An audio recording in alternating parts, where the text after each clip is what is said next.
odd character to assess because we don't have access to it. And what we do get told is either rhetoric to him or rhetoric that's ambiguous at best on something. Like, I'll be the first to admit.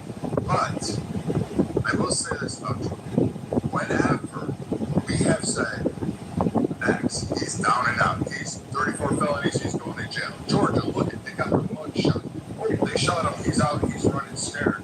When he said, I won't get these policies, I won't, during, he wouldn't get the Abraham. Remember that? They literally crucified him and said, this will never pass, it'll never occur, it will never happen. He's just a fucking charlatan and all this shit. This idiot, this cheerleader, this fucking orange toupee wearing staple motherfucker is married to one of the hottest gifts out there. You've got to sit there and hand it to the man. The man's got swag and the man's got balls because he's pulled out some from bottom where we thought, no way this is happening. It's going to get through. I mean, he kept his promises about the vaccine. We're going to get this done in a year. He met it. Like, when it's not a flex bag. His assistants, Trump did awesome.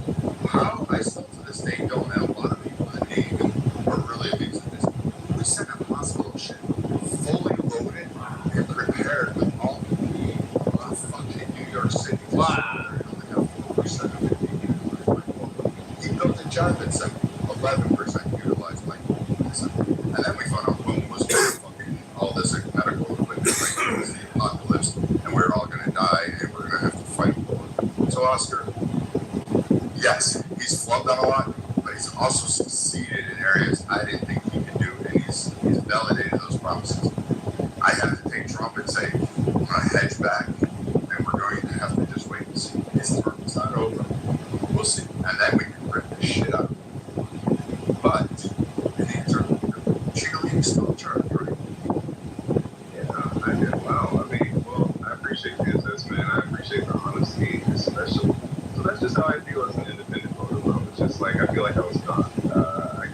I didn't really, I mean, okay, immigration, I don't think that we're solving the problem of immigration in the way that it should truly be solved. I mean, like, if there are people who are here that are here illegally, they're probably working for someone. And so, like, I just feel like we should penalize those people who are hiring those people instead of, like, going out in the streets and, like, doing masks and stuff. I don't know, bro. It's kind of freaky, kind of fascist looking, you know, that I have, like, masked people just.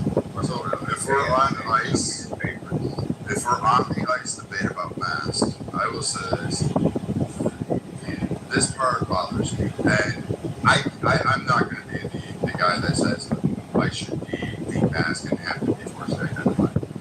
I saw something in my lifetime I never thought would be possible. I watched I believe he was the minority at the time, a House minority leader stand on the steps of the Supreme Court and threaten the Supreme Court justices to vote. Now, you can be a pro-Democrat, you can be a pro-Republican, you can be independent, you can be communist, you can fucking want to relive Pol Pot. I don't care. But in America, we have never seen such a high-ranking political figure with such brazenness to go and threaten the Supreme Court to the point where it stayed in the news for about, Joe probably remember this a little bit more than me, more than a couple weeks. In fact, we had incidents occur where marshals and people had to intervene against death threats or plots to go ahead and do this. Since then, I have looked at the assessment of how our political operatives on either side kind of act. And I say, for the sake of ICE, more importantly, for the sake of their children, their wives, their husbands, their families, they could be a neighbor of yours, your home, your town, your community. There is a lot of unhinged people out there, evidenced by Charlie Kirk getting shot, Donald King pot shots, and let's not forget there was a great man who is a fireman who got his kids to save him, and he died in the Butler, Pennsylvania incident. So I can understand them saying, fuck no, not in this political climate, because all they are just taking orders. They're filling out a job for $60,000 a year. Like, I mean, they aren't the ones you're to be mad at. You're not the ones supposed to interrupt them. It's supposed to be your politicians. It's supposed to be your town halls, your representatives. Those are the people you should be really mad at. But not doing that to the ICE guys. They're just doing a job. Well, I mean, bro, that sounds very scary to hear you say they're just doing their job. But I will say, think about it though, bro. Like, would you want that to be in the hands of an Obama, right? So like this police force that gets to just put on masks and they're executing his will or what have you without any kind of accountability. Oscar, were you aware of the massive lawsuits that actually occurred under Obama when he used ICE? Or how about the fact that he actually not only deported more people? Hold on, dude. Like, chill. What your name is. But not only did he deport more, we can leave that off the table because everybody knows this. But you should look at under the deaths under ICE custody that occurred under Obama. That one's pretty eye-opening. And if you look at like the earlier lawsuits that were against Obama when he was coming out going, hey folks, we deported this many people today. Then we deported this. They actually did press reviews on this stuff. And they're like, oh, we caught these people in Colorado and we removed them. We caught them in Ohio. We caught them in Michigan. We caught them in Montana. We caught them in Alaska and we threw them back into the ocean. They're walking the Bering Straits. So like Obama was really proud of this fact. But the irony is, ICE was going into your neighborhoods. ICE was already doing this. They were grabbing people. They had states coordinating, like, yep, we arrested him. We saw that he had this entanglement with his identity. He's not a citizen. We're going to hold him for you. And Obama was quick to rush her in. He had more state cohesiveness, more cities that were holding people for him. So, I mean, you can make the argument. I think if you have a concern about ICE, again, we have to go back to the people who started and levied this policy, which would literally be the people on Capitol Hill. Like, at any point in time, they could have stopped it under Obama. Hey, Brad, there's another point. Why is this guy praying for, like, the death to Americans on here? Brad, there's another point that Oscar said that you could easily address. Oscar made a point of asking why the employers are not being prosecuted. And Oscar, you might want to look at a state like California that is trying to stop ICE from coming in, and ICE is going after the employers. There's federal law clearly, and you can read the statutes that have civil fines and then some even criminal fines for these employers. But if you don't allow ICE to come in and do their job, including going after these employers and citing the employers, if you stop them because the governor of the state won't let them into these areas, then they're not able to do their job with respect to the employers. But the laws are on the books, and there's fines for each incident, and then after a certain amount of incidents, it becomes a criminal penalty. But you got to let them in to do their job. I'm not saying they can't do their job. I'm just saying that. Well, Newsom's saying they can't do their. Newsom won't let them into some of these areas. That's a problem, ridiculous. isn't it? Yeah, it is. I agree. Same with Pritzker. On, but they're not Spider-Man. You know what I mean? Like they're police officers. But I'll go to another point on it. You've got also a community that's now hell bent on doxing these guys. I don't know if you've ever known someone who's been publicly doxxed that's, in public service. But that's a real problem. And it's a real problem to their families. And that's got to get solved. And there needs to be, in a lot of the states, the doxing is not criminal. Sometimes it's not even civil. So unless you get either a federal law or you get the states to comply that they're going to go after the people that are doxing them and causing, problems for these officers, then they need to protect themselves. I mean, if you have those laws on the books that people will be accountable for sharing the private information of law enforcement officers, then maybe they'd be more comfortable unmasked. Yeah, but I mean, police officers wear body cams and like they don't wear masks and they give out their police numbers and stuff. I just feel like I don't know. I feel like there might. I get what you're saying though, the fear of being doxxed and stuff, but I think that that's like something that you take in consideration when you consider a job like that. It's not like, I'm just going to go to the military. Is there a national push to dox police officers? Hold on, Abby. Yeah, there is actually. Yeah, but it goes beyond doxing. Like there have been literally hundreds of credible threats against these individuals and their families, and like I'm pretty sure that everybody in this room can agree. Like, yeah, we're listening to points, but overall, in the scope of it, with the tumultuous, are you going to say, you know what? I don't really care. We need to demask them, and they don't need to be wearing a mask on there. And you know what? The heck, are you going to be the first to retract that when that first kid gets killed, or when something happens to a wife? Are you going to be that one? Because you know what? It gets really quiet around those circles when it happened. Remember the Republican softball game where they were like, "Oh, it's the political rhetoric, blah blah blah. Trump is the misogynist." And it got really quiet after that baseball shooting, remember? And everybody was kind of like, whoa, this may be getting carried away. And we saw retribution. You think it would be... Yeah, okay, dude.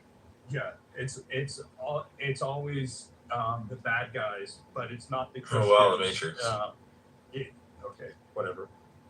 Hey, Brad, did you know it's legal for me to audio and video, or to video record your credit card number or your driver's license in public? You know, it only becomes illegal when I use it unlawfully. Like if I then take your credit card home and go on Amazon and start buying stuff. So the fact that somebody's wearing a mask, can't be a justification for removing their mask just because people may do malicious things while wearing a mask. We're talking about public servants, though, right? And public servants, but they're supposed to, but they have to identify themselves. Police have to identify. Everybody has to identify themselves. Like that's the point. It's different. Like you're a citizen. I think. So real quick, that's not actually a law. It's just a policy of the department to identify themselves. I mean, it's public information through like FOIA requests and stuff. But like the ideal that you're telling me that if a police officer would pull you over and you were to ask, he doesn't have to identify. He doesn't have to legally tell you why he's pulling you over. No, I'm not talking about that. I'm giving you himself. Yeah, I'm trying to give you the misconceptions that people have. He doesn't have to identify himself. He does. I mean, it's clear as long as it's marked on his uniform. It's just a policy. It's not actually a law. So I mean, exactly. He does. He can walk up and say, "Excuse me, ma'am, license, registration, insurance," and you go, "Give me your fucking name. It's a law. You have to give me your name." And you're like, he's like, "No, it's not the law, ma'am. That's actually our department policy to identify ourselves to members of the public." No, so if I ask for your badge number, you say. And also whether they're uniformed or not uniformed also makes a difference. Yeah, but we're talking about like a traffic stop. So like, in a traffic stop, but I'm related. He's gonna have his name right there, his badge number. I live, bro. Real quick, there's no law that says 30 seconds to give you his name. Bro. 30 seconds. Exactly. You're exactly correct. There's no law. There's no law that says that he has to tell you why he pulled you over, why he stopped you. Exactly. None of that. Exactly, bro. But you know what he has? He has blue lights. He has a uniform on. He has things that let me know, oh, this is a police officer. I'm being stopped by 12 right now. But bro, I've been seeing videos of these niggas in like just, looking like Spider-Man and stuff, just blackout, bro. And I live in, real quick, let me finish. I live in Mississippi, bro, and it's like somebody pull up in a van and a bunch of niggas get out with guns in a mask, bro. I'm not necessarily gonna just stop, bro. Like I'm gonna run too, but like, what the fuck is this? You would have a legal justification in continuing at a low rate of speed and contacting non-emergency to verify that it is actual law enforcement. I mean, I'm not saying that you're not going to get arrested, you're not going to get drugged into jail. You definitely probably are going to, but when you go before the judge and you say, hey, a guy in a Chevy Impala tried to pull me over, and I maintained the speed at 45 mile an hour. I put my four-ways on. I didn't try to evade the police, and I contacted non-emergency, and dispatch informed me that he was actually a police officer, and then I immediately stopped. I mean, when you get to court, it's going to get thrown out. If you make it to court because it's your money or something, and they're by themselves. If you race off, Hey, you know what? You might not make it. No, you're not listening to me because you're talking. I'm saying you might not make it. We might not get to the 911 call. That's what I'm saying. And then maybe, that'll be a legal defense. Hey, look, they didn't identify themselves. I was in there for my wife. They were by themselves, whatever. So I don't think that's a good. I mean, just so you understand, they have to, you know, they have to identify their law enforcement if they're arresting you, but they don't have to identify their name. Correct. And they can also lie about what their name is if there's in an undercover situation. And also, if they don't identify, I don't think, and someone can fact check me on this, that it would throw out the actual case. I don't think it's enough to invalidate an arrest. No, because identifying themselves to a member of the public is under the policy. It's not a law. Well, it's not a law, but I'm saying in terms of whether you could argue that it invalidates any of the arrests. Yeah, you could make the argument. You could maybe make the argument that if like unmarked cars, like not just plainclothes officers jumped into your car and grabbed you, and you were resisting, and the first few seconds or something like that. But the second they say was such and such sheriff's office or constables or whatever, U.S. Marshals, you should probably comply at that point. But I think but how do you know that, bro? These people get hung from trees where I live, bro. Just like, how do I know that these? The guy who hung himself in the tree in Mississippi. Oscar, you're not gonna do that. Nobody hung themselves in no tree, bro. Oh, Oscar, you said something that I think people will be debunking. You said where you're from, people get hanged by trees. So do you still think lynchings is going on in 2026? No. Sometimes. Or were you just speaking I've met, like, bro, the problem is I have personal experience. Oscar, so I'm not necessarily talking about news. I'm not even talking about a guy. I'm not even talking about a guy. I'm not even talking about a guy. You're talking about the situation. You're talking about the situation in No, I'm not, bro. Like, I'm not. Where the guy. Okay, I don't mind. Bro, I live here, so I don't think that you should tell me what I'm talking about. Just Rich, happy to have you. Just don't do the over talking thing. I'm not, but he's lying about it. Gives me anxiety. I'm not lying. What? So I posed the question to us. You already answered. He said no, or he said yeah. Go ahead. What was the I question didn't even again? hear him because you interrupted him, Rich. It's okay. Do you think there's? So I just want to make sure I heard you correctly. We was talking about it the other day, and most of the people came to the conclusion, that lynchings don't go on in 2026 no more. But I heard That's a conclusion that people can come to. Where I'm from, people hang from trees, so I can make the assertion that you're saying that lynchings still go on in 2026. Yeah, I am saying that sometimes. Yeah, definitely. There are situations where, if you would allow me to finish, there are situations where, like, people actually commit suicide in, like, weird ways for Black people. So I know the story that bro is talking about that he thinks I'm talking about, but he doesn't realize how often that stuff has been happening recently. He hasn't been, like, actually here. Like, and to see all of the stories where that shit actually didn't add up, you know what I mean? And not only hanging from trees, I personally know people who were shot. Okay, so, like, I'm not even trying to, like, shot by racists, just to be clear, like lynching situations where a black person was hanging out with this white person who seemed friendly, and they went alone together, and oops, he got shot. I don't know what happened. It was an accident, but I know this person. Anyway, I don't want to. Oh man, I'm incriminating myself. I don't even want to get into. We was just talking about this topic a few days ago, and Matt, I see you want to chime in, so go ahead. Oh no, I was just going to confirm what you said. We were just narrowed down to 2026, Oscar, whether or not actually like formal planning of lynchings. You know what I mean? Like we went to the definition of what a lynching is. All that kind of stuff. And I don't. Okay. If we want to be clear in that regard, I don't mean whatever the like specific. Go ahead. Timothy said there was like 70 or so. I forgot what the date was, and we were just trying to narrow down like whether or not like that was really like happening. You know what I mean? And maybe you're onto something. I don't know. I could be wrong. I just never seen like the full details of that particular event. Of any of that. There was one Let me be clear. I apologize. in Raleigh, South Carolina, this past weekend. Yeah, I think I saw something about that. But you know the details on that? Article in the chat. Like, it may not be a lynching, but the fact that it just happened this weekend. Can't ignore the fact that people are trying to take it to suicide. That's just odd for it to be called a suicide in this day and age. Well, to be fair, it's like 30% of all suicides are done by hanging. So, like, you can Google it. Like, what is the preferred method? And it's one of the top preferred methods. Right. So, and I wouldn't know. Right, Viking, that's true. Oh, sorry, Doc. Oh, Moose, you're good. You're good. I was gonna say you can't completely exclude black people as having that method for suicide either. You know what I mean? So I can't. There are gonna be people that black people that are gonna hang themselves. Just the way it Yeah, is. but I just think that Public from a tree. It's public from a tree. Right, Yeah, Right, they that's what stands out. People do That's what myself. stands out. At home. They don't do it at home. No, they don't hang That's themselves a on history bands to it. like the movies. No.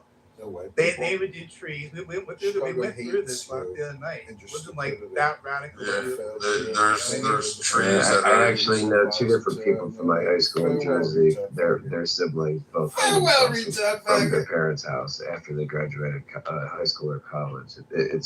It's hanging yourself in public. I think is far more uncommon. I don't know. I don't know. I mean, I don't know, bro. If I wanted to kill myself, bro, I'd shoot myself, take some pills or something. I don't know. It's just weird when I see niggas hang themselves. that's you, But I know that Oscar. it can happen. I know Yeah, that, bro. I'm not stupid. I'm just I mean, that's expressing like the an black opinion. community too, though. Viking. I think that's our preferred way to. If we gonna go out, we going out with some pills or we shooting ourselves. I don't think we really hanging ourselves. I think I looked it up, and I think the stats hold for the black community. I could look them back up again, but I mean, if I remember right, 33%, bro. You talking about a third, bro? In other words, most like of literally. I'll tell you what, Oscar. Hold on, Oscar. Let me finish, man. Jesus Go Christ. ahead. You gotta chill, man. I was actually shocked that the number was that high because I was kind of dubious. I said, all right, let me start looking in on this. And let me break down multiple sites. So I went from FBI to CDC to NIH to literally every alphabet group there was. And then I started looking at organizations. And in fact, I started shutting up because I got sucked down the rabbit hole of like suicide. And then all of a sudden I had an ad pop up on my fucking, how you get ads that, are you depressed? And I was like, fucking hey, Google. No, I'm not depressed. I'm just curious about this shit. People calling for help. But all I'm saying, I'm not saying it doesn't happen. I'm sure like out of the ones that there may be, I'm still got like the 2026 was probably was one lynching. Now, was it a mob, like 15 people, 20 people doing it? Probably not. And maybe one individual just took that person and did it. You know what I mean? Like, we're not Exactly. That's what I wanted to clarify earlier. Yeah. I probably misspoke because in my mind, a lynching is when a white person kills a black person. So I apologize for that, y'all. That's my bad. By the way, not all lynchings are like color. Right, exactly. Because there was a bunch of white people that were lynched too, and that was over obviously robbing people. Or being witches or something. I don't know. Yeah. All right. Imagine how many times have you heard of a white person being hung by a group of black people? Like, I'm just asking. I ain't never heard of that. I have never heard I'm of not it. saying it doesn't happen, but just in general, on the face value of the history of this country, you can't look at the stuff that's happening and say, oh, It's in Georgia.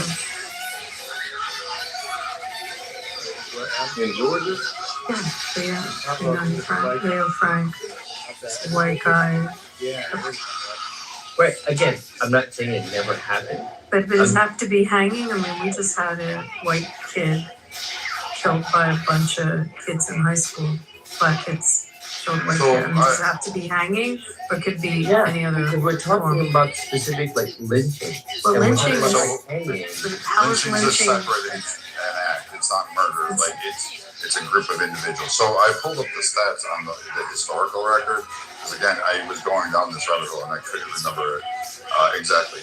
There have only been 4 confirmed cases in which a group of black mobs hung a white person in the United States. That's there.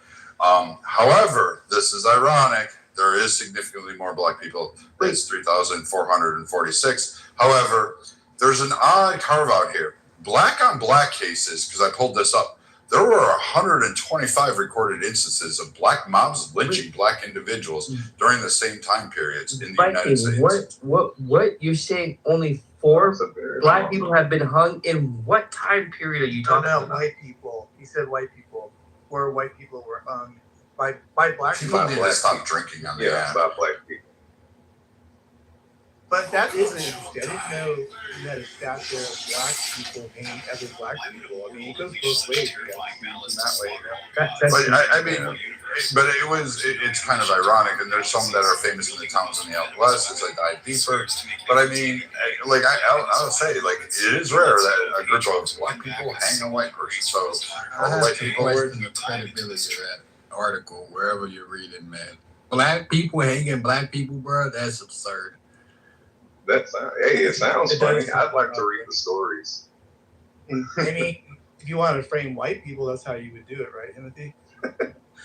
Put them up there. Let's frame some white people hanging a black person. I don't know. I'm just throwing things out there. Yeah. But the whole point is just wait. But Matt, real quick, it would make sense because you guys forget about this. There was like even post Civil War, there were like. I'm going to use this phrase. Like all black folk aren't kinfolk or skinfolk. You know what I mean? That stupid analogy or that phrase. So we're aware that there was massive conflicts. We're aware that there were black individuals that sought to carpetbag or profiteer off of the Reconstruction era. Well, like that goes without saying. Like, right? We're all aware that this occurred. It wasn't a massive amount, but there were people. There would be sense on this that there would probably be like a horse thief, someone who stole. That was actually justice back then. Like, you still a horse back in the day. You were hanging like that went without saying. You cattle rustled. You were fucking hanging. Mikey, we confirmed that last night. Yeah, that's what most of the white lynchings were. Was over like obviously robbing a stagecoach or robbing. Well, black people wouldn't be immune to that. They would probably steal a horse too and rustle cattle or get accused of it. And a black mom would come out and be like, "Oh fuck no, we got a black sheriff, hang the motherfucker.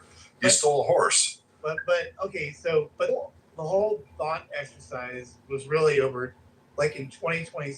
Is that formally happening? I think that's what we were kind of debating. You know what I mean? And I mean. Author thinks that does happen, as far as I know, and I think Moose was saying so too. So I don't know. I'm just saying.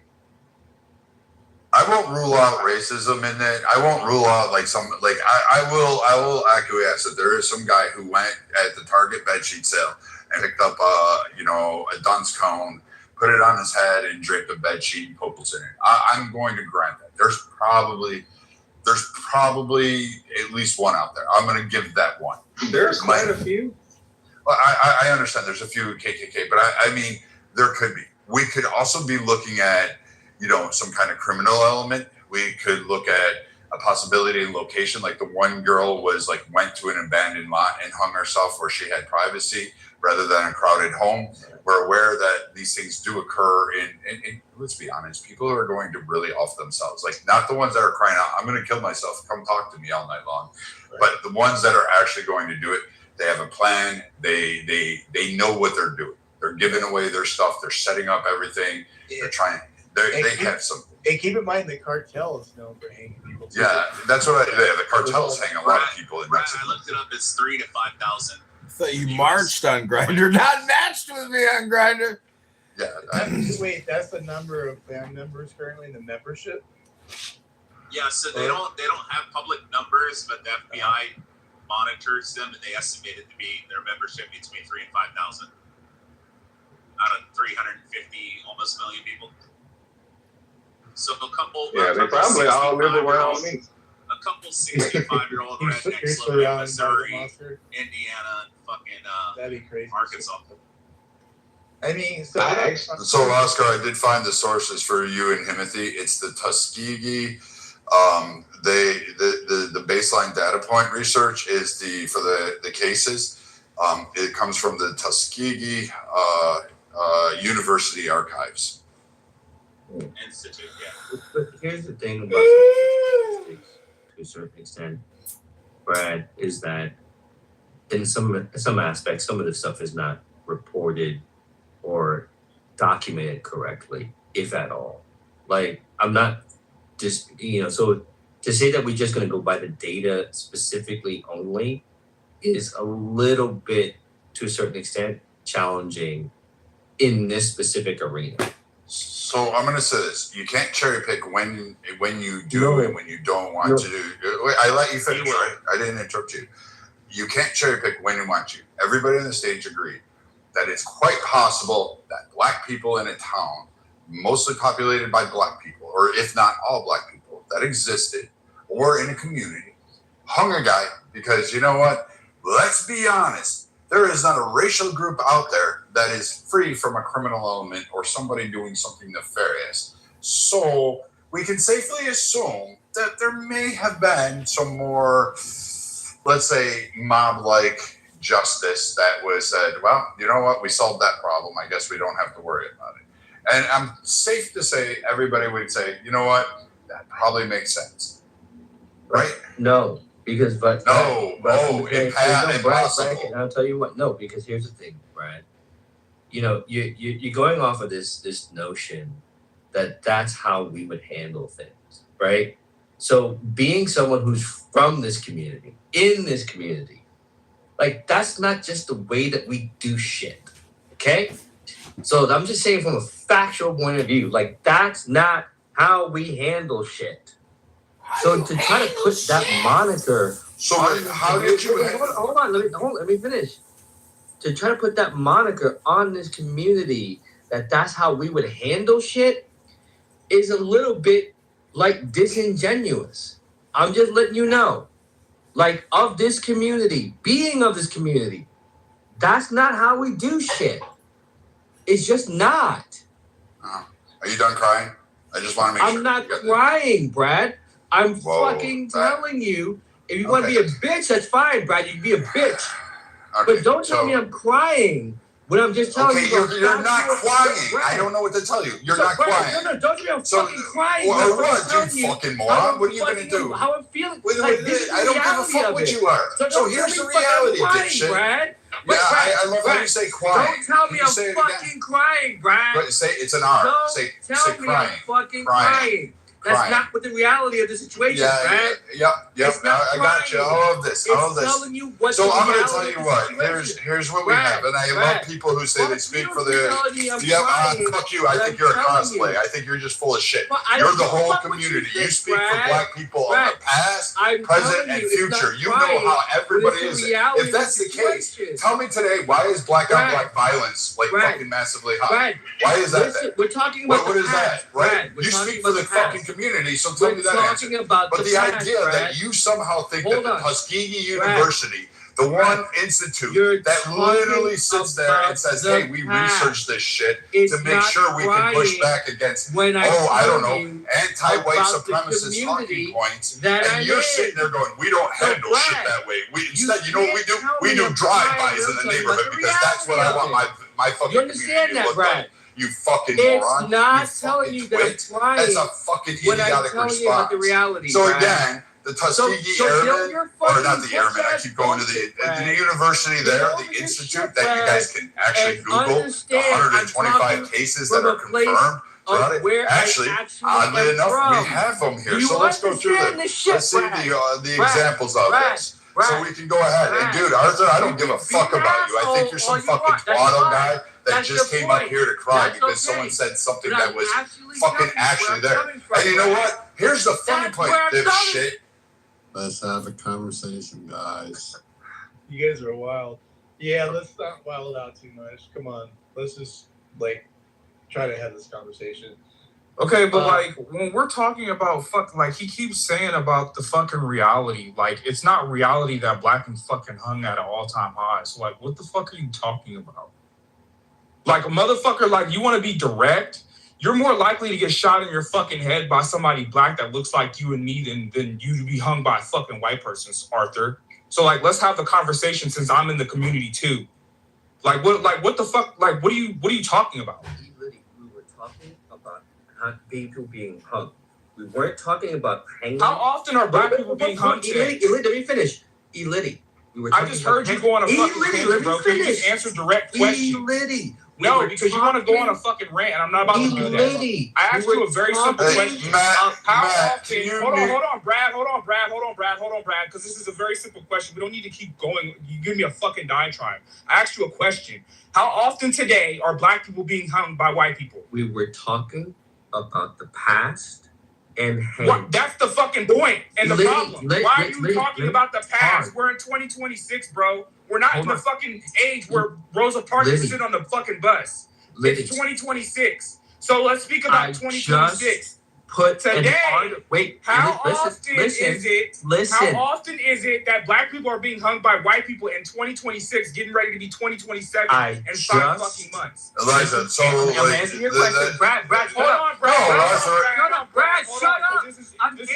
Arthur, I tell you what, I'm gonna fucking pack your fucking monkey ass up. I don't give a fuck, you bottom bitch, you fucking twat. You ain't got shit. You can't say shit, motherfucker. You are a fucking pussy ass fucking cum stain. You're a sit down fucking person. All you do is sit down and pee. You're talking about how you cry, motherfucker, cry, because now I'm in your ass. Now I'm fucking you up your ass. And you know what? I'll tell you what, just off of this bullshit, I fucking kind of hope you're the next fucking person hanging from a fucking tree. Because I don't give a flying fuck about you and your fucking bullshit. Because I know exactly where you are. You fucking piece of shit. Arthur, tell me how you're crying. Tell me how you're crying. Come on, tell me how you're crying. Come on, Arthur, tell me how you're crying. I tell you what, crying.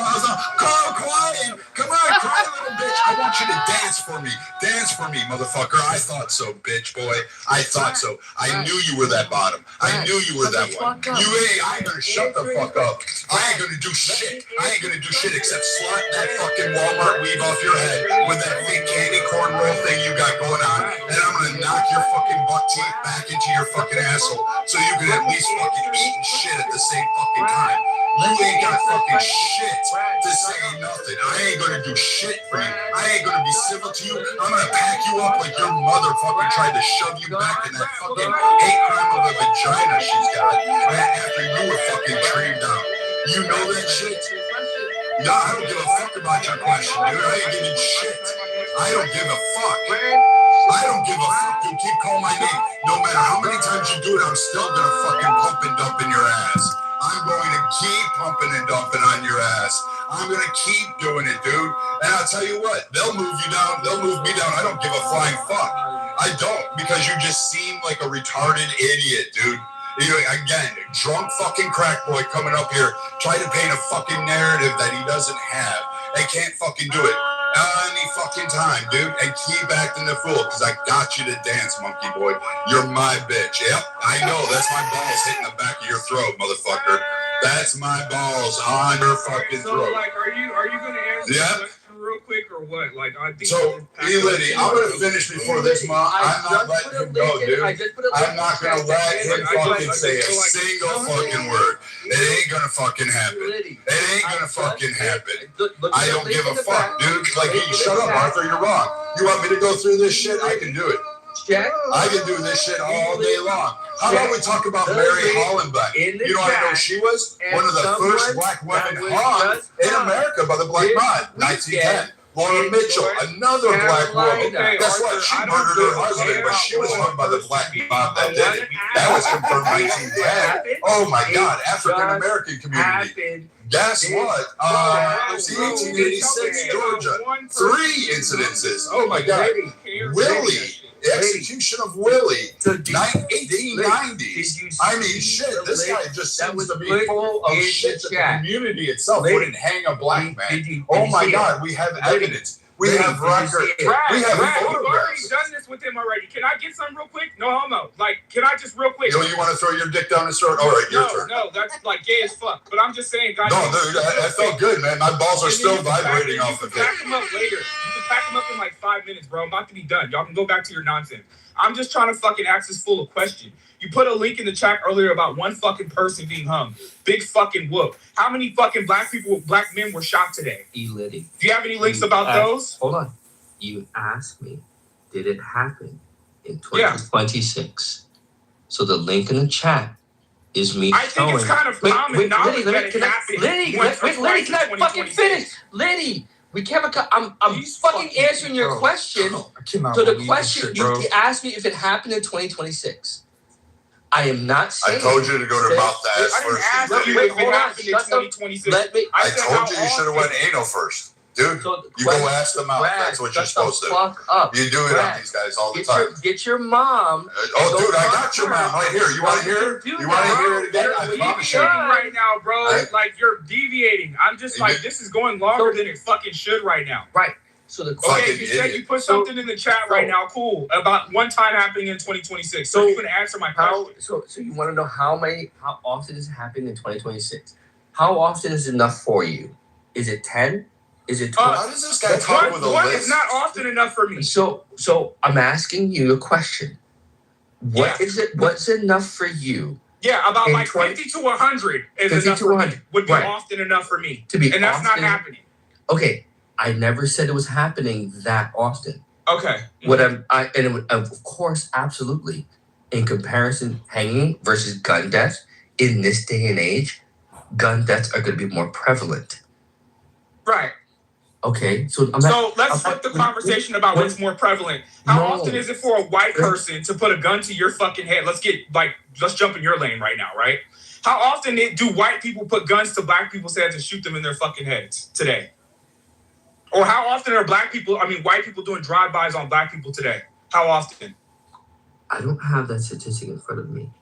You have a computer in your hand right now, right? That you're talking on. This is not a hard statistic to look at. We can look up the statistics. Absolutely. He says his community doesn't do that, Liddy. He's a member of the community. No, Viking. Could you shut the fuck up? Oh, no, I'm not. I'm just going to... I don't give a fuck about you, dude. That's a serious fucking question. How often are white people going on drive-bys today? You're not having shit, dude. You're crying. So Viking, you're whining with a stutter and a lisp. That's what you're doing. Before you bitch ass just gets rolled I'm gonna fuck the fuck up. Dude, I'm like, Brad, what are you gonna do? Do you have to be a bitch ass every single day of your life? Man. Are you that much of a bitch every single day that you have to just actually come on here and cry and get folded? Who folded it up? Like, who's the one that's crying? Wait, did you not just go cry? I'm crying because my mommy fucked a white man, and now I'm here and I'm cosplaying as a black guy. Hey guys, welcome Arthur. Arthur grew up in a really fancy house, and his parents and his grandparents are actually fucking white. That's right, ladies and gentlemen. Arthur is not a black man. He has like maybe one drop in it. I guess that makes him black. But somehow or another, Arthur cosplays as a black man. So we know who Arthur is. Because he does. We also know where Arthur works. We know everything about Arthur. We know that he does this crying constantly. Hello? Motherfuckers should be careful what they say on fucking clubhouse rooms. I'm saying it right here. I don't give a fuck what you say. Again, your daddy's going to take it too. Your dad's swallowing it too. I'm not worried about it. Your dad's saying it every night while he's sucking on your dick, motherfucker. Holy shit. Hi. I just want to say hi to Elijah. I miss you. I'm glad you're in here. Hello. How is everyone's day? So Arthur, you know, you have a computer in your hand just like I do, and I looked it up real quick. So are you gonna, you know, do I have to do all the work for you or what? Again, I wasn't disputing. Jesus Christ, can you talk like a man Brad, instead of a puppet? Brad, can you shut the No, fuck dude, up? I'm telling you, We're I'm just going having to a keep banging on conversation. you all night long. Bro, I'm going to keep, you hear this? Brad, You hear this? This is me tapping you in the back of the head, telling you to, like, actually, I'm going to nut. I have not talked nothing. I just want to fucking get him to fucking, like, let me just get 5 minutes with this fucking pro-black individual. You know Elijah, you're cooking my grits, right? No, bro. You're gonna do it in a little bit. It's cool. Like come on now. We already know how this program goes. This is just real fucking fast.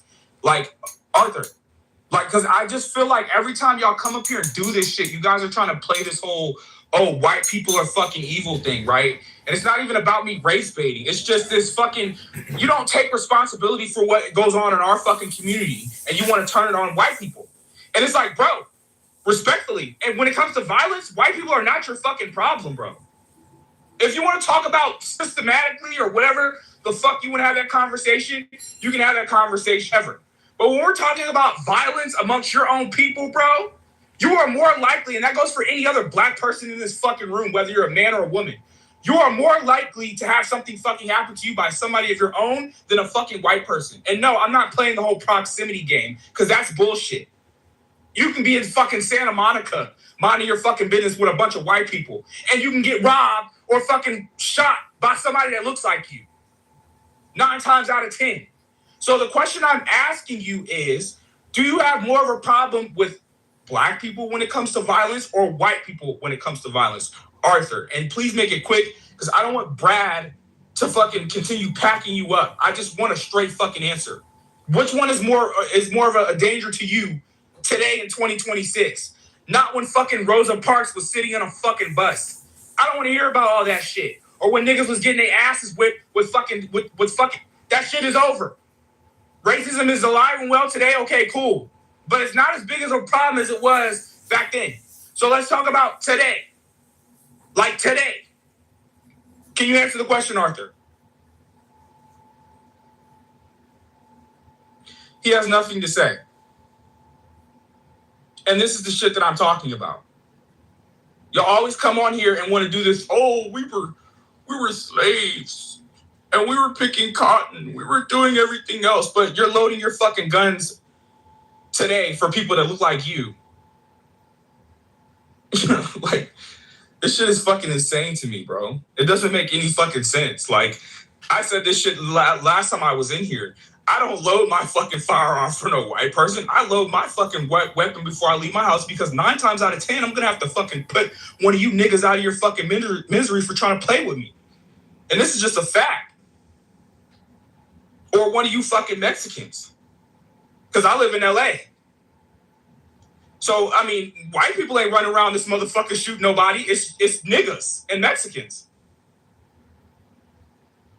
So I don't like, this shit is getting annoying, honestly, when y'all come on here and do this shit. But, I mean, whatever. Brad, you can go back to packing him up. No, I just... like, this whole argument it doesn't make any sense to me. This whole argument started because we went through some stats because people were comparing modern day lynching. And I said, I gave everybody the one racist asshole. I said, all right, we'll give you that automatically off the top. And I said, fine, whatever it is. But it's not like black people haven't lynched people. I mean, there's a fucking huge study called Beyond the Road that actually talks about the policies in there. Mainly because, guess what? White sheriffs, white politicians kind of ignored black communities at large. And, hey, guess what? One of the first recorded lynchings was a black woman. That's right, a black fucking woman.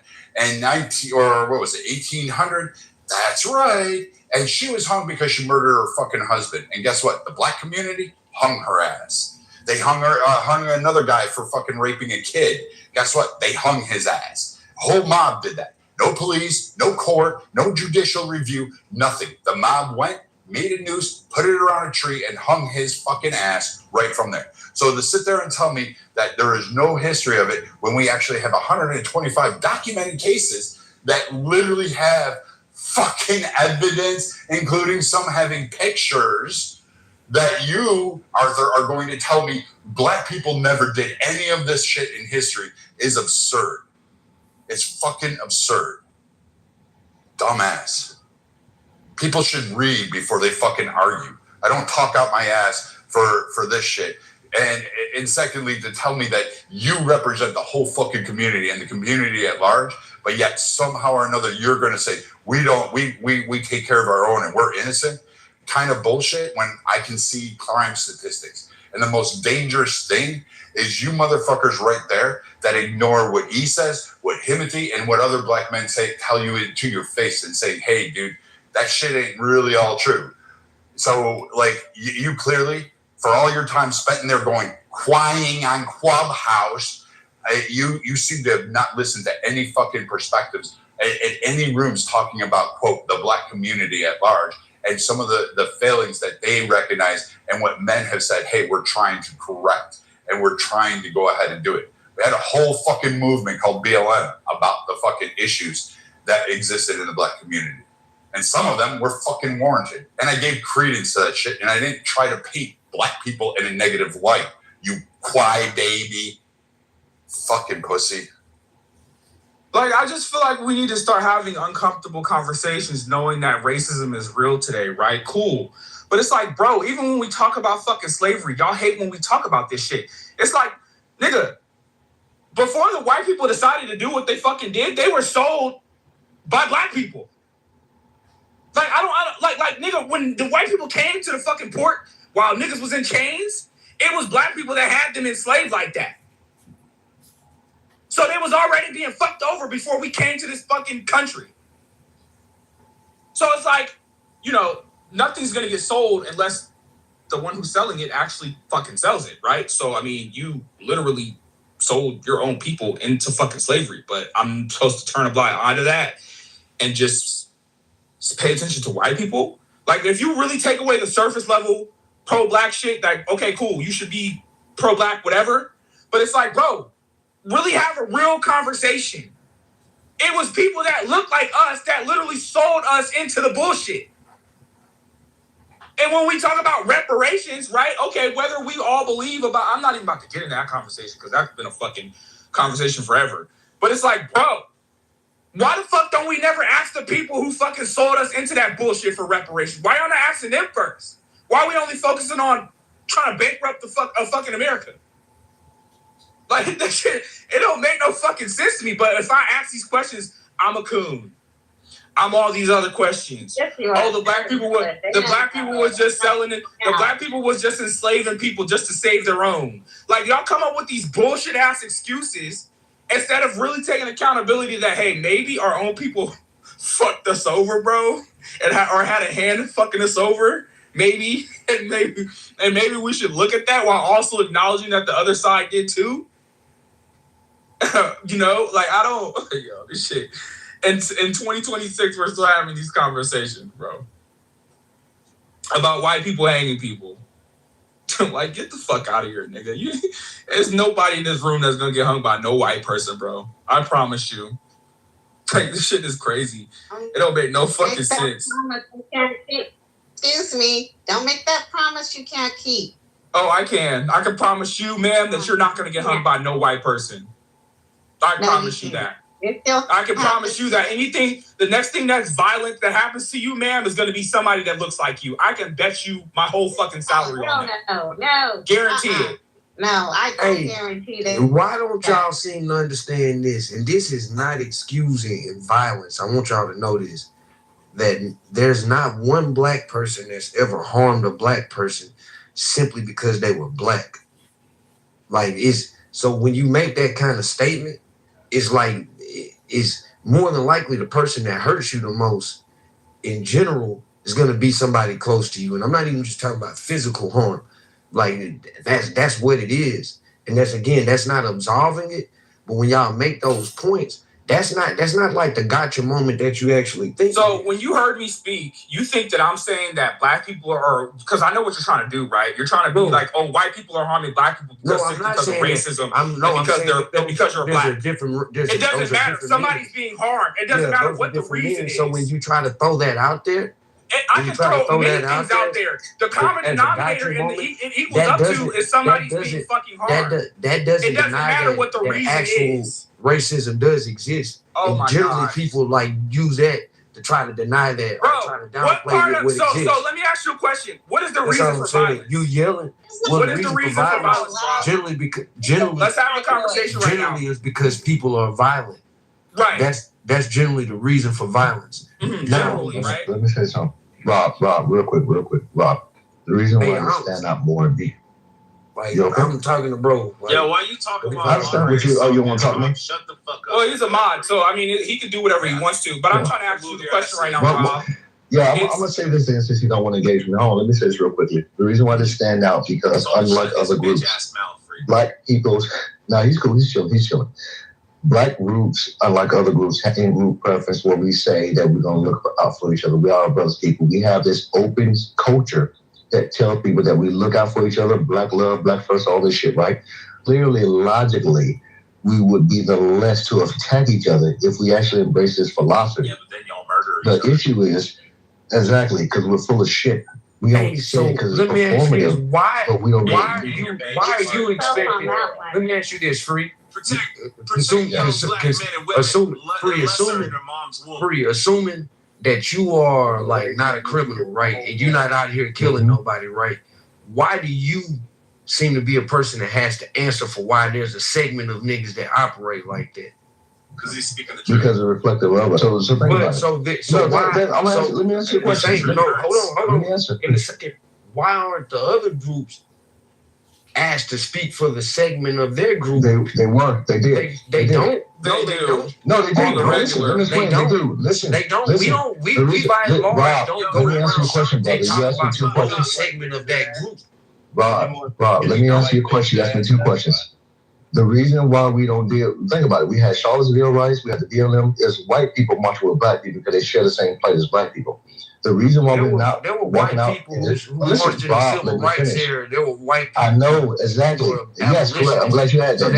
That also that still my doesn't point. take away the fact that Rob, no. Let me explain to you. I'm asking Rob, why are white people asking? I got you. I'm answering your question, brother. Their bottom segment the way we are. Rob, don't make me mute you, dude. I'm answering your question. They do. I'm telling you, they do. That's why they did it. That's why they marched with us, because they were standing up to shitty white people for shitty behavior.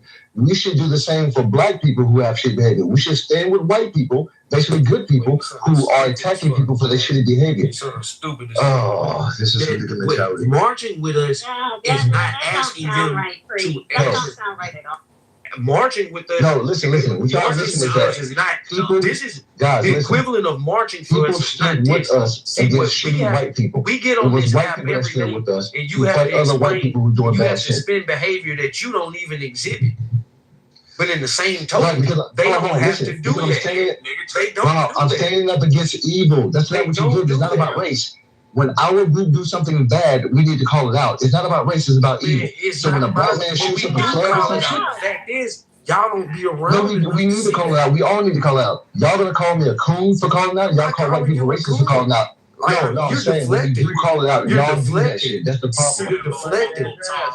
But You're deflecting, and that's what I'm saying. I'm not deflecting. I'm addressing your answer directly, bro. I'm addressing your question directly. You're asking me why we are speaking about that element. Let me ask you this, Beaver, Joe. As white Americans, do you guys have to go around for the most part of y'all ask questions about the white mathematic issues? Are y'all having to like speak for the bottom of white folks? No, y'all don't. Stop it. Y'all don't go through that type of stuff. Joe, do we not speak for the poor white trash? Talk about how they're shit.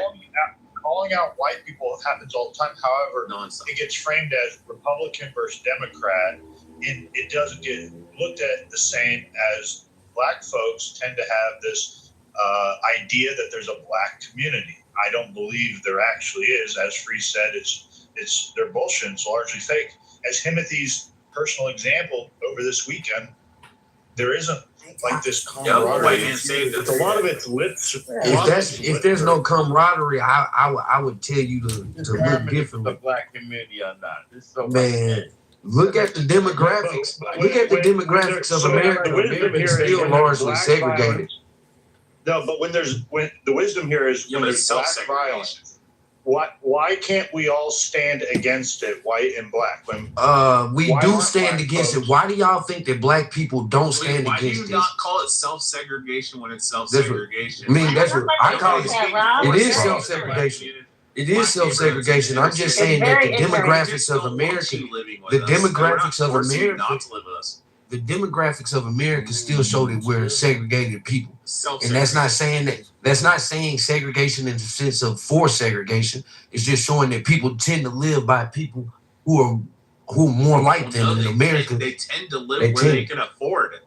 Like if you live in the fucking hood and you had the ability to live in fucking Bankhead, or if you had the ability to live in Buckhead instead of Bankhead, you would live in fucking Buckhead in Atlanta. Like you wouldn't live in fucking Bankhead. No matter if you're like, oh, I'm pro-black. If you're a multi, you don't know me, dog. We're not talking You don't know me, dog. We're talking about you don't know me. Americans Don't make no assumption, dog. I like living in the ghetto with the high riders. We're not millionaires. We're not millionaires. I'm just saying in general, Americans tend to live by who they culturally identify. Can I speak? No. Can I speak? No. Thank you. Yeah, not every black Go ahead, black person. girl. You can say all the stupid shit you want. Not every black person lives in a hood. We need to get that out of your mindset. Really? No, not even most. Man, the most black people tend to live around each other. Unfortunately, when people don't seem to understand that there are black communities that aren't like quote unquote the slums. You feel me? But Rob, let Black get back in there. Let her finish, please. Black didn't finish. Yeah, she did finish. Go ahead, Black.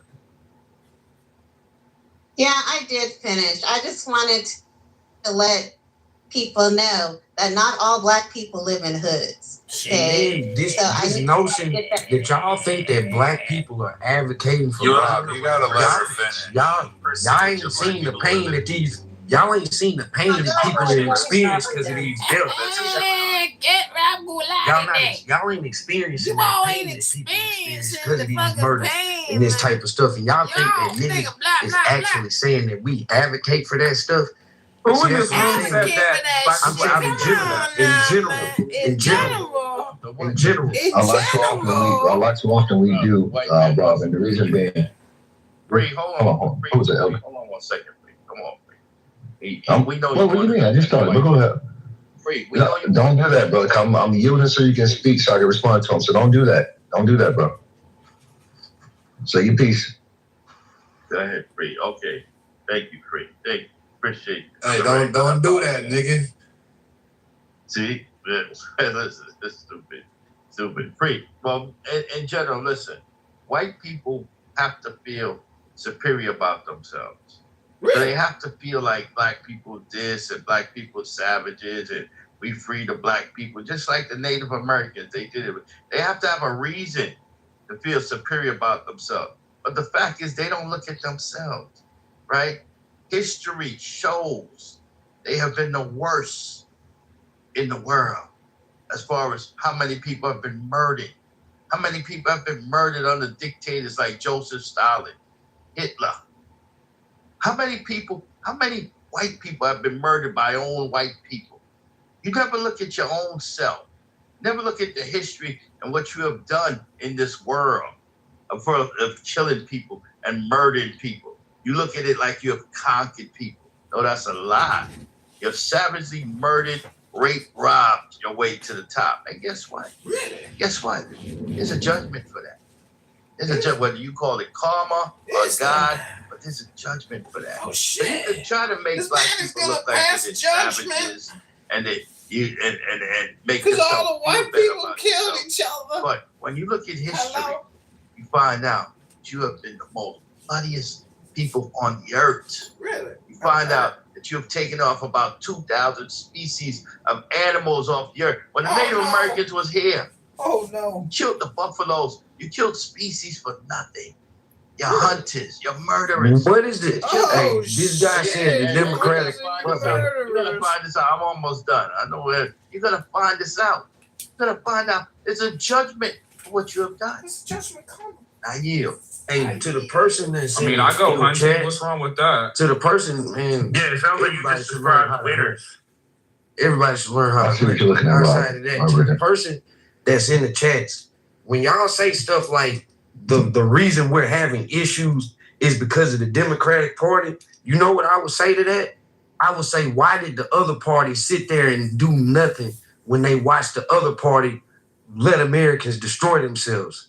Like, come on, like this is just a point. Like, I get that people have opposing. Say that again. Wait, stop. I'm saying if the Democratic Party, if the Democratic Party is responsible for the quote unquote destruction or failure of black people, why did the other party just sit there and watch? Well, that's an easy answer. But chose it, and they didn't. Because it's not true. Black people don't want to allow Republicans. It's not they true. Embrace the fact that they're destroying themselves, It's and they don't not like to see it that way. And black people are not destroying ourselves. We need to stop speaking. They definitely are. No, we're not. Yes, we are. No, we're not. No, we're not. Abortion rates high as shit. No, we're not. Our death rate is high as fuck. We're second place. No, I'm telling you now. Joe, I'm not blaming the We are Republicans healthy, for we're educated.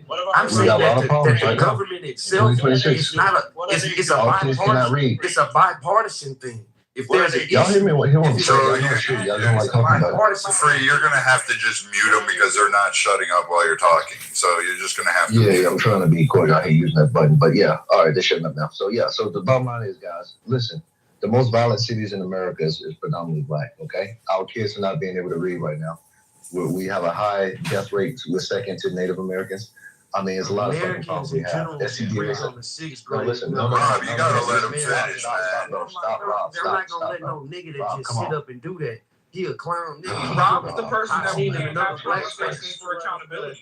He's the problem. That's the type of shit I'm So I just moved to all right. Rob, you can come back in a second, bro. You can't do that, bro. I yield for you several times to talk. Be fucking respectful. This is indicative of what the fuck I'm talking about. This type of shit. You can't tolerate somebody else's different opinion or perspective. Like, if you got a better perspective or a better view, wait your turn and let's talk about it. Like, I, respect to you. The bottom line is we keep seeing these trends, and it's been happening for the last several generations, and it's not getting better. Because there's no reason in 2026 the literacy rate is worse than what it was like in the 1800s. Because our kids are graduating college and high school and can't fucking read. And I meet some of these people in the workspace, which is insane. But how the fuck you get there? Then you want to say DEI is a good thing. You clearly are hiring people who can't fucking read and can't write. They're not competent, plagiarizing shit to get in their positions. Okay? We need to stop it. Now, I understand America in general is suffering from this, but our community, likewise, is typically suffering the worst. Okay? We keep saying this over and over again. And what the Democratic Party continue to do is just sweep this shit on the mat because they know they're going to have you voting for them because they keep lying and pretend they give a fuck about you. The people, the big bad wolves, the people on the right are calling it out. Y'all don't like the fact that we're actually holding the mirror up and saying, this is how you look. This is what's going on. Okay? Trying to say I'm going to save your world, but I'm not going to fucking lie to you in the process. I'm going to do what I can to help. I'm going to lie to you and feed you bullshit. Okay? The party that covers your... Yeah, the parties that cover up the issue is the party you need to be concerned about. Because what is their fucking intent? What is their goal? Okay? bullshit. But the bottom line is... But go ahead and... Dan, Okay, why don't you all right. speak for all Yeah, black people? just- Thank you. Yeah. So the bottom line, Yes, Dan, I want to hear your after free. I want to hear what you have to say. Yeah, I really Dan, we understand want to too, hear but what you have to say Yeah. when you speak for all black people. Exactly. Yeah, thank you, Stan. Yeah. So I ain't much I gotta say on this. I'm gonna land on this. I just think that I know I speak myself, but here's the issue though. Y'all would never address the problem. Y'all keep obfuscating to white people and the history and white supremacy, all this stupid shit. Why can't these kids fucking read now? Why do they keep getting abortion? Why do we have no? Right, all that bullshit. Why we keep having broken homes, broken families in 2026 with all this technology and resources? Why are we still failing at a high rate? You can't explain that shit. It ain't the white man. No A fathers lot in of the us don't household. control our destiny. Well, yeah, but not just that. All the above. Black people in general, we are buying into a system that is in opposition to us, and we are ignoring that fact. We are ignoring the results. But I really want to understand. Have a twice as large of a vocabulary because they hear 2 times as many words. That's crazy. Stan, Stan, you came off your mic, Stan. I'm actually very interested to hear your reason on why we're dealing with these problems within the black community, Stan. Okay. So one mic on you. Okay, from my perspective, number one as a white man. with helping everybody is the equal education. We have a system in the U.S. where poor people don't get near as good as education. You can look at the tax dollars that are spent, and unfortunately, more people of color live in the communities or don't make as much. So their schooling is not as good as it is for those that live in more expensive housing. And this situation is much worse in red states than in blue states, because the blue states spend more money trying to equalize, not perfectly, but trying to equalize the quality of classes regardless of the taxable local income.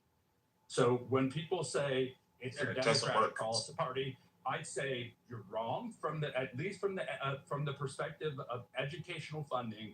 The red states make it much worse for people that don't make as much money. And I'm not saying that people of color are the only people that are poor. There's other people that are poor, and the results are equally bad there. Hey, Stan, I got a question for clarification. Isn't it true, Stan? Hold on.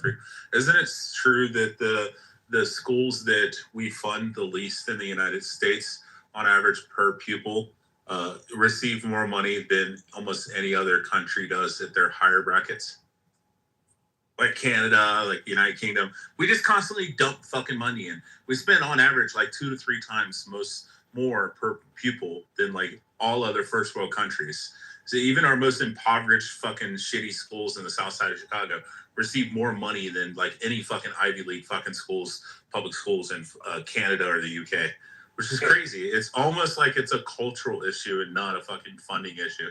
Okay, if that was true, then you wouldn't see other poor people at those same poor schools also faring very well. And I'm not going to defend the amount of money that we spend for sports in schools, but I will defend the fact that we take better care of people with disabilities in the U.S. than elsewhere, and it costs a darn lot of money to do that. Yeah, the United States is pretty amazing. I agree. So the biggest issue I have here is that real quickly. Real quick. The issue I have here with this is that doesn't speak for the outcome of kids not being adequate, right? The biggest responsibility, and this is the difference between left and right. You guys believe social issues and throwing money on shit fixes things. We believe that personal accountability, speaks volumes and take the lead. Your children are your fucking responsibility. I was able to read before I even started school because it was in our culture, and I'm from the South. That was big for us. Like going to school, you know your fucking alphabets, you know your numbers, and you expect to read on a certain level when you first started, okay? To some extent. The bottom line is we're not talking about that anymore. What you're talking about is, again, pouring money on a fucking fire, okay? Which just creates more of the fire. We're not holding the people accountable. Like parents are not coming to these fucking teacher conferences. And teachers are not showing up either because everybody's on some bullshit. They don't want to teach, and the kids don't want to learn, and the parents don't want to be parents. And that's a problem. We never talk about that on the left. It's always, hey, it's system issues, create more social programs, all of that bullshit. When you look at the people who's causing the problem and hold them accountable, that's the question I have for you, Stan. As I said, to me, the biggest factor in education is funding. It's not the only factor. I'm not going to dispute that if you have 2 parents that care a lot more about education, and they really encourage kids, they're going to do better. But kids don't get to select their parents. And it's not the kids' fault that their parents don't care, and you can't put the blame all on the parents. The kids are basically innocent when they're born, and they shouldn't get blamed because their parents are caring about their education as well. Much. This is what I think. I think education should be viewed as a national security issue. If the concern is that people are growing up as degenerates, then we as a country should want to ensure that the next generation is being educated in a proper manner. Now, whereas me as a parent, I didn't believe that it's anybody's responsibility to teach my children to read, nor be able to learn when they get to school. I didn't think it was anybody else's responsibility. I do agree with you, Free. One of the major problems when it comes to education is the lack of parental involvement. Like, that's true. The flip side to that, what the title say? Man, fuck this room, man. Like, y'all some motherfucking clowns. I just looked at the title. Righty, I feel like we've been skipping over you. Do you have something to say? Like, that's it. Like, seriously. Rob, you the one that said it. What you mean? No, I didn't know. I asked a question because an idiot in the chat said that. Well, all they did was put your question in the title. Did y'all not hear the the question is sarcasm? being posed, though. How you gonna ask the not question but then get mad when we I'm try not- to that's when we try to dissect the question? Because that's some clown shit to say, man. Y'all. But you asked the question, and all they did was put your question to somebody in the title. Literally, all we did was put his question in the title. And there ain't no black people destroyed. Black people are not destroyed. That's what I'm saying. Y'all speaking like that? Well, No, I think ain't nobody destroyed. Rob, I think What I asked him was very sarcastic. What I said was assuming that the Democrats are the reason. Why didn't the Republicans do anything to offset it? It's gonna be okay. It's not that. That's what I said. Literally, It's not what that you clown. see in the title is literally what came out of your mouth. Bro sitting here acting like he don't know how Clubhouse works. This is fucking insane, Rob. Like, you've been on here long enough to know. I feel like we've been skipping over Righty a little too much. I'm not gonna lie, but like, Rob, like, you're being sensitive right now, bro. Like, you knew, like, no one has come to a consensus that that's the reason in the title. They just simply took what you said and said, that's a good fucking question to ask the room, and they put it in the title. It's a joke of a question. What, like, so if they would have asked. So if they would have put in the title, "Are Republicans racist?" Would that be a joke of a question? If they care about the black community, I'd ask them to go volunteer in some communities that y'all seem to care to discuss so much. I don't give a shit about that. These is things to bring people to the floor. But as I was saying, though, education do start at the home. This won't be disputed, but we also need to look at the realities of what happened in high-performing schools. Like, there's a certain attention to detail. That in certain red states, there's a reason why the literacy rate has declined because they don't put attention to phonics. They've stopped teaching people how to actually Mississippi read. climbed up amazingly. So No, Mississippi, but hey, and Brad, when we went down this rabbit hole with Mississippi, do you remember that? When we talked, again, they have the greatest improvement rates. Hold on. No, I agree with you, Brad. But what did Mississippi do? But Texas has the greatest improvement rates. Florida has like one of the top tier. What improvement rates? What are you talking about? Mississippi well, is the state Mississippi's literacy rate has jumped up, and that's a state full of black people. I actually just read the other day how they passed California in fucking literacy rate. And if y'all heard what I said, and that their schooling system is on how you improving. actually read. Okay, so let me ask you a question, Rob. Once we went away from that Rob, level, because all you're doing is rambling. Let's ask the real questions. What has contributed to Mississippi's improvement in the last 5 years? An investment in education, and not just a financial investment. There's an emotional investment in seeing their people perform better, and they also put the resources behind it. They went and studied what was working and what didn't work. They went and focused on phonics and teaching people how to read on a basic level again. So that's what they did. It was an extreme focus on saying that, hey, we don't want these poor performance numbers anymore. What can we do as a system to offset the fact that there's gonna be parents that are not gonna be So it sounded like they took accountability and said, hey, what we're currently doing and following the models of other states and other policies aren't working. Let's try something and different. they focus on increasing their literacy rate, which is a great thing. But what's not happening across the board, that's not happening across the board, though, Brad. It's not. Okay, they're not responsible for across the board, though. I don't give a fuck about like across the board. No, but when I'm gonna finish. I let you go on mute, dude. Like I'm just gonna speak. Texas and Florida So again, Mississippi is not responsible across the board. The education systems aren't responsible. The meteoric rise of Florida and Texas, like especially Florida's educational system, is like I would argue is probably on par. It's probably within the top three in terms of ranking. Florida's so like when we look at this and we say when you say, hey, dude, I let you like you keep talking over everybody and soon we're gonna clash, and I don't want to do that. I already did it once tonight. I don't want to do it again. Like the whole thing is that you like the model. Like I'll give you No Child Left Behind. That was a stupid fucking policy. It was a harmful policy. We have a lot of people clearly evident that come onto this stage, such as Arthur, who fucking are a product of No Child Left Behind. I will acquiesce that on the Republican side. But to sit there and say, like, the Democrats are giving more funding to problems in schools and they're doing a bang-up job, showing that there's a declination in the majority of Democrat-held school districts, and let's not forget the majority of the school boards that are held under Democrat leaning, you have to say, hey, wait a minute. Like, you're removing tests, you're removing accountability, you're removing homework. You're basically telling these kids they can TikTok all day and get an education. And that's endemic of a problem. Or are we forgetting all the issues that he's about to bring up and start throwing onto the fire about, like, how school systems out west are dropping off SATs, ACTs, homework, like fucking a whole bunch of shit. Because, like, if they're sinking with all of their Democrat policies and the red states are rising, doesn't that just tell you that the Democrat policies aren't fucking working? Just like optically? We'll even use college here in LA. Like, LA is begging people to begging our state to bring back SATs and ACTs because fucking math teachers are having to teach 8th grade algebra in calculus in UCLA. This is one of the top schools in the country here because people in our age range can't do simple fucking 8th grade math.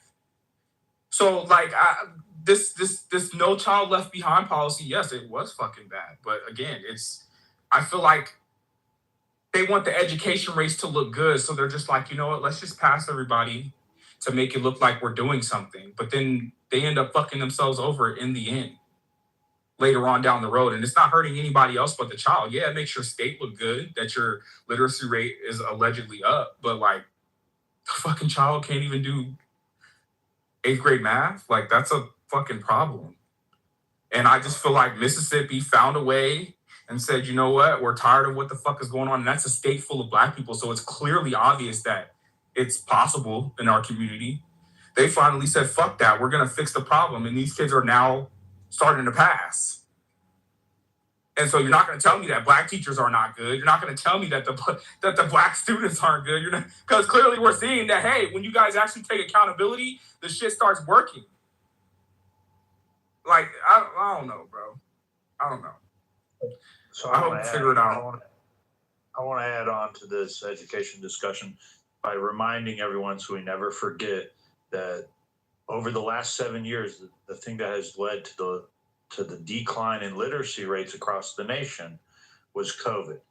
And the red states actually had the least amount of decline or stagnation compared to these deep blue areas during COVID, and then post-COVID, we're seeing some, not all, but some, like the ones spoken about, Texas, Louisiana, Mississippi, Alabama, Florida, Indiana. Those red states seem to be excelling in gaining in literacy rate. And a lot of this has to do with what had happened during COVID. We can't forget that the deep blue areas locked down and held their people hostage longer than the red states, generally speaking. Yeah, and imagine that. More people died in red states than in blue states. And the blue states... do you know why, Stan? Because of weather reasons, have no choice because of the proximity of where people He's not listening, Joe. Do you know Joe, why?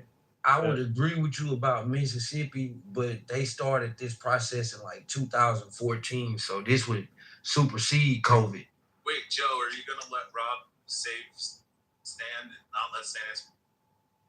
We're not forced to answer. Stan, do you know why there were more deaths? And if that's true, I'm going to fact check you, but go ahead. Tell us why. No, you tell me why. I just know the data says that there are more deaths. It's your stat, Stan. It's your stat. Why? The data says there's more deaths. The policies, clearly there were different policies in the red states than in the blue states. And so on average, those states made differences. Right. So it's something we shouldn't overlook that black folks were affected and high a disparity percentage to the other counterparts. You would agree. And where's the highest population of Black folks in America? In Texas, actually.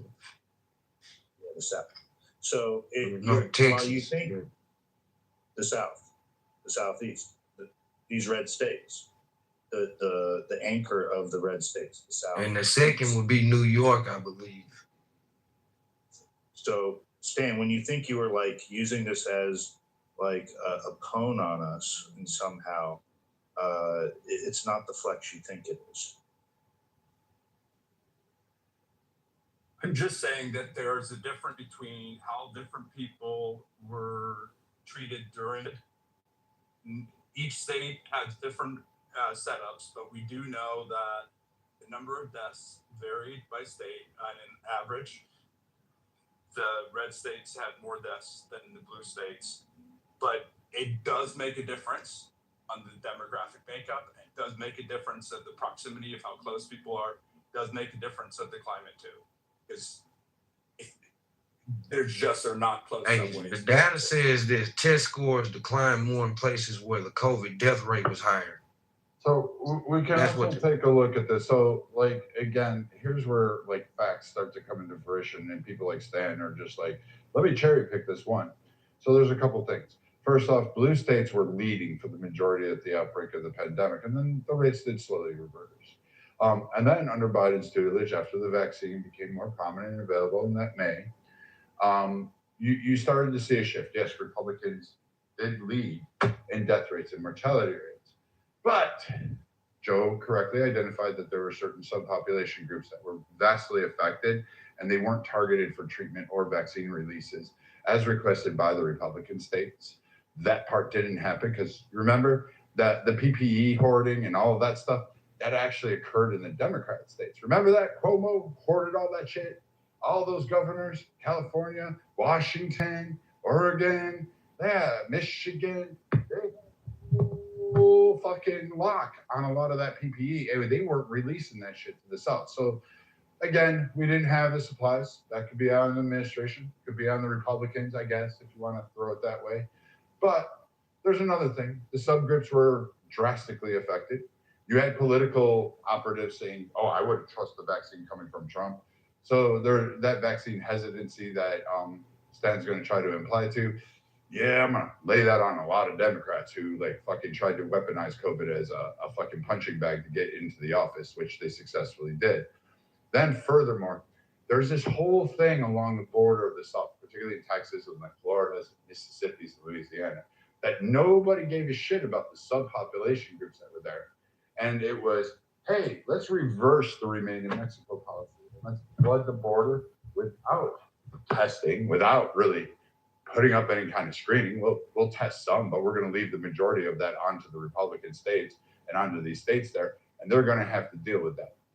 And so while these states were dealing with a flood of migrants coming up from South and Central America where they didn't have testing and they didn't have vaccines at any real major, massive push, Biden just saying, well, we need to bring these people in.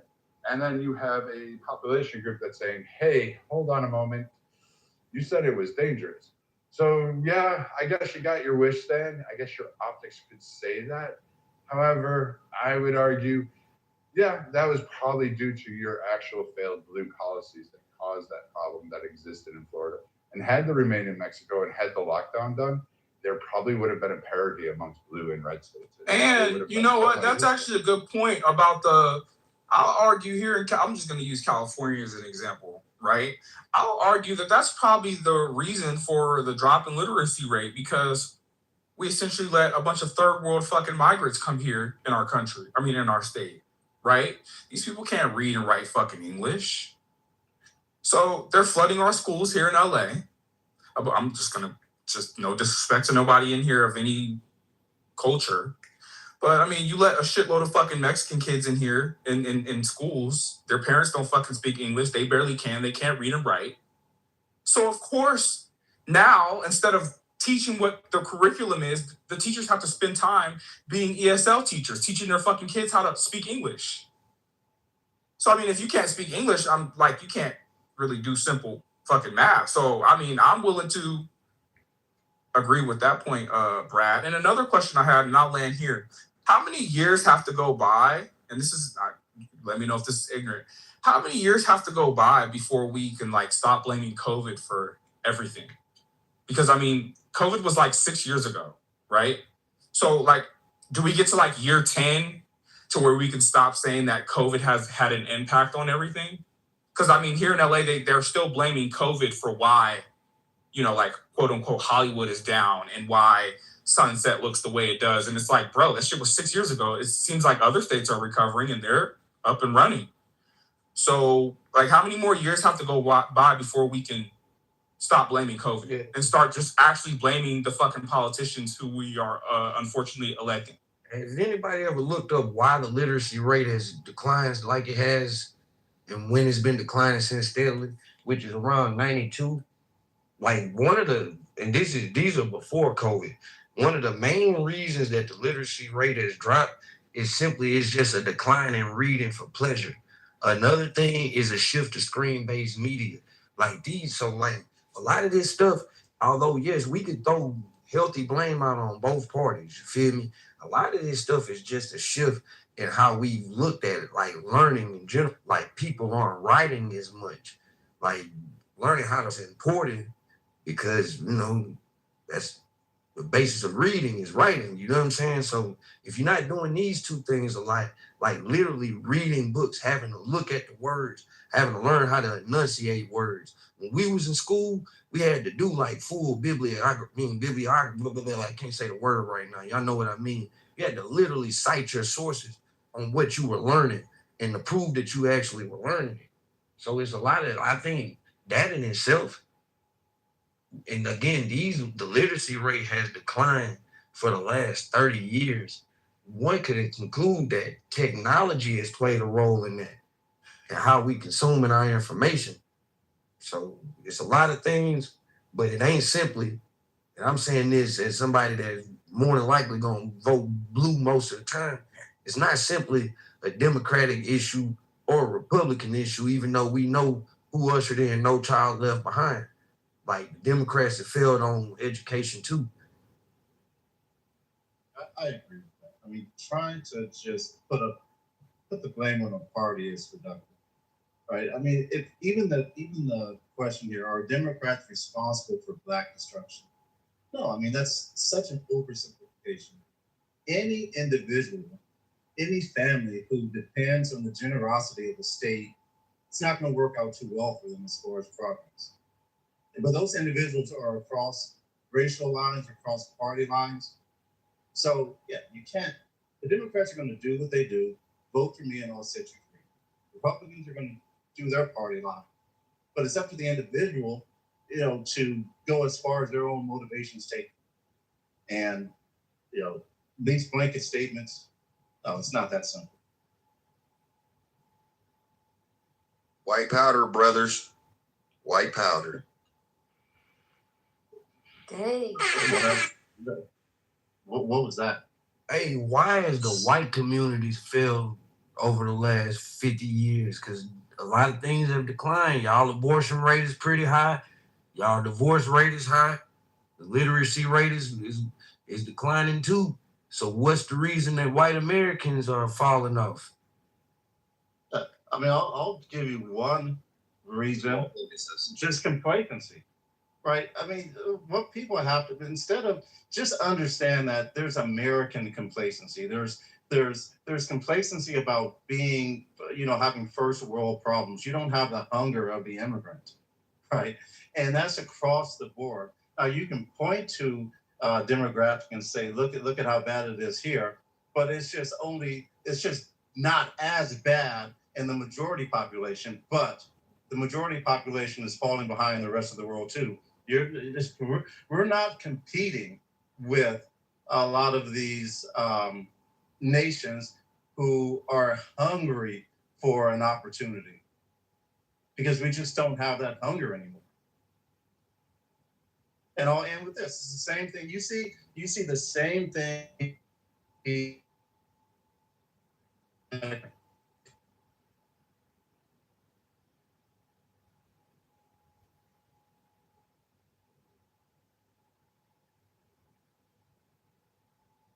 counterparts or just their American counterparts.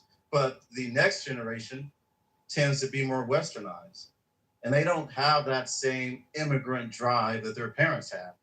And now we are 2 generations beyond a lot of these the first generation, and you're seeing really you don't see much of that immigrant drive left. So it all comes down to individual, whether or not you can compete in capitalism.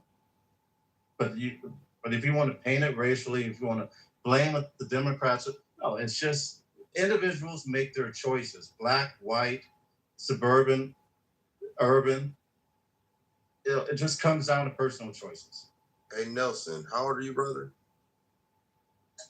Yeah, I don't dox myself on these things, but I'm older. You're not doxing yourself. What's your age range? Why do you ask? I'm making a point. There's no harm in answering that question. Yeah, I just don't want to. Are you under the age of 40? And next question, I told you, it just doesn't matter. I mean, if you told me why you think it matters, then yeah. Okay, let me tell you why I'm asking. I want to understand what era you were born in and grew up in to understand the context, so that you would understand the context of what I'm framing. Or you could just take my points on their merit and make a counter. You're under the age of 40, so I can tell, and I can tell by your talking points and some of the insecurities that you're espousing right now. You're probably in your early 30s at best, and maybe in your 20s. But I grew up in the crack cocaine era, right? And I could tell you that a Republican fucking president was in charge during the time of the Iran-Contra, which led to the whole cocaine crack epidemic and era, right? Also, the Democrats did some of the same heinous shit. Point that I'm making simply is that they're 2 wings on the same fucking racist dragon. None of them has helped us. Now, I will say in the very beginning, the Conservative Party was always the party of the blacks. Definitely the Republicans were. Then towards the 90s and 80s, they both fucked us. And then you could Google some shit that would tell you that the Democrats in the last 60 years have done more policies or passed more policies that help blacks.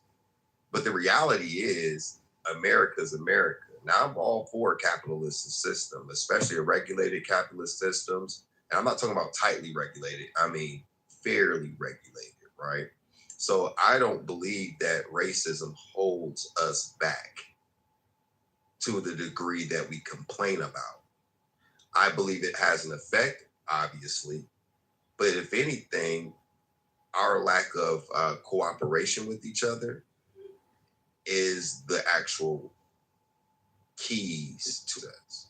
Okay. If we were to work together, Black Americans, and create systems, infrastructure, utilize our resources to create solutions, then all racism is doing is creating an opportunity to be overcome. Now, I'm not saying that racism and white supremacy or the idea of white supremacy does not exist. It just should not be our excuse to fail. Does that make sense? I mean, I agree with you. It's never Cypher, we older dudes. We out here, we been in the world. Most niggas, dog, is not using that as an excuse because most niggas ain't even educated enough to think about the impacts. And I'm talking about in these type of environments. They don't really think about the impact of what systemic racism is actually done and white supremacy. You feel me? Like, I hate to spin it like that, but that's just the reality. Most niggas in these environments are in survivor mode. They're not thinking about none of that type stuff. They're not even thinking about history on our end. They're thinking about how I'm going to pay my bills, how I'm going to feed my kids, how I'm going to avoid getting shot, how I'm going to avoid getting harassed by the police. And I'm talking about these environments. That's why I want to stress I'm talking about a segment of these environments. I'm not talking about the totality of Black people. Like these conversations would change drastically if we focused on what it is, which is a segment of people. not the totality of people. Right. So so these people are not sitting up largely blaming that. Like that's where I'm like, man, people ain't, man, we giving white folks far too much credit. All right. We giving them far too much credit because they don't even largely benefit from the system like that. What they do have is a system that doesn't work against them strictly because they're white. But it don't work for them largely either. Exactly. Which is why some of my points. But it's not on equal levels, Rob. No, I'm not saying that it's not. I'm not saying that it's equal. I'm simply saying that they go ahead. Let me It's not on equal levels. We cannot deny. Black people cannot deny that there is a racism. Now, can we just use it to say it's totally on us back? No. But there's a racism element in this society. That's why you got class action lawsuits where black people is constantly denied mortgages. Bank of America and these different areas just redlined in their area. So they couldn't even get loans to get the business. But while the Koreans will tell you, it will tell you that they can get the loans from the banks to open up business in black. They got their own banks, bro. But hold on. Wait, brother. But there's some that actually can get loans in America, and they tell you this. Some of them is admitting to the racism that's happening. They say they can get loans to open up business in black community, and they see why black people are upset because they can't even get them loans. Hey, do y'all really think niggas is getting loans to open up liquor stores? Hold on, let me finish. Hell no. Let me finish. No. So, you got to understand, these people have 275 years of free labor and money. Have 275 years where they accumulated so much wealth off of us, right? And we've outpaced them multiple times, bro. Hold on, let me finish, brother. Then when we finally decided in 1929, or the 20s, late 20s, under the Black Wall Street and different black communities, when we started opening up our own business and having our own business, what did they do in Oklahoma? They dropped bombs on them. Then you have the 60s. You have the 60s when they brought the FBI under J. Edgar Hoover and started cut the COINTEL program to destroy all the black leaders from Malcolm X, Fred Hampton. We're terrorists. We're terrorists too. When we want Did I just hear Black Wall Street, man? What the fuck are we doing, man? I mean, they talk about design, they talk about Holocaust, so I mean, he has a point, what's but wrong I with Black? think What's wrong with Black Wall Street? What was he saying about that? Can you bring that? it was a legit thing, but here's the thing though, Timothy. Not Timothy, but to Elder. But the guy that's what about right now? What are we doing right now? Matter of fact, Elder, do you have any money in a black bank? Elder, does anybody on this stage that's black have any money in a black bank now, today? No. People fail to understand is history. History. Why not? Hold on, why not? Well, I mean, I'm gonna be honest with you because I love Navy Federal. That's one reason. And two, you I don't just have to have all your money there. You're right. I could have more than one, but I just have Jenna. Hold on one second. Why? So what's up with the people, with the black community in PG County and some of the black community that's in Atlanta and Houston and over here in Black Beverly Hills here in LA? Like, so what? Why are they seeming to figure it out, but the rest can't? Like, what? Like, because them niggas is getting to the money. They're educating themselves. They're not being victims. So, Elder. So exactly. Elder, so why are we talking about? Why are we talking about like the Black Wall Street and shit like that? Like, what is that? Hold on. I like what you're saying. I like what you're saying, but I was asking Elder a question. Yeah, but Elder, do you have any money? Do you have any money? Do you have any money, Elder? Do you have any money in a black bank? Not at this point, no. Why not, though, Elder? Why not? Listen, you got to stop individual. This is about a nation thing. You got to stop worrying about individual. Bro, you are part of the nation, and you are elder, right? This to me, I'm talking. But you are elder, right? We should be looking to you, right? Don't bring it on an individual level. I'm talking. No, about it is. You are, hold on, Elder. You're the one that has the complaint, bro. You're talking about what happened 100 years ago, and you ain't that old. So I'm asking you, good brother, don't be defensive. I'm asking you a serious question. Why? Okay, let's bring it down. All right, my bad, bro. If I'm being, if I'm being a little passionate, forgive my passion. Elder, Can you could tell you help us? me to understand why you don't have money in the black bank right now? You have this passion. Hold on, you have this passion. You have this passion, and you're making some good points, Elder. No, I know it's not about you, Elder, but you're the one that's talking, and you have the points. So I'm asking you, why are you avoiding that question? It's not about me. No, but why are you avoiding that question? Why haven't you put money in a? You have the passion though, right? Listen, I've just told you it's not about me. But that's not answering the question. I'm asking you, why don't you have money there? Maybe he doesn't know any black banks. Can you give us 3 black No, banks? but you're talking for him. He's an elder. Can you give us 3 black banks, though? No, I don't want to. You have a thing called Google. I'm asking you, can you do it? Yeah, I can. I bank black. I work with them. Tell us. No. This is the thing. This is the problem right here, guys. Hold on, sis. What you just said is the problem. I'll look it up. You have a smartphone. You're on a smartphone. Why haven't you Googled black banks yet? Can you tell us the benefits? I'll do it, but I asked you to do it. Because you're the one that brought it up. No. The fact that you're saying that out loud on a white stage is embarrassing. Don't ever say that aloud. Why do y'all say this is a white stage, though? I'm saying this is white room. You know, this motherfucker, Donald Trump to them is a white stage. The stage is black. Nigga, you got pay. You got Harry Joe and it's more blacks on this. But there's majority of us up here. But Timothy, you know what I'm saying, though, Timothy. For those that are new in this world, I'm seeing a lot of new faces. They think that this is a white stage, bro. I just not nothing against you. I just get it gets a little frustrating when people. And then actually, Nelson asked a really good question. Nelson asked a very good question. I'm wondering. Hold on. But Timothy, this is the part that we can't escape. We can't escape this gravity, bro. I heard 3 of my own black folks make excuses as to they're asking me questions that they could Google right now in real time. I'm wondering. But Nelson asked you what's the benefit? Like, why can't you just ask you the question? Why would I would do that? Hold on.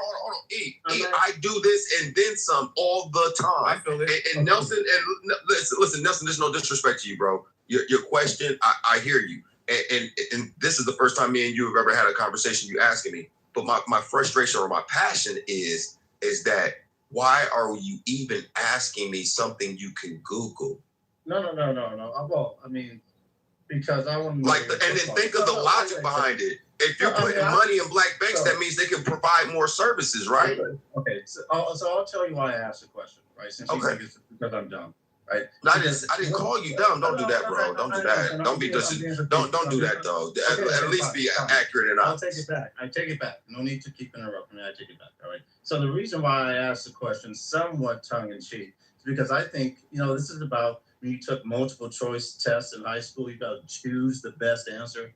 You got to choose the best answer. So if the problem is black people are not able to get home loans or business loans, what is the best answer why that is the case?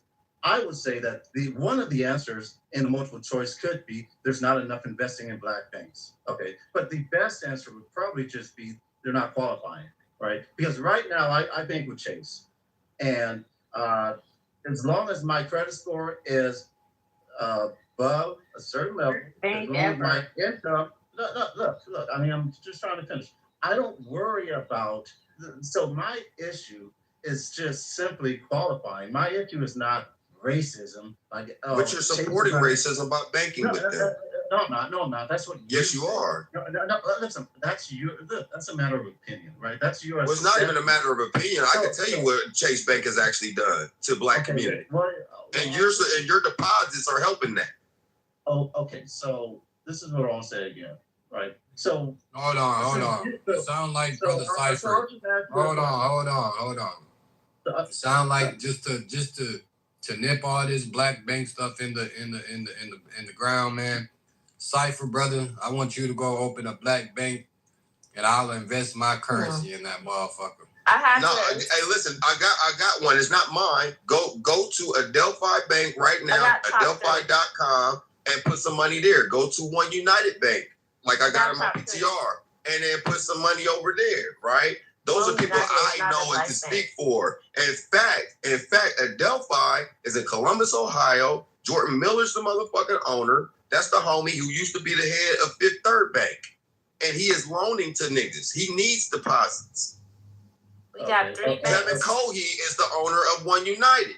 The top 3. Him and Jordan go golfing all the goddamn time together. So let me ask you a And question. they are lending to our people. Are In they fact, just if you open up loaning an the account people? today and you give a reference code to somebody else, they'll give you $50. Are they There's just no loaning to excuse, people is what I'm with- saying. I'm are they taking away loaning- the excuses. Are What they- I'm doing is I'm annihilating the excuse for Okay, self-determination. but I from gotta our ask you a people. real question here because we gotta be logical right now, right? Because it's the same thing like Nelson just said, right? With Navy Federal, if I keep my credit report the way it is and my credit score above a certain, level, I don't give You can have a 680 Hold and on, get a hold score with them. on. I'm not worried about getting a loan. Like, I'm not walking into a bank and saying, oh, these people are about to fucking deny me because I'm black. It would be simply, oh, I'm just not qualified the way I am. Or I haven't gotten an Amex card yet because I'm black. Like, that's fucking ridiculous. So let me ask you a question.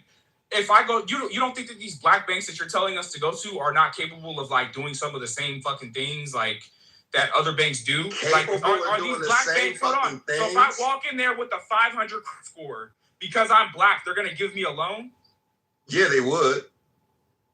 Why the fuck? Yeah, there are some banks right now that are giving you $500,000 with a 550 credit score, bro. What the fuck is their advertisement then? the Why don't I reason see why them on my people- Because they ain't got the enough reason money why for it, people- bro. the There ain't reason enough why niggas people- depositing him. The reason why So you people mean to might tell me wanna- that I could walk in a black bank with a 500 credit score No, and that's because not I'm happening. black, they're going to give me like a That's $50,000 not loan? happening.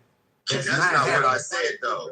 That's not what I happening. said, though. And that's not the real reason why people would want to advocate for banking black, simply because you think that being black is going to get you. Going to get you in there, yeah. That's That's not some how it idiotic works. shit. People would want to bank black largely because banks had a historical practice of discriminating via race. Keeping the money Exactly. in the family. Exactly. I know it wasn't simply self-explanatory. it wasn't simply just about getting access to loans, but Right. that's like to try to like But again, come ain't on no now, white bro. person- Like, that's surface level, right? It's obvious that we're trying to keep the money in the community. That's But obvious, it's not right? about no, it's Koreans not do about it. simply, White it's people not do about it. We get simply- it.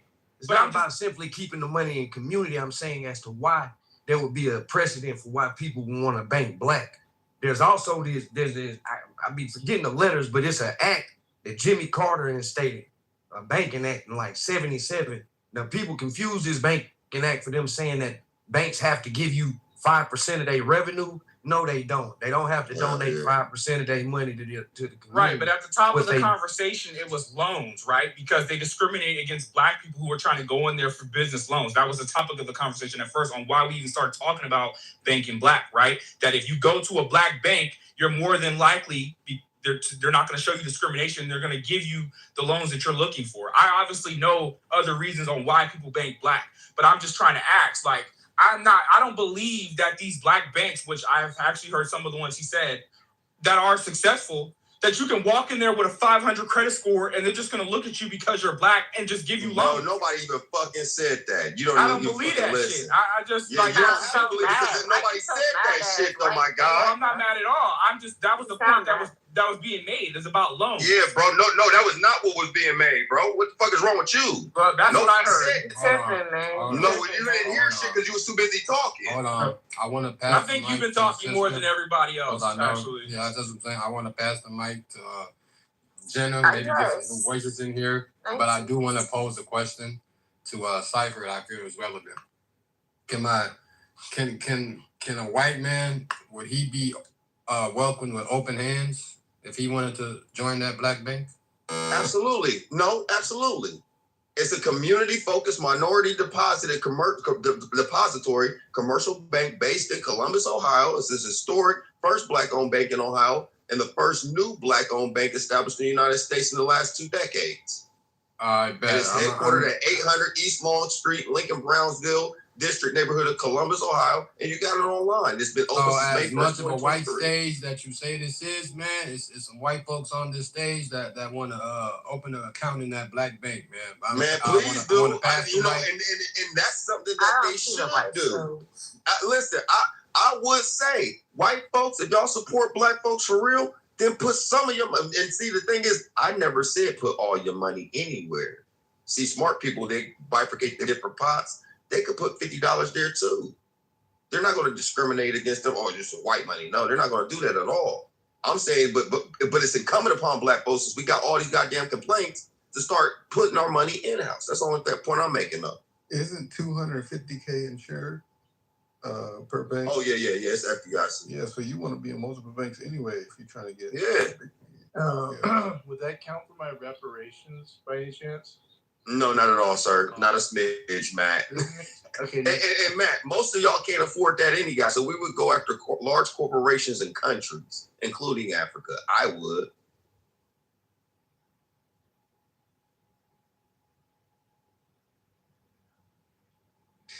Well, I tried. You and these black banks, Cypher, you will not let that shit go, man. I never let it go. I never let it go. I gotta ask.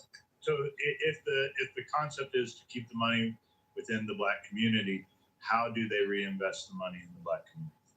Well, how would I go about doing it, or how does that bank go about doing it? The black banks, yeah. Okay, well, one of the things that they do is they can offer new, more financial products, and they could also expand their reach into different areas, right? So it doesn't have to be like regional or anything else, right? So, for instance, I know that One United Bank, the BP, she does this little book report thing, for instance, every year for financial literacy. And she picks 10 of those book reports from the ages of 8 and 13 from March to July. And they pick 10 people, they give them $1,000 bank account. And it's a book report based on the book that she wrote based on financial literacy. There's other things that they do in terms of financial literacy that I work with a Delphi Bank with right now in Columbus, Ohio, about free financial literacy, where we're feeding the public and letting motherfuckers talk about financial literacy so that they know, hey man, you can put some of your resources here. This is how you fix your credit. If you're trying to open up a business, this is what they're looking for. These are grants, this, that, and the third. This is what options are and resources that are available, right? So in most white households, well, I ain't gonna say most. In some white households, the successful ones especially, they teach financial literacy at those houses. And most financial households, successful black households, I do presume and do know that they teach those things there. The people that are unbanked and underserved are dealing from a framework of ignorance. They'll sit there and do all this due diligence about a Delphi Bank, One United Bank, and any other bank that's black owned, but don't do a goddamn due diligence on the banks that they're current. I'm not telling you, hey, Navy Federal was cool, but Navy Federal's been sued too for discrimination. So it's Chase Manhattan Bank multiple times. And they got caught with 20,000 metric tons of cocaine, and we know where that shit was going. Serious question. 13 or 14% of the population. Is it a strong business model just to target that population? Or wouldn't a better business model, and don't most business models that have the most success target everybody? When you say target, what do you mean? Who are you talking about? You talking about the banks, the black banks? As their customer base. Oh man, you know that underserved community is $1 trillion market.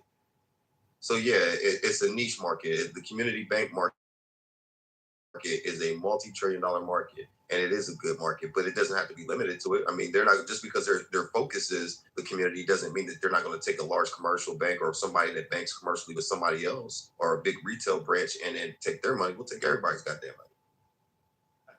I just look at I prefer, based on how the laws are set up, I prefer state banks and credit unions over big federal, like the big banks like Chase.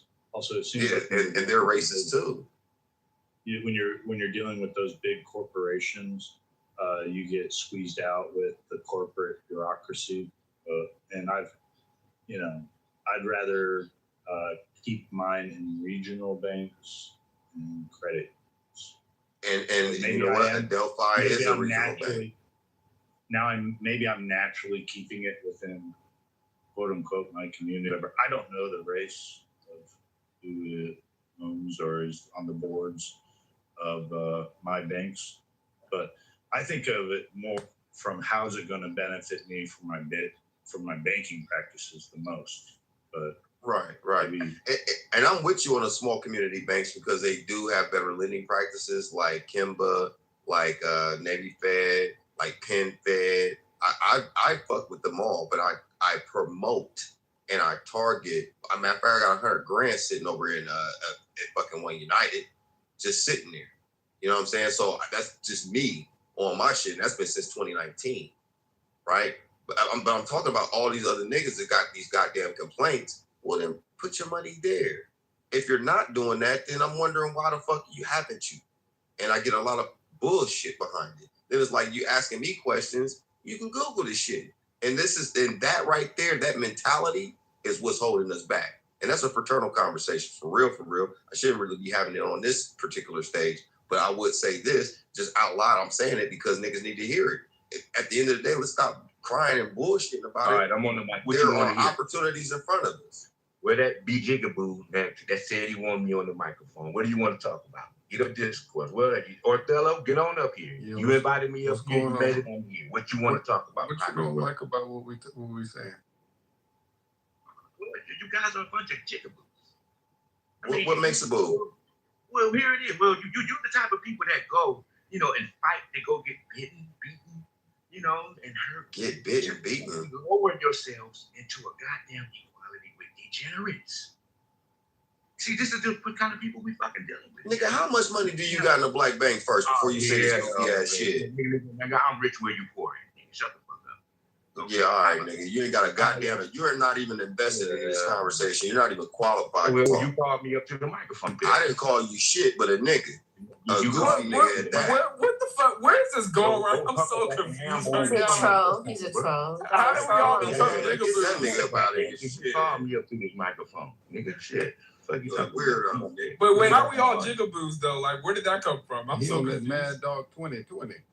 Man, this nigga look like he He's a smoked troll. black and Y'all mild get and the stress troll off out the and stage, shit. please. Nah, he looked like he from your era, man, that crack era. Oh shit, Himothy. Now, Himothy, how old is you, Himothy? Ain't you about 40? Talking that shit. Nah, brother, I ain't scared to say my age. I'm 32. Oh, yeah, you a crack baby then.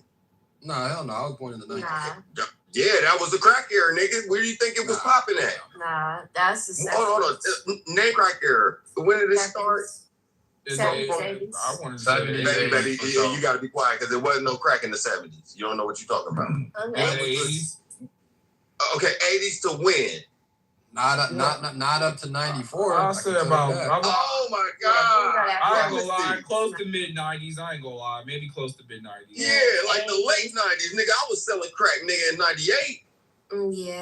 Yeah, I was talking it, but Some of y'all's mamas was crapping. Yeah, but the 94, bro. Some of y'all's mamas and daddies was letting us find the rentals, nigga. We had the crack bills yesterday. Yeah. We the social media era. We not no crack era game. Yeah, look, that was a solid 15 year. Now I don't know who's buying crack now, but I can tell you this: niggas was buying crack in the mid 2000s.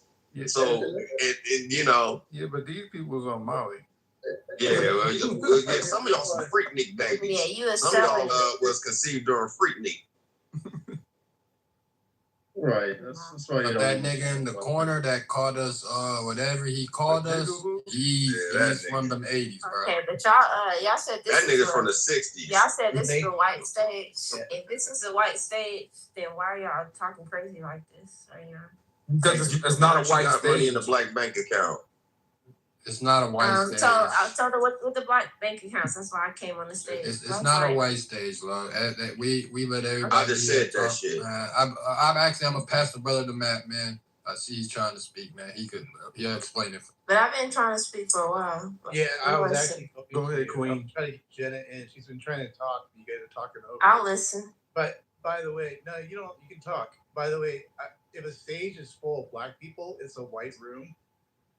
I'm confused. I don't understand how that works. But okay, go ahead, Jenna. It's about who run it. It's a white room. Right.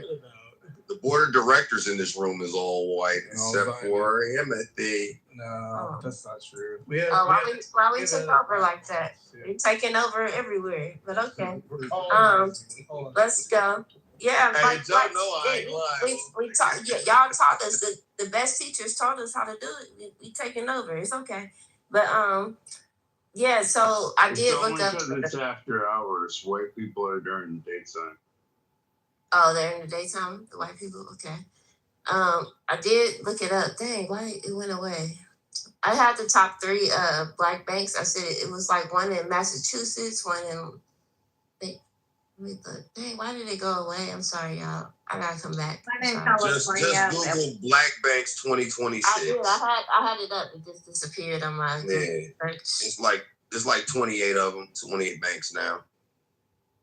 Well, I looked at the top 3. There's 28 though. So you gonna put some money? You gonna put at least $50 in one? Yeah, it's easy to just have another bank account for sure. Yeah, definitely. Absolutely. I got the Chase because Chase is everywhere. I travel a lot. Chase is everywhere, so I got the Chase. But Chase is grimy as fuck too. But it never did me wrong. It never did me wrong. Man, they do. If somebody get me wrong, they give me my money back quick. So I like Chase.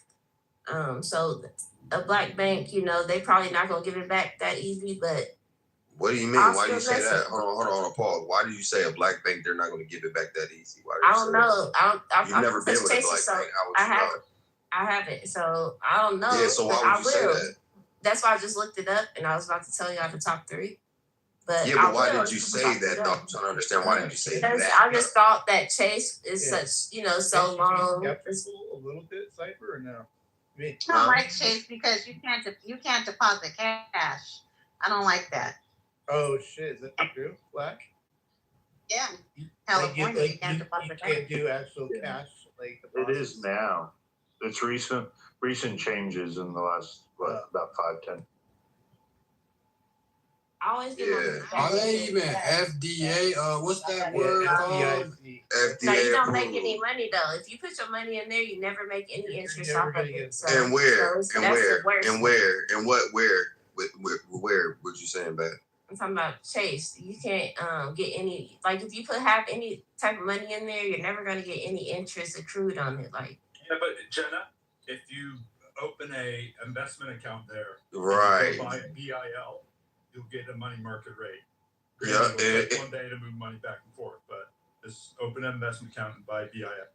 Yeah, and if you get a certain amount of wealth, you could actually go to JP Morgan. It's the same thing. JP Morgan is one of a better. And wait, so Chase, you're not allowed to deposit cash with Chase, or is that every bank? Because I just did it with Navy the other day. I mean, Navy Federal is not Chase. No. I know that, but I'm saying, is it just Chase? In the last 10 months, he said in the last 10 months it's changed. Damn. So why did they change that? I don't think that it even matters when it comes to this conversation. So but I'm just interested. Like, did they change because they? I feel like, is it gonna go to other banks too? Like, why haven't you Googled it though? Bro, I don't need to Google everything if we're having a simple conversation. If we're all having a conversation, I'm not gonna Google. Obviously, I know I have a fucking computer in my fucking hand. Hey, this the shit that I'm talking about, bro. Obviously, I have a computer in my fucking hand to Google. But if we're having a conversation and I say, hey, bro, do you know why they don't want to accept cash? And you might happen to know. I mean, common sense would be like, yeah, common sense says your ass would have Googled it, nigga. So when the lady asked you earlier, hey, what are some banks that I can have? You knew top of your head what fucking banks there were, but you wanted to be an ignorant, jigaboo ass nigga and not want to tell us. You can even say, hey, love, these are the 3 banks that you can deposit your money in. But instead, you wanted to be like, no, Google from here. Anyways, like I'm saying, you're embarrassing. So nobody knows. Nobody knows nigga, why. You're embarrassing when I hear you talk. You're keep investing your money in that punk ass, blue ass bank that you're fucking investing your money in. You're not doing nothing. They're not. The bank is trash. Do you have $100,000 anywhere? Do you have $100,000 any goddamn where? Doesn't matter. I bet you got more money. Right. Okay. All right. So my punk ass money is in a black bank. Let's have a real conversation. That's a fact. Nigga, real conversations that you're not qualified to even complain about what the fuck white supremacy is doing, nigga. Niggas to deposit their money in a black you're a bank. part of white supremacy, nigga. Shut up. You're a part of it, nigga. No one cares about You're one of them motherfucking lame ass bank. niggas that get on this goddamn mic Nobody crying cares about about shit your you bank, can't brother. never do nothing about. Even though they suck your fucking fingertips, you crying ass motherfucking Nobody monkey. wants to deposit their $50 in your bank, brother. Sorry, nigga, shut your ass up. I'm trying to tell you, brother. This is between Cypher and E. We're going to allow them to crash out for maybe 30 more seconds. Oh, it's not a crash out. I just, Shut your nigga lips up, nigga. He's in here bragging about depositing his little $50 in his black bank. Nah, fuck him. No. I reserve the right to be whatever I want to do because I'm invested in my people. This nigga's a spectator. This nigga's a crime ass nigger on a fucking mic. Bro, the white he nigga here every trying to get goddamn referrals thing to for his him, black and bank. he's nothing but a fucking monkey. This nigga here trying to get referrals to his black bank. Nigga. White people love what you saying, huh? Exactly. You He just- here trying to get referrals to his I'm a shit on this nigga. $50 in his account in his bank, y'all. Jenna, he's not one of us. He's not. This nigga's in here working for commissions right I now. don't give a fuck. Listen, hey, Jenna, let me lay something down. We're just meeting each other, right? Let me just say something. Hey, Jenna. So I use this word for shocking and all. That's fine. You in here I trying to use it get for shocking all. commission to your Jenna, I want you to bank. know this.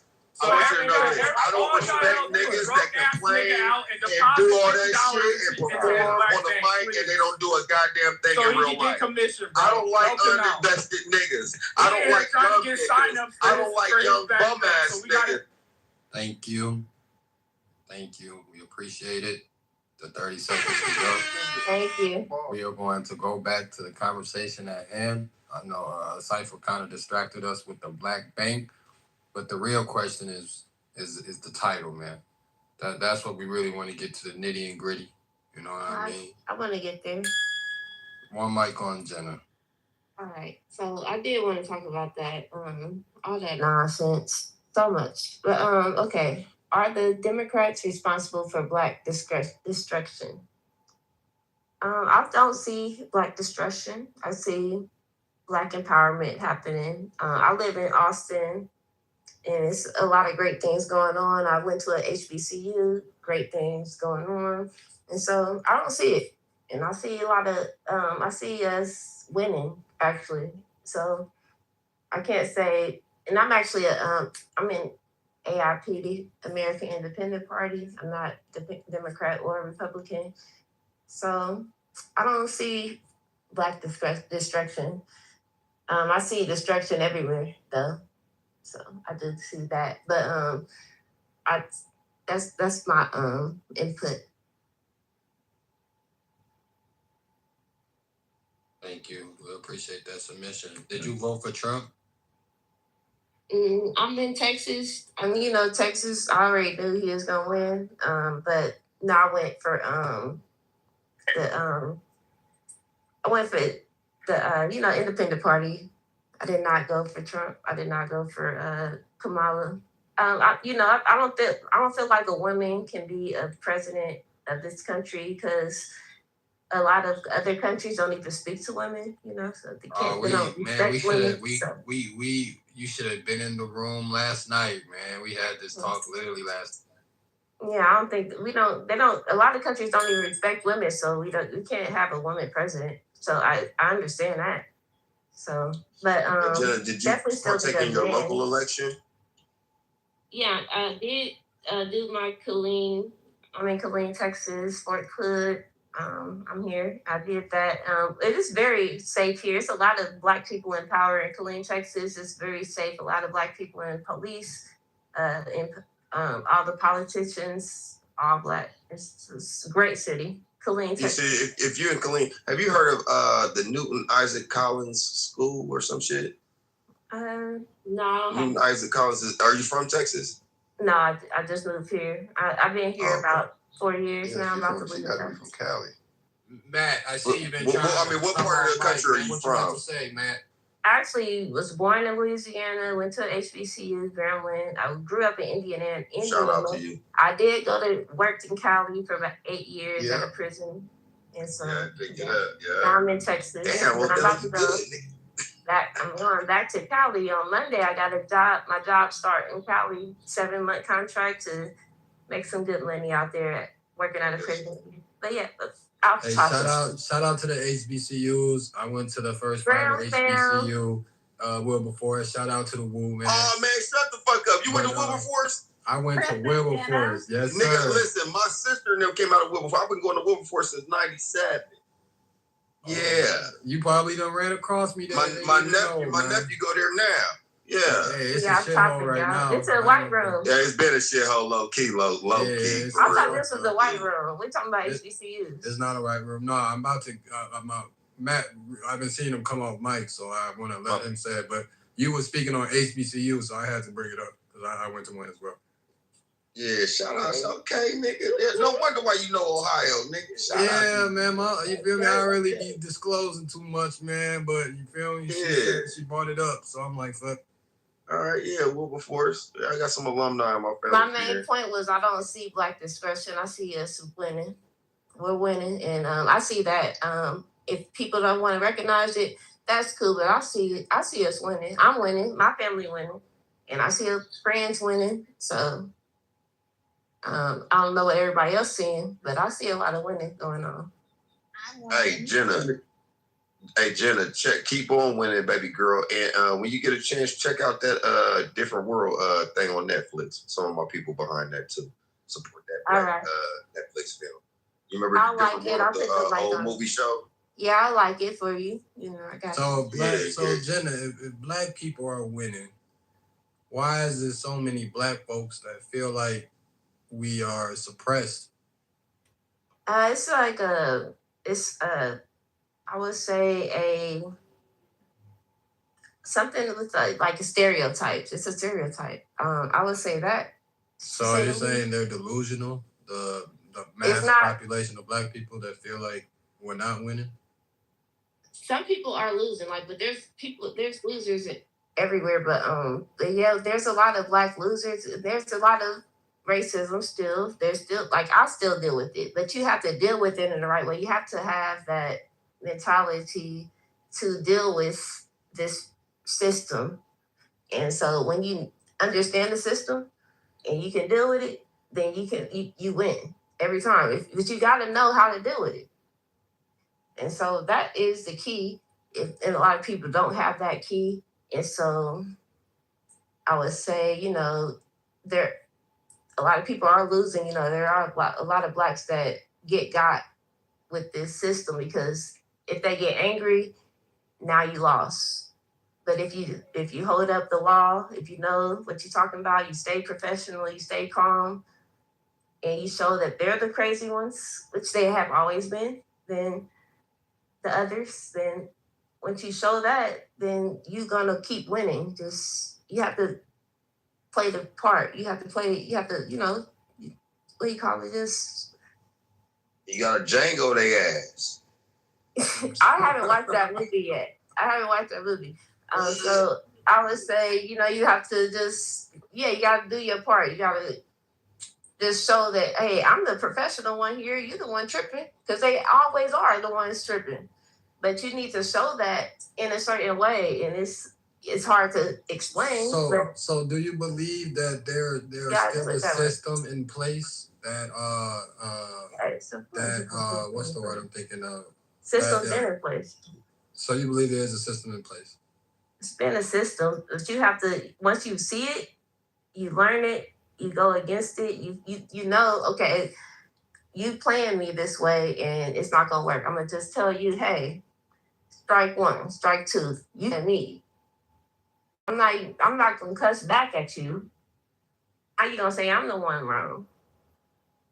You're the one causing a hostile environment at work. I'm gonna say that off top. As soon as you do anything negative towards me, say anything negative to me, I'm gonna write you up and say that you have caused a hostile environment. Instead of prisons. No, yeah, but I'm saying this is to coworkers. Usually, it's not the inmates or people that you work with. It's usually your coworkers that you have issues with, that you lose your job or you don't continue in your career, whatever career you have. But if you have a career as a Black person, you're going to continue to win because you have that professionalism, that empathy, that you just have what you need to succeed. With these white people, when they come, they don't. They just don't know how to act. Honestly, Sometimes you gotta whip them. Sometimes you gotta spring them to a tree they and act whip 'em. crazy. Not the They whip. say something crazy to you. They say something crazy to the people. I to like the way you prisoners. die, boy. That's They act crazy. Yeah. Sometimes you gotta nail them to the cross and burn them. But you need to write down what they said, everything they said, write it down and say, hey, this person is unprofessional because of what they just said. Don't even go back and forth with them. Just write it out and say, hey, you have caused this hostile environment. Jenna, you're not afraid of white people, are you? Not at all. Okay. I got a scenario for you if you could entertain it, maybe, if you don't mind. Okay. You're alone in a forest. No, I wouldn't do that. That's what they usually say, right? So I know, Black. You're alone in a forest. You are confronted with a bear or a white man. What do you do? Do you, in that situation, do you just go with the flow and like? You say hi, bear. Bye, bear. So don't deal with the bear. You don't deal with the bear, right? Don't deal with the white man at all. Like just hi. But you can't get away from it. Like either one, you're probably not getting away from it. Like the bear, you're definitely not getting away from, right? Then you gotta shoot them both. Because he's there. You have no weapons. You gotta stab them both with a sharp harpoon. You gotta get a stick and you gotta beat the cage juice out of them. So wait, did you say you don't gotta kill him? You would go to the bear or the white man? Gotta kill him. The bear you can make a rug out of. The white man you just eliminated one race. I trust a bear more than a white man. Oh shit! There we go. That's I would be mad. Yeah, I trust a bear more than a white man. Wow. You know you're gonna die, right? You know that, right? The bear gonna chill unless you mess with the bear's gonna. That white man like is gonna just figure something out. He gonna come at you acting crazy. No, the bear. The bear is not just gonna come at you acting crazy. Hey Jenna, stick around. Unless you mess with the cubs or something, right? Like so, nah. Jenna, I would. Jenna, you good money. I trust the bear more. How about a black man? If you were confronted by a black man or a black bear. Hey, I guess it might be a man, but the black man, I'll trust the black man more than the white man and the bear. I would trust the black man more for sure. I definitely would trust the black man more than the white man and the bear. He's gonna respect me. So you're literally a racist. Your point of view. I'm racist. You have to be. You have to be racist in that argument. The only way you can make that make sense. It's a gotcha moment, Gemma. It's a gotcha moment, Jenna. My apologies. He said I'm racist now. It's not racist because you guys have again, you've moved the goalpost for why they. This is reality, though. Why it was ever brought up? Why the whole would a woman rather be with a bear or a man question? It was never posed. It was never posed as a racial dynamic. The question is, when it first came on the internet, it was basically women saying that they don't feel safe around men. So unsafe that they would rather be around a grizzly bear. Now, what these people in this room have tried to do is add a racial component to it because they don't seem to be able to. I didn't do anything. I listened to the question and there's no racial. I trust a black man more than a black woman in a bear. You know there was a racial component to it by you saying, had you said man in general? No, but you in your said heart, white you called man. it a nigger. I just gave description. You said a white man and a bear. Yeah, you said a black man and a bear, which it adds a racial component to what the initial. And then he called me a racist after that. Yeah, that racist is a translation for nigger. That's what he said in his heart. I heard him whisper it to himself. It was just a scenario. I don't know where you got. No, I'm saying the scenario. The scenario as it spilled, the scenario is literally women. Would you rather be alone with a bear or a man? No. Because that's what they do. I mean, you knew this was where it was gonna go. Oh, I know. I didn't know. So Not you, Rob. No, I'm saying like I the didn't race know. component Man, part of it. all we did was take a song and we remixed That it. was a song? That's I didn't even all know we where this came fucking from. did. I didn't know. I don't think that was being That's all we racist. did. It actually takes away from the purpose of what they were saying, and if you wanted to make it as a Hold on, gotcha Rob. moment. Hold on, Rob. Jacob, do you know a white woman said the same thing? The framing the question. Did she trust a black man more than a white man? Yeah, a white woman I said bet. the same thing. It's They not. crucified It's her. A white woman will trust a black man before she trusts a white man. It's not even that deep, you guys. It's more just like a logic. And before they trust a It man. really was. I mean, Because you're you just used the word wrong. Why didn't any of y'all answer my question?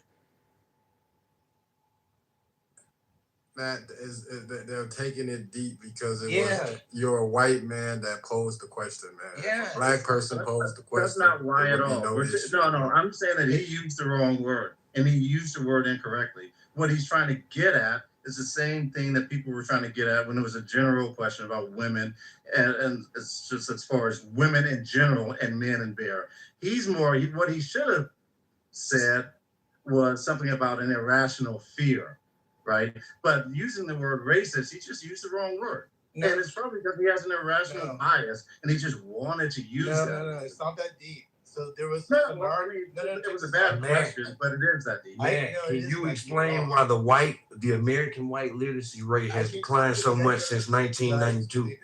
Can I explain? Man, you just used the wrong word. Why has white culture declined? Let him explain, man. Y'all not gonna disrespect my fucking moderator in this bitch. Why has white culture declined? Hold on. Y'all, Matt is trying to speak, man. Y'all not gonna disrespect this brother, man. He ain't disrespecting y'all. Let him answer the question. Is he the one that asked me the question? I was wondering, like, the answer that I gave, is it, like, how is that, like, interpreted now, though? Because y'all asked me this question, and I answered honestly.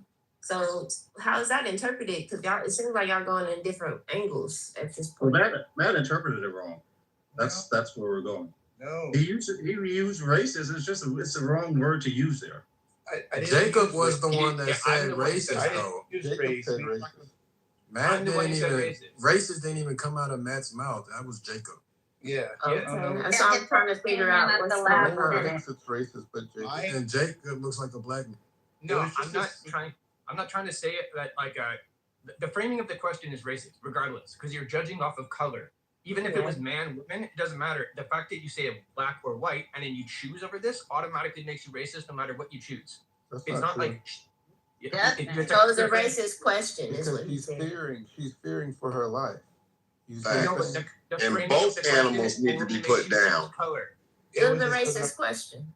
No, we just did the question side by side to a black and white man. You put one in a white man situation with the bear, one with the black man situation of bear, and then you pick what. Well, both are fucking animals, and they need to die. Taxidermy. According to women, right? Women, we got. I just feel like y'all are taking this too a little deeper. Jacob, would you prefer to live in a predominantly black neighborhood? Hell no. Not You're racist. Yeah, no, for sure. Yeah. Like, I wouldn't call it racist. I call it Shut up. I got you. So Jacob, if I was in the deep south, Jacob, if I was in the deep south, and you were to. So check this out. It's not as deep as you guys are making it. Now, I did add a little bit of descriptor there to kind of like where I was going with that, because obviously people go, oh, why is he saying white man, black man? That's fine. You can read into that, whatever you want to do. But there's nothing wrong with me just mentioning that. I mean, whatever, you know? It was more just the scenario. Like, I don't know why that's a big issue. Like, there's actually a logic to this. Like your survival is a lot more greater with a man than but both are killers. Both are animals and killers. That bear is not a killer. Both animals are How many killers. times have I said this to you in the last couple of days, Matt, in this room? The bear is not a killer. That is hyperbole. Do y'all know what hyperbole is? I want to. It's hyperbole. It's a hyperbolic statement. I want to add to this. To be fair, Jen is standing in a room with the white man is a killer, not the bear or the black man. The white man Jen, is a killer. Yeah, right. Jen, Jenna, I'm talking right now. Hold up. To be fair, Jenna's in a room, majority black men on stage, and there could be the fear to answer the question wrong. Nah, that you I'm be being considered a honest. race traitor in front of all these black men. No, I don't like y'all. I Jada, don't trust y'all. I don't feel safe with y'all. None of that. So I'm being honest. I'm being very honest with my answer. Safe right now. You get back to the real answer that you want to give, Jada. Hey, why? Maybe we got your back, your front, and both I don't sides. trust none of y'all on the stage. Rob, but your statistic is wrong, Rob. Sorry to tell Why you. I has don't it been trust none of steadily? these men on the The stage. American literacy rate I don't trust any white has men. I declined trust steadily since these men more than y'all. 1992. White Americans are a part of that literacy rate. I just looked and it says that white people are their literacy rate is stable while ours is declined and Hispanics has declined. Since 1992. Hey, E, are you Hispanic? So E? cite your source. No, I Cite your source. All right, I'll Cite your source. PTR right Cite your now. source. I am Cite your source. That shows that the white American literacy rate hasn't declined with the rest of American literacy Obviously rate. that has, but it says it's But no, you white just said it people. didn't happen. It's everybody's has, but it says white people's has stabilized more than ours has, and than the Mexicans have, or Hispanics, I should say. Cite your source, brother. That's all you got to do. So this is a fact. Exactly. More than they're all declining is the point. So The can white the men whites? are the So can the masculines. whites call Rob a racist for posing that question? Is that fair? Oh shit. Yeah, you can. Because y'all just called the whites a Y'all racist. can. Y'all just called Matt Y'all racist can. for making the black man claim. So is it I didn't fair call that Matt a racist. the I whites said he had can a call racist Rob I didn't call Matt a racist. for? I know you didn't, but the state. So It was is the it fair racist for white question. folks to say Why don't that white Rob folks is have to not answer racist? for these things the way that they expect us to, though? That's my point. Can black people be racist? That's my I point. think that's a real question in here. No. I mean, No, we you can't. Why can't wait a minute. It depends on what your view of racism is. So well, we'll ask Jenna right now because she says no. So why do you think black people can't be racist, Jenna? Black people can't be racist because we only react off knew of this nigga our was a Mexican. experience. Our experience and our ancestors. California, Our ancestors speaking in our ear and telling us not to deal with certain people, and how to deal with certain people. All right, that's We one. know better. You don't want to hear my And it's not rhetoric on the racist. Mexicans cipher because I've been It's very being disrespectful smart. towards that community. I'm not even gonna go there, especially me living here in LA. Yeah, I don't fuck with the Mexicans. That's number one, and I'm not even gonna go into why I don't. But Himothy, don't you live in LA? So anyone here that lives in LA knows. Hey, nigga, them tacos, nigga, them tacos over Well, the yeah, I'm not gonna get in. I don't get into that, but I keep my distance from Mexicans, and they keep. I their fucking respect you distance for from that. us. When I was in Like I'm saying, I don't know how it is in Houston. I don't know how it is in Houston, but that black and brown pride shit, that shit don't fly over here. Where I live. It really don't A lot of people talk to you. I don't do all that black and pride shit. That shit is out with me. I don't. None of that. Sorry. No disrespect, but I don't. Yeah, we know your ass don't bang black, so it don't even matter. You could think that. That's E. No, I just don't. I don't fuck. I don't. E. Would you rather? I like fucking they women. I like fucking they women. You know. E. Would you rather live in an all Mexican community or all white community? All white community, 100%. I don't think it has to do with the color, though. I think it has to do with the culture. Yes, Definitely their women. culture. It definitely has everything. I have no problem with Hispanic y'all people. heard me make this statement before. I have no problem with Hispanic people. It's just their section of the Hispanic culture or the Exactly. area that Y'all I heard don't me fuck make with. the statement in America that culture and race are Everybody's basically the getting same muted thing. right now. It They're ain't not. just you, Jenna. They're not the same at all. They're completely Yes, different. they're very different. Very. In America. Because when you say black in Everywhere. America, we're talking about black culturally, right? This is why we have this disconnect right now No, with black people saying, oh, give me a second. Black people right now are telling other black people around the world that they aren't black. And what they're saying is they aren't culturally black American. And again, I'm telling y'all can argue this, but look at how we move It's in America. true. When you speak about black and white, we're not simply just talking about the color of your skin, because there are black people who have a culturally white experience in America. There are white people who have a culturally black experience in America. This cannot be debated. It's high culture and low culture, not white, black experience. No, it's not a high culture or low culture. Yes, it is. Because by you trying to say that, that would indicate that one of the cultures are better than the other. No, that's not it. White supremacy. White supremacists. White culture isn't any better than black culture. Now, I could be biased and say that I think black culture, keyword, I think. I can be biased and say I think black culture. I personally believe that Let's break down the pros and cons. The same way that y'all be up here talking about white people, that's how I feel about the Mexicans. But I feel the same way about Hispanics. I don't think the Mexicans. I happen to think that Mexicans are a lot more racist than the white people that y'all claim on. I don't believe. Well, they're just as racist. I don't believe in the black-brown coalition. Me either. I don't know how that works in Houston and all them other places. Well, again, like I told you, whatever they telling you about Houston, I was told that it was because we get along together. Just because we get along through music and shared culture, it's not one of them type things, brother. Oh, it's selling dope. They get along with that's what I'm saying. And this is why I say there's no coalition, because if the only thing that seems to be like binding us is the fact that we got some issues with the legal system and selling dope, we not now. So no, I don't subscribe to that black brown shit. When I speak for black folks, I speak for black folks. I can't. And I want to make clear, it's only the Mexicans that I have a problem with, not the the Puerto Ricans or the all them other ones.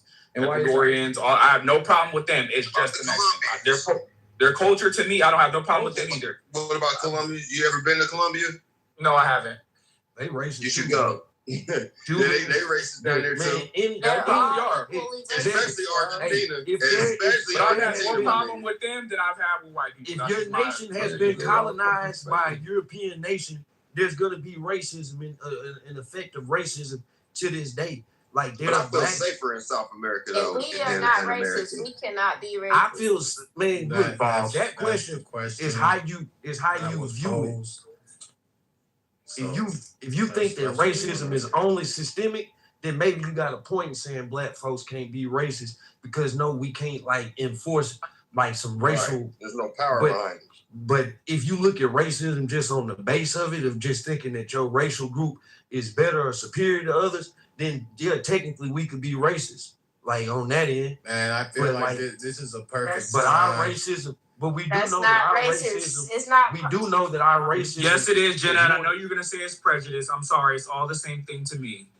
No, it's not prejudice. Definitions update over time. It's being smart about not dealing with certain people, because you know how they're being friendly, but they're not your friend. So stop acting like. Hold on. Stop acting like they're cool people. You know they're gonna get you as soon as they get their first chance. They're gonna get got. Let me tell you a short story. Just be smart about it. Let me tell you a short story. That's not being racist to be smart. Well, hear me out. Let me tell you a short story, Jenna. I want you. Let me tell you, and I experienced this in real time. Just the other day, man, I was out clubbing. My phone died.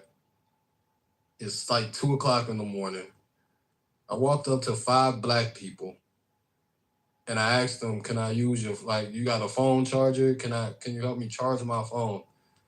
They all told me no. One of the black people out of the 5 had a phone charger in his fucking hand, and he said no. I'm like, fuck it. I'm gonna just go to the fucking bank. I'm gonna just walk to my bus stop. I'm praying I'm at the right bus stop. You feel me? I'm and a white person would hold on, Jenna. Let me finish. It's a short story. Or Asian. So I get to the bus stop. I'm sitting there, and a random ass white man comes sit next to me. He's waiting for the bus too. He look at his phone like, damn, the next bus not gonna come for 2 hours. I'm gonna order a Lyft. You can get in with me. So, what do you got to say to my black brothers and sisters that you say everybody ain't for you or everybody in your corner? He was trying to fuck you. But I had this one random ass white man look out for me more than the 5 fucking black people. You feel it, seem to realize that you were leaving the club. Thank you to your white savior. But I want to leaving the club. Let's assume that these people had somewhere to go. Let's assume, like, you don't know what the issue is. They did not. The niggas was trying to get on some hoes and the hoes are trying to get that Jay down on some niggas. Then man. perhaps if they were using their phones But for hold other on, what reasons. about the white savior he was just talking about? Did you give him some Well, money? he found his white savior. No, the white savior, he said my phone was dead. So I said, I'm going You to done cash found app the you. white savior, and now you I don't care said about I'm a black cash people. Why does he have to be a white savior? $1,000. Why can't you just say that he was a good man? Hey, and he why just don't because they Yes, he do said because, this is the white because guy. this is what they do in this room. No, They'll tell a white it's person. not what we They'll do tell in a this white room. person. You don't pay No, they'll black, tell a bro. white You don't person. This is not what we do in this room. Jenna just posed on this stage that white people aren't your friend. So Yeah, I I'm said telling her, I'm telling her a real life, not no clubhouse shit, not no goddamn fairy tale. This is a real life scenario. I had 5 black people basically say, figure it out. Nigga, that's what the fuck happened. And I had one random ass white guy let I me keep getting fucking muted. hop in a lift with him, bro. So I just wanted to pose the question to Jenna. And I'm trying to answer, but somebody keep muting me. But I'm saying, like, that is pretty funny. that person was being friendly. He's not your friend. You just met him once. So why you think that he's gonna be your friend? He's gonna save you. He's gonna protect you when you get got by the police. He ain't gonna do nothing for you. I could argue them 5 He was black folks friendly. ain't gonna do nothing He's not for your me friend. either, though. I could argue That's they what I'm might saying. just My even point laugh is, at Hey, he's it. friendly. you He's was not your out fucking friend. on a Monday night, nigga? Bro, I was partying. It was Saturday night. He was just being Oh, nice. okay. I That's said the yesterday. bottom line. Saturday night. Exactly. But the bigger question I want to pose is why Not as be your black white people, savior. What the hell? why as black people are we quick to condemn white folks, but then we go out in real life Quit muting. and we give passes to our brothers and sisters, man. That I think it's the honestly face could care less tattoo. about I think it was the face tattoo. And I think the white guy, did you get home? Obviously, you got home safe. What did the white guy say when you got in the car? Y'all ended Bro, up the kicking white it. You told him man about how was to with dig his it. fucking girlfriend. He put his own girlfriend at risk That's your to savior. make sure that I made it to the crib, nigga. That's your savior. You know, the So tides again, are turning, brother. why is it that we always want to say white people this, cracker this, but then we go in reality and it's a black nigga or a Didn't black you just bitch? hear me call this other guy a nigger? Well, yeah, no, you solid, but really this is for Jenna, this is for Rob, this is for all the people that act like white folks is just. Hey, Jenna, I'm a motherfucking one-man show sometimes. It's Monday. It's Why late y'all shit, feeding so. them like this? Bro said that listen, the I don't nigga give had a fuck. charger in his hand and told his ass no, but then the other nigga, the other white person decided he wanted to allow. That's crazy, bro. That's fucked up. You shut your line, nigga, lips up, boy. That's foul, bro. Can we say Jews? As much as we saying nigga? 100%. And the fact that I be sitting on them all. You can just see our people's got so much hate for the white culture, bro, that we give passes to what black people do, bro. Like, we need to wake that shit up, man. I'm aligning myself with the coons because of that shit. I ain't gonna cap, bro. That shit really fucked me up mentally, bro. Like, I was damn near hurt because I be going to war for black folks. I be doing hella community service for black folks, bro. What do you mean? No, I don't. You lying. Huh? You lying because I could guarantee you I've done more for the community than you. I could guarantee you. I'm all in the community, but I can guarantee you I've done more in the community than you. You wouldn't be so quick to say that this white man was your savior. This is a I didn't say this white man was a savior. You did. But I'm not. But I hop on this app every day and we be bashing the white man like a motherfucker. White people in general, bro. But we give a blind pass to like E. Liddy said, you more likely to get robbed by some black people. Somebody don't like my voice. Timothy, I'm gonna ask you. I like Jenna though. Jenna the type of motherfucker that lets you get by if you're in line. And as a white boy, she gonna put you in the front of the line. Shout out to Jenna though. Yeah, celebrate hate. And then I ain't even gonna say the person. I don't hate y'all. I ain't even gonna expose. I just know y'all. I don't hate y'all. I know y'all. I ain't even gonna expose. And I don't necessarily hate on the app that sent me bread because I said it was my birthday. All the niggas ain't do shit. So this is two scenarios. Where the fucking white man show me some fucking love and he ain't have to. And the motherfucking niggas and bitches ain't do shit. I ain't gonna lie, white people will support the fuck out of a nigga when it comes time. White people are what, angels and saviors, huh? They ain't saviors, but they'll definitely spend some money on a nigga. That's a fact. You new to the room, Jenna. I used to call these, and Matt would tell you, Beaver would tell you, I used to call them crackers every fucking day. They ain't nothing, man. I wouldn't trust them.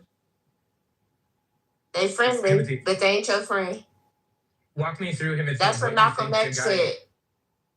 The guy's mindset is. Who? The guy that helped me? Yeah, like walk me through. No, the guy who rejected you with the phone in his hand, the charger in his hand. Walk me through. Oh, his mindset was shit. Basically, his mindset is, nigga, I don't know you. Basically. So no matter no one, I'll never help out anyone I don't know. That was his mindset, and most black people, that's how we think, bro. If we don't know you, nigga, get the fuck out of our face. Okay, that's just how it is. Understandable completely. A lot of people do that, no matter what race. But then now do the same thing with the white dude. Now with the white dude who did help you, what do you think he was thinking to like get you to where you? I think the white dude was like, damn, this nigga phone is dead. It's 3:30, 2:30, you feel me? 2 in the morning. He's downtown. You went home with it. His phone is dead. Y'all had sex with the girl? No, not at all. This is a serious. I'm not even trolling right now, though. I'm just answering this question. Like, the white man seen me sitting outside, had a conversation like, oh, damn, this nigga phone dead. This nigga downtown, like, shit, let me order a Lyft. At least he can ride with me, and wherever I get off, shit, you're gonna have to, you feel me, find your way from there. But it's better than being downtown. And Jenna, I ain't gonna lie, I would be careful with I'm not saying you shouldn't have the mindset that you have, but there are some black people that have advantage of you because, you know, they feel that you're more than likely to gravitate towards them just because they look like you. Either. It's people though, but so okay, well I think she gonna gravitate me, so now I'm gonna manipulate the fuck out of her because of that reason.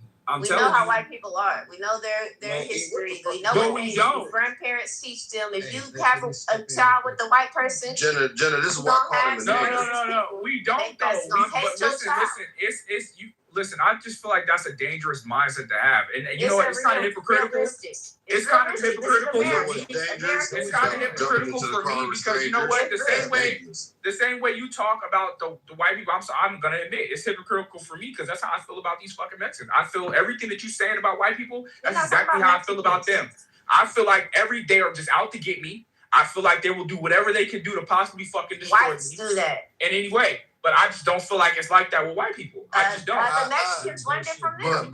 But I want y'all to really I want y'all to try this experiment, bro. Like, I want y'all tomorrow, whenever y'all start your day, even if you don't need it, walk up to 5 black people and ask, hey, do you got this, or can you help me with this, and see what they say. And then do the same thing for white folks. I've seen the opposite though. I've seen the opposite though, Timothy. If I can, real quick, let me get in there, Timothy. I've seen the opposite, bro. I also know that there's a such thing as sundown towns, and I don't see sundown towns as black people. For a sundown town ain't no difference from the hood, though.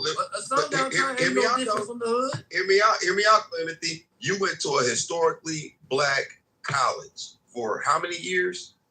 6. Okay, boom.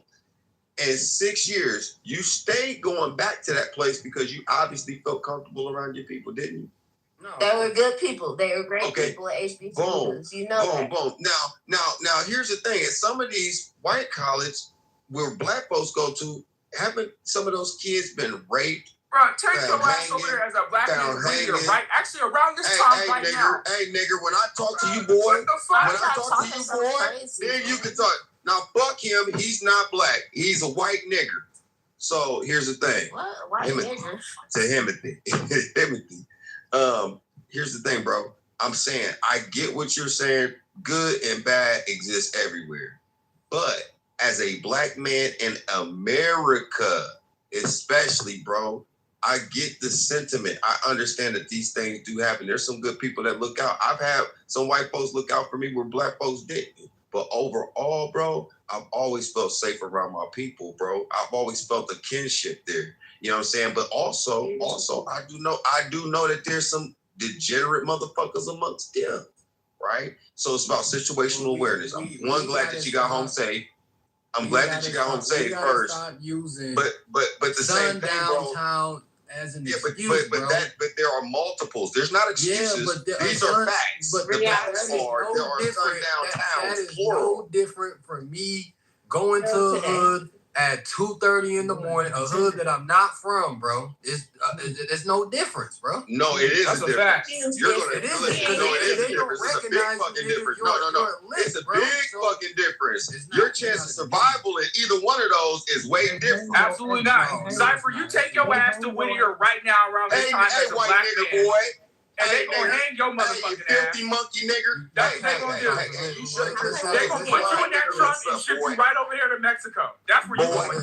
You go over there right now. Conversation, man. If I take my ass to a hood I'm not from at 2 in the fucking morning and I'm just walking the street, if somebody finna look at me like this nigga is not from here, I'm a lick.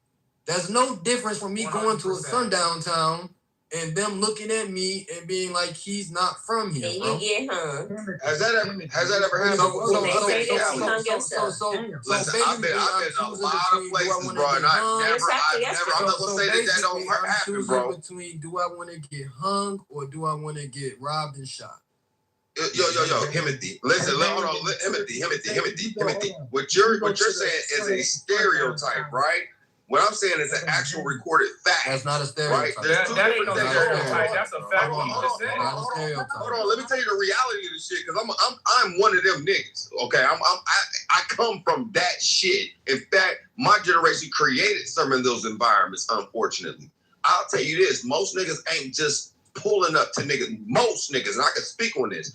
Most niggas, if you wander around 5 o'clock in the morning, unless you going up to niggas asking them dumb, weird shit, you zoned out your mind, dropping shit, some fuck shit, looking like a target. Yes, that can happen. You're increasing the chance of danger when you do that. If you're minding your own business and walking down the block at 2, 3, 4, 5, 6 in the morning, it could be a gang of niggas on one corner.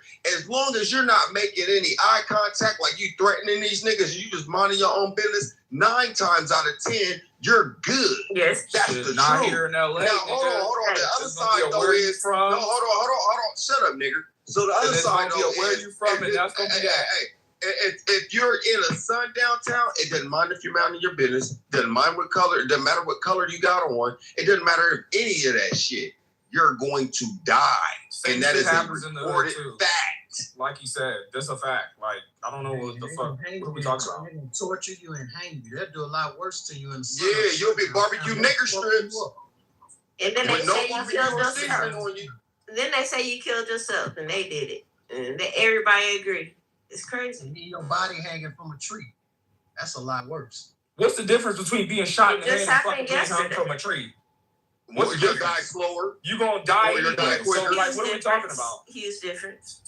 Oh my God, bro. So losing your life, you're gonna lose your life regardless. So there's a difference. You're gonna be dead. It's a difference. Do you want to go feet first in a wood chipper, or do you want to just die in a gas chamber? I don't want to die at all. That's the point. All right, then, nigga, you gonna die. You gonna die, big motherfucking white like, nigger. Bro, if you go to Whittier right now, nigga, your ass will be somewhere right across the fucking border. Hold on.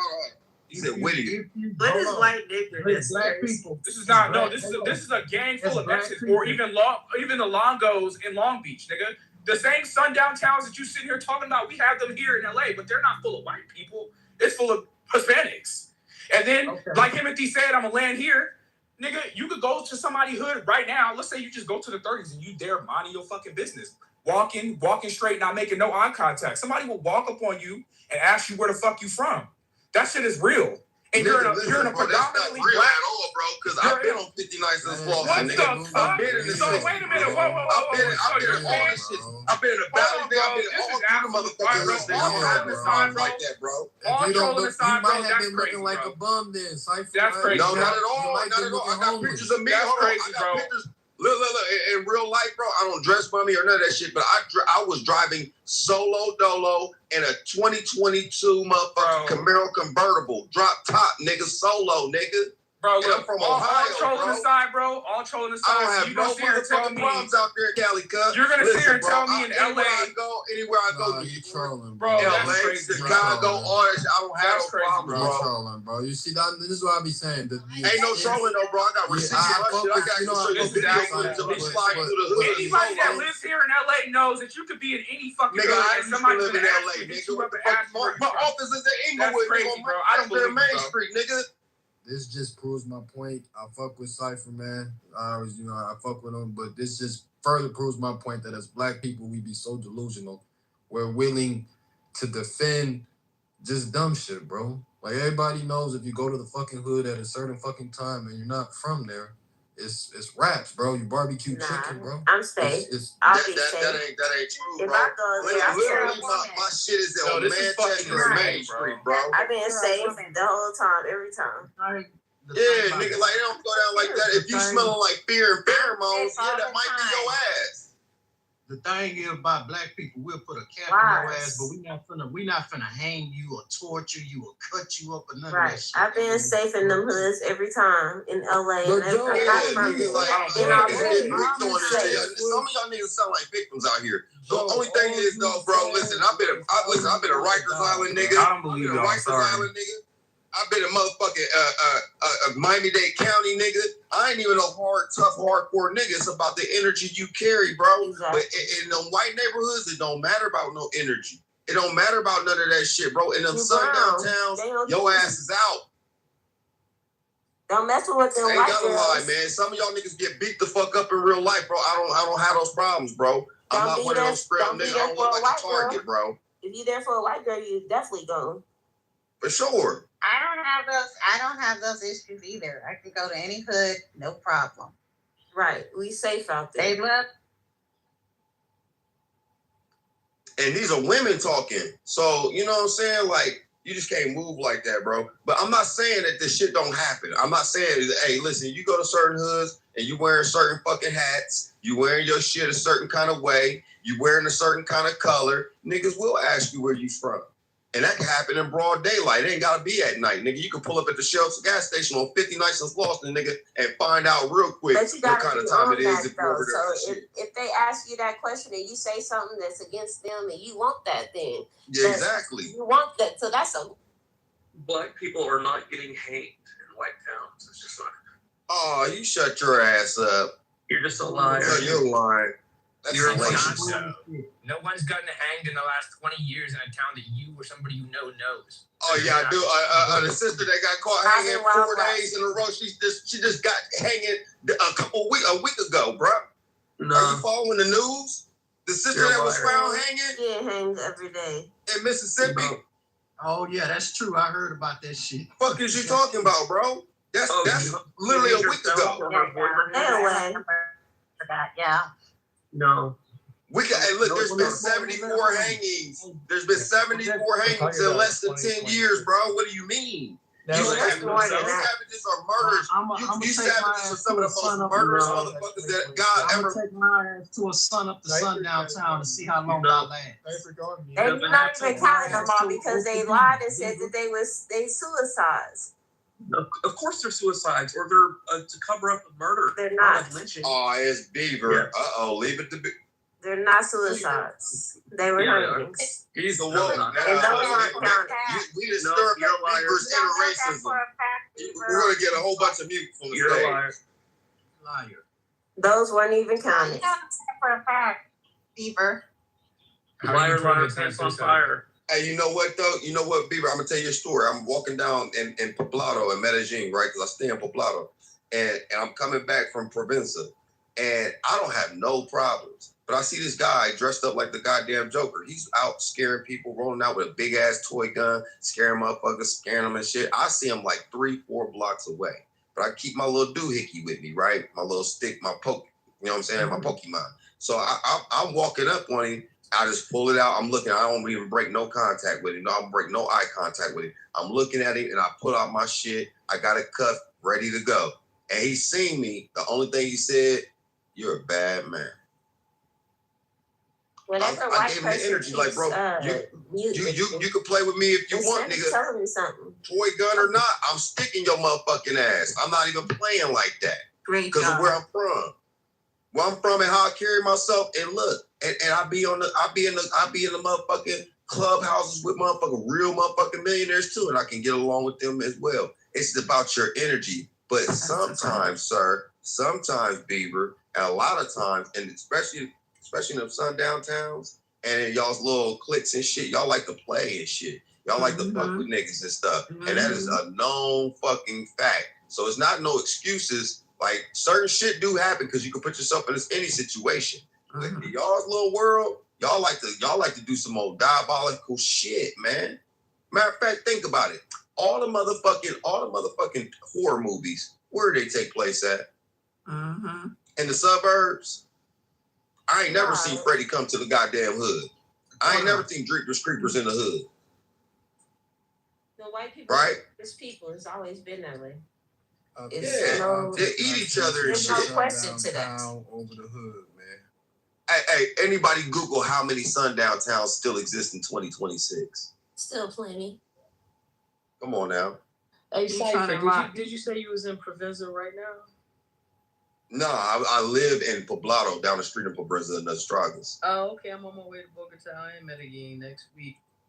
Oh, that's what's up. That's what's up. I stay in Cartagena and Medellin. I'm going to Cartagena too, so let's hook up. Yeah, what area are you staying in? Because I stay in Boca Grande. I gotta check with my assistant. She booked all my shit, so I haven't even had time because I got a gig tomorrow. But I'll know Wednesday. Yeah, Madison, you supposed to hit me up, man. Let me know if you know what you need, because I got my people down there though too. They take good care of you too, police and everything. Madison, welcome to the stage. I'm curious on your thoughts upon the title. Do you feel safer in a sundown town or a hood? Oh, in the hood all day. I'm from Detroit. I don't have those kind of issues.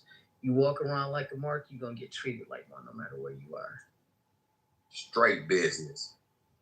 You be looking for issues. If you get issues in the hood, you looking for it. If you just there chilling, walking around, it could be 3 a.m., whatever time, whatever color you wearing, they ain't messing with you unless you messing with them.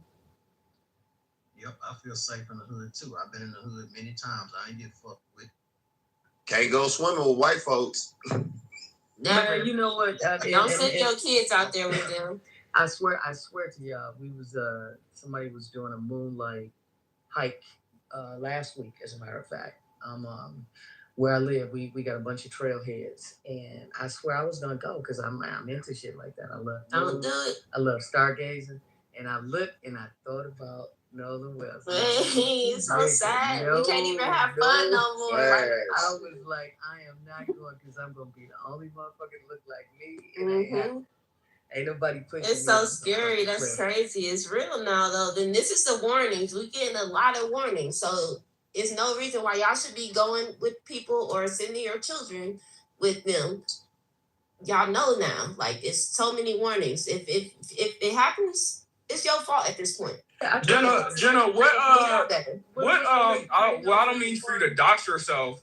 What area do you live in? You don't have to tell me the area, but what state do you live in? I'm in Texas. I'm in Austin. Oh my God. Austin. It's very diverse here. Yeah, so I don't know. Obviously, I guess we could use the proximity conversations here. Obviously, every hood is different and every city is different. But here in LA, it doesn't matter if you're quote unquote a buster or your top rank. It doesn't fucking matter. Wherever you are. Might just be a little terrible. Well, yeah, first of all, people don't even go by this house. I know some of you niggas don't even know what the fuck you're talking about. Like, the whole color shit, it's not the 90s. Just because you've been here doesn't mean anything. Plenty of times.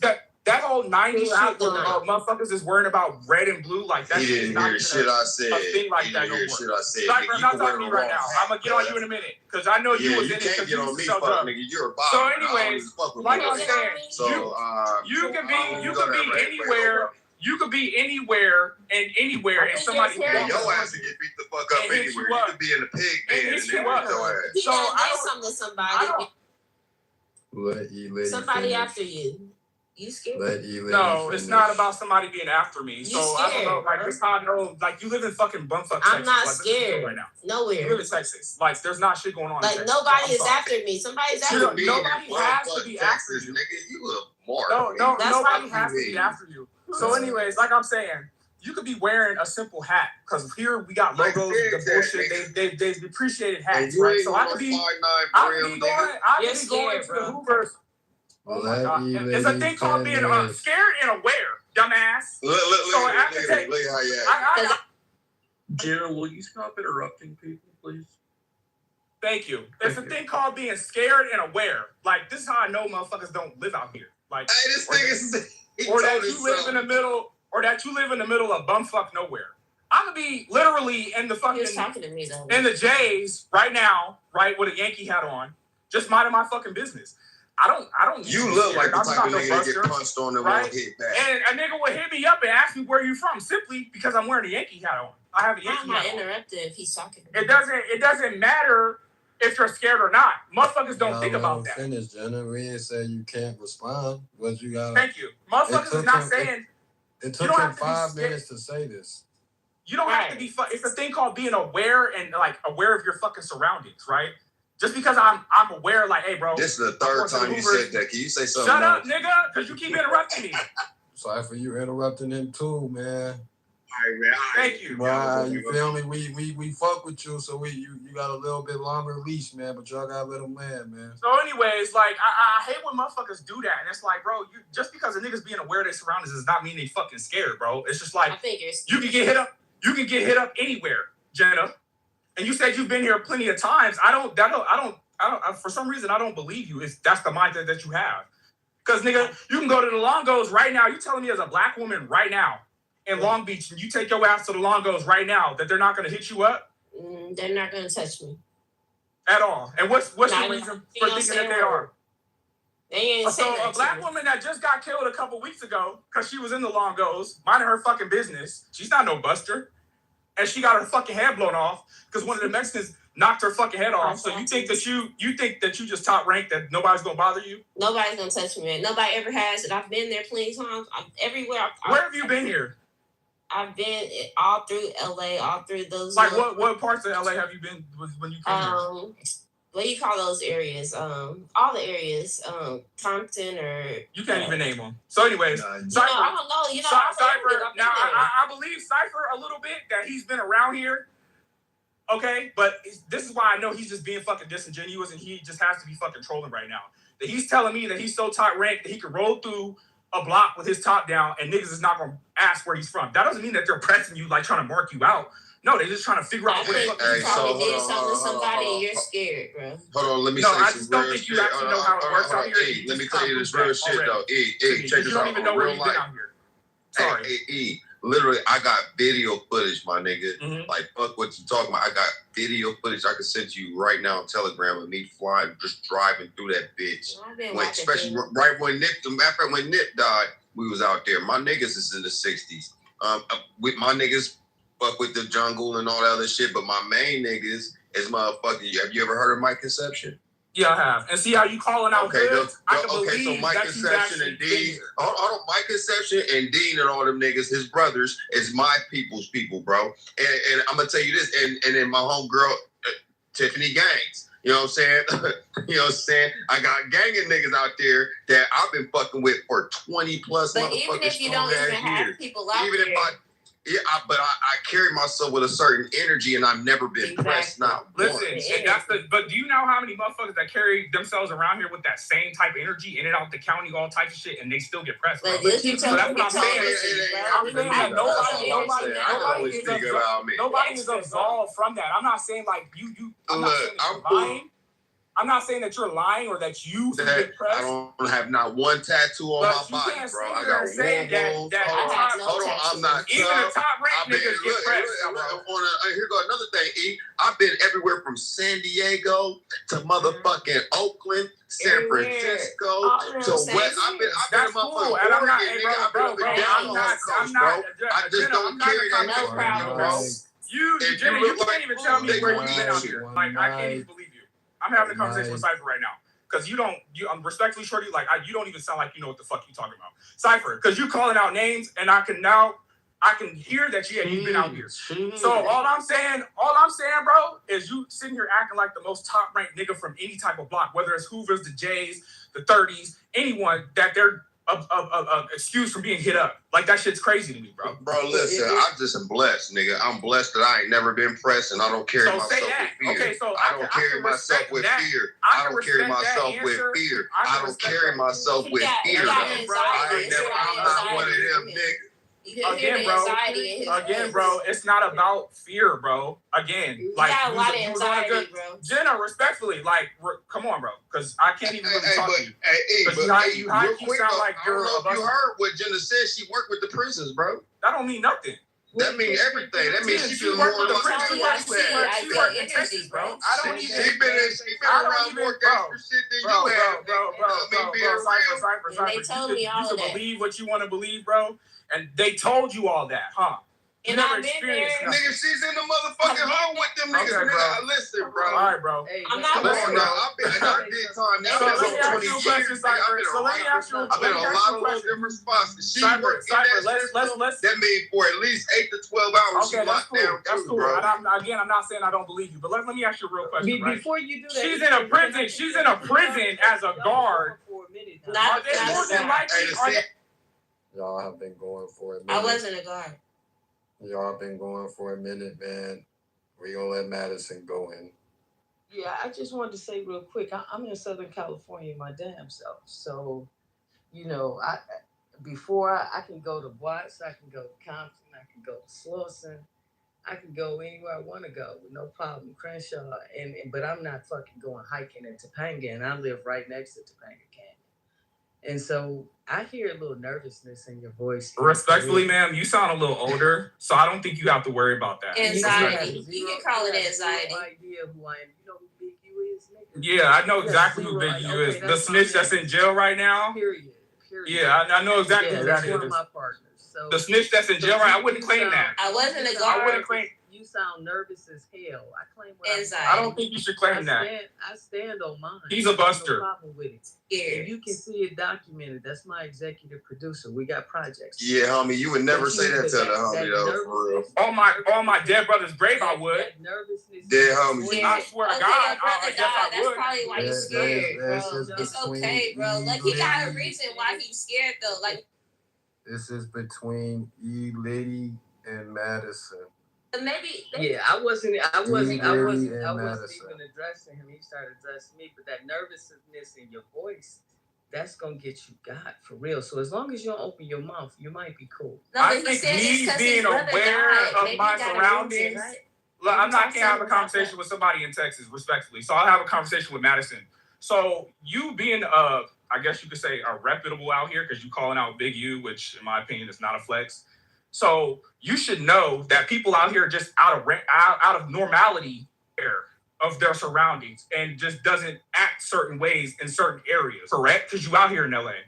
So you should know that the way I move and the way I maneuver out here is for a reason. That's how everybody. That's how. And so for you to be on this app playing like niggas is like everybody out here just doesn't know where they're surrounded. It's crazy. When they call you, where you from, bro? His brother got killed there. I don't gangbang, brother, but that does not mean that I don't have crash out weirdos in my area. It doesn't matter. It doesn't matter.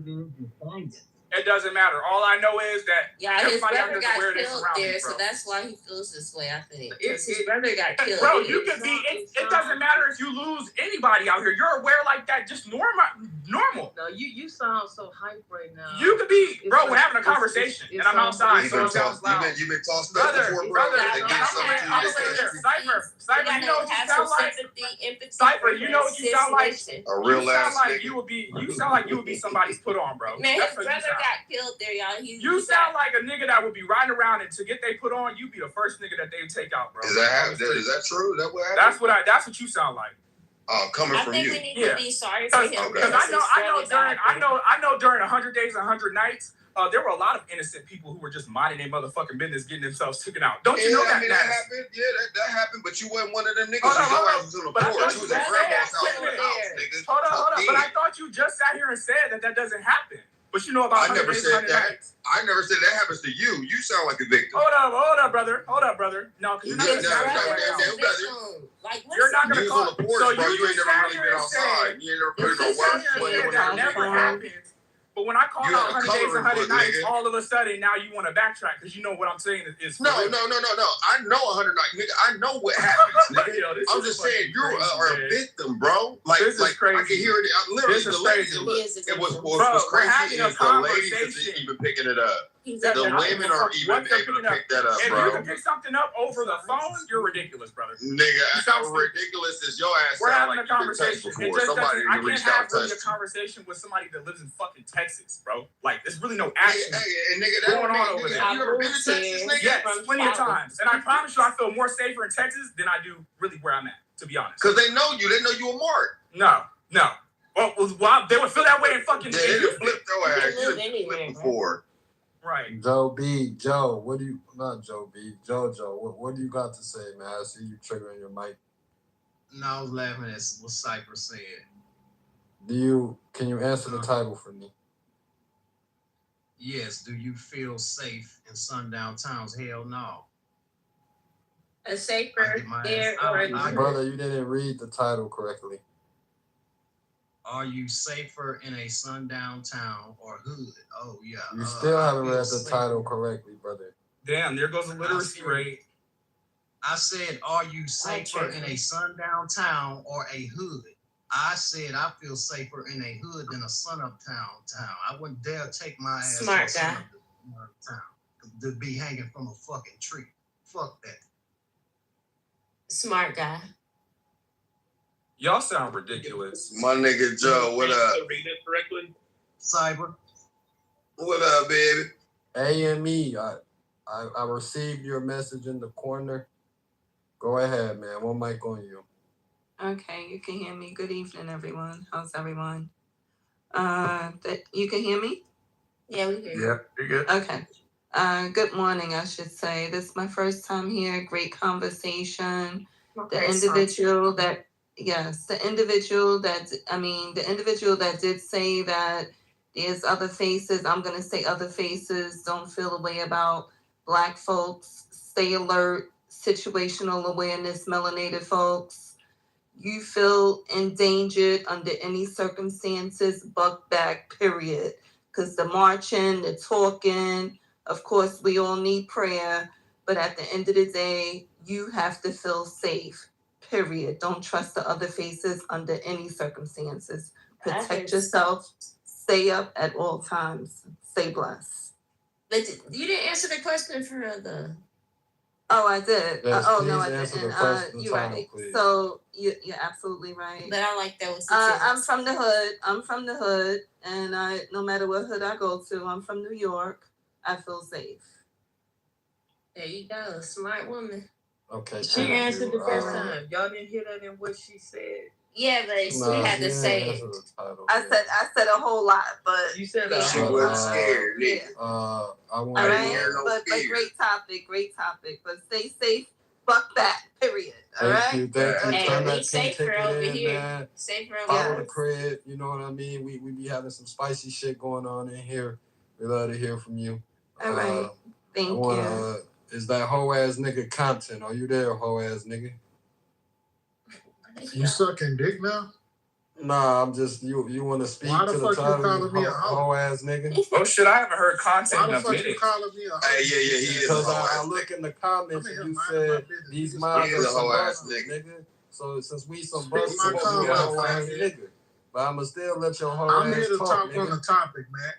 Yes, talk Get on the this please, nigga, hoe bitch ass ass nigga, nigga. you supposed to be coming to the city, ain't you? Hold on, Cypher. I want this whole ass nigga to Matt, speak on put the a topic. whip on this nigga. Let me step on him. I gave him the address. He never showed up, and he tried to dox him, nigga. He's Speak a on the bitch. title, I ain't never tried content, to yo, dox the whole him. ass nigga. Go ahead. Yeah, you a bitch, nigga. Check your back channel, hoe ass nigga. I ain't never Alright, doxed let's nobody. chill, Spit man. my nut out, faggot. Speak on the topic, whole ass nigga. I'm gonna pass your mic. The title, please.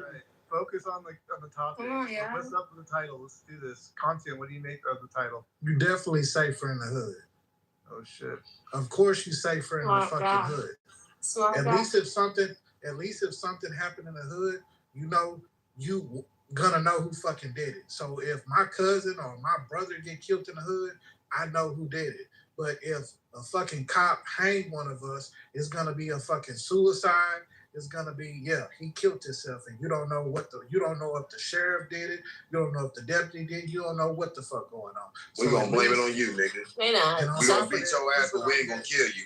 They done took his whole throat and Can I? can't see his throat no more. Oh, this a No, troll, nigga. bro. Nigga No, can't even finish this shit. No, they just don't got self-control. Let him talk. Let him finish, bro. I honestly don't even know who this dude is. It's just a Bro, fan. Bro, you can confused finish, fan. man. Finish, man. Finish, man. Finish. Oh ass nigga. Oh, okay, bitch. All right, so Y'all you stop definitely it. gonna be safer in the hood. The property value gonna be trash, but you're gonna be safer there. Appreciate your submission with your whole ass. JJ, are you Hoe there, ass brother? nigga. Yeah. Please, speak your opinion, man. Let us know and answer the title to the room, please. What's going on? It's spicy up in here today. I think. What's up, Matt Diva? I think it's safe to say if you're a black person, a Latino even, you're probably safer in the hood than a Same answer everywhere. Smart guy. I just, when there's the fact that a sundown town is even a thing is already a major red flag for me. I'm already seeing orange caution signs. I'm already seeing, a lot of potential for people to feel emboldened to be able to do weird shit. They're not even just shooting people no more. Like they're like actually like lynching and shit. Like they're trying to bring it back to like slavery time. So And they're even lynching people not even in the sundown towns. Like they're just getting lynched everywhere. Yeah. So like the fact that sundown town is already like a sign for me that they're pretty much advertising like you're not welcome here. It's America. Safer. Keep lying. Well, not your sundown town, Beaver. I'd let your strong white manness. I think I would feel safer in the hood than a trailer park. Yeah. See, look at that. Look at that. Who said that? That sounds like a Matt. white guy. Yeah. Who said that? Hey, Himothy, check your back channel. See, smart people. Like everybody said the we same can go to answer. the hood together, man. So who has a different answer though? Did anybody say the opposite? Well, I feel safer anywhere than the hood. Did somebody say they felt safer in the sundown town? Those don't exist. But if they did, I They would do feel exist. Yeah, they do exist. America. Exactly. I think the whole America is that. Is in Carlsbad, California. California. One mic on Beaver, then I'm gonna. I would feel safer in North Korea than I would in the hood. Who said that? Who just said that? Beaver said that. So now No. I'm gonna speak. Yes, no. Beaver said that. I'm gonna speak. First, I need some data. How many hoods are there across America compared to how many sundown towns there are? A lot more sundown towns. Not true. Huh? Yeah, I agree that there's more sundown towns. Instead of saying, instead of somebody bring up the facts, please. Maybe that's a Get new us- question. Put that question. While Joe finishes his submission, somebody get the numbers on that, please. Let's put that question up. That's a good one. I tend to believe a sundown town is like Never Never Land in Peter Pan's story or something. I know I know there are hundreds of hoods across America, and I would choose clearly. Yes, there are hundreds of trailer parks. Can we as far as Hey, Sunny, we're are safer. we defining sundown towns as trailer parks now? Anywhere white people live. Sometimes. Anywhere most white times. people live is a sundown. Can town. we be clear? That's just a dumbass statement. That's crazy. Jenna might be racist. No, that's realistic. Yeah, it's Exploring- when logic is brought to the conversation. So the reactions between- that I get. White people will hang you if you give them a chance. If you just gonna be out there and you just ignorant, acting like you trust them and they're your friend and they're not, and they're gonna kill you. You know what's crazy though? They're gonna hang you and they're You gonna sound say, "Oh, you absolutely committed fucking suicide." ridiculous. Nobody's getting hanged. No, this She's is talking what like happens. that, bro. But This is what happens. a white man gave her that goddamn job though. Yup, and you sound That's the paranoid. crazy part. The You fuck? interviewed a white man, and a white I'm man not gave you getting that that goddamn close to job. them though. I don't get close to these white people. They're friendly, but they're not. You my live in friends. fucking Texas. What are you talking about? They're friendly. Man, and E, they're shut not your my lame friends. ass up, nigga. You never been to You live in Texas, nigga. Texas, nigga. Like, But I've been there twice, but I have no was reason to go born in back there. They wearing Louisiana. your ass. They beat you up and I ran you grew out up there Of in too. course. Indianapolis. I grew up in Okay. Indianapolis. On them y'all. farms that they So be on over there. Indianapolis, a lot Oh, of white Indianapolis? people there. Yeah, I grew up You there. talking about Gary? You better you No, talking about Indianapolis. Oh, you next Indiana. door. Yeah. I grew up GI there. boys. Now GI boys, them was the only niggas that came to Columbus to shut that shit down. No, Lawrence Central. I was in the little community, Lawrence Central. I wasn't in IPS. You was on the border of Chicago. No, I was in Indianapolis. I'm not in Gary. Oh, okay. You did say that. My bad. Indianapolis. So I grew up there, but I did go to Cali. I did I went back to Louisiana for college. That's Louisiana. That's HBCU. All beautiful Black people, all trying to be greater. We're all great people. It was beautiful, you know. Y'all know Grambling. Like, if you go in college, all Blacks, HBCU, historically Black. Why is it historically Black? Because of White people. why is it historically Black? Because of the segregation, because of slavery. So remember all that. Don't forget. Never forget. Like they say for the Jews, never forget what happened to us, how we got here. See, man. Hey, How we man. get here. Come on now. And we're growing. I don't see any destruction at all, which was the first question that I came to in this room. Black destruction. I said, I don't see no Black destruction. I see growth. I see greatness. Because I went to HBCU and I see us winning. So we're going to continue to win. And I see y'all losing.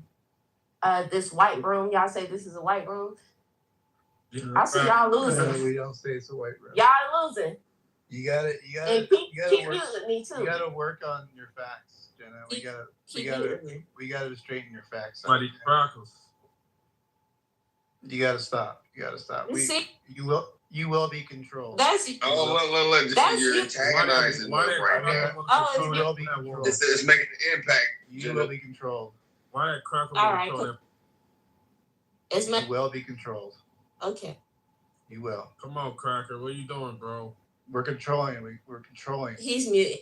Y'all You gotta control. Hey, that's a pass, man. They don't care. They're crackers. You gotta control yourself too, sir. As much as you can, but you can't. Control, sir. Because God is Remember, I in told control. you not this you. is white stage, though. Control. Look, Control yourself. God is in control, not you, bro. Stage, man. It's definitely a white working for one. Quick, man. Control yourselves. I'm Please. disappointed in you, brother. Control Quick, yourself. answer the title of the room. Control yourself. And how do you feel about what you've been hearing, man? Hey, I'm gonna be honest. I've been in both. I'm in the sundown town. I'm in Georgia. It's sundown towns everywhere. The hood gonna be the hood, but I gotta be around my people to be in the sundown town for sure. But the sundown town shit, that shit is real, bro. certain time you can't be there because you're fucking cooked. So all I'm hearing is black folks. I'm gonna be in the hood because I'm from the hood, or I feel safer in the hood. So, is it fair for white people to say, you know what, I'd rather be in a sundown town, and they won't be labeled racist? Yeah, they'll be a racist. So there'll be a racist for wanting to be by their peoples. But all I heard on this stage from black folks is, I'd rather be in the hood because I feel safer in the hood. I think most white people feel safer in the hood too. Yeah, they do. They're not gonna tell you that though. Yeah, they show it. I drive through the hood coming home from work sometimes 3, 4 in the morning. You see them out there jogging, just chilling, living life. In the hood, like they gentrifying the hood. I don't even think it's that many sundown towns, if I'm gonna keep it. Right, they gentrifying the hood. They're moving about. Listen, you know every scary movie happens in the white neighborhood. I rest my case. Don't hang out I with rest them. my case. No, hey yo, you know what's funny though? Y'all ain't catch up with that story about what's going on in Pennsylvania, what they just found? No. With that white guy, yeah, with that white guy that had all them bodies. Yeah, serial killer. Yeah, he's a serial killer. They say he might be number 1. Like he got everybody beat. Yo, like it's so hard to keep up with everything that's going on with these white people that's killing everybody.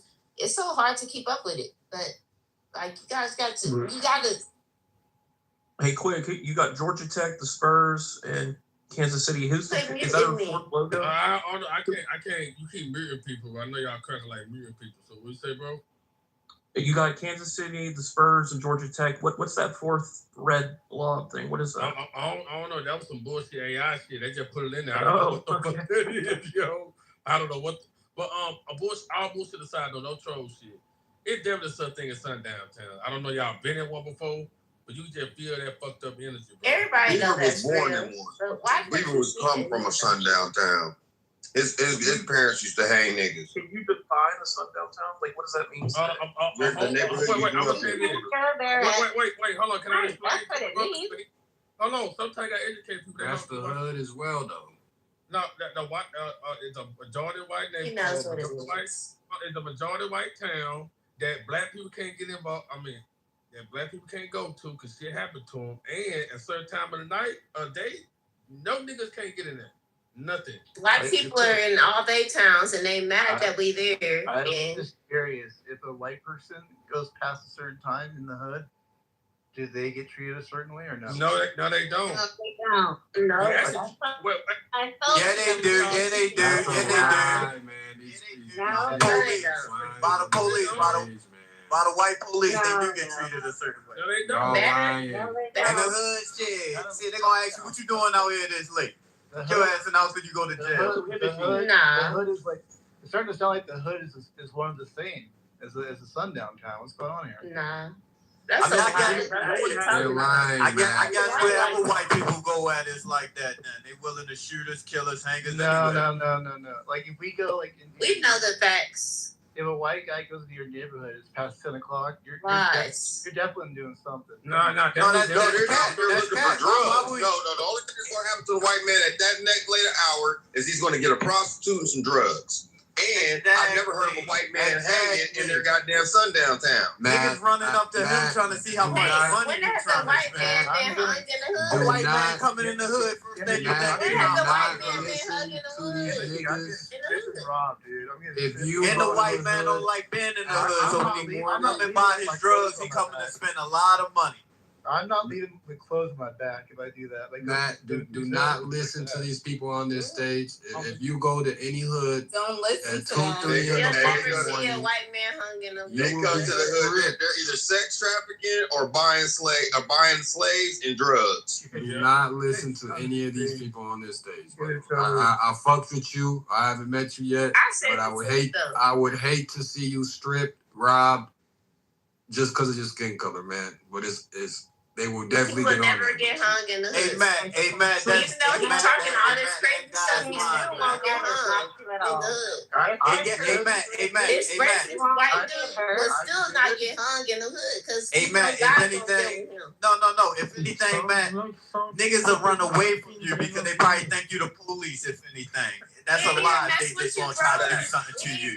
That's a lie. Ain't nobody gonna mess with you, bro. Like if you come through the hood, you can walk through the hood, through the darkest block, and you gonna come on the other side, walk through a whole bunch of dudes, and I bet them dudes gonna look at you like, man, he probably the police. Yeah. Fuck you looking for? And they gonna keep it moving. They fuck around, leave. So that's a lie. Like, oh, you gonna walk through the hood, and they gonna bully you. First thing come through out here is police.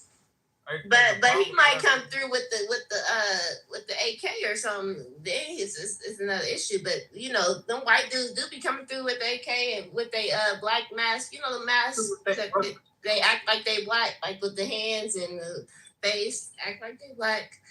Them white dudes be doing that. Yeah, they do. They did in Chicago.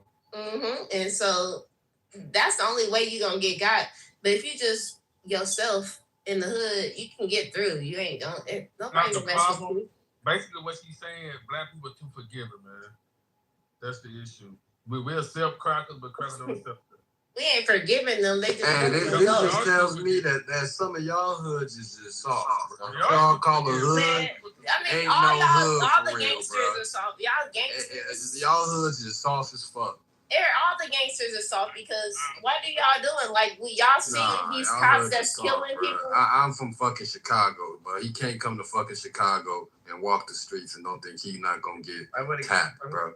That's slow. If you did something to one of us, you're gonna get got. That's the only way you're gonna get got. If you did something to somebody. I'm involved in Timothy's hood, man. There's no way I'm surviving. If you did something to somebody, you'll get got. But if you ain't do nothing to nobody, you ain't gonna get got. I'm from New Orleans. I'm from New Orleans, and everything y'all are saying is absolute cap. I mean, you cannot walk through the lower ninth.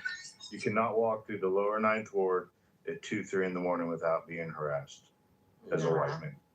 No, you can. Y'all trying to convince. Hey, if Chad the Bailiff can run around and call a whole bunch of black people niggas before anything happens to him, if you just walking through the hood, ain't nothing gonna happen to you. But you see, Chud the Builder, bro, that was a terrible example because Chud the Builder isn't doing that at 3 in the fucking morning. They was doing it later than that. He's doing that shit at 8, 7, 9 o'clock. It's still daylight time. And he got a camera all with times, him, bro. He's doing it at all that times. nigga knows not to go to no hood. 3 in the morning, niggas ain't outside at no 3 in the morning.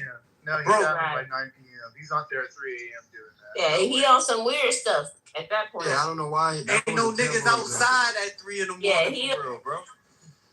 Wait, there's no. You me. There's none outside at 3 in the morning. Tell me why you didn't. No, man, niggas in the house playing the game, getting drunk on Clubhouse, man. You meet most niggas on Clubhouse. That's what the metaverse now. Niggas is the internet banging. This is the closest you'll get. Nah, I'm not gonna cap, man. If you was like the cameraman that do the rap videos, you feel me? You might be good. But if you ain't one of them, you a lick. Oh no, if you're a cameraman, you don't be good. The fuck is you talking about? The way that you around in the hood with them hungry ass niggas that ain't even come up yet, they ain't got no money. They gonna probably try to rob you and take your equipment. Now that's stupid. That's cap. Everybody know that the motherfucking cameraman. No, man, that's stupid, doing man. all Hey, the fucking videos. Hey, bro, you know what's funny, right? I live in Baltimore City, right? In every hood, you can go 2 or 3 blocks away and turn a corner. It's a white neighborhood right there in the middle of the hood. Streets all clean. That's how you know you're in a different like my voice. Streets clean. You see different cars. And you're like, bro. Yeah, I know. You're right. It's a third world city, but it's a hood, nigga. But Baltimore's unlike anything else. Yeah, but it's a hood. I just want to know why they keep needing. Yeah, but Baltimore is one of those few Northeast Because you speaking the where truth. they say don't cross that street. Because that's how Who's doing Oh, you say Baltimore one of them what? Free up north state. One of the few north cities like that. Yo, we not in the north, bro. Baltimore's in Maryland is in the south. It's under the base. I know they say that. No, that's what it is. That ain't what they say. That's a fact. It's south of the Mason-Dixon. Yeah, so that's the South. Well, then I don't know what to say. But no, hey, bro, Baltimore, bro, hey, bro, you know who the hottest rapper right now is? That everybody, you look on his page, he's a white guy, Anglo-Saxon. He's a white guy. Hey, He might not be Anglo-Saxon. Hey, is JJ there? JJ there? No, he Anglo, bro. Yeah, what's up? JJ, am I get? Sorry, Jeff. Did you want to go, Jeff? I was going to introduce this topic related to this. But if you want to ask JJ, go ahead. Yeah, I gotta go to my the advisor here. Crackers. JJ, how am I turning out at 3 a.m.? You tell racist asses up. Going through Timothy's hood. Am I surviving or what's going on? If he doesn't know that it's you, Shut up, you cracker. Yeah, I'm just going through. Who's calling me a cracker? You guys are crazy. Man, this whole ass nigga, man, I sniped the nigga. What do you think, man? I'm just walking through, just minding my business, nothing too crazy going on. Maybe I have at 3 a.m. Yeah, like 2 or 3 a.m. Yeah. I don't know. I feel like they might come up to you, but I don't think anybody's necessarily gonna rob you. Oftentimes they might think that you're like some kind of drug dealer. What a reasonable amount of risk, if necessary, they don't. Like you probably got the good drugs. So I go. Does somebody speak in a different language or what? The legend Peter has spoken, man. One mic on Peter, man. He's a clubhouse Because legend. he says that if necessarily they don't rob you, so it is not, for example, big risk, right? If they don't necessarily rob you, if they necessarily rob you, it means 100% of being robbed. That is disaster. If it is, for example, more than 10%, 20% of being on the risk, it is not a healthy situation to go on the street, in my point of view. Do you see the question? I think somebody is sucking your nose. I couldn't have understood you properly. Can you please? Do you see the question? I think he does because he's modded. I was talking about the discussion, not directly about the question. I was continuing your. I think I know where Joe's going. Joe, do you want to do it? Go for Yeah, it. so Sunday night at the Wisconsin State Fair, there was a mob of youths that just started attacking everybody. And you can see and watch the video, and these appear to be it was in Madison, I believe. And it appears to be a majority black group of people doing this. So I'm not sure who y'all are trying to convince that we don't see this stuff online. We haven't lived in some of these cities and dealt with this type of violence throughout the country. Are you calling this violence? Joe, have you ever heard of lynchings in America? Are we being violent right now? Have you ever heard of the word vandalism and where it comes from? What Germanic tribe created the word Visigoths and Vandals? You're trying to convince people that you're just absolutely safer in the hood. He just said we're being No. violent. But Joe, literally, our people was marching and getting bit by dogs and sprayed by water hoses as y'all were killing and hanging and lynching us. We haven't dropped a nuclear bomb, Joe. The cipher, brother. That was 50, So we're the violent ones. That was how long ago, man? But we're the violent ones. Hold on. But Timothy, historically, they've always been this way. But we're the violent reacting to an environment where we're reacting to an environment that they created. Using that, bro. It's not. Hold on, Timothy. I hear you. Timothy, hear me out. Senator, let me get in there real quick. Jenna, let me get in there real quick. Look, Timothy, I hear what you're saying, but I'm talking about the historical record precedes all of this nuance, and the nuance is basically the byproduct of the system they created. And you don't need to explain the system, the environment that they created produced the byproduct. And I'm not saying that there's no accountability for Black Americans. I opened up earlier in this conversation with it. Hold on, no, I said that there is room for accountability for us. I opened up the whole conversation when I got there. Yeah. Hey, who's that? Is that other? Who's that? That's me. Remember that he said that we were violent. Taco. Okay. Taco. I thought you was Black another people nigger. are violent. But What are we talking Taco. Stop We have not killed. Hold on. We have not killed you, motherfuckers in mass. We have not run through your neighborhoods and taken them up. Like, do you know for a fact that Seneca Village and Central Park used to be a black fucking place? Like, do you know that there's 7, 8 lakes, man-made lakes that were made over black towns? The violence the worst of us don't even amalgamate to the best of white Americans. Period. Y'all the most. No. You're talking about the most evil, vile group of people that ever existed in antiquity, and I question the humanity. Diapers. It's like for the average crime rate of Black Americans over time. Shut up, Doctor. Shut up. Shut up for a second. So everything that's been done to you in the past is as a product of everything that happened in Wisconsin. That's your premise? That we have a busker? No. I'm not saying that because some of this is degeneracy. However, because every culture has it. I mean, have you seen your guys' kids at football campus games when they lose? So this is not about whataboutism. This is about you. No, it's not about whataboutism. The comparable is this: that everybody has degeneracy, but you guys outrank everybody in degeneracy. No, that's not what this is about. We're talking about what is above, right? No, Matt. Here's the thing: you can't be the most degenerate people on the planet and then say that another person has 10% more, not more, but less degeneracy than you, and then say that, look at those people, they're violent. No, you can't point a finger at us without acknowledging that there's 3 pointing back at you.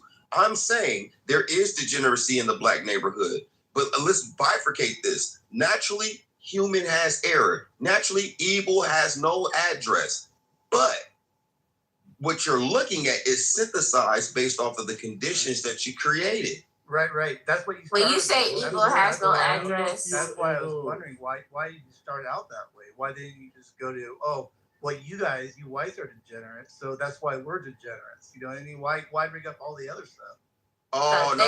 See, here's the thing: y'all don't like the mirror effect. Y'all don't like the mirror effect, and I understand it. But it's not about what you like; it's about what's true. And I mean, I do have my own way of expressing myself. I'm allowed to do that. That's what me being a sovereign human being is allowed to do. But the thing is that I think that you're more triggered by what I'm saying than I'm not saying anything wrong. No, I'm not saying you're saying anything wrong. What is true is that you are degenerate, right? And we are degenerates. Oh, he never agreed. No, y'all we're not. Y'all take it to another level. This isn't in question. You already said that. Black people are degenerate. Was just that. So I don't know. No. Hold on. Let's look at this from a holistic approach, right? We can go from the beginning of time up until now. Y'all outpace the world in degeneracy and evil. Nobody has done more shit to the planet than white people. Farrakhan called them the whites might have did it more. That don't mean that blacks aren't though. His grandparents, grandparents did some evil. There's no. Who knows that? His daddy did. His dad, his grandparents, his great grandparents, they all was all bad. But he wasn't gonna admit that. He doesn't even want to admit it. He said they might. No, you guys are. Y'all are. Stop said that. Cypher, you the most degenerate nigga in here. You said you sold crack in the 90s, nigga. Ain't nobody here selling drugs. Yeah, I motherfucking did. So and your mom let me use your car. The reason why you was late to school sometimes. The reason why you late to school sometimes because your mom left the car with me, bro. Trying to tell us what degeneracy is. You literally are a part of destroying the black community. What are we talking about? Yeah, I was. So, yes, you're right. Let me ask you the question. Did the white man influence you to sell them rocks to your people? That's why I bake black and you don't. But I don't sell drugs though. I don't sell crack in my own community. No, but let me apologize. So let me ask you a question. Did the white man make you sell them rocks to your community? Let me apologize. No apologies. No, let me. You literally sold drugs to your own community, but you want to sit here and talk. You stand on what the fuck you said. No, I'm standing on it. No, I want for somebody to address the video that Joe has posted at the top of the fucking page. Ain't nobody looking at that. But real quick though, this nigga was in here bragging about selling drugs in his own community, which contributed to the fucking degenerate behavior that we're dealing with today. You gonna laugh. But this nigga's in here trying to tell us what the fuck is going on. Hold on. Real quick, give me 30 seconds. Let me get 30 seconds here. Absolutely, Cypher. Give them 30 seconds. I'll give you 30 seconds, man, and take your ass back on mute. There it is. So check this out. I want to apologize. Look. Can I get it uninterrupted? Y'all. Can I get it uninterrupted? When Peter speaks, everybody stop talking. I just asked for after. I wanted to ask you if you wear panties. This guy came from where? So let me have my 30 seconds real quick. Brother. Peter posed the question, man. We're not gonna gloss over Peter's question, bro. We can't understand Peter. Peter, repeat your question. I wanted to ask Jenna if she wears. No, we was on the whole different thing. No, we're not. We had a whole different story. That's crazy shit. That's crazy shit. No, we're not talking about me. They had a whole story. But see, that's we need to hear his excuse for selling drugs to the community. That's some perverted ass shit, though. Yeah, that was weird because I ain't gonna lie, that was crazy. That wasn't what we were. That was a little crazy. I'm not gonna cap, but y'all gotta realize though. Y'all keep muting me. Y'all got. Hey, I'm muting you, but we gonna let you go, Jenna. But y'all gotta realize though, man. Peter is a legend in this fucking house, man. He could do whatever the fuck he's a legend, man. So y'all will respect Peter. And when Peter comes off mic and start interrupting y'all need to. Okay, what does Peter have to say? And let Peter talk. Okay, I thought we was talking about I thought it was 30 seconds. Like yeah, because that's what y'all said, and then he said to me. Jenna, we're not trying to move you to the goo, girl. So just go on mute. No, he asked me a question, right? Peter. He's asking you about repentance. You didn't even answer the question, though. I didn't hear the question. All right. He was asking about your repentance. Well. Goofy ass shit. You might not want to hear that question. Yo, what's the question, Peter? Peter. Jenna, if she wears panties. That's very inappropriate. Do I wear panties? Off the chicken. That's inappropriate. Do I wear panties? Do you wear panties to keep the fellows off the chicken? Y'all weird, yeah. Hell no. No, I'm not. All right, one mic on. Look.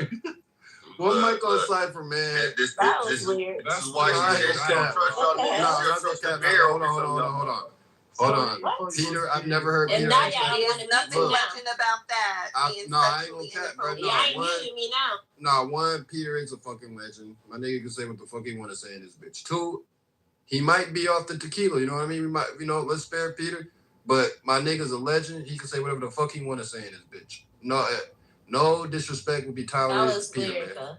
It could be weird, but keep your comments. If you don't like it, keep it to yourself. Okay. I will not let nobody disrespect Peter. I will boo the fuck out of you. Okay, Peter. So watch him. You can talk to me crazy, but watch your fucking mouth when you talking to Peter. Was that disrespectful? One mic on Cypher. Like I said, watch your fucking mouth. I'll bring you back up when Cypher's done talking. I just wanted to apologize to E. The times that you were late to school as a kid, man, I want to apologize for taking your mom's car and selling her dope and ruining your household. I apologize for what I did. That's why I'm trying to be a better man now today and reinvest into the black neighborhood, the black community, because we should do better. And I'm sorry if I, ruined your childhood by selling apology accepted. Thank you, brother. See, we can all get along. It's great. Hey, Matt. I knew Peter had some savage in him, man. We just had to pull it out of him. Dude, they came out of nowhere. But I was just looking at that story. I was just looking at that story, and what I actually found interesting is I looked at the video. The video is just like, okay, they got into a fight. Clearly, they were, targeting certain people. So, it seems like there was, some motive there. It just wasn't random because they didn't attack everybody. But what I did find interesting was who was the author of the thing. So I clicked on the article. So I clicked on her, this is somebody who clearly has a lot of bias because the titles of the other articles that she's written are very, very like MAGA coded and like a very racist or bigoted and biased way. So we can't take too much credit. Joe, what do you think about this assessment? Could I please get a definition of MAGA coded? Okay, so we could just literally look at, because her name is Christina Layla, and so I clicked on the thing because it's an active link. So she has an article about a migrant from Ghana who was arrested multiple times for raping and sexually assaulting women, and then she puts his mugshot. Then she has another one here. Todd Blanchett's back hard after Kristen Walker tries to get him with a gotcha question about President Trump. And then another one that she did, President Trump rips Fox host Shannon Bream compares her show to the worst of fake news, CNN. So I'm just like, clearly this is not somebody who's intending to be super impartial. Like, she clearly has a bias. She clearly has an agenda. So that's what I like. So follow up question, JJ. But do you have any comment about the video? The video is absolute degeneracy. I wouldn't attribute it to race. I would attribute it to youth. That is the operative word there. These are, young degenerates. This is a product of the current culture that we're in. They could be really any race. Black, white, Asian, Indian, Native American, whatever. They're ratchet. And they're problematic. But in this video, they happen to be predominantly Black. But I've easily seen many videos of like this with white folks. Can you follow up question? Can you please provide a video of white people or white youths doing this? Yeah, it's in the chat. I just put it in there. OSU. JJ, I feel like you are a target for these white men. I want you to just be careful. You have to I already peeped game from the beginning, but they know I'm cool and I'm. JJ can handle himself. I gotta. Who keeps muting me? Like, if you want to mute me, like, talk to me. Tell me why you muting me. I muted the stage. Scary. Like, don't be scary. Like, tell me why you keep muting me. Down now. I gotta move you down. Thank you. Cypher, you posted a video of riots of a celebration. That's not really a violent mob of people doing violence against people. You know what I mean? Cypher? Beating people up, setting cars on fire. I think that, that's violence. No, that's not violence. We're talking about a mob of people, like literally beating up people, other people. Is there a time frame that you would like me to limit it to? Because I can pull up any time that frame. Was a celebration. This is not a celebration. You celebrate by beating up people and throwing cars in the middle of the street. They weren't throwing anybody around. I don't know what you're talking about. Well, I lived in Columbus the majority of my life, and I was like privy to that. Well, it's an OSU game. I'm very aware of how white people are. They don't. So I don't think it's normal that you would like. There was fights. There was arrests made too. Then what was it? People set cars on fire and flipped them over. Okay, like, is that celebration? That's what white kids do. Let's do the New York Knicks games then too, right? Like, well, is there a time frame that you would want me to limit it to? I mean, you can tell me a time frame. I could pick a struggle for you. Right. Okay. I'm just pointing out a celebration like that is not what is above. They are not celebrating a victory, a sporting victory above. You realize that, right? Just pointing it out. That's all. I mean, I don't think that would be a big factor. But is there something specific that you would like me to look at, and in what time frame? Well, I just like what year? Literally identical kind of video. That's all I'm doing. Oh, white kids fighting in the street? There's so many of them. Like a mob of white mobs. What year would you like me to reference? Is there a year? Any year. It doesn't really matter. Yeah. Any year? Yep. Any year. Capital ANY. any year, any month, any day, any time. Go for it. I can go. I mean, shit. We can start with. We can go to motherfucking goddamn London and shit. We can go anywhere and see this shit. Why are you going to London? I mean, I'm talking about we can go back to your origin stories and see that. That's not my origin story. London's not my origin story. Oh, my bad. Caucasus Mountains. Well, there's mob violence in the Caucasus Mountains. Yeah, they were throwing rocks at each other. It's called rock and roll. But here's the thing. So, is there so you're bifurcating between a celebration, right? You don't want me to pull up celebrations of you now after celebrations. You want to see violence, mob violence of white kids each other? Well, I guess in this case, Joe, I didn't click on the video up top, but because it's black on black violence in that video, right? I had seen it 2 weeks ago or a week ago, whatever the day was. Mm-hmm. And it's these guys are just going through, just beating up people randomly, right?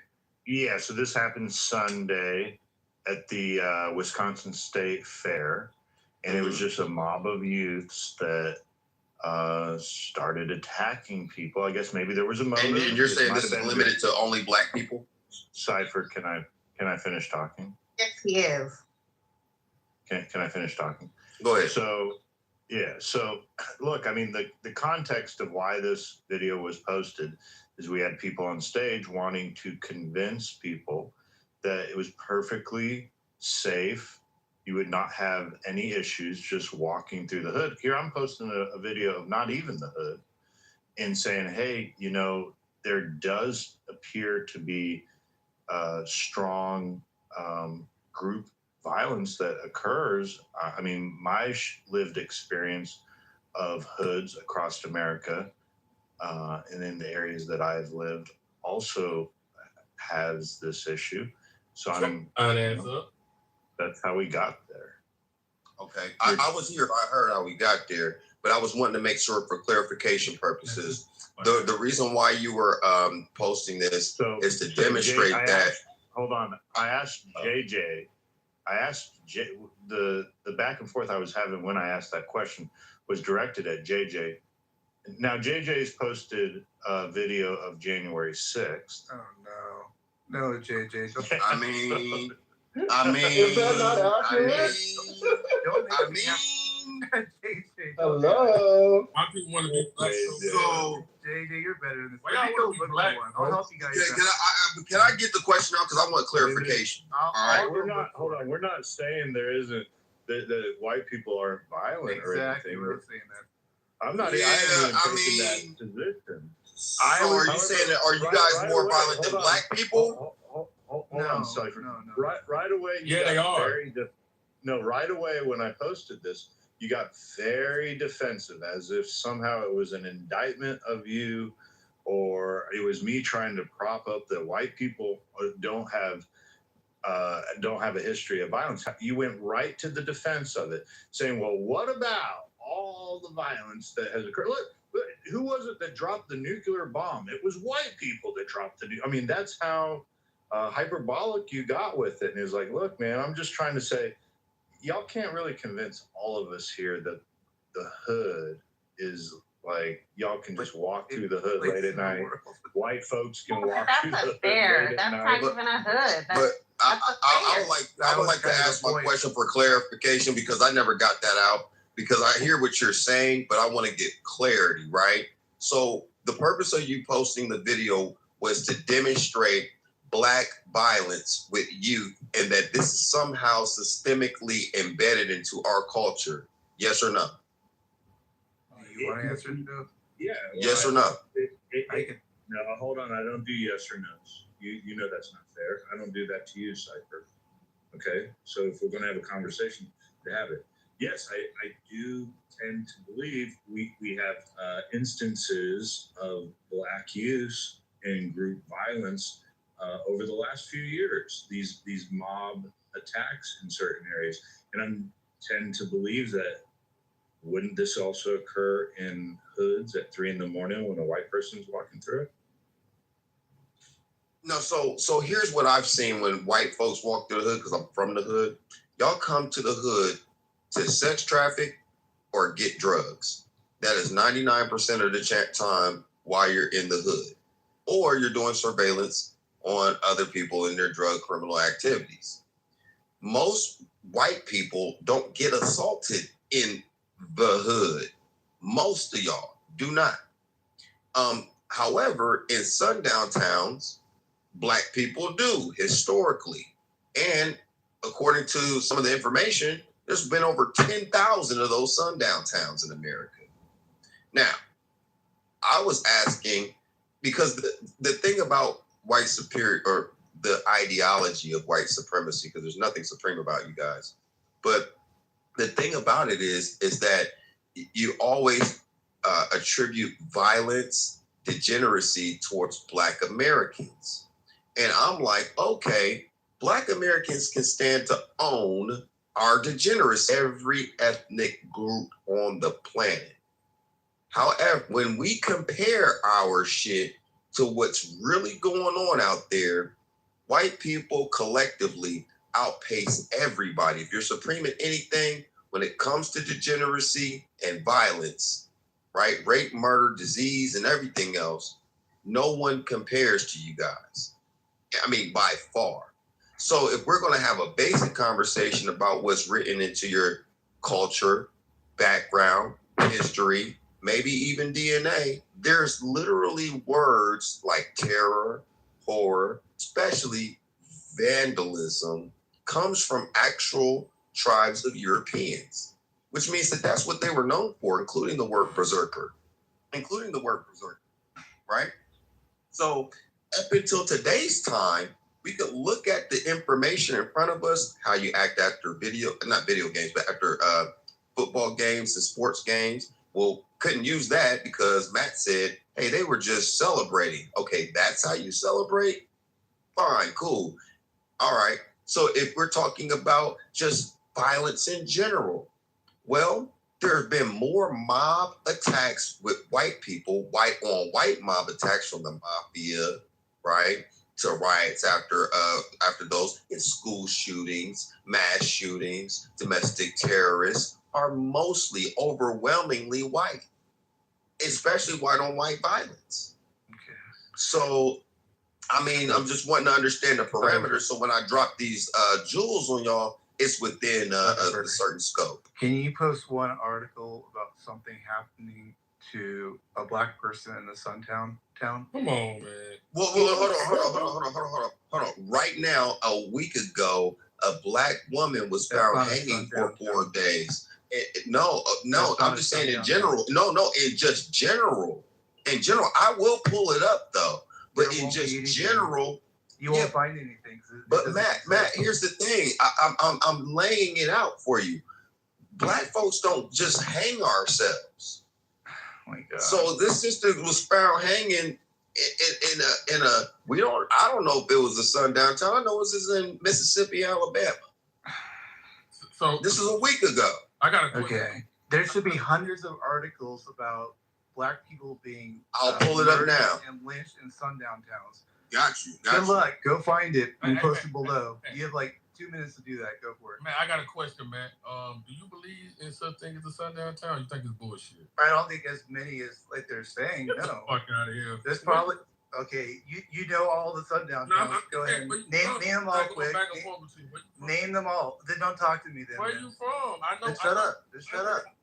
You're not gonna talk to me. Don't talk to me. It's good, man. You're trolling.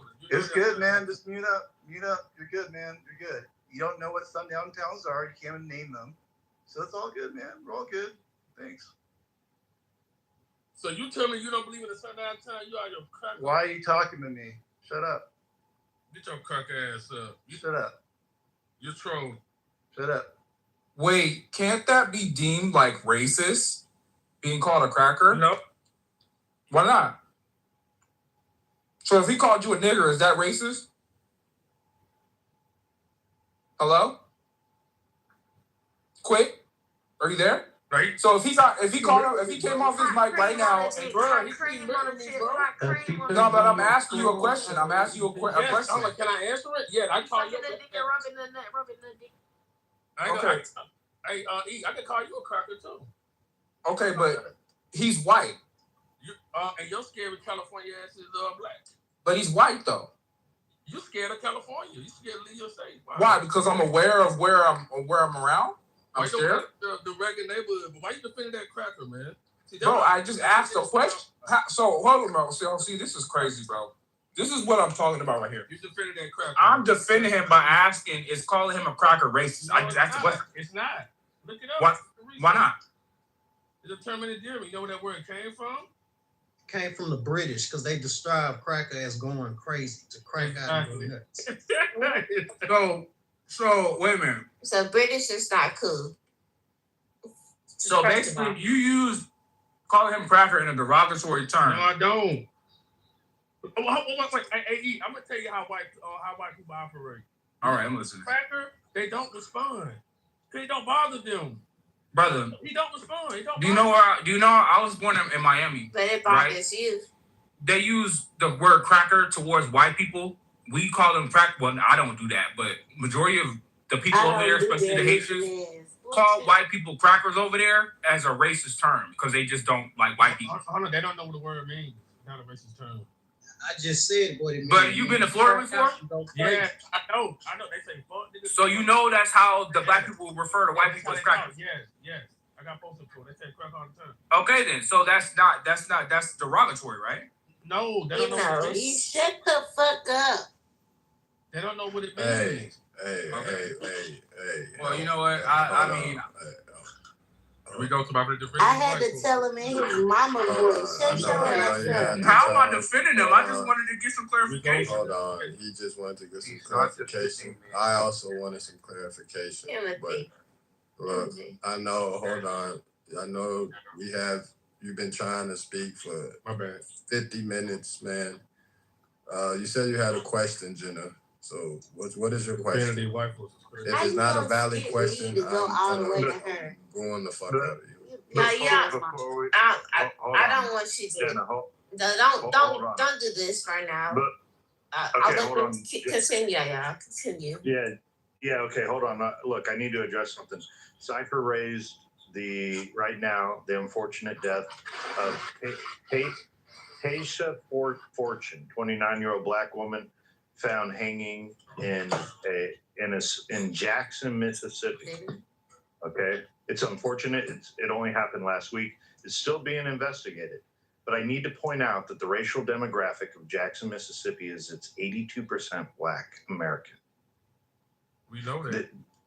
To frame Jackson, Mississippi as a sundown This is town. painful. Let him get it out. Explain to me how Jackson, Mississippi, and Elaine massacre, Tulsa, Oklahoma, the 3,000 lynchings. The majority of them happen in black towns. This is painful from white people. There's no, you don't understand what the definition of sundown town. No. I didn't say it was in a sundown town. I said I believe it was. Correct me if I'm wrong. But I said it was in that south. I said we don't need to even bring up the sundown town. That was a lynching that happened last week. But I actually put in the chat right now. But that's where you missed me at, though, Joe. That's where that's where the misunderstanding happened. No, you hold on. That's where the misunderstanding. No, but Joe, here, listen. Yeah, but I'm trying to dial. You're misrepresenting what a sundown. I did. So Jackson, Mississippi fundamentally cannot be a sundown town. A sundown town would be a rural white city where black folks, when the sun went down, they weren't allowed to be around, right? That's the historic definition of what a sundown town is. They don't exist in America. What? Lies. Why are you lying like this? You alluded, your best example was to allude to Search my stomach. We just had this conversation 5 minutes ago. Jenna, if you keep coming off mic, you got to go back down. We just had this conversation. I thought we had this talk already, Jenna. It wasn't. I'm sorry, but why these lies? Cypher, hold on. I know it's tough on the emotions. Just bear with me. Look, Cypher alluded to this hanging. He alluded to this hanging as potential evidence for being of sundown town when Matt was talking to him. I never said that, Joe. You got that wrong. Hold on, yeah, Joe. So do you know what I'm a just town telling you, is? fundamentally, Because Jackson, you're Mississippi considering could a not town even a be city. defined as a sundown town. You do Yeah, know. Joe, but are you ready for this response real quick? Because you got it wrong. You got it out of context, Joe. What I said was literally, I said, as an example, this is where a sister got found hung just last week. And I don't even know if it was a sundown town or not. That's what I said. Well, I fucking do, and I that's didn't why I'm conflate trying the to two. they keep muting me. Hey, what's up, Cypher. CC? What's up? You was right. You're not gonna get the fuck up out of here any second. Anyway, as an example, it just shows the lack of incompetence. Talking over me. I don't know what's going on there. You just mentioned that it was an example, Cypher. So we assume that you were referring to a sundown town. Now you did. No, I said it clearly though. I said I'm not even sure if it was a sundown town. No, I said those words. But you just say, for example, right? So we thought maybe you were going to refer to a sundown town, obviously, as an example. You know what I mean? They wouldn't mean because I don't No. So Matt, when you said that, hold on. When you said that, I literally said as an example because I was pulling stuff up because you asked about a risk. I said, do you want a certain time frame? Do you want a certain demographic? Remember? Hold on. I was muted like 10 times, but this is why y'all didn't hear me the first time. Hold on. This is why y'all didn't hear me the first time when I said this. I was very clear about that point. Now I understand how you can conflate the two because it's a bifurcation of the situation. And it sounds like I was talking about that. But I very cleanly said, I'm not even sure if it was a sundown town or not, but this is a sister that got found hung. And then he just said, well, this happened in a black town. Well, you know what? A lot of lynchings, mass murders happen from your people in black towns. Actually, that's not true either. There's not a recorded time in history that black people went to a white town and burnt that bitch down. Cypher, it's my turn now. A lot of black people lynched other black people, by the way. We just found that out tonight, by the way. I know that's shocking to hear. It's true. What'd you say? So, a lot of black people lynched other black people, just to let you know. Secondly, what does that mean? What does that mean in the context of this? You talked about whataboutism, right? You can revisit it. We can revisit it later. Give me an example of a black people lynching each other. We're not going to do that right now. You can't prove it. Right. And don't make salacious statements, though, bro. No, it's provable. Like we already went through what's provable is that you guys are the most evil creatures that ever drew blood from the earth. Check this out. That's the truth. The second part is, in context, that everything we talked about was all regarding the sundown town. So you can't get out of this at all. And so this whole idea, well, I wasn't referring to. Yeah, I want to answer the question to the room. Literally, that was the conversation. So I don't even know, man. You can do whatever you want with that, but enjoy it, I guess. I don't know. Can I speak now? Hold on. I sat here for like 2 to 3, like 2 hours listening all night long. This is why I said this is the white stage. We can have some moment to respond. Okay, it's not like we haven't given Cypher all the room he wanted to speak. Not at all. Y'all kept on muting and over talking. Wouldn't this unfortunate hanging of Tasha Fortune be indicative of the potential violence that occurs in hoods?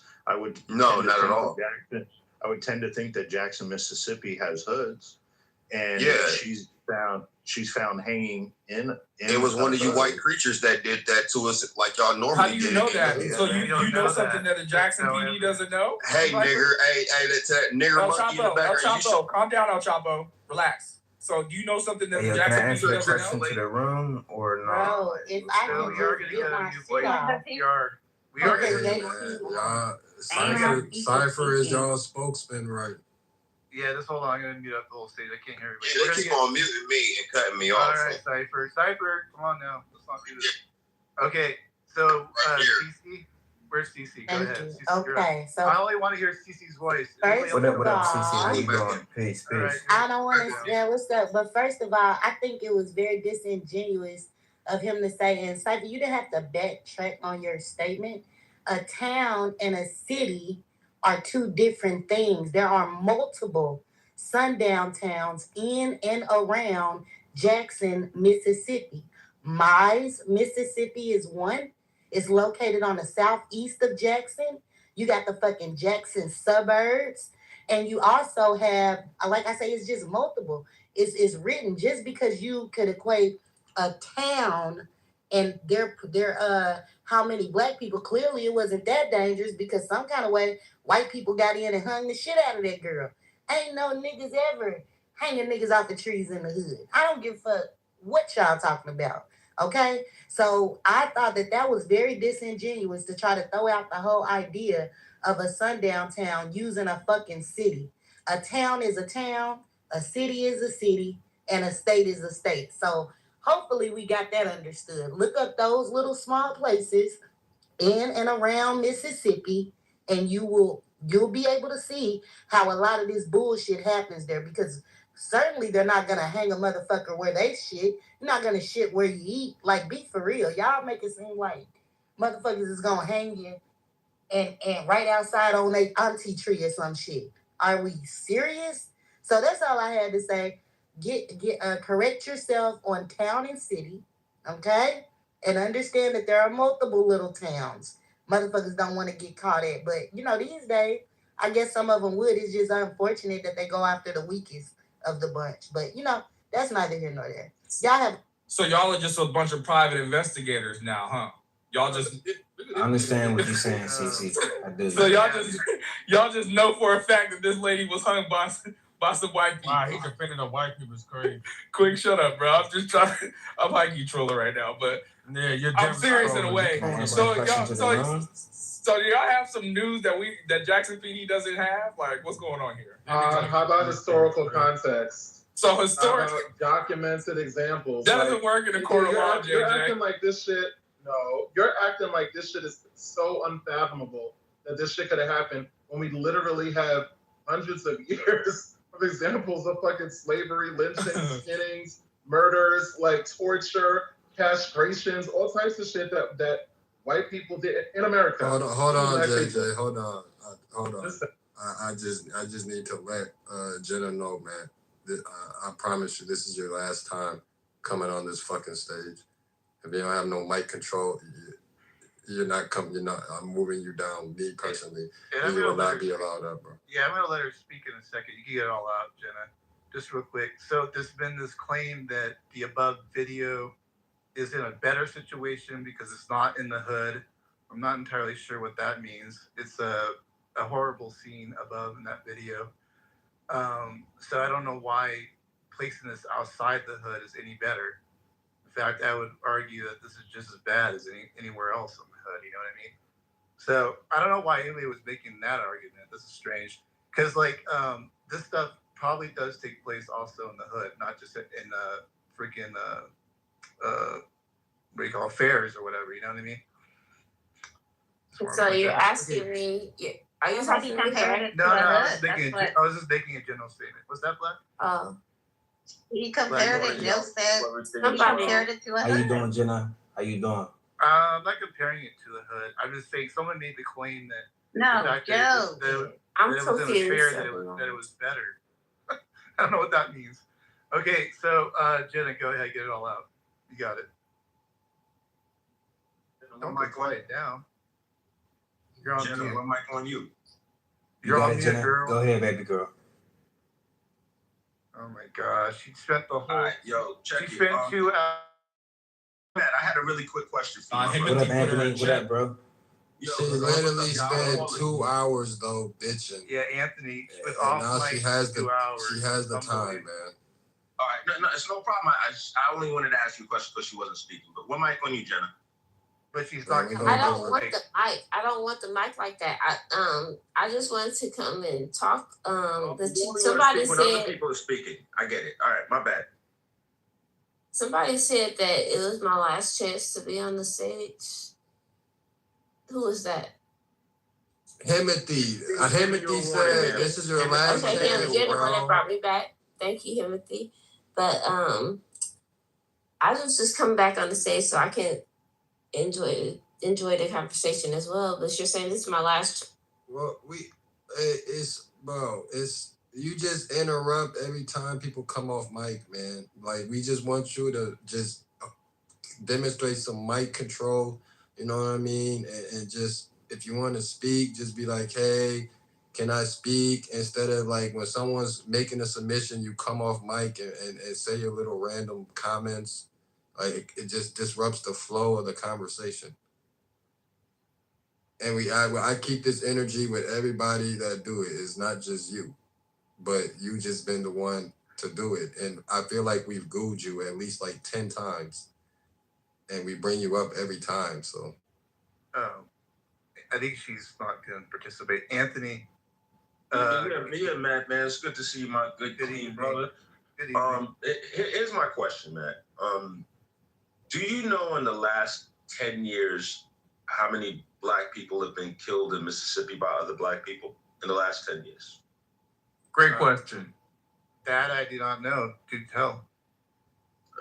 You know, I'm under the impression that the statistic is roughly 3,500. 3,500. All right.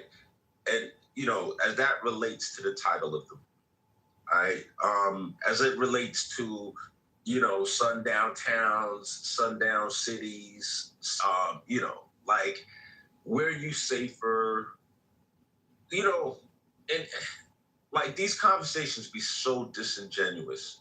Like, listen, how about like we just have a battle of the ideas, we avoid the personal attacks, we just, you know, kick it.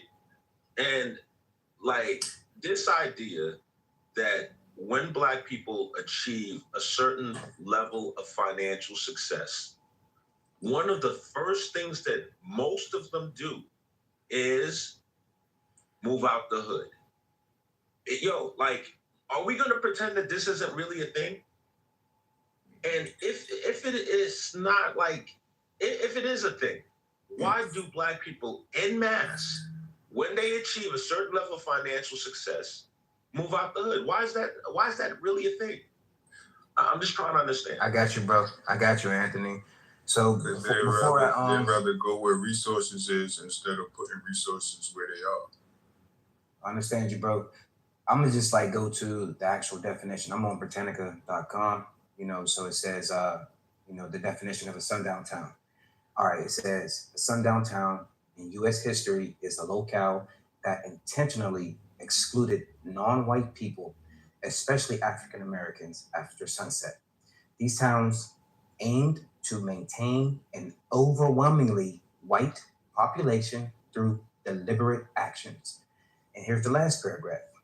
Enforcement methods ranged from violence, such as lynchings, to housing discrimination, like exclusionary covenants, preventing black people from owning property, aka HOAs.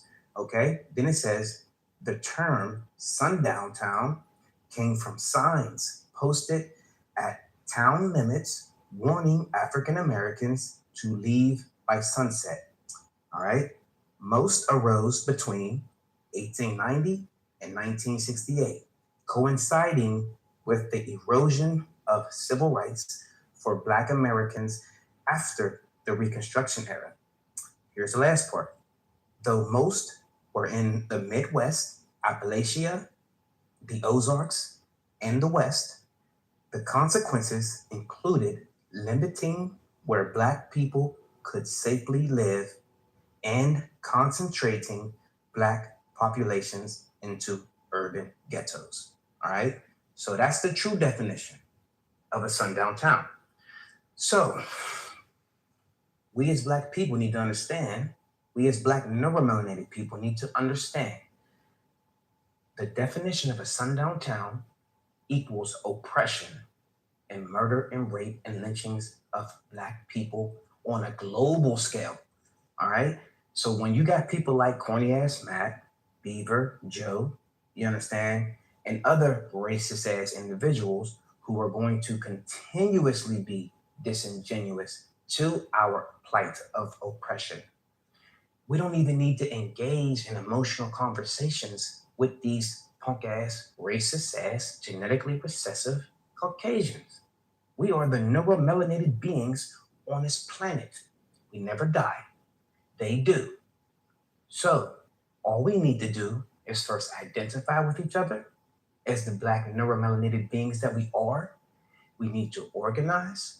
We need to weaponize so we can save this thing called Earth that we are living on. Okay? This is a preserving oriented submission. Interest? Yeah, all that shit is real cute. I just want to address this bitch, Anthony, real quick. Because the last room that we were in, your little soft, weak bitch ass felt the need to send me, to kick me from a room.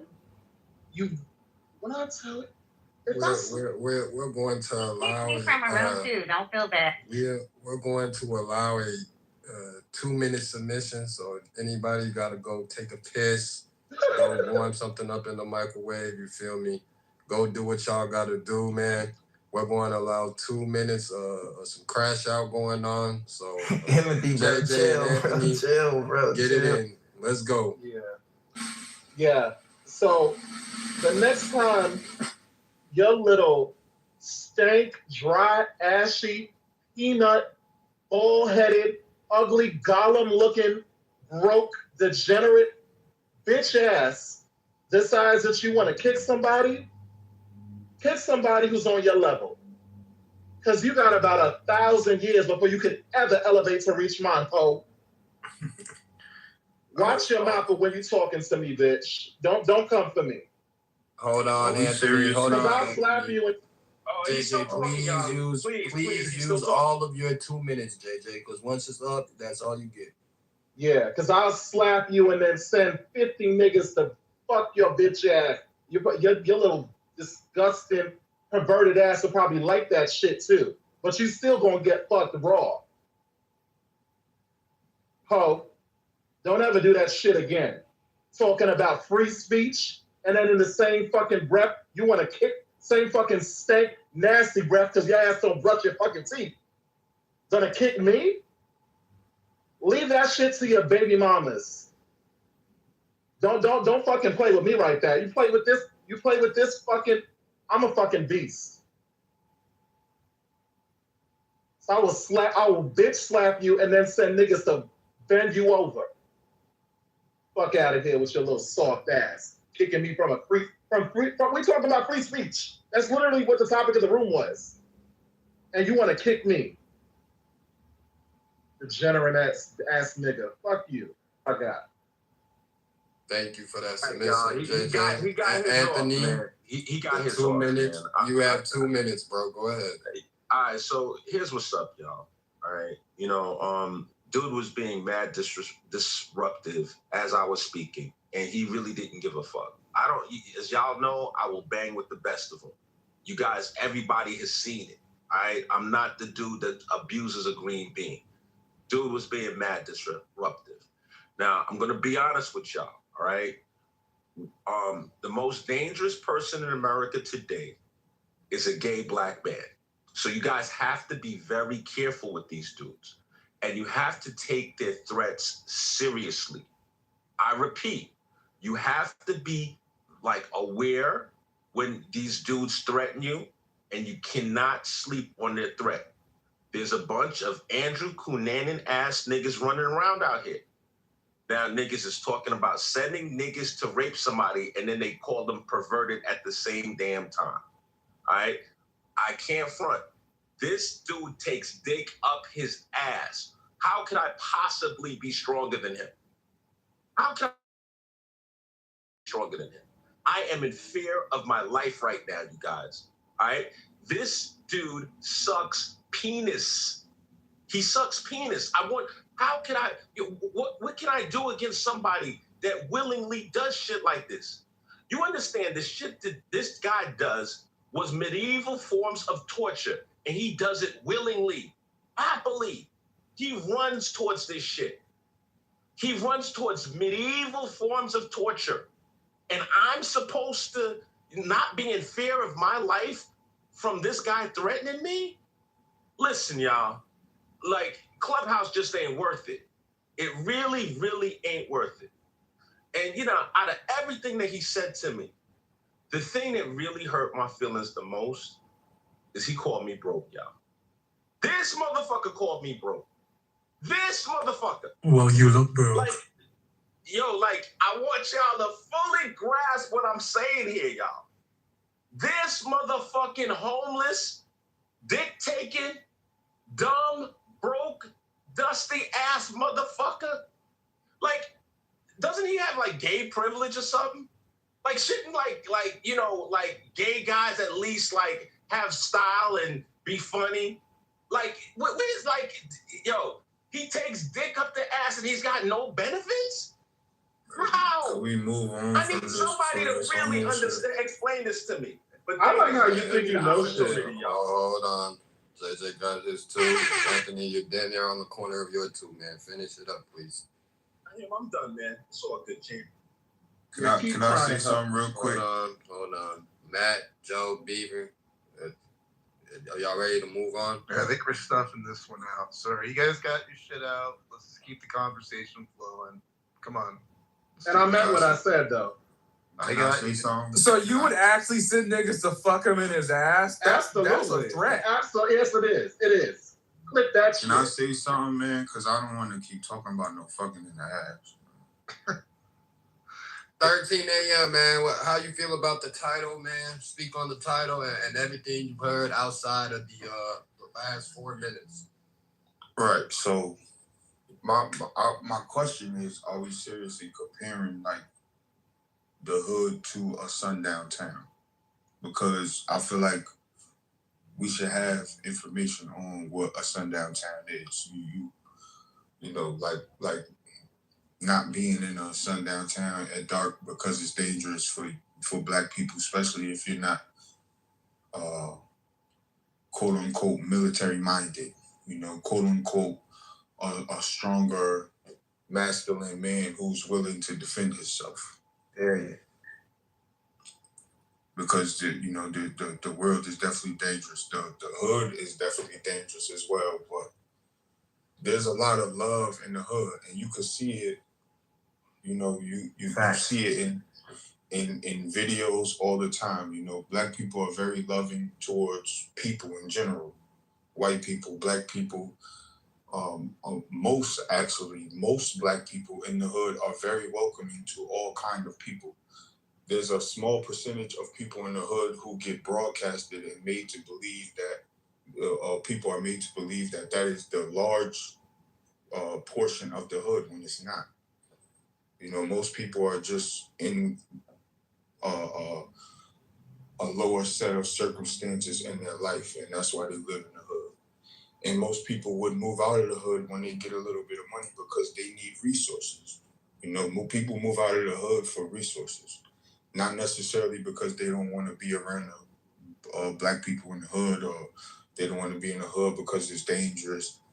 They just want their kids to grow up with a better school system and more opportunities, because, you know, there's kids who get opportunities because they went to certain schools. That's not the case in most hoods. You get what I'm saying? That might be that's actually not the case in most sundown towns. But the danger is completely different. The danger is targeted. When you in the hood,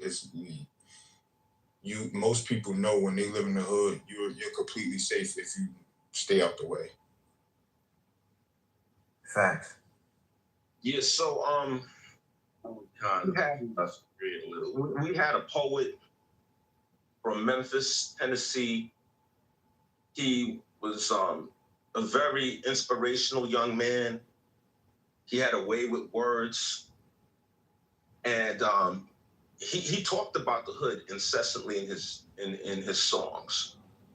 His name was Young Dolph, and Young Dolph, you know, decided to move because you know, he wanted to get out the hood. It had jack shit to do with resources. It had to do with the quality of people that he was interacting with. But unfortunately for Young Dolph, you know, he enjoyed certain creature comforts of the hood, and he would go back on a semi-regular basis. And of course, on one of those visits to the hood, he was slain by two young black men that looked just like him. that sometimes actually hung out with him. This is a recurrent theme in the so-called hood.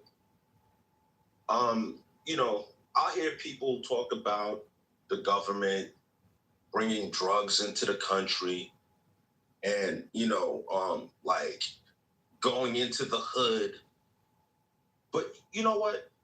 I have never seen a white dude on the corner hustling, pumping. Never seen that shit. Because let's attack your point first. Okay, my brother, like literally, I didn't say one word while you were when you were speaking. You right. Not I'm mute one up. word. You right. Go ahead. Not one word. Keep your point. I'll mute up. Doesn't feel good. Doesn't feel good, huh? Doesn't feel good, right? So, yeah. So, listen, man. Again, like the hood is where you're gonna have these Andrew Cunanan ass niggas that's gonna talk about, you know, who they gonna send to do what. Like, really and truthfully. You right? still scared? Let's move on, ho.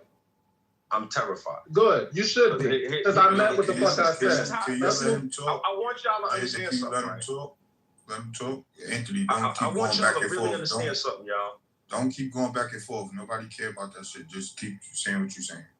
Yeah. So, like, we're being disingenuous and dishonest when we talk about, like, the lack of resources being the reason. Like, this is the shit that kills me, right? You got these neighborhoods. There's this thing, it's called gentrification. Y'all might have heard this word before. I'm not too bright, so, you know, I got to look this shit up. But there's this shit called gentrification. And somehow, some way, you get these people that move into these neighborhoods and they start going to school board meetings. What the fuck? What a novel idea. They go to school board meetings. Huh? And then when they go to the school board meetings and they start holding principals accountable and teachers accountable, all of a sudden these test scores start going up. What the fuck? How does this shit happen? I just don't understand. But again, people are victims. Life just happens to them. They don't make decisions and choices or nothing like that. All right? What makes something the hood? What makes something the hood? Not every black neighborhood is the hood. It's the people that live in that motherfucker.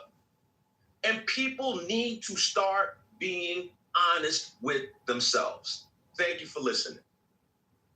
Okay, so to combat what you're saying, and I agree with a lot of what you're saying. It is the people in the hood that make the hood. I can agree with that. When you live in the hood, yes, there is a great number of young black, mostly black or minority, melanated people who are into some, street shit, whatever you want to call it. I grew up in a lot of it. You know what I'm saying? People are very lightly educated at a young age, and they grow up to be whoever they are. So we'll take that out of it. You know, there's killers, there's bad people, there's all kind of people everywhere you go. Outside of the hood, in the suburbs, everywhere you go, there's bad people. So let's kill that noise. When you talk about Young Dolph made music antagonizing other street artists, other street people. You get what I'm saying? So when you revisit the street and you're still a part of the street, there's street shit that happens to street people. You get what I'm saying? You can't just say, we're not talking about somebody who just moved out the hood, who's still in the hood. You know, no matter they moved out the hood, they still doing the hood shit because that's who they are. We're not talking about that type of person. And that's not the majority of the hood. Whether you want to think that really don't matter to nobody. But I'm here to tell you that's not the majority of the hood. The majority of the hood is people who live around people like that. That's just the circumstances of living in the hood. You got to deal with people like that. that is what it is. And these are young adults who are influenced by the same things, and they grow older and do it. And those same people that they were influenced by, a lot of them are changing, growing. And but the young adults are already programmed to be who they wanted to be when they was young. So they gotta go through life and figure shit out. And that's why the prison system is full of people who look like me and you. You get what I'm saying? But the prison system is also full of white people. The prison, like, if you look up the percentages, white people make up a lot of most of these prison systems, and they come from regular suburban neighborhoods. They're just a lot of them are just racist white people, or just bad people in general, because they everywhere. They not just in the hood. People, like I said, people necessarily move out of the hood for resources, for a better school system for their kids. Most people are moving out of the hood for their kids. A lot of people don't even look at the hood as the hood. They look at it as their community. You get these older, when you see older black people who just, they grew up, they ain't had no business in the streets. They just grew up in the hood, and they taking the good with the bad. You know what I'm saying? Yes, we can show up in more of these school boards and all of this. There's a lot of just educational steps that we should take as people in the community. But that don't change us from just being a community. It's people who are no good for the community in every community. Yeah, it's propaganda, bro. The world just wants you to see what the hood look like. Right. That's why we the biggest influence in the world, because the world, that's what they want you to see. As far as when you see a black person who's dressed a certain way and who talks a certain way and he walk a certain way, they want you to have a opinion on that person before you get to know him. Right. Right. What do you think about that, Elder? What do you think about that? Yeah, no, he's right to a certain extent. He is right with a lot of things he said. And yeah, he did got to correct Anthony, because Young Dolph, it was a record label beef that he had. It wasn't the hood that killed him. It was record label. And like he said, street stuff. Some people in the hood, there's a lot of people in the hood, they work 9 to 5. They got federal jobs. They work for the post office. They work for different jobs. And they just in that neighborhood trying to survive. It's not everybody in there killing and shooting each other. Now you got a certain perspective, like he's talking about, which is street stuff, right? So that happens. Just like, with white kids, should we not send our kids to school with white children, because they've been shooting up the school a lot too? A large percentage of white kids have been shooting up their own schools too. So do we just say, nah, I'm not going to send them over there? There's violence everywhere. America is a violent place. So, of course, in the hood, you're going to have a lot of stressful people, a lot of people that don't have money, a lot of people that's just trying to make it, a lot of people that take the street life to make money. So there's an element of frustration in there, too, just having people fight against each other and stuff. But there's a lot of people, like I said, grew up there all their life, and they work 9 to 5, and they're just trying to survive with their family. So, we got to understand that perspective. And every community has an element of violent people. You look at the Chinese, they have an element of Chinese gangs, right? It's just not projected like that. But they have an element of Chinese gangs that go around in their neighborhood and cause disruption. You look at the Italians, they have an element, as we all know, of the mafia, but it's called organized crime instead of gang crime. It's called organized crime, but there's an element in there that's of crime. So you got the Russian neighborhood. There's an element of what they call organized crime in their area too. But of course, black people is focused more the propaganda on black people, because they want to show a perspective that we're all killing each other. Right, Elder. I'm gonna address 13 and Elder in one fell swoop. We got, I'll start with the last thing first, since it's most fresh in the mind. Here's the difference among so-called black people. Black people celebrate the thugs, the hood motherfuckers, the Pookies, the Ray Rays. They are celebrated. Yo, black kid graduate from college. That's cool. Black dude come home from jail. Yo, it's a party. We got a party, yo. Ray Ray's home. Like, this shit, the degeneracy in the so-called community is celebrated. It's not called the fuck out. It's this idea that it's okay to stand on a corner and pump drugs, that's okay, and you could get away with that in your so-called community, it speaks volumes. I don't blame water for being wet. Y'all stance is America's this racist country. I can't stop racism, but I damn sure can make a decision not to sell drugs to people that look like me. I can make a decision not to steal from people that look like me. I can make a decision not to bust my gun at people that look like me. Like, these are all choices that people make. I hate the victim mentality bullshit. The brother 13, he sounds like somebody that if I sat down and we had an exchange of ideas, we can walk away from the table with a better understanding. He sounds like a genuine, honest person. I don't agree with him on shit, but it seems like he's coming from a genuine place. It's not just a disingenuous conversation. So I do respect it.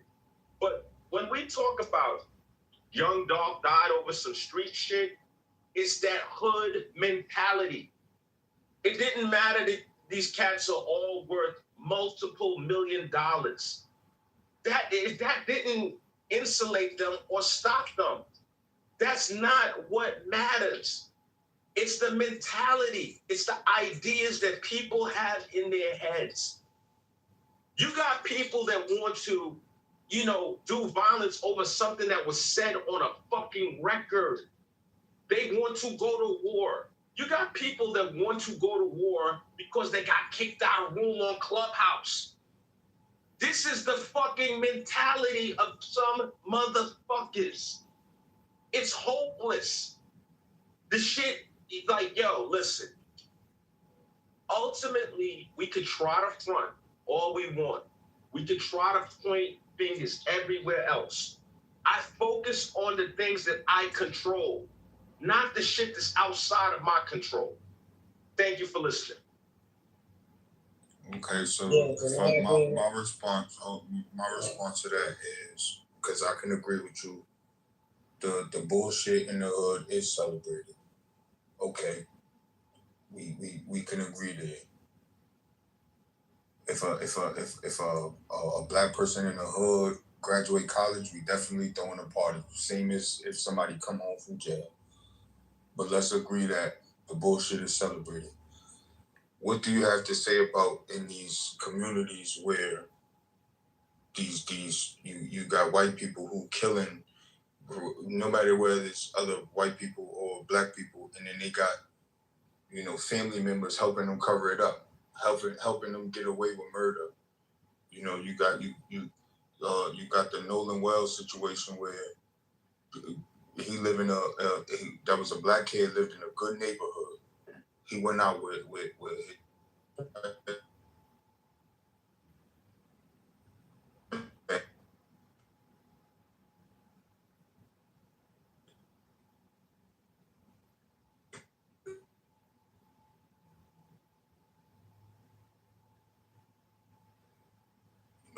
had nothing to do with solving like what happened to him. All the social media members helping them cover it up, and this type of stuff is regular in these neighborhoods where you got people who grow up in like real you know, they judges and all kind of shit, because that's the realities of better neighborhoods. These so-called quote unquote suburban neighborhoods. You know, these kids growing up, it's different problems. Cause I don't even want to make it a black and white thing. It's different problems. When you live in a suburban neighborhood, it's not like the world is sweet. You get what I'm saying? When you live in the hood, yeah, it's fucked up. You got people in the hood that's fucked up. Their mind is fucked up. Cool, we could agree there. In the celebration of it, it's fucked up. We can agree, but it's fucked up in most of these, bro. The world is fucked up. You not speaking more towards how we could come together. You trying to push us into, you know, places in menus and shit that's not of us. We can come together with just who we are. You get what I'm saying? There should be a culture for black people. I believe black people and white people in America have no culture, and that is purposely done. The America is the land of the free. That means the land of no culture. Everything in America costs. So we're not talking about money. The land of the free means you could come here with no identity. All these other countries, they have cultures that hold you to a standard. You get what I'm saying? And people hate their culture. They come to America to be cultureless. When you have culture, when you have a land of no culture, you have a land of chaos.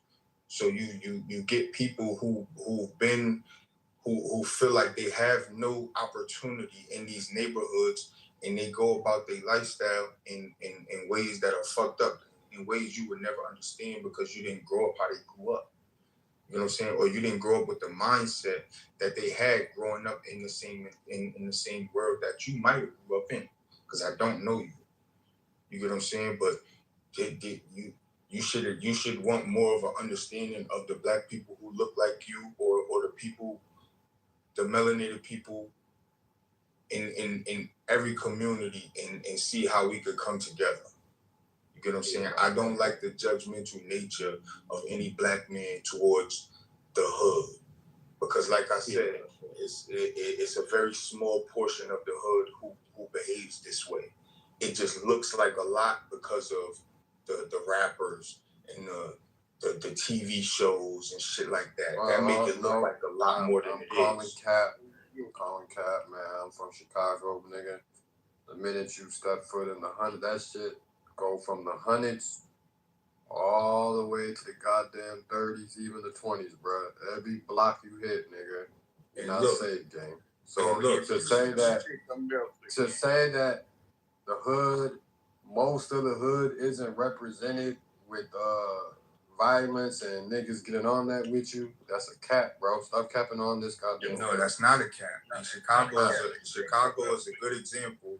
Chicago is a good example because that's why all these young kids get away with murder, because it's happening in their neighborhoods and it's a small portion to the rest of Chicago. That's how they look at it. They let that shit happen because it's a small portion of what they're going through in Chicago to them. It looked like a lot to you because you in it. But that shit is very narrow to what Chicago is a big ass city. It's much more suburban neighborhood in Chicago than it is ghettos in Chicago. That's a fact. Brother. What you're saying about Chicago is this. The problem what you're saying about Chicago is this. Every major office of consequence is held by a black person in Chicago. So complaining about the government not doing enough for the citizens of Chicago, we're talking about black people. We're talking about black mayor, black police commissioner. We're talking about black school superintendent. This dog won't hunt. This dog won't hunt. Oh, this is, it's set up like that. And no, we're talking about black people. Go ahead, bro. This nigga just said most of Chicago is safe, bro. Like, No, I didn't say safe. I said most of Chicago is suburban neighborhoods. That's cap, bro. That's absolute cap, gang. You're not safe. You're not safe in the city, gang. Open for smoke. Let me say something real quick on Chicago. Like, you gotta know the history of Chicago, bro. Chicago has always been a violent city, man. Like, you go way back in the 20s and you look at Al Capone and these gangsters murdered Inc. Thousands of bodies dropped in Chicago. It has always been a violent, gang-related city, man. But they don't call it gang. It wasn't black-on-black crime. It was gang-related crime when Al Capone and these guys was doing it. So Chicago has also, that's what a lot of them kids in the hood is imitating. So Chicago has always been violent. That's nothing new with Chicago, man. You got to know the history. That's why it's important to know the history. And Anthony, let me say this, man. You saying that people not stopping drug dealers. A lot of the people in the community don't want to see drug dealers there. They don't want to see drug dealers. You think they just want drug dealers on their block? No, they don't want drug dealers on their block. But guess what? Drug dealers is running the show. And a lot of times the police is behind some of the drug dealers. See, that's my only thing with you, Anthony. You like to point the finger at black people all the time. And yes, we got some responsibility that we got to deal with. And we got to help be accountable for certain things. But you really don't know the dynamics of the hood. You know how many dirty cops is out there? You know how many precincts was called dirty and corrupt because the drug dealers was actually selling for them and they was involved and getting paid off of that? But you will never point fingers at them. You always point fingers. And that's why a lot of people got a problem with you. You only point fingers at the black people. You never hold anybody else accountable. You just don't. I ain't gonna lie, and this is just my observation as someone who is like later Gen Z. I feel like Chicago is single-handedly responsible for like a subsection of the demise in our generation. And I know it isn't all music, but when drill like became very popular, I mean, this is when I understand that Chicago has always been violent, but I don't think it's ever been this violent like it is today.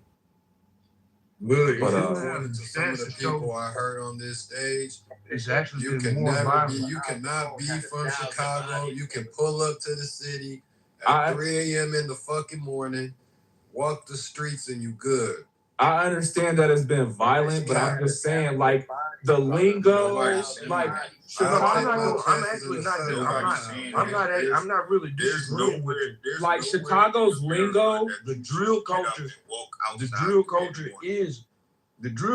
is, we can't deny that that's been, like, detrimental. You feel me? Like, as much as I wanted to try to spin, I love hip hop. Drill culture it's not a good thing. But I feel like LA and Chicago have a lot of culpability into a lot of bullshit. Like, and that's just because and that's only because that's where the gang capitals are basically from. And I'm gonna say this to wrap it up. I'm not saying that Chicago has never been like dangerous. Like, I understand that it has. No, I agree. I'm just, and I think somebody's in the chat that like it was been before drill. I'm saying on this level, like, bro, I've never seen. Bro. I don't know. I could be wrong. I'm young. You know what I mean? You're wrong. Hold on. Let me say something real quick. You're wrong, brother. Murder Inc. Look up Murder Inc. It was under Al Capone. They had 1,000 bodies. 1,000 bodies in the 1920s and 30s. Hey, to be fair, we had them numbers in the 80s too, in the early 90s. Yeah, but you know where the Tommy go? And a lot of these cats is following the mobsters. That's why they always talking about. This is my thing, though, fam. I'm gonna be gold and a lot of that. But what I'm saying is Chicago. Hold on, Rob, real quick. But what I'm saying is Chicago has always been violent. But when they was doing it, it was called gang related. A lot of those crimes that's happening in Chicago are gang related. They link it up as black on black crime. It's really the gangs going against the gangs. Street gangs. It's the same shit that was going on in when I seen a nigga over there with a rocket launcher, this is when I knew. I'm like, yeah, them motherfuckers. Hey, yo, right now, you could buy a flamethrower legally right now. And where they getting the rocket launchers from? Do you Not Elder, please. Look, y'all. If y'all go to Palmetto State Armory Kitover.com. You can legally buy a flamethrower right now off the website and get it shipped to an FFL, a federal firearms licensed dealer. But let's go into the history, though, of these psychotic ass Caucasians. Okay? See, look, this is why history is like so important, y'all. When we are seeing and witnessing, the dysfunction between our own Black people in America and even outside of America, you have to understand that white supremacy is the 100% cause of our dysfunction as Black neuromelanated people. I don't want to hear that shit, bro. I'm not. White people have nothing to do with a nigga pulling out a gun on me, trying to rob me, not trying to help me make it to the crib. A white man don't got shit to do with that, man. My nigga said that the white person was gonna die, was gonna blaze up in the sun damn near 3 weeks ago, man. Them niggas is still standing, bro. I don't want to hear that shit. All right, so tell me where the rocket launcher came from, Rob or Mr. Where's bro at that was just talking? Well, I guess he's gone. Nah, bro. I'm here, bro. I'm back. I'm almost done. Let me finish, please. Let me finish, y'all. Please, let me finish. Now, when I say white supremacy, I'm talking about Caucasians. And again, I'm talking about all denominations of Caucasians. I'm talking about Asians, Arabs, whites, Indians, you understand, Mexicans. They all have taken part of oppressing our Black people globally. Right? So look. You just see them on the other side. And again, I ain't worried about what you're talking about, bro. Yes, they are, bro. They're under the same umbrella. But check it out. Hold on, Peter. Peter can interrupt. Nobody will interrupt Peter. Not Caucasian. All right, so what I'm saying is this, though. Like, look, if y'all don't believe me, go to PalmettoStateArmory.com and look up a flamethrower. You can literally buy one right now. Like, y'all can buy one right now. Like everybody go to your phones and just type in PalmettoStateArmory.com. You can buy a flamethrower legally. I want y'all to understand what neuromelanated is saying. He's saying that this is caused by white supremacy. Correct. Again, what he's saying is, translated, y'all, he's saying Black people are victims. They have no autonomy.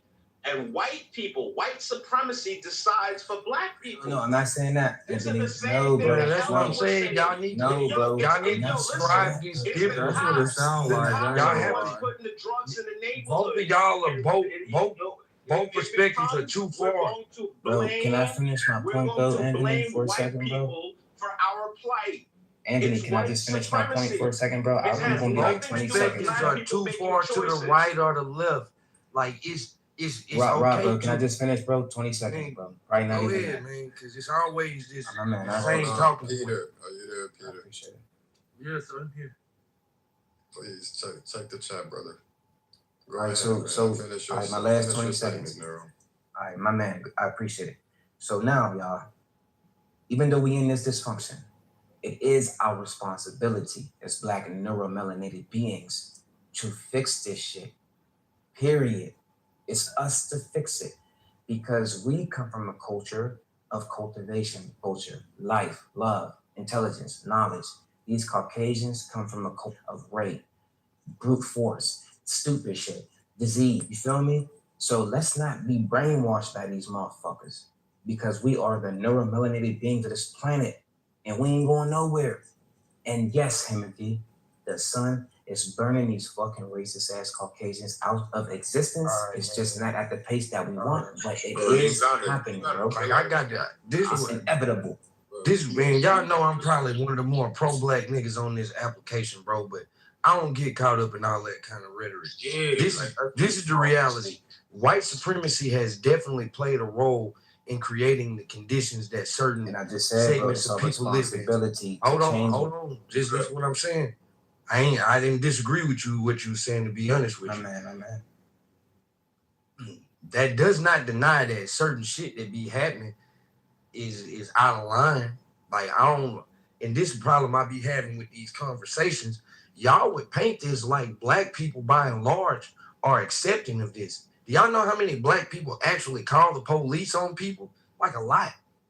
There's a reason why the police are always in our community, because people are calling them. You feel me? People don't want to live in these dangerous conditions, but when you factor in poverty and lack of economic opportunity, some people feel, now you may not believe that they are stuck, but some people feel that they are stuck in these conditions, making it a lot more difficult to get up out of these conditions. But man, yes, it's two things can be right. White supremacy could have, and it did play a role in certain conditions in America. This is like anybody trying to deny that isn't like, they just not honest about the history of our country. But anybody trying to deny that, it's still your responsibility. Like, yeah, nigga, ain't nobody forcing you per se to go up and rob and steal and shit. But I'm gonna tell you this, and I'll land on this. Poverty in America is almost criminalized sometimes. You feel me? So you damned if you do, damned if you don't. And I know for a lot of y'all that's been raised in non-impoverished conditions, it's hard for y'all to understand that. But when a motherfucker hungry and you ain't got no money, hey man, you gonna eat. Whether that means you stealing, taking from somebody, or worse, you're gonna eat. And I would hope that none of y'all ever get into a poverty situation where it's like, man, I got to worry about my freedom or how I'm gonna eat. That's not a good place to be, and that's where enough Americans are. And that's why you'll continue to see the same issues, because these are the decisions they gotta make: be hungry or not have a record. Y'all, I just want to say this. The ethos, the idea in the hood is that it's not a good thing to call the police. The ethos of the hood is that you're a snitch if you call the police.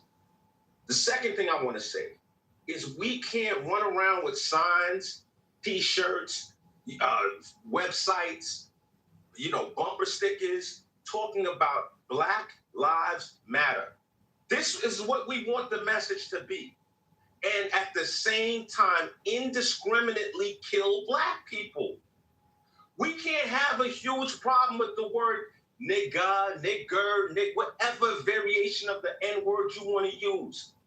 We can't say, gatekeeping a fucking word and then use it indiscriminately. Yo, dog, let me ask you this real quick, because I'm about to go back into work. I swear, I just want to ask you one question, because I'm about to go back into work. Do you have a family nickname? Of course I do. All right, and just equate it to this. Do you like your family nickname? Because I don't like my family nickname personally. I got no problem with my family nickname. Well, I personally don't like mine. But if I don't know you, Anthony, I can't call you by your family nickname, because I'm not a part of your family. You don't know that. Equate that to that word. And that's all I'm saying. Why, if you know, I'm just saying, I get how certain Black people feel, and I respect any Black person that doesn't use that word. But to try to say, well, if we say it, they can say it, just look at why they want to say it. Understand my each other. Yo,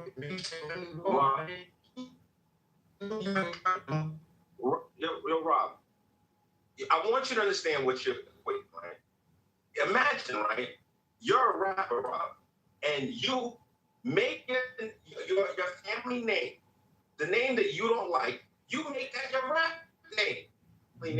But still, my family has the right to say that, though. You don't like. No, Rob, give me a second, bro. You gotta let me land, bro. You gotta let me land. This is the thing, bro. They celebrate the word in song. Like, yo, you at the Baby concert and you saying N-word, N-word, N-word, N-word, N-word, N-word, and he's on stage feeling some kind of way. Make this shit make fucking sense. Your fans are repeating the shit you celebrate in song, and you're mad at them. There's enough fans that listen to all kind of rap and choose not to say that word.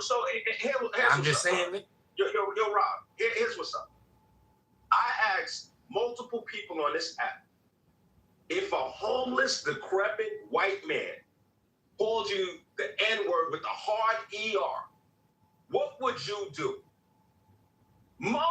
people came off their mic to say, "Oh, I'm going to jail, man. Fuck that. I'm beating fire out of it." Man, I wouldn't even care, bro. This is what motherfuckers say. This is how much like these nonsense things matter to motherfuckers. There's something that the elevator's not going all the way up, bro. Who gives a fuck? Why are we gatekeeping a motherfucking dumbass word? Like, when you achieve a certain level of success, none of that shit matters to you. You don't really care. It's idiocy. Insecure people are insecure because they don't like their position in life. This is why so many things rattle them. Because they use that word. Like, imagine if I come up to you and I just say to you, "Man, fuck you, you stupid son." You know that I'm using them words to try to disrespect you. Now you have every right not to respond to it, but to act like those people using that word is not being used to specifically trying to disrespect you and play you, like that's just what it is, Anthony. Yeah, we all know that it's just a word, but we also know that the English language has context. If I say to you, "Yo, dog, what's going on?" You know, I'm like, "Hey, what's up, Anthony? What's good?" But if I say, "Yo, dog, what's going on?" You see what I'm saying? Context matters, man. Facts. And that's how, and it is what it is. Like, context matters. There's no way that I'm gonna take a certain word. I feel like he understands. But we can't get emotional. We about know. these. No, I'm not saying that you shouldn't. I'm not saying that how you respond is a different conversation. But to play like these people using that word ain't them trying to insulate you. How are you going to react to words being used Same in way conversation? the same way you reacted when certain people say certain things to you. I said a word to you one day and you didn't even hear the full context of what I was saying. But that one word I said, bro, you blew up a gasket.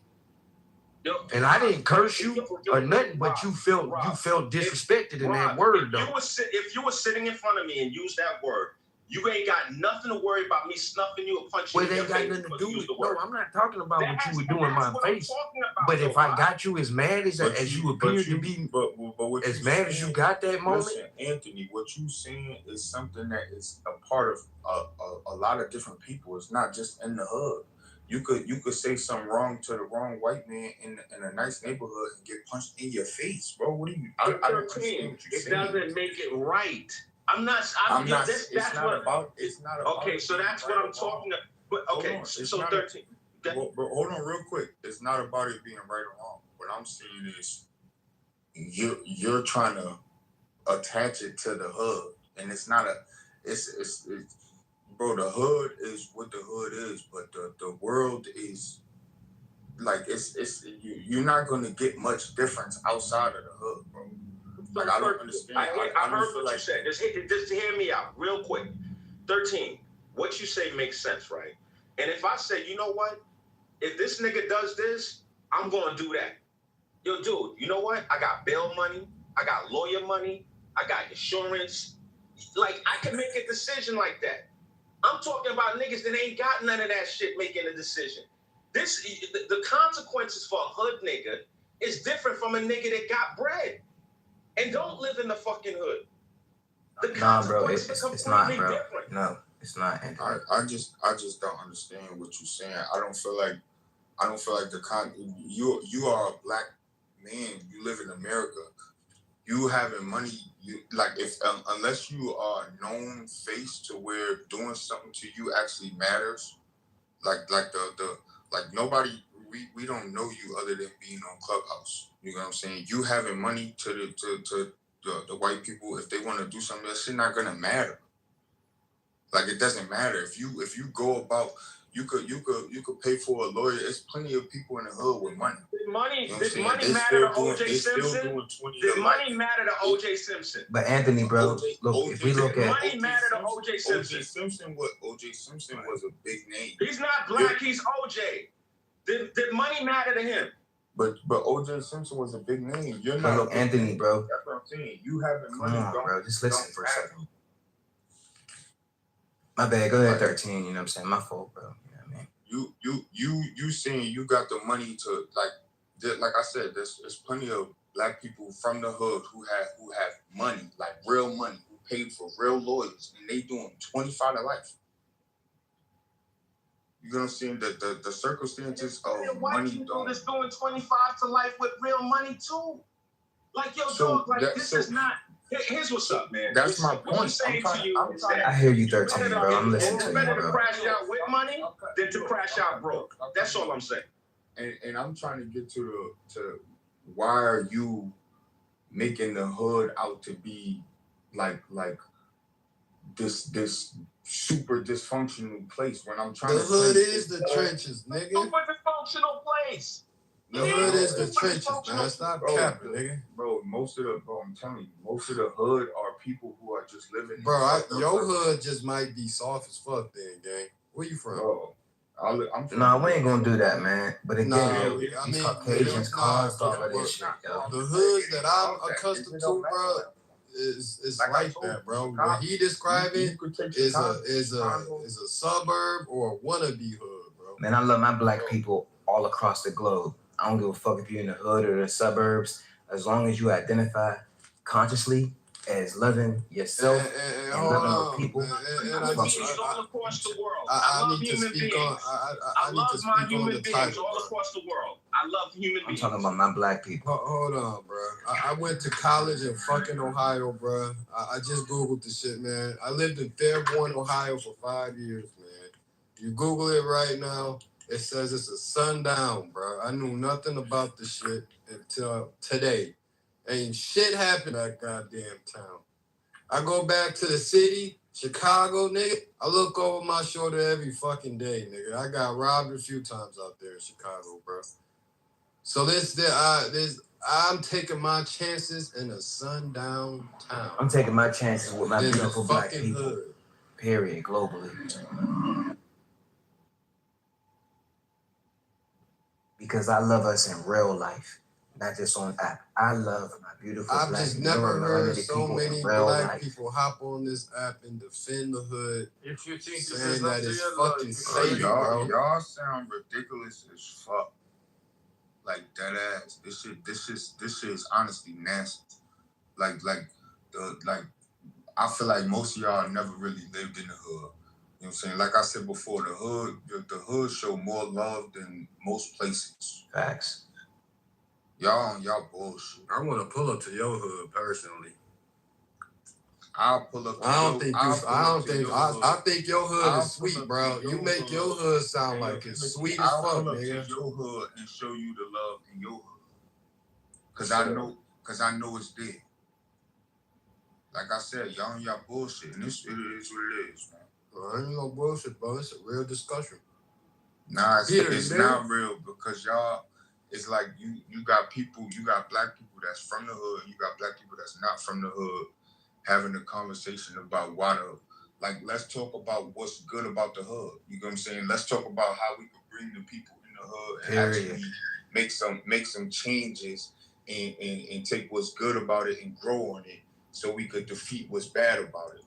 Y'all not trying to have a conversation like that. It's more about how we could attack the hood and move the people. Like if you from what y'all saying, y'all gonna move the bad with the good. You know what I'm saying? Y'all wanna just destroy the whole shit and just have people all in these neighborhoods. They know nothing about these communities. They know nothing about what these cultures that they know nothing about. Can I ask you a question, bro? Like that shit is bull. Y'all I'm gonna ask you a question, bro. Like my mom was born in Brooklyn, right? I'm not saying all of Brooklyn is the fucking hood, but if you gave somebody a chance to leave the hood, would you agree that 9 times out of 10 they're gonna want to leave and go somewhere else? Like they're not gonna willingly stay there if they had a chance to get out? Oh, absolutely, and I believe that they should. I'm not saying the hood is somewhere you should live if you don't want to live there. But I'm not saying the hood like I'm saying this is good and bad wherever you live. You know what I'm saying? These suburban kids is a high percentage of the suburban kids will be high on cocaine. I know that to be a fact. Heroin, all that shit. And I'm not saying that's not true. Okay, so hold on. Let me just real quick. When it comes to living in the hood, if you are in a fucked up like take Chicago, he say everywhere he goes the hood, Chicago. Okay, cool. You get to a certain place, you want to move out of the hood, you want to move out of Chicago, I believe you should do that. That's something you should do. And I believe the black people around you should celebrate you for that. But I don't believe you should demonize the black people who are not on no bullshit, we're not talking about black men that's in the streets. You know what I'm saying? The streets is another world that I believe most of y'all don't really have the right to have a conversation about. Let's be honest. Facts, bro. So Can you tag me in 13 weeks? Hold. All right, hold on. So we're not talking about the streets. I believe the people in the black people in the hood who don't mind living there, I don't believe they should be demonized for that. Because like I said, it's plenty of love in the hood. There's plenty of people giving effort of like help. You get what I'm saying? There's real communities in the hood of people who look to their neighbor for, you know what I'm saying? Like this is why a lot of people don't want to leave. They don't want to go to these other communities where they don't know their neighbor. You know what I'm saying? There's real neighbors in the hood. Like these, especially when you talk about these elderly people, they get help in the hood. Like there's real love in the hood. People that don't want to leave, they should not be demonized for it. Well, I guess you could say like I'm go ahead, my. Thank you, E. Good morning. I was just wanted to chime in. I agree with 13. Good morning, miss. Good morning. Good morning. I appreciate that. Good morning. I am a product of the neighborhood. I don't know what you guys are talking about. This hood is just a sub of neighborhood.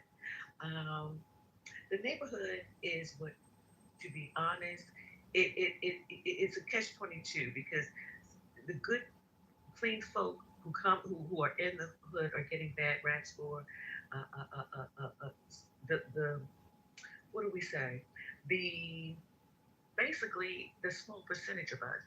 When you put it in the big, in a big spectrum, it's a small. That's exactly what I said. The minority of the many. Whoa. Can I finish, Florida baby? You know I just started talking. I got your back. I appreciate you. I guess what I'm saying is we have, I no longer live in where I grew up. However, I still have family members. We have dinners in those locations. My thing is that the neighbors, I guess it depends on the person too. If you, I don't know where you guys grew up, but I grew in both. Everybody. My mom's from Maryland, but she's from Hagerstown. It's a small town. Yeah, I know Hagerstown. Okay. Yes, ma'am. Yes, sir. I do. There were opportunities. Like 13 say, there are opportunities out there, but you have to be a go-getter. There are a lot of people who are not go-getters. You could be sitting right in this day and time, to be honest. In this day and time, there is no real, there's only the hood. It's all these mofos. Everybody got a situation. Because I've never seen nothing like you would think. Being in the suburbs, shit, I've seen the most treacherous things happen in the suburbs. You know what I mean? So I think we just have to be careful. No, you're right. You're right. We have to be careful because you give the wrong impression. I could care less what the person thinks about me, but I'm talking about just folks. It just gives a bad stigma. You know what I mean? We have so many beautiful memories in those places. You know what I mean? Big dinners, grandma dinners, all kind of just get-togethers, family cookouts, everything. Cookouts, She literally ushering everything I just said. Yeah, facts. What we call Afro clean block, man. Where if you get the best neighborhood, the cleanest block, you get a block party. You know what I'm saying? It was just beautiful. Yeah. So I guess what I'm saying is, if we're gonna paint the bad, let's paint the good too. I'm not saying that in today's time shit ain't going on, because I think these young kids, man, between 13 and 17, we have to do something about them. We do. It's oh, child, I don't know what to tell you, but it's mostly kids getting teenagers getting murdered and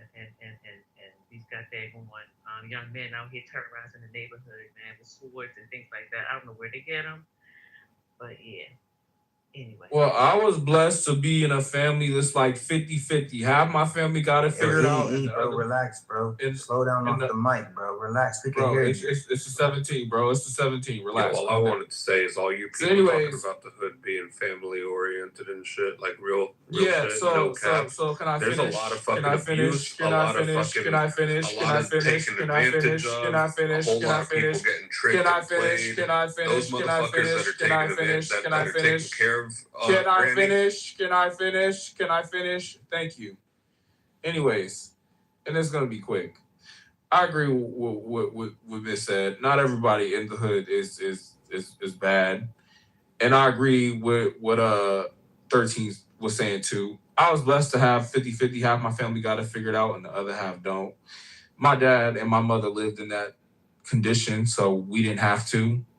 But you know, some of my brothers still like to go in them areas and act like they're from them areas. But the only reason I asked that question at 13, I might have misconstrued what he was saying, but it just sounded to me like it was glorified. Like we need to stay there. Like we need to continue to be there. And that's why I asked you that question. That's not what like, he was saying, bro. I understand. I just said that I probably misconstrued what he said, right? Because again, I would think that given the opportunity, if people wanted to, you know, get the opportunity to leave, I would think that they would want to get out of them areas. Like nobody wants to stay there. Despite all the good things that happen there, in my opinion, I feel like there's more bad that happens there than good, you know? So I would hope that your goal would be to get out and not just to be there because you're comfortable there. Because there are a lot of black neighborhoods that are amazing, that are not in the hood. You know what I mean? Where it's estates full of black people. These places, gated communities full of black people. PG County, Maryland. I used to live in Moco. I would go to PG all the time, and it's literally black excellence over there. You know what I mean? Like everything that you see in Beverly Hills is over there in PG, and the same thing here in LA in Black Beverly Hills. Bro, PG County, Maryland is definitely the hood. I don't know, but there's a faction. There's a faction of PG where it's literally the elite, and it's the black elite that live in these areas. This is a fact. Like King of Prussia? Maryland is a very black state. So yeah, and Fort Washington, black success all throughout Maryland. I understand that part of PG is bad, bro, but there's another side of PG where it's literally like Black Beverly Hills. It's literally like that, where the doctors, the lawyers, everything is black over there. So that's what I'm saying. Like, I would think that would be the goal, because I've seen it. There's not just black hoods. There's black fucking mansions too, you know? So I don't know, bro. I would just hope that everybody has the goal to get out of black people, though. Obviously, bro. Like, why else would they want to live just around black people? Yes, when I say the whole fucking neighborhood is black, everything is black. Bro, I'm talking about like on the level of consciousness. Like, do they love themselves? Being black? Do they love our people on a global level? If they didn't, would they choose? Would they make a conscious effort to choose to live near these black people, like all black? They don't want to live in a white neighborhood. They want to go to these areas here in LA, like View Park and Baldwin Hills, which is called Black Beverly Hills. They make an effort to be around just black people because they only want to be around their community. And these areas are not in the hood. These are fucking these are $2-3 million houses full of black people. So that's what I'm trying to get you to understand. It's like, do you love black people globally? Obviously, bro. Like this whole, because I have conservative values, you think that I hate black people? Like, that's ridiculous. I never said you hated black people, bro. I'm saying that's the. Go ahead, Mickey. Florida, are you there? I want to say one thing real quick. Florida, are you there? Florida. I don't think. Well, yeah. What's up? You were supposed to go after E-Liddy, man. Yeah, man, listen, these people are talking, the hood is great, the hood is good, the hood is fine, everything's nice, except, like, it's not always. And that same guy that's taking care of grandma is selling crack to the kids on the basketball court. And then, like, where one person is, like, responsible for taking care of the kids on the basketball court, the other one's, like, starting a fucking gunfight at the corner just to protect Florida, those black? kids on the basketball court from another fucking Florida, are you black? Intruding area. Yeah, what's it to you? Yeah. Mind your business. Definitely on some. I just want to say one thing. You're not gonna manipulate. I don't believe Florida was finished, man. He was just interrupted by a neuro-melanated brother, man. Thank you. And just because I'm light skinned doesn't mean I'm not black. Go We have ahead, that man. conversation too. He was interrupted. You probably shouldn't have told him that. A neuro-melanated brother. Anyways, there's nothing wrong with where you're from. There's nothing wrong with being proud of where you're from. There's nothing wrong with taking pride in where you're from. But to some people, taking pride in where they're from, it just looks different than when other people do. Okay, so he muted up. I'm gonna say something as far as the streets, because as everybody keep referring to the bad part of the hood as the streets. So let's address the streets. In the beginning, a lot of the people in the streets was looking for a way out, as far as like the brother said earlier, being hungry, being trying to do something about going without. In today's world, the streets is filled with people who are just badly influenced. So it's not even really about making money and trying to get out of the neighborhood anymore. A lot of these kids just have bad influence, and they just doing something that they think is cool, and it really is detrimental to our community as black people, whether you live in the hood or not, because we are losing black people. I feel like when we have these type of conversations, like I said earlier, we shouldn't really dive into that world that much, because most people don't live in that world when we talking in these rooms. You get what I'm saying? Most people don't live in the streets. Most of y'all don't come from the streets. Y'all not street minded. Y'all not street active, or you know what I'm saying? And that's not to be glorified, so don't confuse it for me glorifying it. It's just a world of and a mentality that people go through that just something y'all just would never understand. And honestly, it's not understandable. You know what I'm saying? People just fucked up. And that is what it is. That's the hood. That's a part of the hood.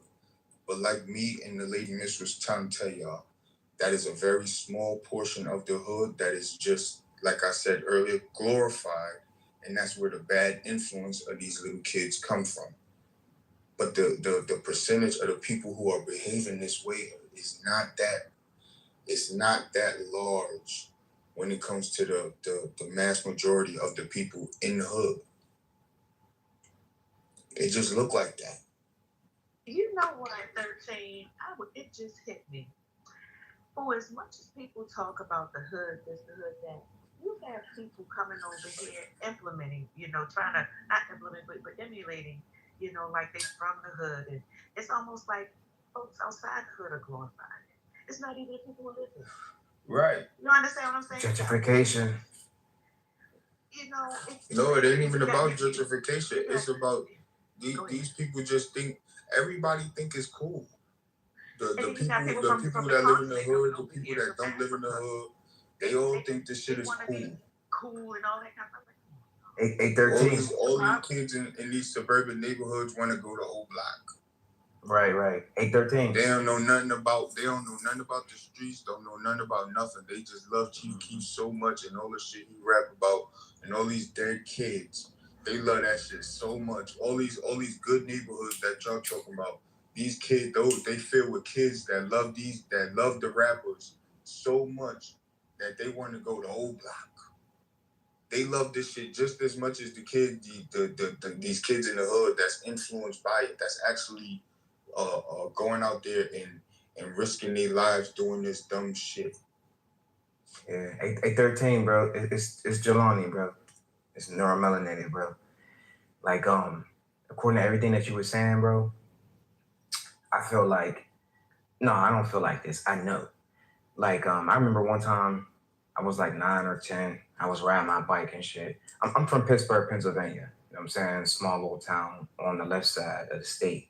of Pennsylvania. But if you go like towards the full right side of the state, that's where you get Philadelphia. So I'm from like a I'm super from small New York, town. bro. I'm familiar with Pennsylvania. Okay, period, bro. So based upon everything that you said in this room, bro, I know this is the type of old head you would have been to me. You might be younger than me. It's all good. But when I was like 9 or 10, you know, I was riding my bike and shit down the street from my mom's crib, and some like older dudes, like they was getting into like the lockup, which is like a wrestle. You know, we call it the lockup, you know, in Pittsburgh. It's like, yo, you nigga, let's get the lockup then, nigga. That means like, we about to wrestle, nigga. You know what I'm saying? And I was sitting there on my bike though, you know, just like chilling, looking at the old heads, and they was wrestling. It was just 2 dudes, but there was like 3 or 4 other old heads that was like standing around. But a gun fell out of one of the dude's pockets. Like, no, it wasn't even in his pocket, it was in his waist. You know what I'm saying? As he was wrestling. And I was trying to like go see, you know, what type of gun that was. But the other old heads was like, nah, back up, youngin', back up, you know. And I was like, all right, okay. You know, and they made sure like I didn't touch the gun, and they let, you know, them 2 get the lockup, and then it was all love after that, you know. And then it was like, you know, It reminds me of my brother, my little brother. That's what the same thing they used to take care of him. The guys, you know, the quote unquote hustlers, because that's what we call them, hustlers. yeah, like I fucks with the old head hustlers. Like I respect them, I love them. They protected me. They were playing basketball, and my brother they would go in the house, or he go in the house, but they were taking care of him. Yeah. And there's a hold on, because there's a lot of people that will look down on that entire situation because there was older people around that let you be around that situation in general. But what people have to understand is that this is where, you know, Black people that grow up in the hood, they get the understanding of where not to go and what not to do. You get what I'm saying? Like a Black person in the hood wouldn't end up in certain situations because they grew up a certain way, and it benefits them in that you know, in that way. Like they grew up a certain way, they wasn't involved, but they seen certain things happen to certain people because they went down certain paths. Facts, bro. You know what I'm saying? So it teaches them, even when they get in these good neighborhoods. You know, as a Black man who grew up in the hood, I know not to sit my drink down anywhere. You get what I'm saying? I know not to drink out of, you know, I'm not about to drink a cup anybody give me, like, yo, sip this. And like, nah, we're not doing that. You know what I'm saying? I don't like that. You know, it's certain shit you learn when you grow up in the hood that a lot of these people necessarily don't know, and they end up in fucked up situations, especially in these suburban neighborhoods, because they grow up so one-track minded. You know what I'm saying? When you grow up in the hood, your mind learn to multitask, and you learn to have eyes in the back of your head in certain situations. You know what I'm saying? And that's why I was telling them, that's what happens when you go to Chicago. You naturally, you're gonna look behind you and shit like that, because where you from, and you know how it go there. You get what I'm saying? And it don't matter where you at, you're gonna have those instincts because you from a place that taught you that. Facts, bro. That's why I fuck with you, 13. Period. You know what I'm saying? That's the only reason why I was saying what I was saying, bro. You know what I mean? And they protected me. They showed me, look, you know, sometimes you gotta fight, you know. And it was like, look, like, and then after they got done wrestling and shit, you know what I'm saying? Like, they made up, everything was cool. And then they showed me the gun, showed me how it worked. You know, they was like, look, youngin', this is how it worked, you know, but protect yourself, all right? But don't be doing what we doing right now, but protect yourself and understand the difference, Jelani. And I was like, all right, okay, all right. You know what I mean? I was like 9 out of 10, you know? And then it was like, don't your ass got to get back home? I'm like, oh, all right, got it.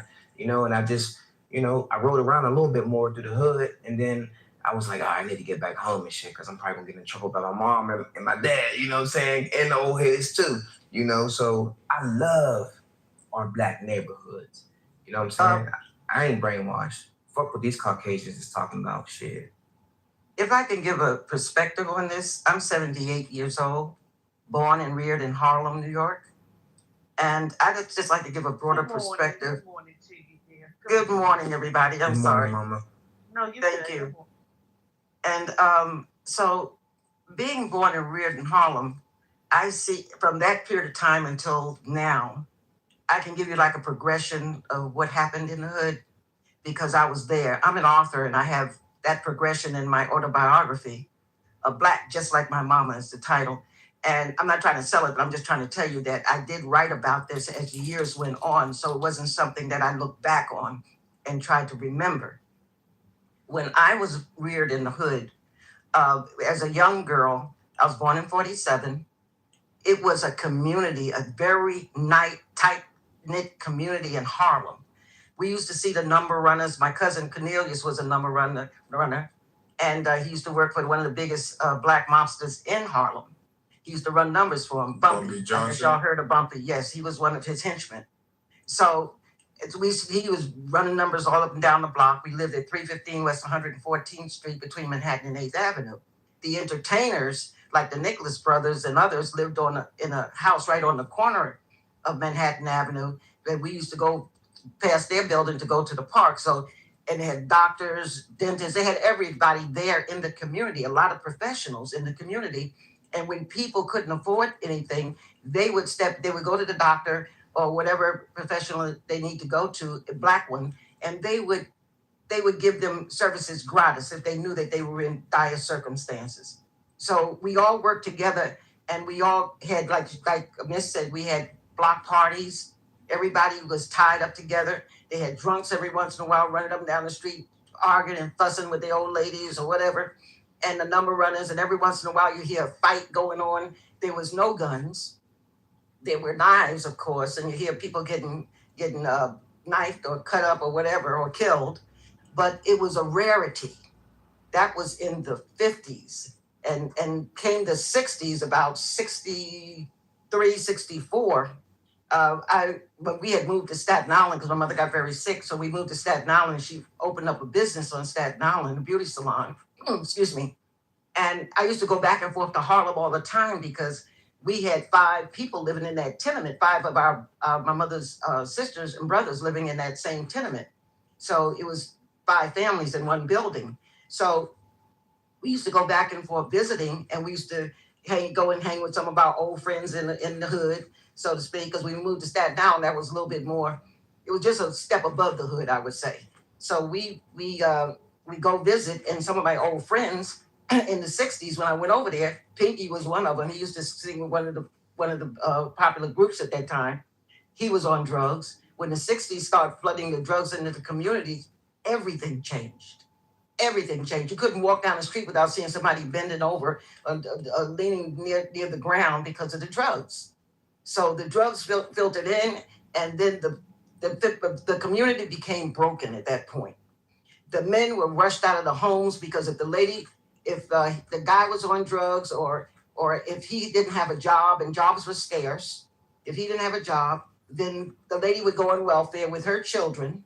And when she did, of course, the welfare people would come and knock on the door at all times of day and night to make sure the man wasn't there. So that was the breaking up of the family structure, So when I used to go back and forth and see that, I said, wow, Harlem has changed, And then when I went back to Harlem about 5 years ago, whites are there. I went past my building, my old building, and it's all white now. Now they turn it into condominiums. And now they got Starbucks where there used to be Back's Bar on the corner. Now there's Starbucks there. You see, so the whole community is regentrified now. So now that I see, the blacks when the drugs came in, the black left because it was affecting people. People were getting killed, they were getting robbed, and all kind of manner of evil was taking place. So the professionals left, and when the professionals left, that left the community at risk. What happened was there was a progression of the evil, the progression of the drugs and the children being left home and the parents being out on drugs or working or whatever they were doing, but the kids were left in the street and they were reared by the streets. And that tended to happen throughout the years where they had the streets raising their kids, and whatever was in the streets was the biggest influence upon the kids. Whereas when we were growing up, our biggest influence was the family and the community. If someone saw you doing something, they looking out the window, 4th, 5th floor, I'll never forget Miss Alice. She used to look down and say, "Y'all better stop that. You kids stop that nonsense." So they used to, the whole community looked out for us. And we had West Indians, we had Asian Indians. Leela, she lived on the 3rd floor underneath us. And so we had Indians, we had mulattoes, we had everybody in that community. We didn't have any Africans at that time, but anyway, we had a mixed community, and the whites lived. If you go past the park and go up the steps, that was the white community up there at the top of the steps. And my brother and I used to go up there, and we used to look down on the park, and the white people used to walk right by, and we used to make them speak to us. They act like we weren't there. So we got an introduction to white supremacy at that time, but we didn't know what it was. But then my mother found that I was getting railroaded in the school system, so she wanted to pull me out of the school system because they wanted to skip me to the 7th grade to the 6th grade when I was in the 5th grade, because they say I was advanced. She said, no, she is not emotionally ready to deal with those older kids. So they're going to move me from the 5th grade to the 6th grade. So she took me out of the New York school system. She had to go to the Board of Education in New York because they denied her taking me out. So she had to go over there, and she said, I have another school I want to send her to. So she sent me to a boarding school. And I went to an all-black boarding school. And she sent me from Harlem to Mississippi to the Church of God in Christ schools, Saints Junior College. So I went to school there for 5 years, and I was flooded with Black history and flooded with our people from everywhere. Some were from Africa, some they were from all over the United States. So, and then I got a chance when I would go home during the summer, I would go we'd take the train, my brother and I, he went also. We go to different stops around the country and visit different hoods because they were from the hood, the people who came to the school. Hold up, before you finish, what year was that she sent you to Mississippi? That was in 1958. 1958. I was in the 5th grade. She sent me in 1958, and that was culture shock for me, because I had never been exposed to racism. In fact, on the bus going down, I was exposed to it. I went into the store to get into the restaurant to get a hamburger and fries, and a waitress came up to me and she said, "Niggas are you have to go to the back. Oh, niggas are being serviced back there." And I looked behind me. I never heard nobody ever called me a nigga before. So I looked behind me, and here I was how old was I? I was 8. I was 8 years old, and I looked, and I said, "Wait a minute!" And one old white lady, she came up to me and she escorted me back to the back, and it was this old man sitting on a milk cart, a wooden milk cart, and he was howdy, and there was this big window there, and this black girl, plastic window, and she asked me what I want, and I went ahead and looked at her, and I started crying, and I left out because I couldn't believe that was the way they were treating our people, because I was used to going to Horn and Hardart in New York and going to different fancy restaurants. And then, because my father was a merchant seaman, so he used to take us around to, expose us to different different types of restaurants and whatnot. So I got back on the bus crying. So I was crying on the bus. So the bus driver came back and asked me what was wrong. And I was crying in between sobs. I told him what was happening, what had happened. And so he went back in there, bought me some burger and fries, came out and gave them to me. And this old white lady, I never forget, she came up and cuddled me in her arms, and I fell asleep crying in her arms. And that showed me the difference between what I was exposed to and other type of people that white people were. Okay, so, but anyway, I became an author, and the reason I became an author and wanted to write was because I wanted to write about us as Black people and all of the different things I was exposed to. I've traveled all over the world since then, and I've gotten all different type of perspectives of who we are. But my main objective was to show who we are prior to slavery, to build my people's egos up and to build their self-esteem up, to know that they are great within themselves, and that once they understand who they really are, then they can change their circumstances. But if they believe what other people tell them, and the reason I got off of that train was because I never believed that people who could treat us so terribly were Christian. So I wanted to get to find out who God was. So that was my initial search. And when I was searching for God, I ran into all this history and Egypt and all of our inventions and all the things that we have done in the world. So that's why I wrote about it. And I wrote 3 books about it. So the thing about the hood now is that because of the desertion of the professionals, the hood has really gone downhill, and a lot of people are escaping any way that they can. And I always say to people, they say, well, what do you think about our people? I said, I love my people. I don't care what condition they're in. I don't care where they're from. I said, I've seen them from the bottom to the top. And I said, I don't care what condition they're in. Everybody's trying to survive the best way they can. And I can't blame them for what choices they make, but I just pray that they will find within themselves to do the right thing as they go through life so that they won't end up in a bad situation. And I do that now. I had lived in all types of communities.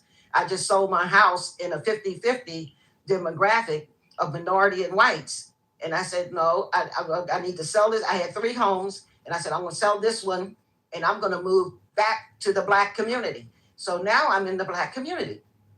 And I love it. I love it. I love it because I feel more secure. I feel safer than I did in that 50-50 community where people were all over the place. I said, because these white folks go crazy, I'm going to have a problem. Even though I was armed, I was in the military for 6 years, so I was armed and I had my protection, but that was besides the point. The point was I feel safer around my people. And wherever I've gone in the world, I felt safer. Whenever I had homes, I chose my people to do it, to build up Black wealth. So we have to get on code to do these types of things, to build up our people. And we find the young people going errant, we need to help them in some form or fashion. We need to be there. If it's just to give them, just to mentor them and let them know that there are other things that they can do to improve their lives. And once in a while, it might have to mean taking a few pennies out of your pocket to help them. Well, what's wrong with that? Let's do that. Do anything we can do to save our youth is what we need to do, and some of our adults, because they grew up in the same circumstances and they don't know how to improve themselves. So I land my plane on that.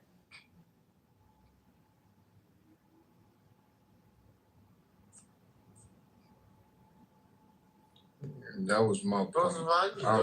I feel like the only conversation as Black people we should be having is how to unify and not talking about what tears us down, because honestly, all the talk about what's bad about us, there was no solution in how to grow us as a community, and none of that conversation when niggas was talking about what's bad about the hood and what's bad about Black people who grow up in the hood.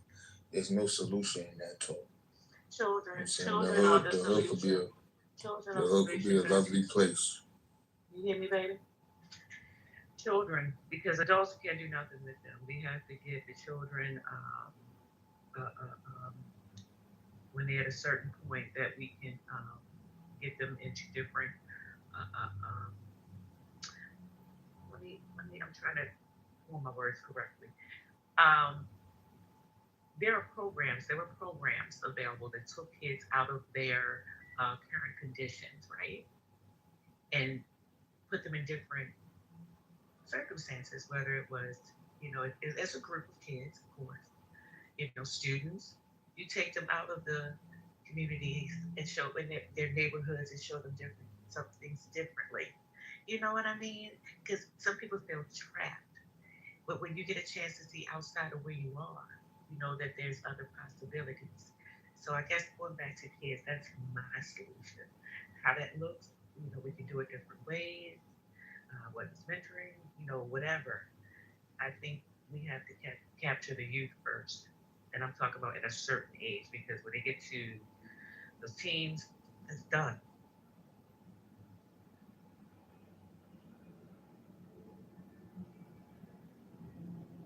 I agree with that. I feel like when it comes to kids, though, you're talking about developing minds. So you definitely want to get to a mind that's still developing and try to install as much as good quality as you can in that human being. So when they get older and their mind fully developed, they in a better position. You know what I'm saying? And that would be my problem with the influence in the world in general, because it's not just the street culture, the gang culture. It's a lot of this, just like this homosexuality in this world, and the racism. It's different problems everywhere you go. You know what I'm saying? And it's big influences, and I feel like it's a real good agenda that works. You know what I'm saying? And it works because people are not strong minded. You know what I'm saying? People are really like uh, just available for just mental invasion.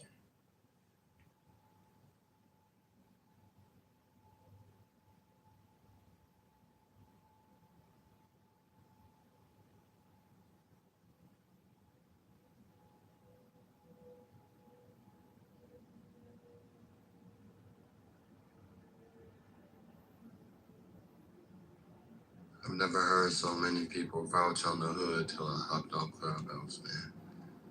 I ain't gonna cap.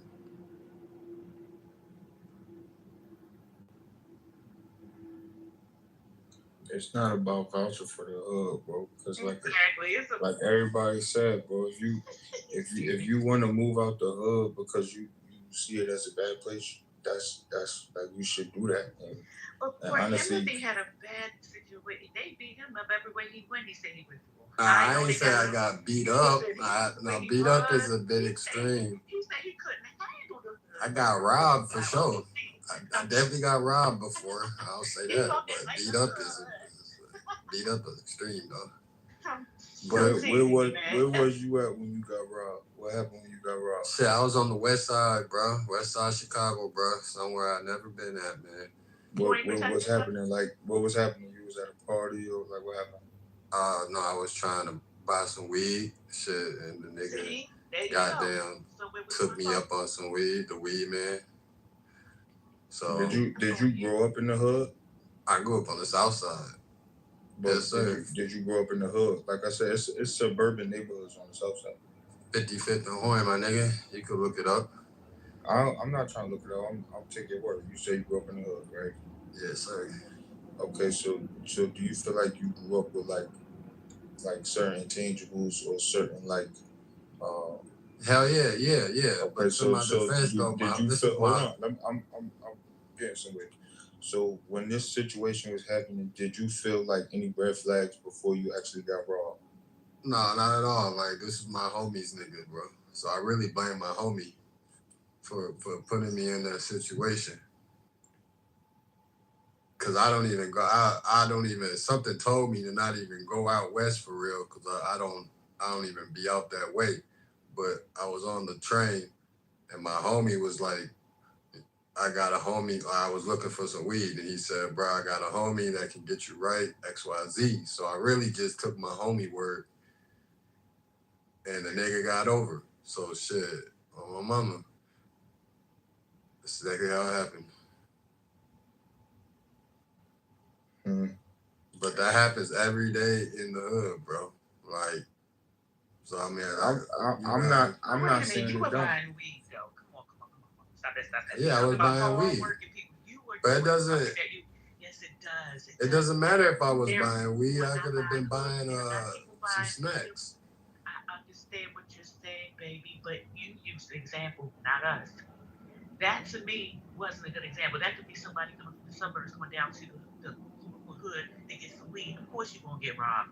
You're doing something that you can get robbable. You understand what I'm saying? No, if you buying weed, you're not supposed to get robbable buying weed. Right. That's what I'm saying. See, when you say stuff like that, that means you didn't grow up in the hood. Because that's not true, gang. Yes, it is. Because like if you grew up, I ain't gonna say it's true, but I'm saying like if you grew up in the hood with certain like just the shit that I'm talking about. When you grew up and you got that in you because you grew up in the hood, you've been through certain shit or you've seen certain shit, you know better than to buy some weed from somebody that you don't know and not have the like But I just told you this was was my homie's friend, bro. I took my that's what homie I'm word. saying. So why wouldn't you go? So why wouldn't you go to get the weed with your homie? My homie wasn't there. It was just me. So then you don't get. But the I weed. trusted my homie enough, so I don't think my homie would set me up. But I trusted my homie enough to take his word that he had a weed man for me, and that the nigga was gonna get me together, bro. That has nothing to do with street smarts, you being from the hood or anything, nigga. Like, no, it you right, it don't, because what you saying could have happened to anybody. But that's kind of the point. What you saying could have happened to anybody. You know what I'm saying? And if you and my point is, you know, it's certain things you just don't do. When you grow up in a like my hood might not be my hood might not be like your hood, you know what I'm saying? Or where I'm from might not be like where you from. So it might be certain shit I could do where I'm from that you just shouldn't do where you from. But you being you and me being me, we should know that. You know what I'm saying? You should know what to do and what not to do where you from. Well, I guarantee you I haven't been out that way since. Because you know better. Yeah, oh God. I knew better from the jump. But let me say this, y'all motherfuckers be making it seem like a nigga can't buy a bag of weed or he gonna get booked. Like that shit is like wherever you niggas is from talking like that, I don't think it's really like that. Y'all like, no, it's not like that. Hold on. So the nigga coming through buying a bag of weed should be able to buy a bag of weed. If a nigga is got that much larceny in his heart that he wanna book a nigga coming to buy, 'cause 9 times out of 10, all he got in his pocket is fucking weed money. He probably selling more than weed though. Hold on. We're not talking about what else they selling. We're talking about weed. No, he's also he's not selling Excuse me. I waited my turn. Let him land. I waited my turn. Stop trying to cover up the shit. Right? Just let me finish. So I'm just saying, like, and I'm from the hood. Right? I'm 4-time felon, 3 state, 1 fed. I've been all up in these motherfuckers for mad years, right? And when I hear niggas say you can't go without your homie to buy a bag of weed, man, I'm looking like, what kind of niggas is y'all? Somebody need to off you niggas. Right? Somebody need to off you niggas. That's what the mentality that I get. Somebody need to buy to you niggas. That a nigga can't come to any hood, right? And then first of all, the nigga that's selling the weed, first of all, a nigga that's selling the weed, that you allow a nigga where you getting money at, fuck up your money, and nigga can't come by and get robbed, somebody should kill that nigga. Like, I don't know the mentality of where, like, you think, oh, you can't do that over here because, nigga, you come over here trying to fuck up my bread, we gonna get rid of you. That's the mentality that I come from. Y'all niggas just act like it's normal. Oh, nigga, you can't come through here doing that, buying the bag of weed without your man buying weed here. Not you. What? Nigga, y'all stop any money from coming through here. Y'all niggas get the fuck out of here. That's how that shit really go. I don't know what you new niggas got with this mentality of, oh, you can't come buy no weed over here because your man ain't over here. Yo, him and D, buy your weed, homie. Fuck them niggas, yo. I'm done speaking. Anyway, this is what we're talking about. This is why the hood has a bad rap. This is exactly what we're talking about. I understand what y'all saying. I'm an OG too. Come on, Thug. This is a whole different day and time, baby. These people are different. And Timothy, you know better. Well, 13 basically just tried to question my hood validity because I went and brought some weed without my homie. It's not about that. What I'm saying is where you're from, you learn what to do and what not to do. And like you said, you don't go over there no more because you know better. You not the type of dude, obviously, to get busy behind getting robbed. You know what I'm saying? You got robbed. You took a L. Stay where you Okay, so cool. You got robbed. You took a L. That's your L. Now you know better. You don't go over there to get no weed, or you might not go over there in general. But if your man's, it don't even have to be the same man's. If your man, some other man's tell you, he got somebody that you could get some weed from, you gonna be skeptical now. It don't even gotta be the same nigga because you didn't expect that from the last nigga. So, and you not the type, like I said, you're not the type of nigga to get busy behind no shit like that. So now you skeptical about getting weed from any of these niggas, other niggas. Unless they going to with you to get the weed, you shouldn't be going to get the weed from none of Well, these nah, niggas. I because you definitely been would. through I shit. definitely would get on that with you. I was just lacking at the moment. I was lacking. Bro, I ain't trying to hear that shit. I was lacking, bro. I didn't have nothing on me, bro. I was lacking. It's called lacking game. It's when Nah, you don't that have shit don't on even you, bro. matter. I was lacking, nigga. I was on the whole side of town that I'm not from. I don't have shit on me. You should have really had it with you. See, that's what I'm talking about. Let me stop. Let me leave you alone. I'm sorry. But this is crazy. Y'all talking about a nigga gotta have it on him to go buy a bag of weed? He should know better when okay, we get it. Okay, wait. We okay. He got booked. Okay, right? Nigga caught him. You know what I'm saying? Right. They caught him right. He had nothing on him. He went to just cop a bag of weed and go back to wherever he wanted to enjoy that. Y'all making this shit seem like niggas can't be out like living like, yo, you gotta be, yo, I don't know. Hold on. Oh, now I'm not talking about all that other shit y'all talk. I'm not, so what? I wasn't here. I'm talking about what I'm here now. I don't give a fuck about what y'all was talking about before I got here. Why you so aggressive, bro? Oh, because I'm from Brooklyn and I'm about that life. Okay, you gotta land your plane. You don't have to be aggressive. Niggas is on Clubhouse. Niggas is on Clubhouse. You the tone police? You on Clubhouse, bro. It's no. You the tone police, though. But you got an argumentative tone. You the tone police. You the tone police. You the tone police. No, it's You unnecessary. can talk, bro. You can talk, man. You're playing. You ain't gotta. Necessary. You don't have to like my tone. You don't have to like my tone, and you ain't gonna police me.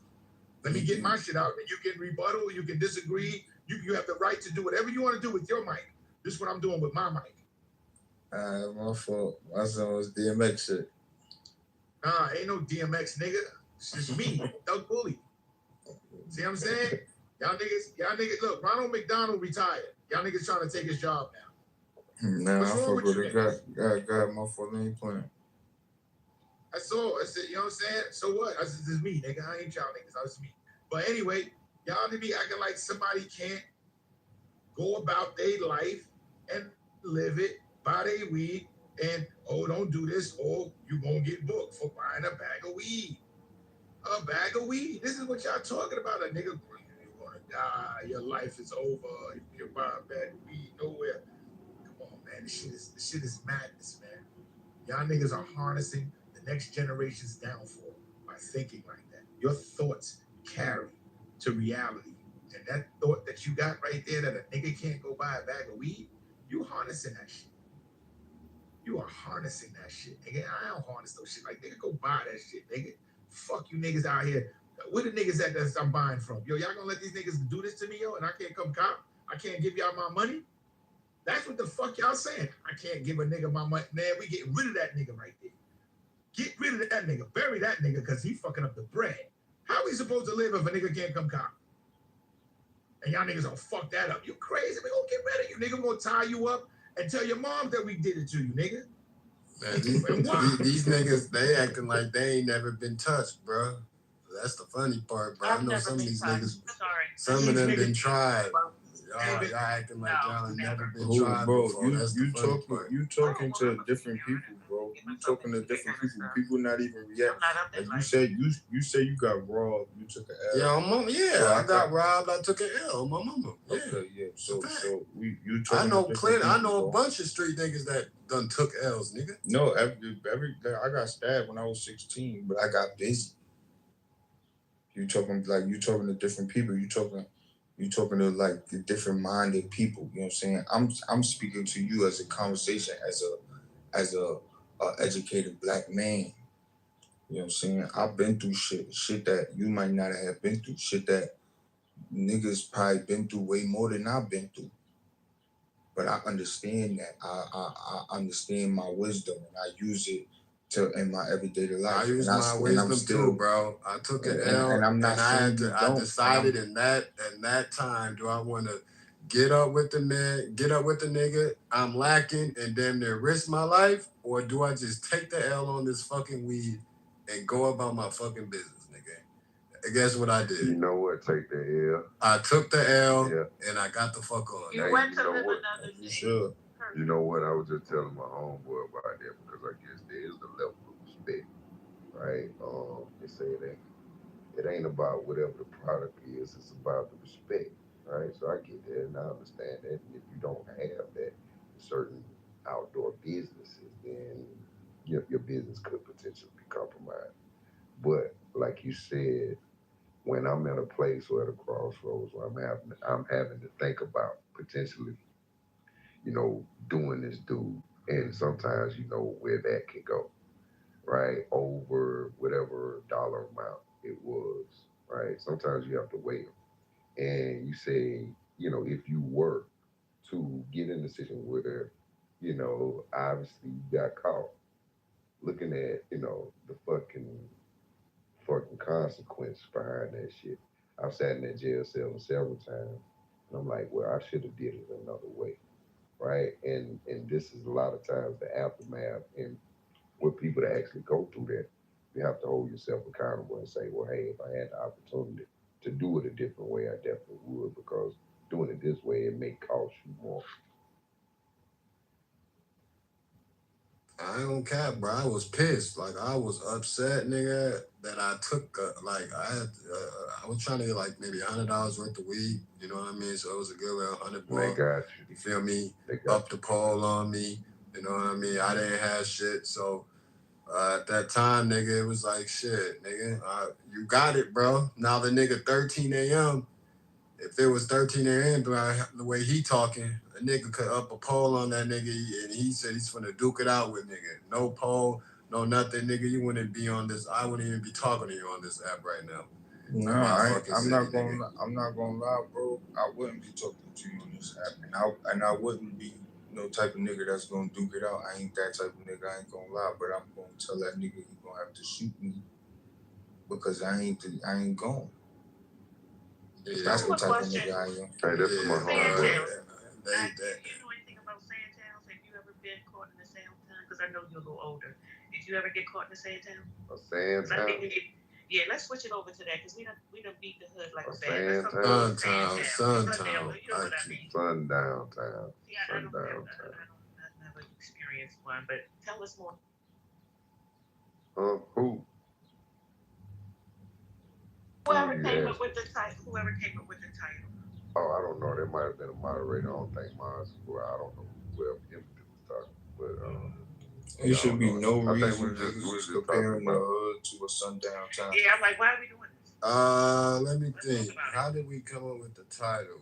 We were speaking on. I forgot what we were speaking on. It's always anytime a title is particularly formulated, a black person was speaking on some shit, bro. So I believe in this situation, we were speaking about. I was telling my story. About just how basically a white man helped me out and black people didn't, and then the conversation, the elevator evolved to, would you be safe around the hood, or are you safer around white folks? And then shit, the sundown town just came up. So that's just how it happened. So we just compared the sundown town to the hood, because people were saying that white folks can pull up to the hood and they're good, they won't get robbed, they won't get touched. Everybody was just speaking all this rhetoric like the hood is just, like the suburbs, and it's not like that. Bro, black people scared of white people. Ain't nobody touching no white people in most neighborhoods. So I would feel safer in my hood, and that's because I know that I'm known in my hood. But sundown towns are definitely unsafe for black people, right? Nobody is going to save you, right? Yeah, that's just you might get a lady in the hood out the window that might yell, "Get away from me! I'm calling the cops!" Anything to draw the attention over what's getting ready to happen to your ass, could possibly save your life in the hood. But in the sundown town, they're gonna peel your skin off you. They're gonna put you in somebody's basement, and everybody gonna have fun with your ass, and then they be wondering like, "What happened to such and such? Yo, I ain't seen that motherfucker in a few months. Y'all ain't nobody seen him," and then you just disappear. Because they're all in it together. They're down together when it comes down to what they do to us. Whatever it is that they do to us is co-signed. It's approved. So definitely, my hood is definitely safer for me than any sundown town on this planet. I'm done speaking. That's a stupid ass comparison, man. So you The think a hood, white man every can walk hood- in your every hood hood at 3 in a.m. America- though? And he good? Say it again. Every hood in America is a safer place than a sundown town. Can a white man walk in your hood? A random white man, can he pull up to your hood and walk around your block safely? Yo, absolutely. That motherfucker ain't gonna be touched. And they walk into the store with their credit cards and their cash, 3 o'clock in the morning, and their flip flops, and purchasing whatever shit from the 24-hour store, the way with 20 niggas on the corner. But if I pull up in my Tahoe and I jump out, 13, you on me, baby. If I pull up to the store, at the same store the white man just left from with his flip flops and his biker shorts and whatever else he got on, right? With flip flops, made his purchase and left quietly. When I jump out my Tahoe to go to the same store with 20 niggas on the corner, niggas is looking me up and down talking about, yo, son, where you from? But they ain't said jack shit to this white man. That's how it really is, yo. That's the reality that we live in. Niggas are afraid of white people. Like they've been Facts. Niggas scared of white people. Niggas been raised to fear white people and Jews. White people and Jews, blacks have been raised to fear. Raised to fear these motherfuckers because when you see a nigga jump anywhere in America, I could jump out the hood, niggas gonna be looking at me crazy. But let the white man jump out of like, get out his way, hold the door for him. Yo, what's up, man? What's going on? How are you today? Thug, I think it's you, baby. Your presence is so big. They probably like, who the hell is he? That's what's going on, Thug. It's you. Nah. We can tell how you want. You got a bold personality.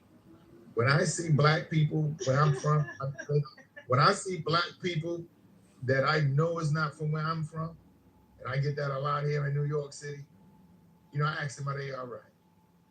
Yeah, what's up, bro? You all right? Where you from, man? Oh, word? All right, cool, man. Enjoy New York, man. Make sure you go to such and such and get something to eat, man. That's what I do. I make black people feel comfortable when they see me.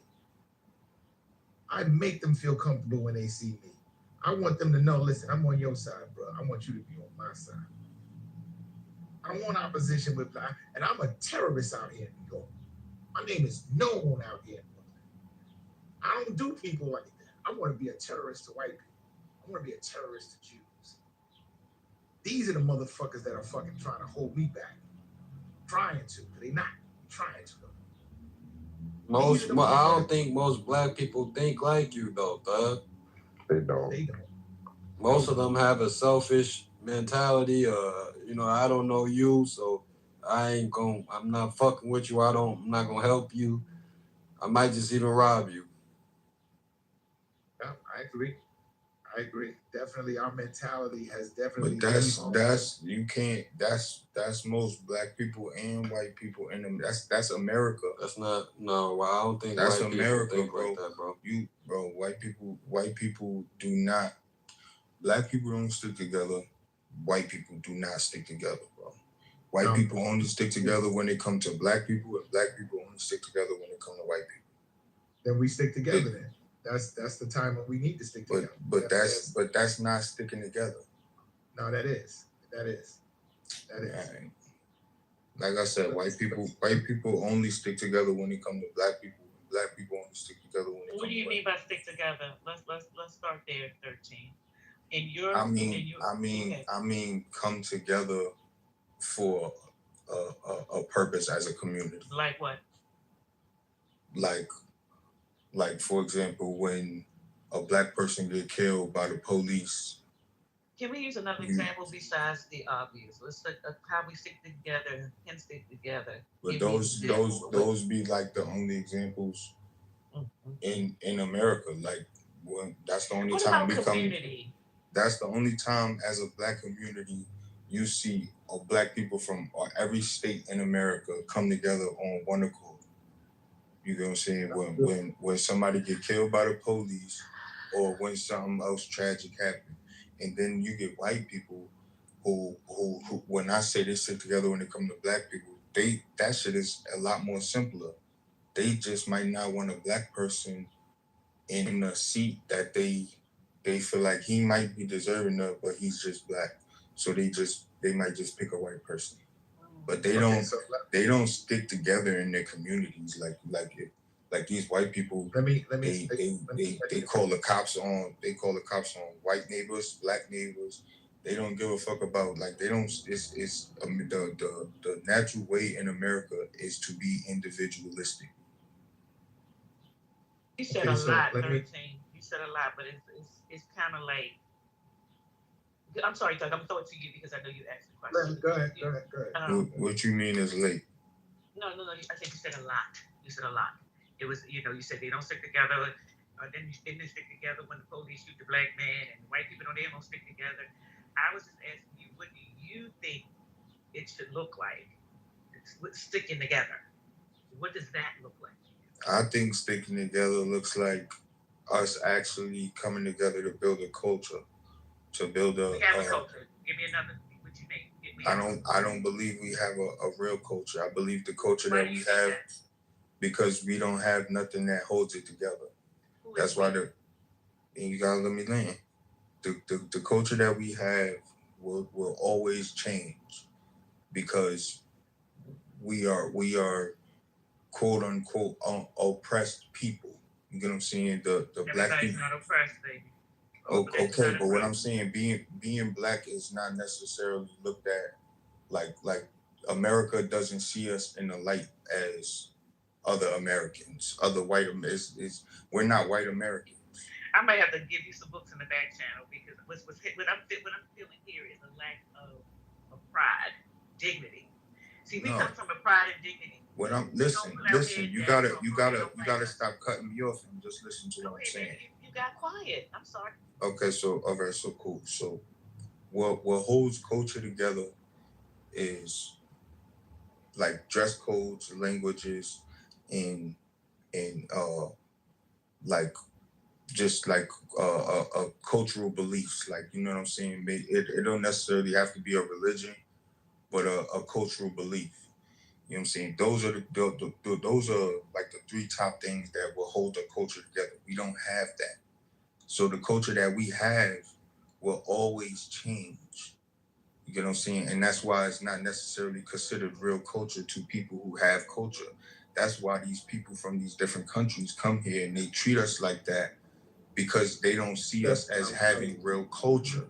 Oh, sir, that's not why they treat us like that. Oh, man. That's not true, bro. That's not why they treat us. They treat us like that because of the images and the negative images that they've been fed about us. That's why they treat us. I said that as well, but that's a part of the culture we don't have. Those images are fed like for example, I said in the hood, it's a small portion of the people in the hood who behave a certain way that they make seem like is a bigger portion with these influences that they push in the world so they could look at us a certain way. You get what I'm saying? Just the same as they push an image about white people that says they have money. You know what I'm saying? All white people don't have money. All white people. That's not. Now let me help you expand your understanding a little bit, right? Our culture, our HBCUs, that's another part of our culture. HBCUs, right? We created those, right? But they're not getting those. We did not create those. Correct yourself. Yes, we did. No, we did not. Most HBCUs was created by white people. No, they weren't. They were created by us. They were financed by white people. They were created by us. Why you look it up, bro? Hold on. You look it up. Because that's why they're called historical black colleges, not historical white colleges created by black. That's not what it's called. It's HBCU for a reason. They were financed by white people. A lot of Jews had their hands in funding HBCUs. Yeah, definitely that. But created, those are our universities, bro. We created those. What the fuck are you talking about? See, you have to expand your understanding. You got to get more information, bro. And let me just speak to the part about you saying we don't stick together, because that's what I really want to talk about. We do stick together. There are many examples of us that stick together. The number one example that I see black people stick together is the Nation of Islam. Nobody wants to use the reference of how those people raise and rear their people, right? The Nation of Islam is the best example, has the best platform for black people to follow. I'm not saying we got to follow the religious aspect of them being Muslim and Islam and, you know, whatever other theology that they've created around it. I'm not saying that. But what I am saying is that the platform in which they raise and rear their young people to be the next generation. And it's discipline too, very much discipline. It encompasses all. I don't need to get into detail. I don't want to be long-winded, right? Well, you are. I just want to put it in. I'm not long-winded if you stop interrupting. I'm very quick. I say I'm done speaking, and I move on to hear somebody else speak. I don't just try to hold the stage hostage. I don't do that. I don't do that on any space that I'm in. If you just let me finish, I'm trying to be brief as possible, but y'all always got to interrupt. I'm not long-winded. So the example that I give about black people sticking together is the Nation of Islam. Nobody wants to follow that platform. See, nobody wants to follow that. They want to keep creating all of these fictitious, false presumptions that black people don't stick together when we do, and we have examples of it. So that I had to debunk that real quick because we have examples of black people sticking together. I'm done speaking.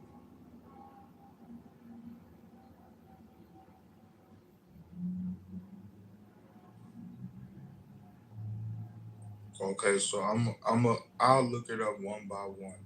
The first HBCU ever created was created by a white man named Richard Humphreys. Now let's go to the second one. What was the name of that HBCU?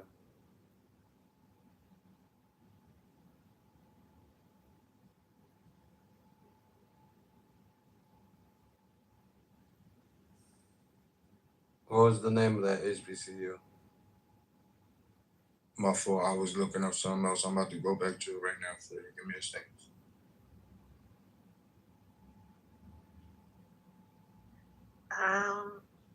Graduating from an HBCU, the culture is definitely ours. No one does homecomings and just the culture of it. I'm using an example, but it's definitely us all day. You don't see. It was Shanae. Shanae, I don't know if I'm saying that right. Cheyney. Who's that? That was the first HBCU. I'm gonna go to the second one. What's it called? I've never heard of that HBCU. I never heard of that either. Well, it's if you look it up, I'm just giving you a. Let me look. His name is Richard Humphreys. He was a Quaker from, a Quaker philanthropist from, I believe, Philadelphia. Money, baby. You said what? I said he funded it. The first historically black college and university is Cheyney, baby, in Pennsylvania in 1837. Right. I believe that's what he was trying to pronounce. Yeah. It's called Cheyney. Cheyney, okay. And it was founded. The African Institute before later becoming the Institute for Colored Youth. Okay. Right. That college was founded by a white man named Richard Humphreys. Founded, but yet it's still. Okay. Now, like I said, I'm gonna go to the second one for you.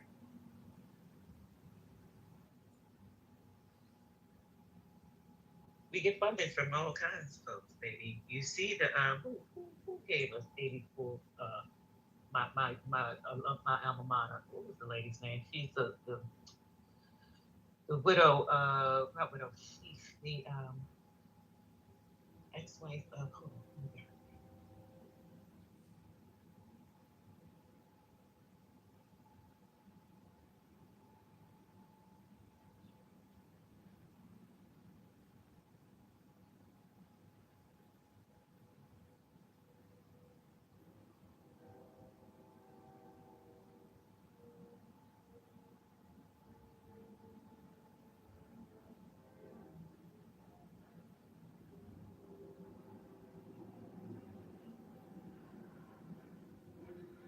Mackenzie Scott.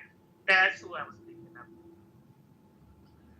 She, you know, basically, she's a billionaire philanthropist, widely known for making historic donations to HBCUs in the HBCUs. So basically, what I'm saying is, of course, we have sponsors. We need to keep our culture alive. You understand what I'm saying? But Okay, so donations and so things like the so the second HBCU was founded by a white man named Henry Martin Tupper. It was Shaw University. We can I'm look that familiar up with as Shaw. well. I know Shaw. I guess Okay. what are you trying to say? Because we used to have what you call the United Negro College Fund. I still think it's today, but I don't know if you guys remember. Well, you guys are probably too young, but there was an artist by the name of Lou Rawls. He used to have a telethon, and it was the United Negro College Fund telethon, and they would raise money for our black colleges and universities. They call them HBCUs now, but people always been giving and donating to us, so I don't understand what you're talking about.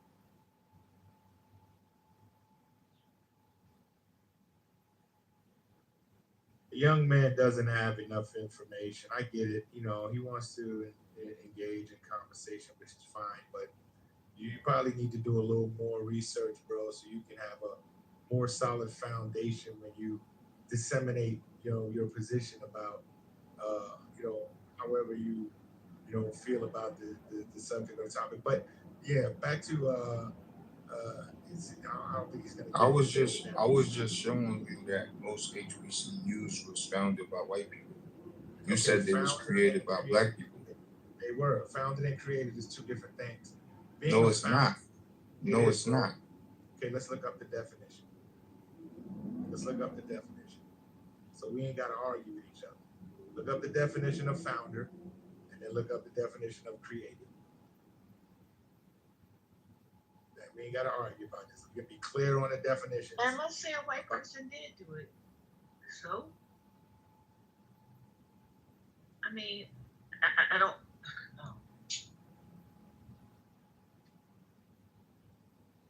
Founded means established or originated. Okay, established or originated. Okay. What's created?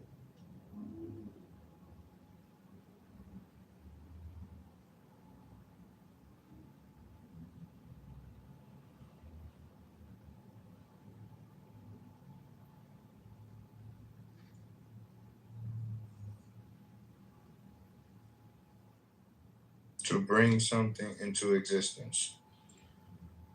Okay, so black people created HBCUs.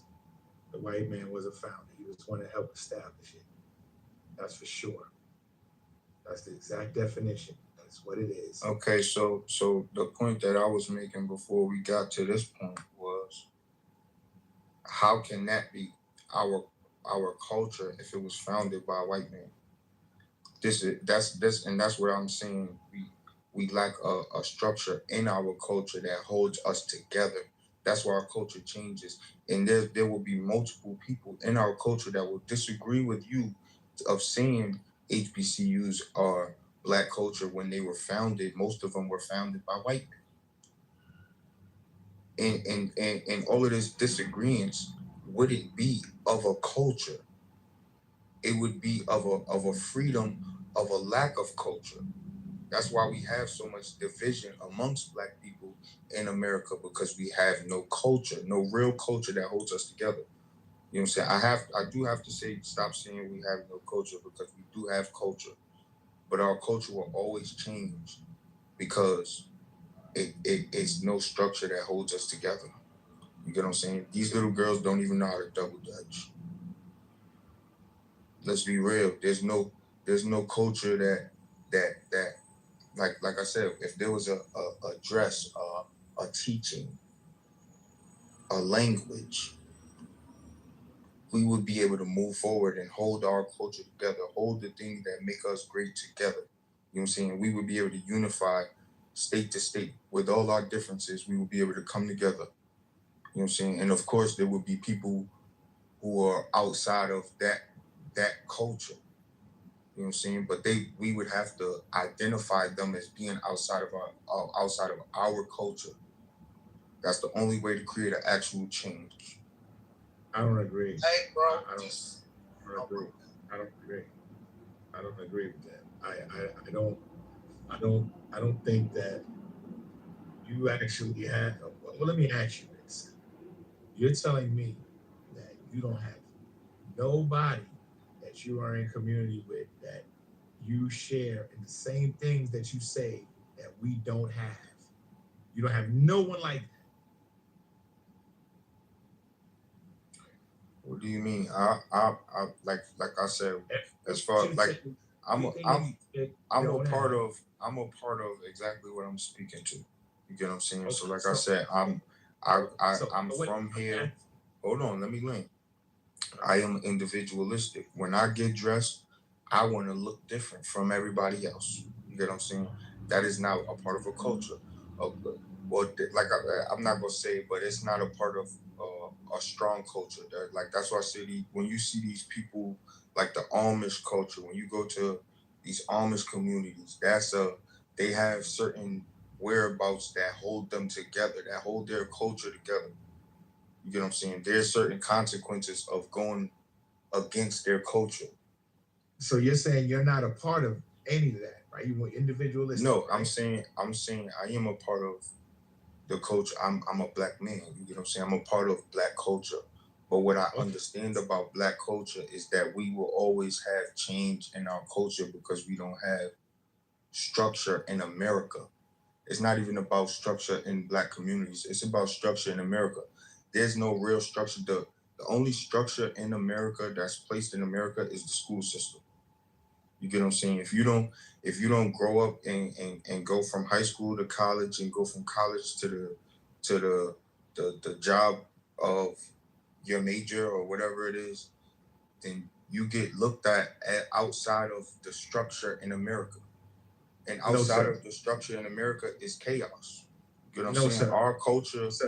No, sir, that's incorrect. That's incorrect. Let me interject. Let me get in there real quick. So, many people have, left this structure that you're saying and have become prosperous. They have become millionaires. They have become business owners.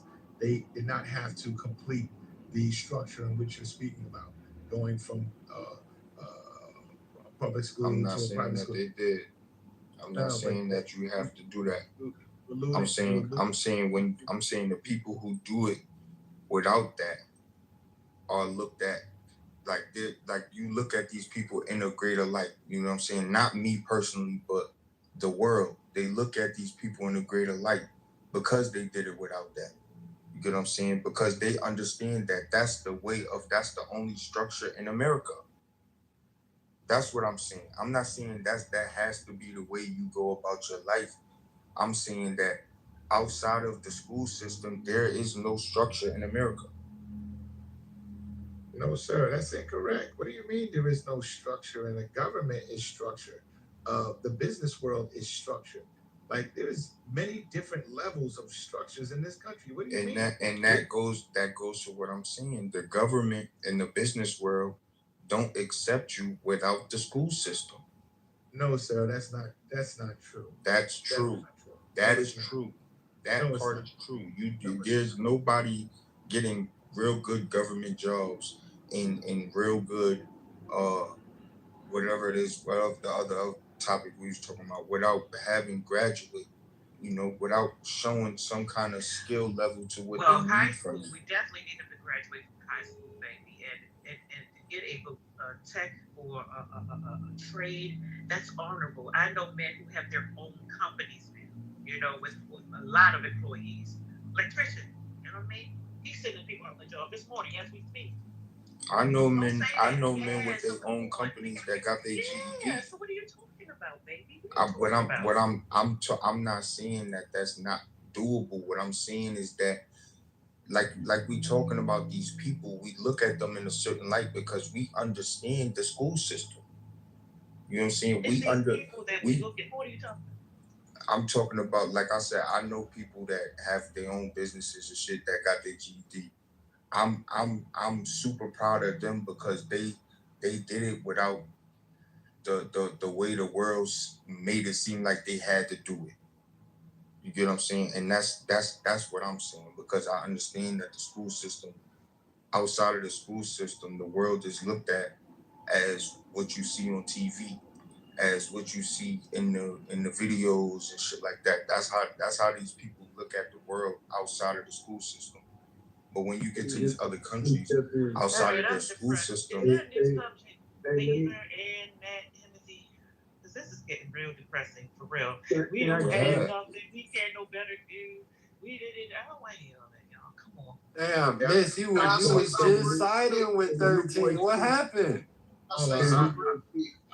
I think we're not going to lose on an educating moment for this brother, because there are probably some things that he needs to be educated on.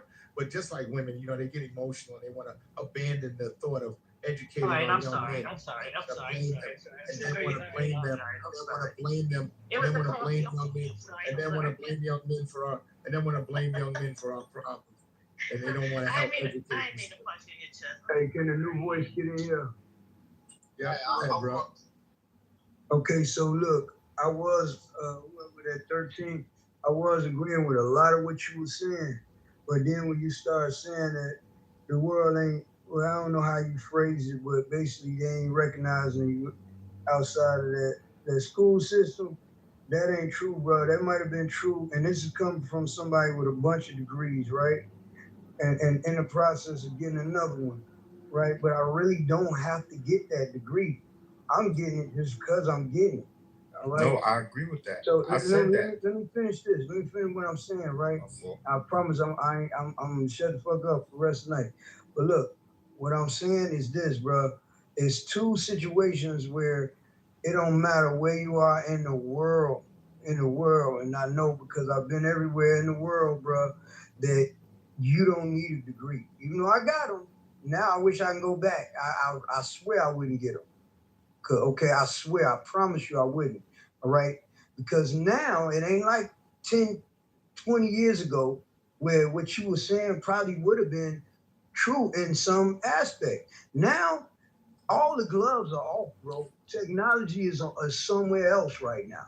And all the gloves are off. Now, how it is, if you really know your shit, bro, I mean really know in a lot of areas, especially when you're talking about tech, motherfuckers I don't give a fuck if it's NASA, bro. Maybe they'll have on the internet, it'll say must have PhD, must have this, must have that. But I guarantee you go there and you know your shit, they're gonna probably know that you know your shit because they've been watching your ass, and they're gonna snatch your ass right up like, yeah, hey, come on in here. They'll put a fucking PhD. They'll put an honorary PhD on your ass if they feel like it. So that's one area, and business. That's the other area. If you start your own, guess what? You hiring motherfuckers who got them degrees. So you ain't gotta have a degree, bro. I just wanted to say that, and I'm gonna shut the fuck up. Okay, so I just want to respond by saying I never said you have to have a degree. That's not what I meant by saying that the school system is the only structure. Most places in America, you don't have to have a degree. You could be successful without a degree. You get what I'm saying? The point is, when you are successful without a degree, there's a light that goes with that, because the people in America, whether you want to admit it or not, you understand that the school system is the only structure in America. When you get a degree, the people are happy for you because the world opens up for you. You get what I'm saying? You don't need a degree to be successful, but with degrees or with a degree, you can be successful in more ways that you couldn't have been without the degree. That's just a fact. And it might not even be, it don't necessarily mean you're smarter than anybody else. You just put a badge on. You get what I'm saying? Getting a degree is like putting a badge on. And now, people see you in this certain light in America. You get what I'm saying? Not everywhere in the world, but there's certain places that you will go that having a degree matters more than anything else. And that's the point that I'm making. That's the real structure in America. The school system. That's it. Outside of that, there's nothing. Now, when you, like I was saying, when you go to these other countries, outside of the school system, there's actual cultures. There's dress codes and languages and consequences of going against culture that hold them together to where the people who are outside of their culture, they get, in certain culture that will banish you. Outside, you gotta live outside of the community. I've been listening to you for a while, bro. I've been just quiet. I was in for a while. But you gotta understand about black people. Look at Africa and look at America. You go into Africa, yes, we're just gonna generalize. Everybody black. But then after you get past everybody's black, everybody is in their own tribe that kind of has their own culture.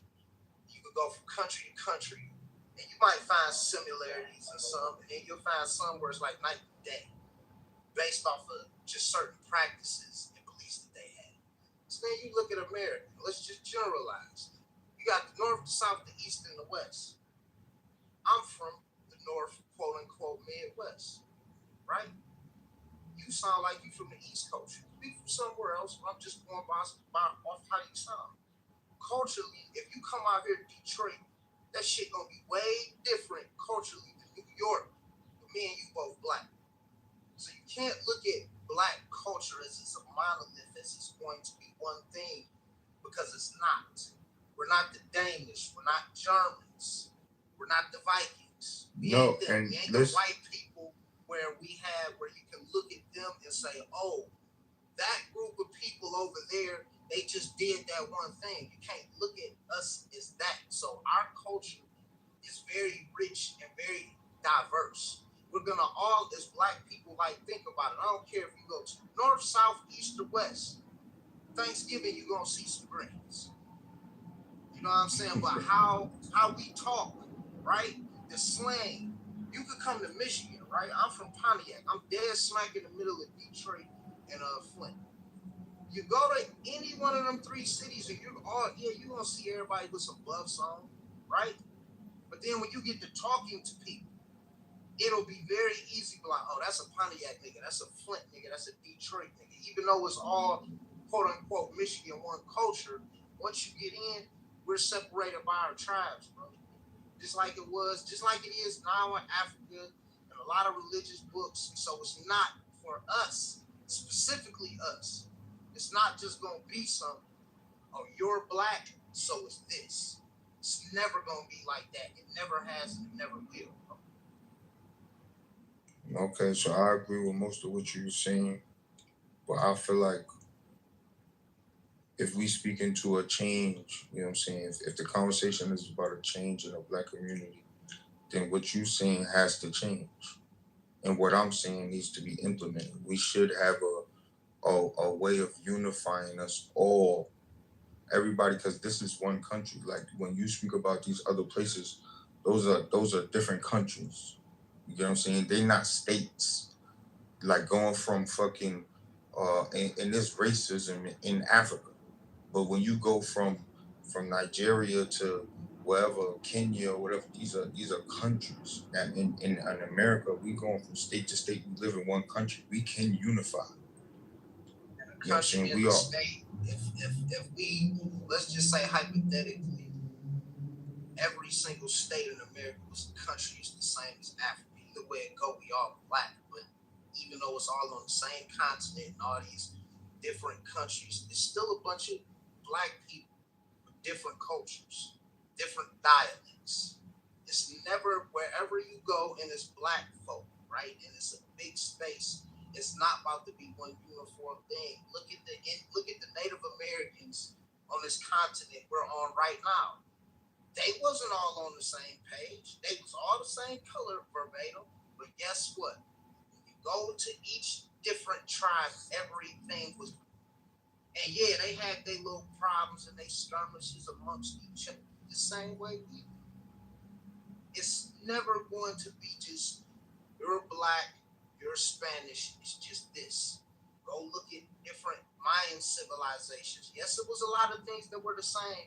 When you go from city to city, they will always point out vast differences within the same culture.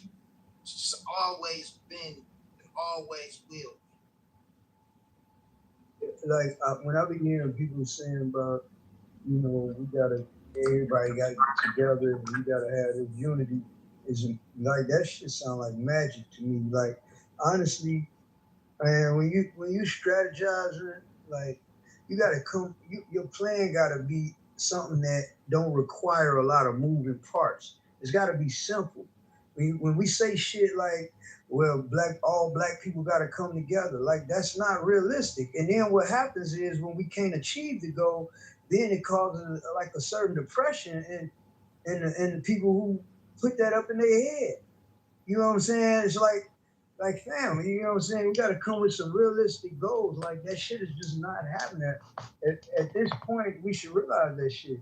But honestly, bro, like, I know you when you would, gave me a little pushback about the, with the how degrees get you in certain doors and shit.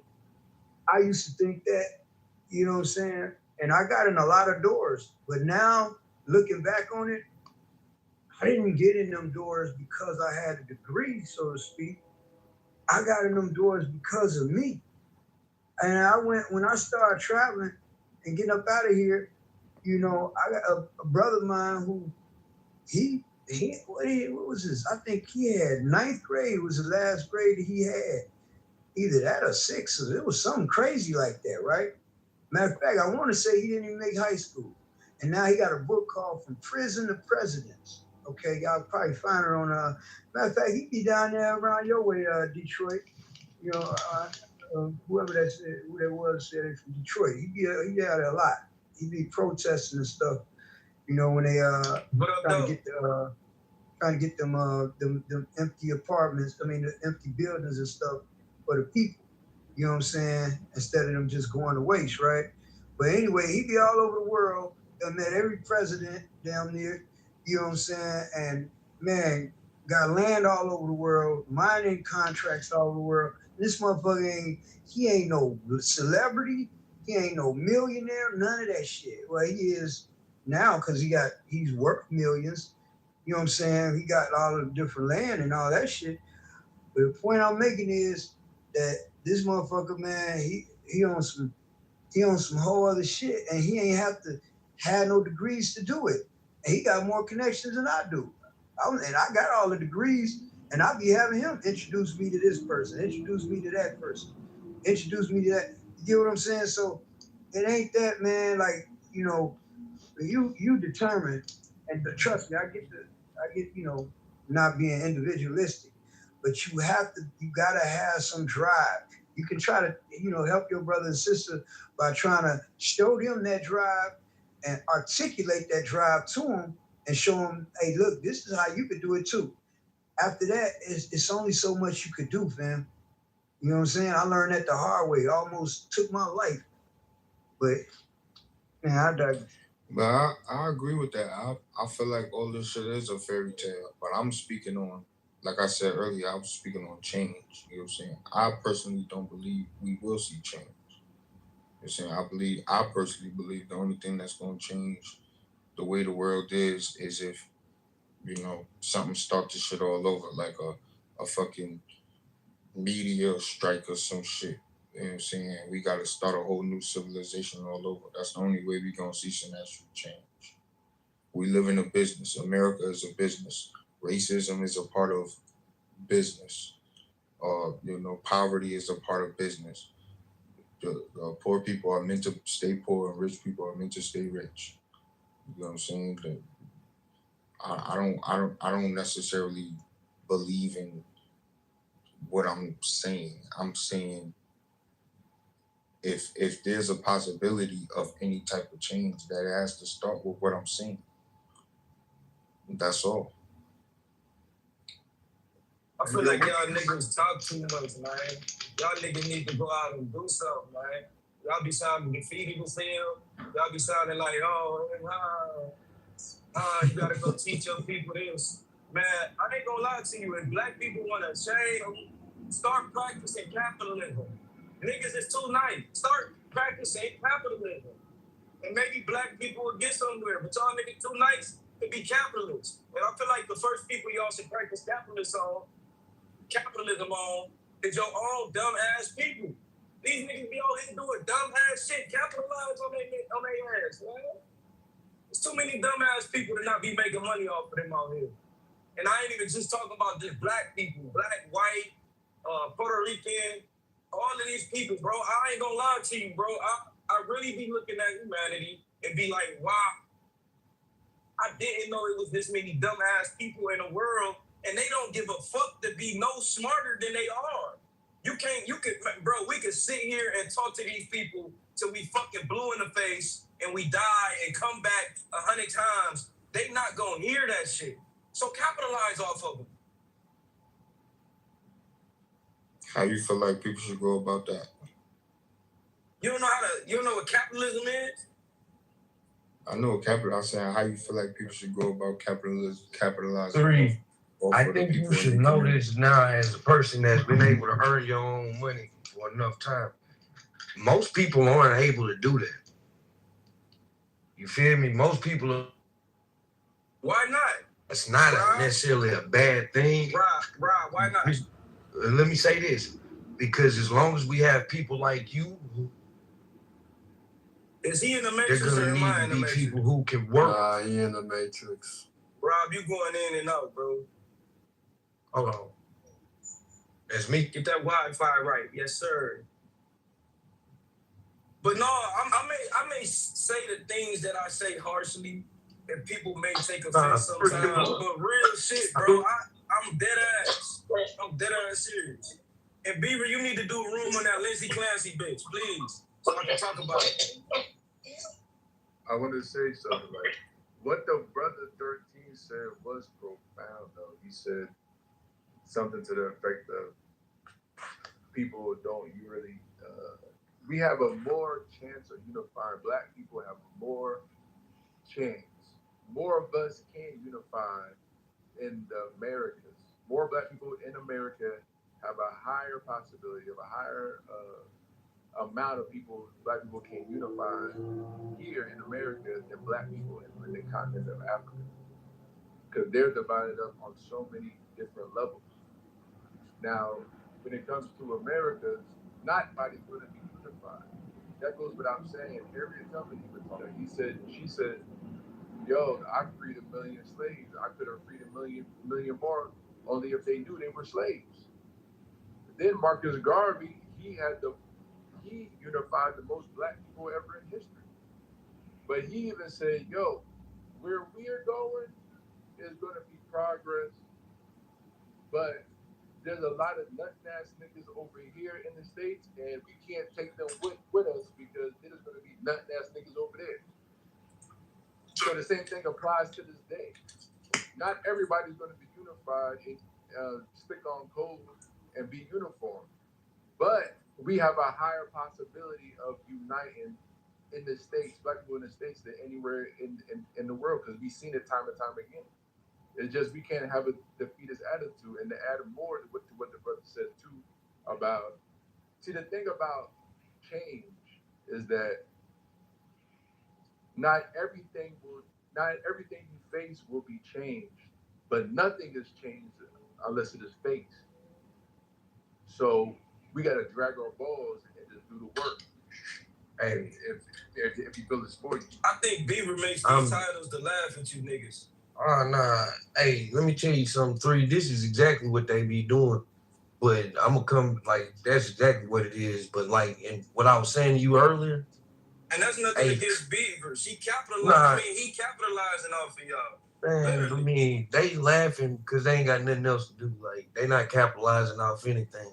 But outside of that, I do believe that they be laughing at a lot of these talking points. But my point to what I was saying to you was that, hey, the way capitalism works, man, you need consumers. You feel me? You need workers. So it's like, yeah, I wish that everybody had the capitalist mindset, but then this experiment wouldn't work. You feel me? So as long as we got brothers like you, myself, I even put Edward in there. Edward, is you still in here? Edward, yeah, you'd be surprised. I'm about to give you some props. As long as you got people who are willing to create opportunity, as long as that opportunity gets big enough to where it can afford to hire other people, hey, it'll be okay. You feel me? Because everybody's not meant to be a business owner. Everybody's not meant to be an entrepreneur. But you need a good supervisor on your team. As in the trucking industry, when you really branch and decide you're gonna need some new drivers, you're gonna need somebody for dispatch. You get what I'm saying?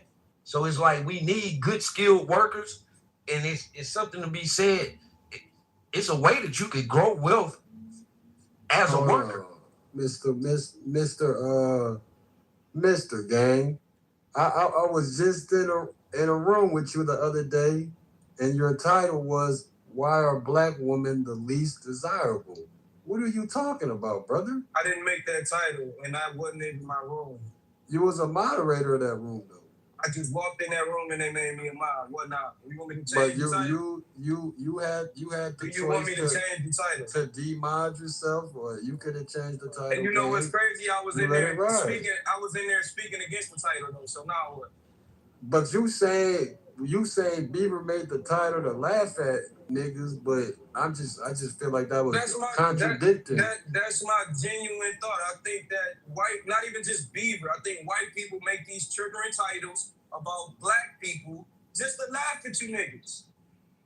It ain't nothing contradicting about that because I didn't make that title and I had nothing to do with that title. And every time somebody came in that room that I knew, I said, hey, I literally put in the chat. I wish a couple of these. Matter of fact, you was in there. Yeah, I was in there. And you liked my comment when I said, "Hey, I got nothing to do with this title, y'all." Absolutely. I said it 5 times in a row. Absolutely. And to be fair, Himothy, did I not say something when y'all first made that room title? When I simply just read that person's question, I read that question and was sarcastic with my response, saying, "Hey, if they're responsible for the destruction, why did the other party just sit there and watch the destruction?" We all. Yeah, but that that was my point in saying that. We all disagree with the title, but the title was actually brought up by a black person. Yeah, I don't come in this room. But that's the thing, though. Half the titles that are produced in this room come up from black people speaking on such topic or such matter, and we just formulate it to a title. A black person brings the shit up. Look, I'm not even knocking. It was a black person that said that. I'm not even knocking white people that hell. Even if they were making this title, bro. I'm not even knocking them. Yeah, I understand what you're saying, mister. It just seems like what I'm telling niggas is it's crazy to go in a white room. But this not even a white man's room, though. But I don't know why y'all keep saying that either, though. Like, bro, this room just because it's some white moderators? This room is majority white, and y'all no, it's not, bro. And y'all let Pepe say nigger, bro. Whatever. We let Pepe say whatever we want. Hey, regardless if this room, we can look at this right fucking now, bro. It's the app is majority black, bro. Yeah, the app is like 80% black, 90%. So how is this a white? So we got a white room. You is scrub. You is somebody that pretty much started out coming into black spaces. You would know that this particular room isn't necessarily a black space. No, it's not a white space though. You can't say that's all. So Himothy, although man, Himothy, nobody is saying that a white space won't attract black people. All right, nobody's saying that. But to suggest that this isn't a white space is just. I just asked Mountain, like Mountain, one of the most. He said some of the most egregious stuff on this app. But he came in this app actually through black spaces. And what did I just say to Mountain? Mountain, would you consider this a black space? No, it's not. Considered a black, but it's not a white space either, though. I'll just say that. I mean, it's diversity, you know. Mountain, I heard you complain all the time how this isn't a white space. No, I know it's not a white space. What's not right with me? I mean, I would beg to differ. I would say that y'all do allow a more.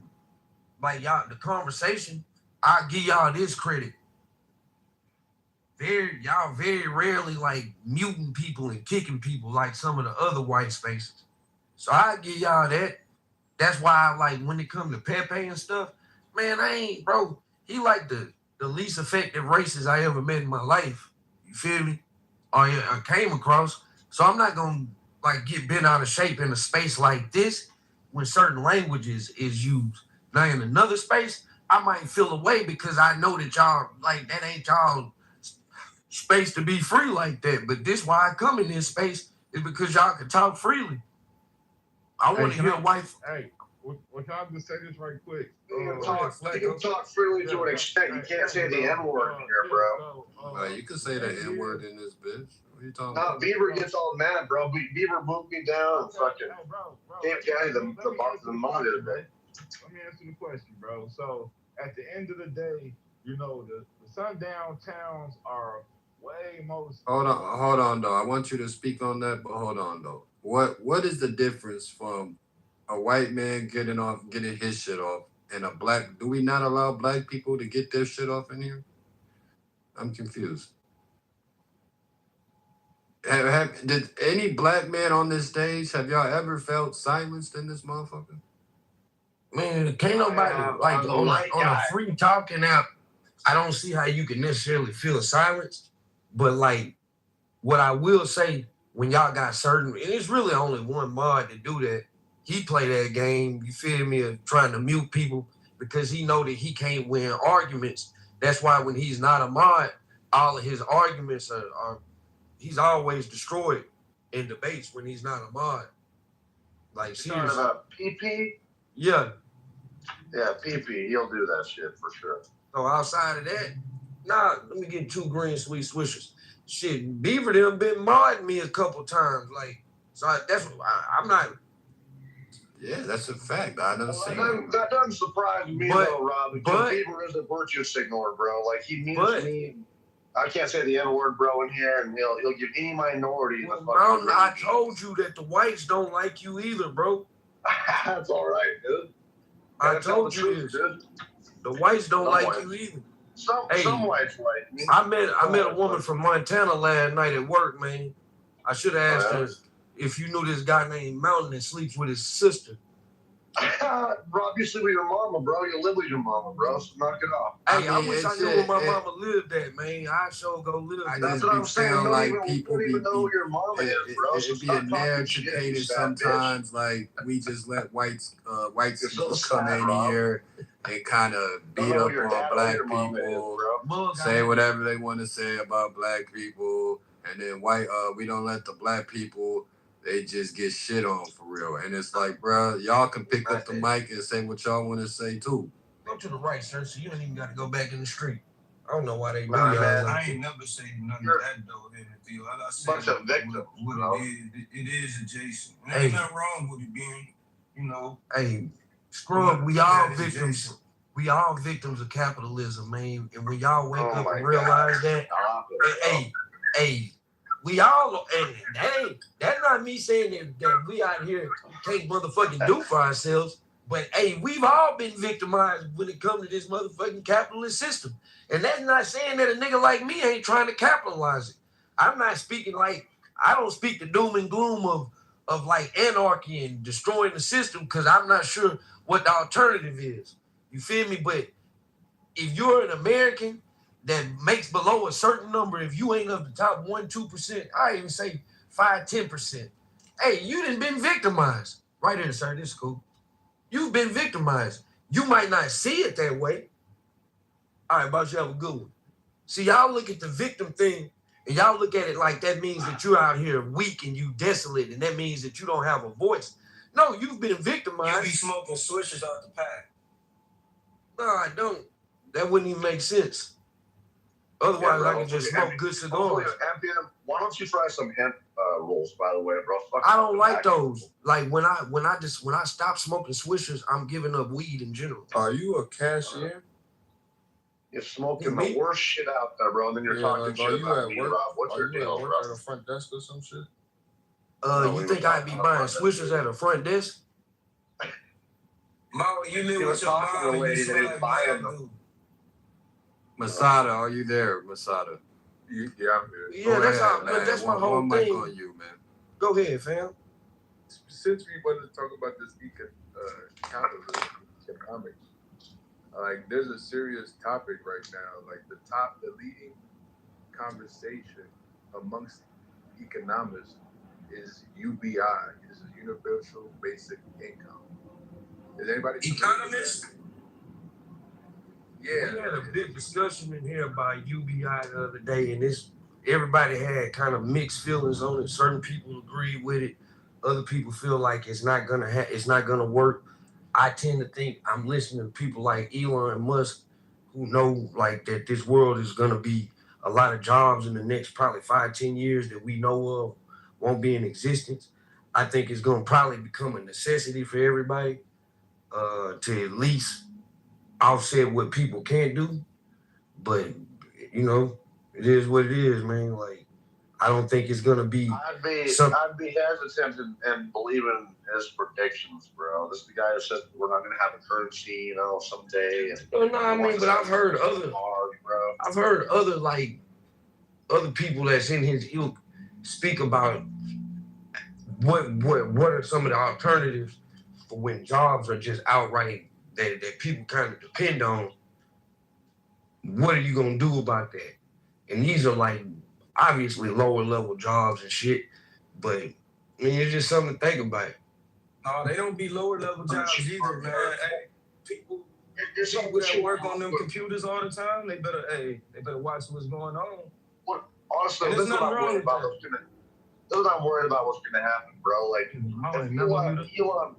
if we let Elon Musk, bro, take fucking over, and he said that he wants to make everything for us. Basically, he'll pay for the universal basic income. He'll pay the extraordinary taxes required to support universal basic income. Because if we don't have taxpayers supporting UBI, it's going to have to be corporations, right, paying the tax burdens to support it. So then we're going to have like a digital communism or a corporate communism where we have a few companies like Elon Musk company and a couple of other billionaires making everything for us. And it's not going to be everything. It's going to be a few limited items that are supported by the government and that corporation. We're going to get crumbs, Yeah, we'll live for free. Yeah, we'll have a free fucking, dwelling. But that's what I'm worried about, bro. If J.D. Vance wins the presidency, you can almost guarantee you that it's going to be what they call it, a technocracy. I mean, like, look at the people who funding J.D. Vance. A techno what? I can't say the word. It's like a democracy, but a techocracy. I couldn't. Technocrat. Yeah, I couldn't say the term. But yeah, you're definitely right, though. Yeah, that's the conversation right now, that America is leading to a technocracy, meaning the people who have the know-how in technology and how to use it for their own benefit, like capitalism. These are going to be the ones on the face of the forefront in politics that lead the country in the direction where it needs to go, because everything's going to be technology based in the next couple years, maybe the next 5 years, 30. Because look at AI.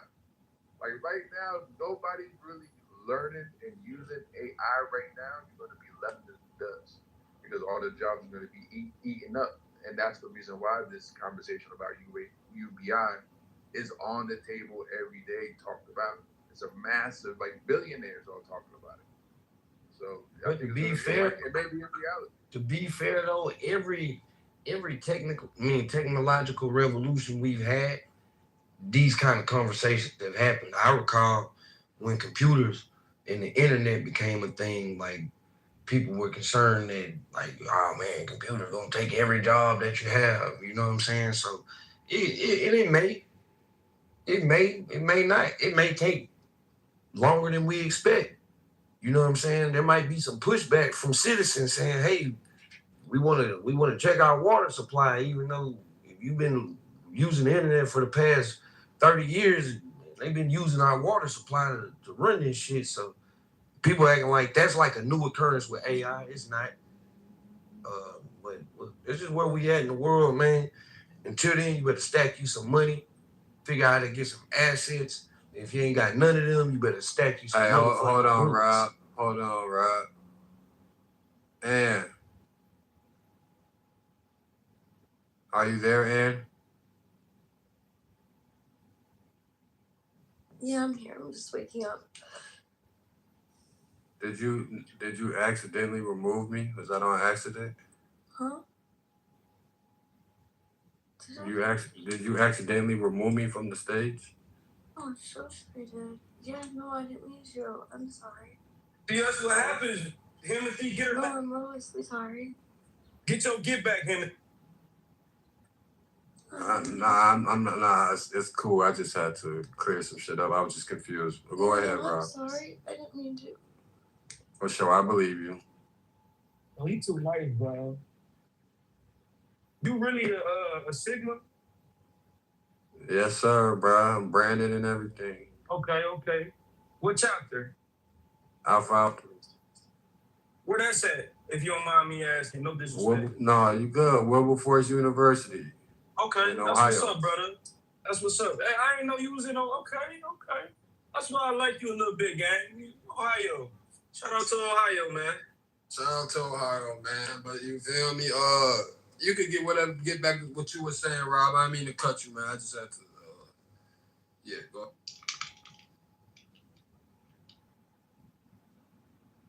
I think you left. Man, Rob is gone, man. He went to go smoke that Swisher. They said, I'm Greek, man, so I try to really, align and stick with my brothers and sisters, man, but it's cool. We be tweaking, man. We be acting like we don't be tweaking, you know what I mean? I know we be trying to stay together, man, because it ain't too many of us, but, bro, I be seeing what the community really be doing, bro, and we be tweaking, bro. It's cool. I'm not Greek, but I'm Greek adjacent, if that makes sense. It makes sense. You want to be Greek, or you just hang around the Greeks? Hell no, I don't want to be Greek. I could have been Greek. You hang around the Greeks. Could have been Greek. My best friend is a Greek. Actually, the nigga that just laughed at your page, that's my best friend in real life. That's my brother, man. Is he made though? He made. He a made man for real. Real made. Cause they not getting made no more. And even when they is getting made, they still not getting made. Timothy, how old are you, bro? How old are you? I'm 32. Oh yeah, you around our age, man. He made as fuck, for sure. We don't even play that around. Ask him what he know about Century and tell me what he say. Hey, you ask him right here. He on stage. Where he at? The motherfucking camp. I'm weak as fuck, nigga. Man, what you know about Century, nigga? All I'm gonna say is Alpha Fraternity Incorporated is a non-hazing organization. That's all. Nah, we haze the fuck over here, bro. But I answer my question though. What do you know about Century, nigga? Why would I sit back and engage in a conversation like that on this type of platform? Because your man was just vouching on you 5 seconds ago.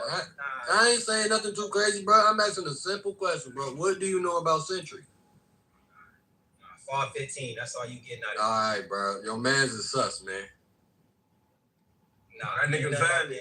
That nigga sus, bro. He can't even answer a simple question, gang. It's a time and place for everything. It's a time. You right. I'm not asking you nothing too crazy, nigga. I said what you know about Century, nigga.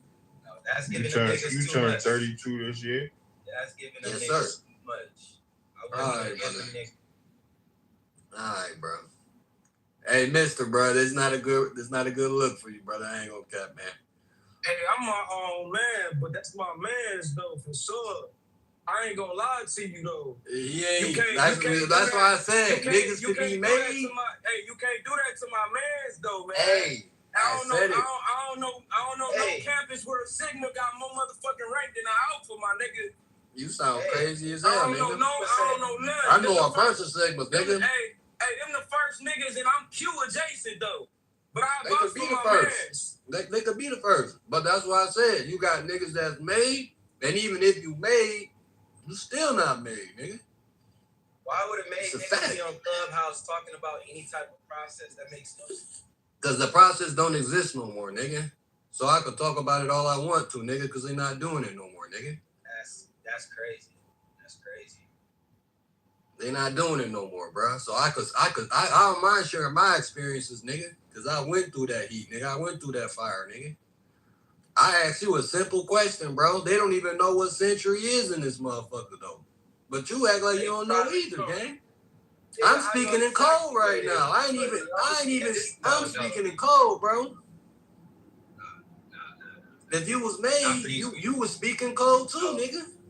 Right, because you're not made, bro. Stop capping to your homie.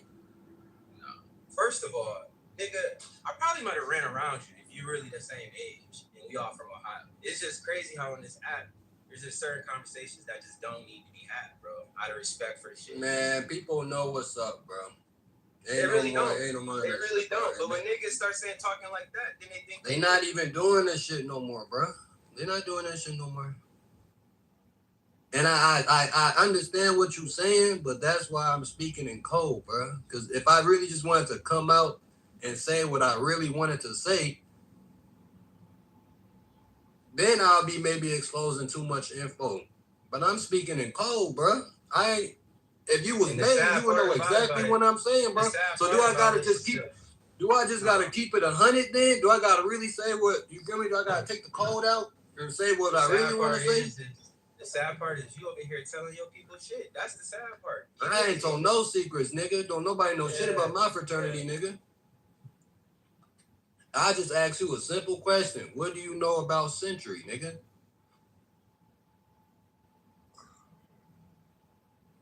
Right. That's it, bro. That's all, bro. I didn't even know who the fuck you were, bro. Your homie brought you up and started vouching on you, nigga. I wasn't even concerned about you. I want to be honest. Having made conversations on Clubhouse with niggas who's not Greek is fried, nigga. Absolutely. Bro, your paper is fucked, bro. Says you, nigga. And if you're not paper, I don't respect your process, nigga. You are a Sigma from Wilberforce talking about a process. I'm a Sigma from Wilberforce. Yes, nigga. Do your history, gang. Do your history, bro. No one is looking for a Sigma from Wilberforce, bro. It's okay. I'm just trying to be cordial, divine. You good, gang. I ain't going in those conversations in front of you. Hey, P's, my bad for sure, bro. That's the best you can say. You a Sigma from Wilberforce, nigga. When was your chapter founded? 2026. Right. This hood lingo, bro. What is this stuff? Right. Sorry ass shit, bro. Right, bro. 2026, bro. Like, we supposed to be in this bitch building, doing shit. Ain't nobody about to be sitting here going back and forth. Bro, I just asked you, bro. You came at me. I just asked you a simple question, bro. You were the one that started throwing shots. Oh, you were Sigma this. Bro, I didn't come at you in no disrespect. I just asked you a simple question. That's cat. It's cat. It's cool. It's cool. All love. You can't even tell me when your chapter was founded, nigga. Nigga, I don't have to prove nothing to right. You. So you sitting up, any nigga that sits back to a conversation and start talking about made shit in front of people that's not made. Bruh, I asked you a simple question, bro. And I want everybody to see this. If you see somebody who's saying they you're not made, bro. You're not made, bro. You're not made. If you is made, your process is trash, bro. I'm a white guy from Montana. I don't understand none of this shit, bro. And that's the problem. Yeah, I mean, because I'm speaking in Mountain, I'm speaking in code right now, bro. Like, I'm not even speaking like you said, you don't even know what the fuck I'm saying right now. Well, I mean, I assume you're talking about your gang you're flicked up with and all your shit. I mean, I'm stupid. to speak on what I was talking about earlier. That's I'm just saying, Mountain, don't bring up a better representative next time, gang. Your homie right there. Leave that nigga, he not made, bro. Hey, can't remember when that fucking Sigma nigga got robbed for his Tesla and the Tesla recorded it all? That shit was funny, man. That shit was funny as fuck, man. Oh, no, man, but it's cool. Go ahead, 13. You got it, bro. I'm down with that nigga, bro.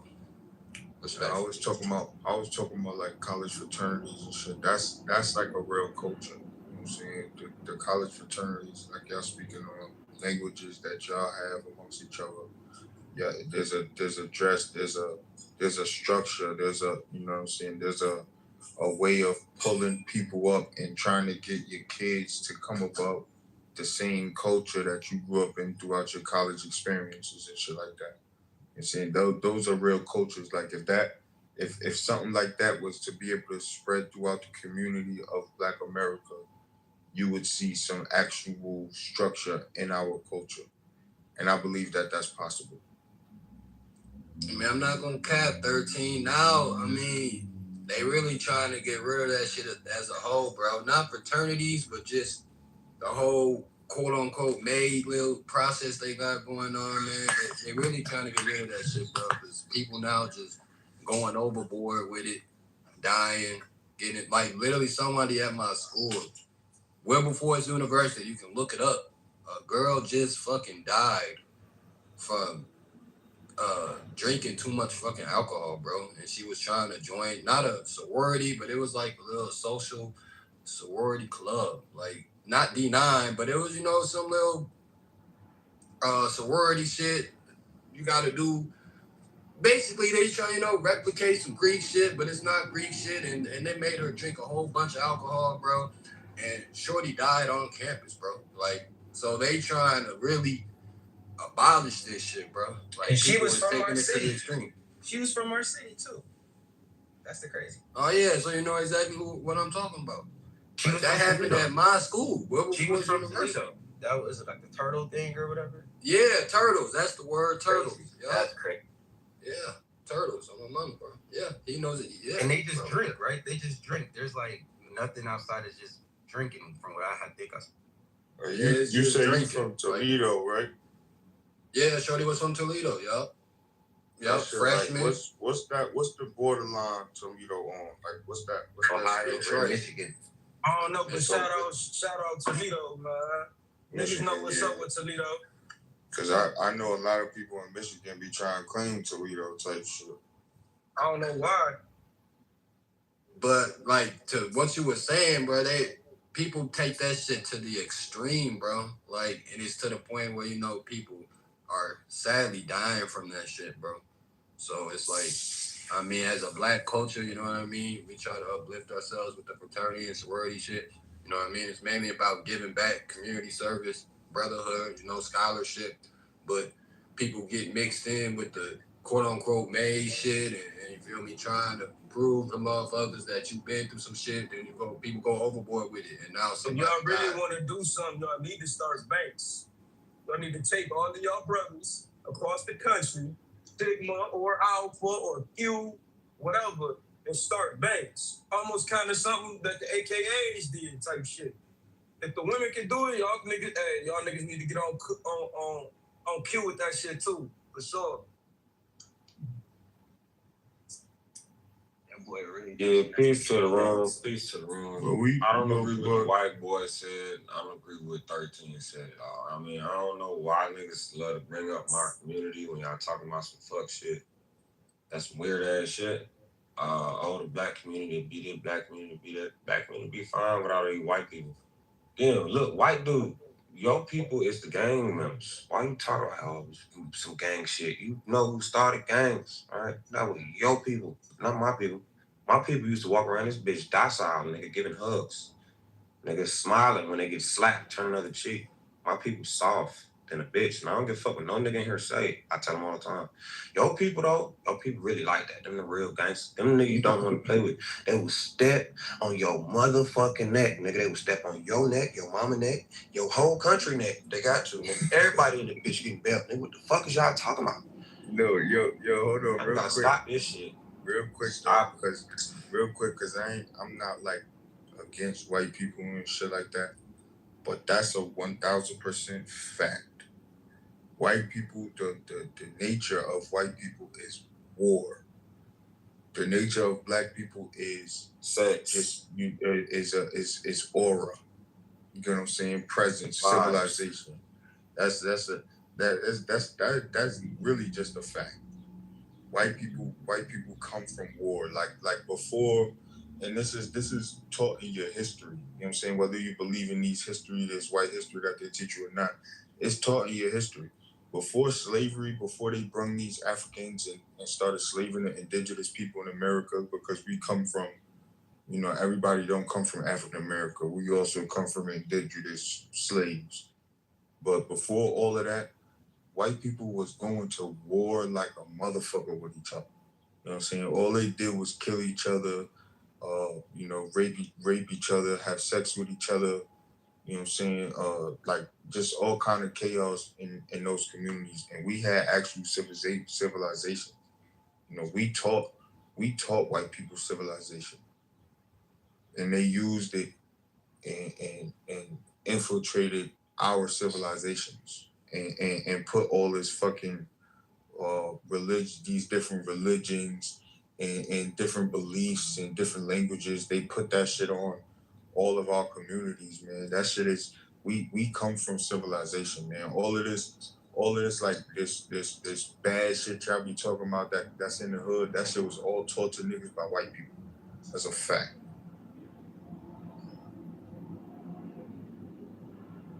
Niggas can't negate that. White people used to wear clothes for like a week straight, then wash their own ass. They just thought that was right. We didn't taught you niggas how to wash y'all stinking ass. Y'all niggas did not used to change your clothes, nigga. I think that's still I think that's still a problem. Coach. Okay. Y'all niggas still some funky motherfuckers. Yeah, unfortunately. Yeah, we do gotta slow down sometimes because there's a lot of good white people, you know what I'm saying? And there's a lot of good people in general. So I don't wanna like demonize white people as a whole. But yeah, that's a big thing because I mean like I wash. Yeah. The nature of black and white people has to matter. You know what I'm saying? And our nature is civilization. The white man's nature is war. You know what I'm saying? It has to matter. You have to. I want to talk to you about that You have to. Don't you think that's like human nature, bro? That's human nature. According to the Bible, a third person in the world killed the fourth person. The lady had a question, y'all. What the fuck? Thank you, Coach. I appreciate it. I just want the room. I want everybody to say goodbye, Mountain. See you later. Everybody say that.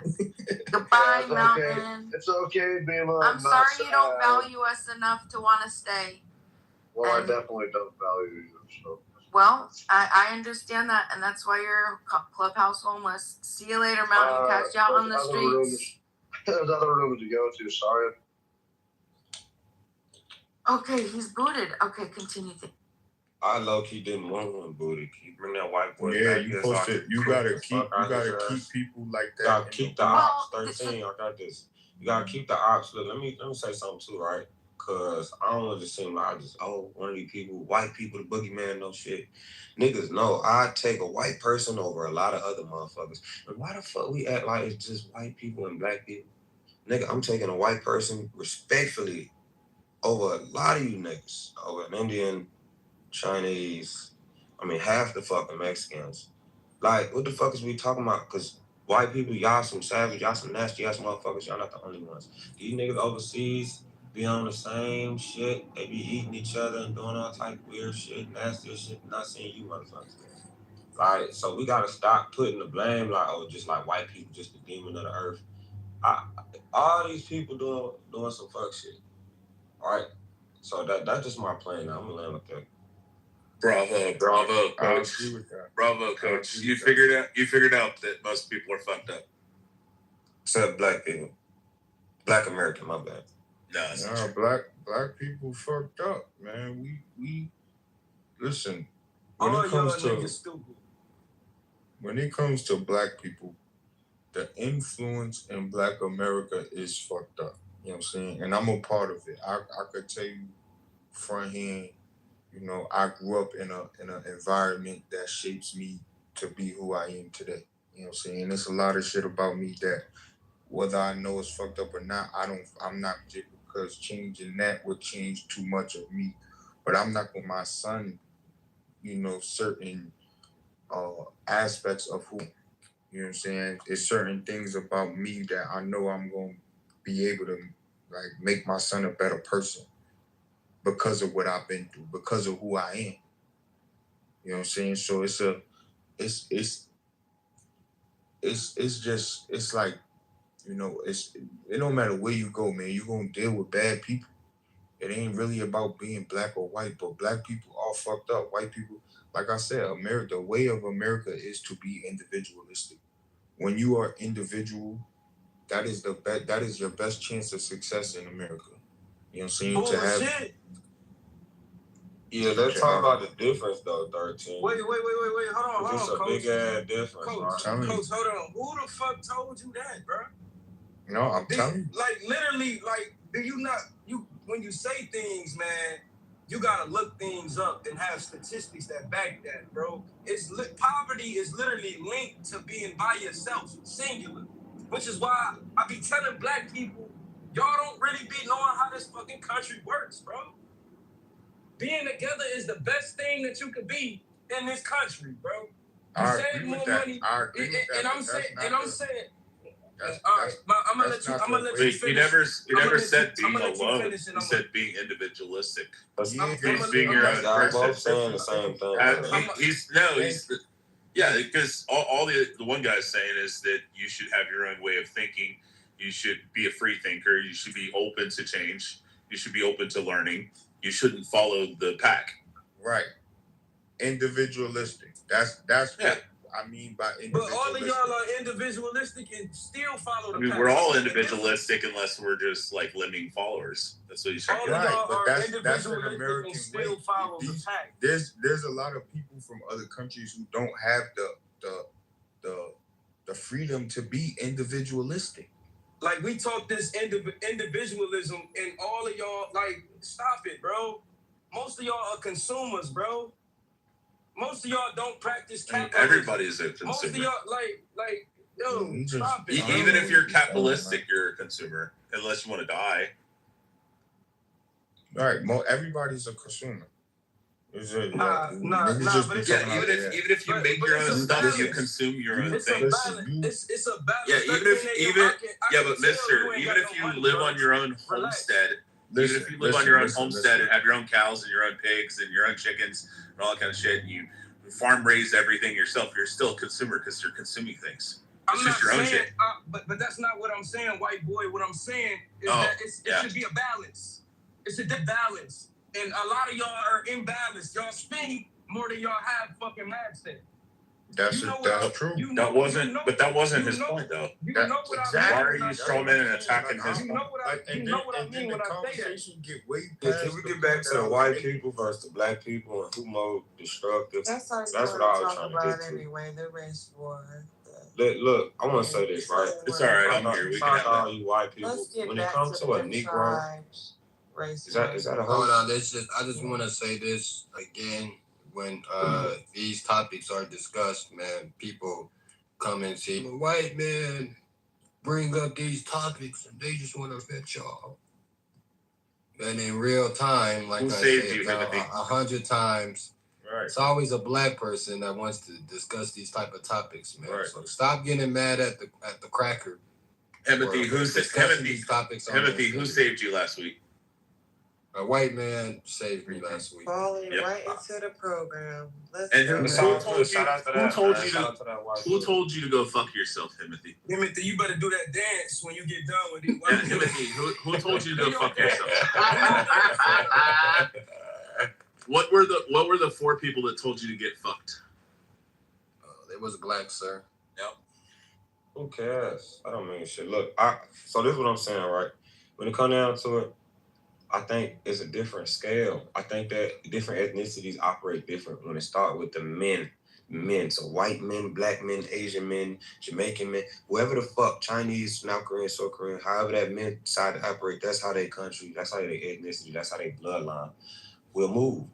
When it comes to white people, of course, niggas, we got our shit too. Nigga will shoot the fuck out you. Nigga will walk down, come shoot the fuck out you. The difference between a nigga and all these people overseas and white people, we are soft as fuck. I keep telling you niggas, a nigga on my baby is the softest nigga on the earth. Us, we are, nigga. We not finna come for y'all children. We not finna come poison people water. All we finna do is shoot the nigga that we were trying to kill and get the fuck out of there. 9 times out of 10, that's all the nigga do. Nigga ain't trying to go shoot your mom, shoot your grandma, bury all this and the third.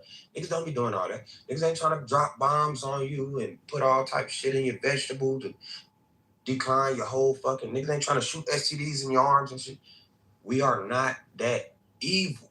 All the nigga want to do is have sex. I tell niggas we are fuckers, not fighters. We put love into the world. That's all we do. We love us.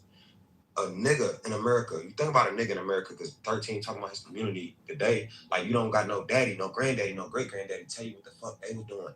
Everybody granddaddy in this whole soft. Like niggas' grandmamas was harder than niggas' granddaddies. It was Big Mama house. We have a matriarch society. You niggas don't even respect women. Nigga, what the fuck we talking about? Don't know white man ever gave a fuck by no white woman. Wherever she said, y'all know if this was a black man country, we'd have been had a black woman. It'd have been a black man president, black woman, black man, black woman, black man, black woman. What the fuck is wrong with you people? We don't think like you people. And niggas overseas do the same shit. They don't allow their women to get in power, government, presidents, all something. They're not doing that shit. And that's how y'all do. And us in Black America, we have matriarch society where literally Big Mama was the one calling calling a off shots. matriarchal society because there's no men in the community. Hey, man, No, plenty of check men. my This is PTR. before. I'll beat your ass with that. Not on average, coach. Look, but this is what we talking about because 13 keep talking about he grew up today. Try it if you want been to. here. I'm going to land here, right? Niggas been here before today, my G. And niggas been had a lot of black men in the community, right? Niggas wasn't gangsters, Italians and white people, Jews, they bought all that gang shit. So in the 30s, niggas wasn't gangbanging. 20s, there was no gang. So what do you call 10s, no gang. tribalism? Look, tribalism is overseas. That's some, you know That's what I'm saying? gang banging. No, it's not gang. Calm down, dude. Every single people got Fucking tribalism. gang White, banging, bro. hey, check this out. White people got tribalism. Call it what you want. Right, French, What did you Dutch, say that I right? said?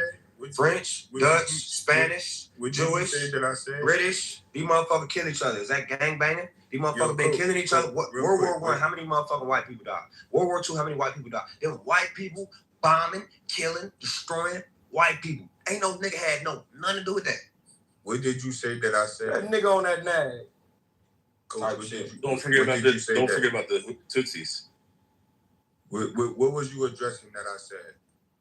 I wasn't you. It was we were talking about white people and black people. Which one was more disturbing? You said black people bad too, which I agree. I mean, I ain't gonna be no dumbass act like we don't got bad people in our community. I just think it's different scales to this shit. You know what I'm saying they have more people in that community that's willing to press that red button. The houses. I said that. I agree with that. I ain't disagreeing with you. Yeah, okay, my fault. But like I said, I want a white boy or Lil to repeat that point. It's good white people, it's good black people, it's bad white people, it's bad black people. Yeah. The conversation comes when we talk about the difference between the privilege to be a bad white person versus the non-privilege to be a bad black person.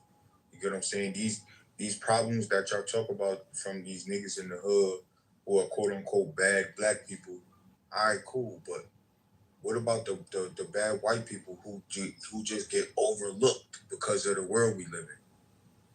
You get what I'm saying? Like the nature of people is not gonna change that much just because you live outside of the hood, my nigga. Hey, Timothy. I think it should change. This is why I say folks be laughing, bro. Because this shit remedial is. Oh, the Holy Spirit. Spirit. Let's have a conversation, though. What the fuck? 13. I think you in the Matrix, gang.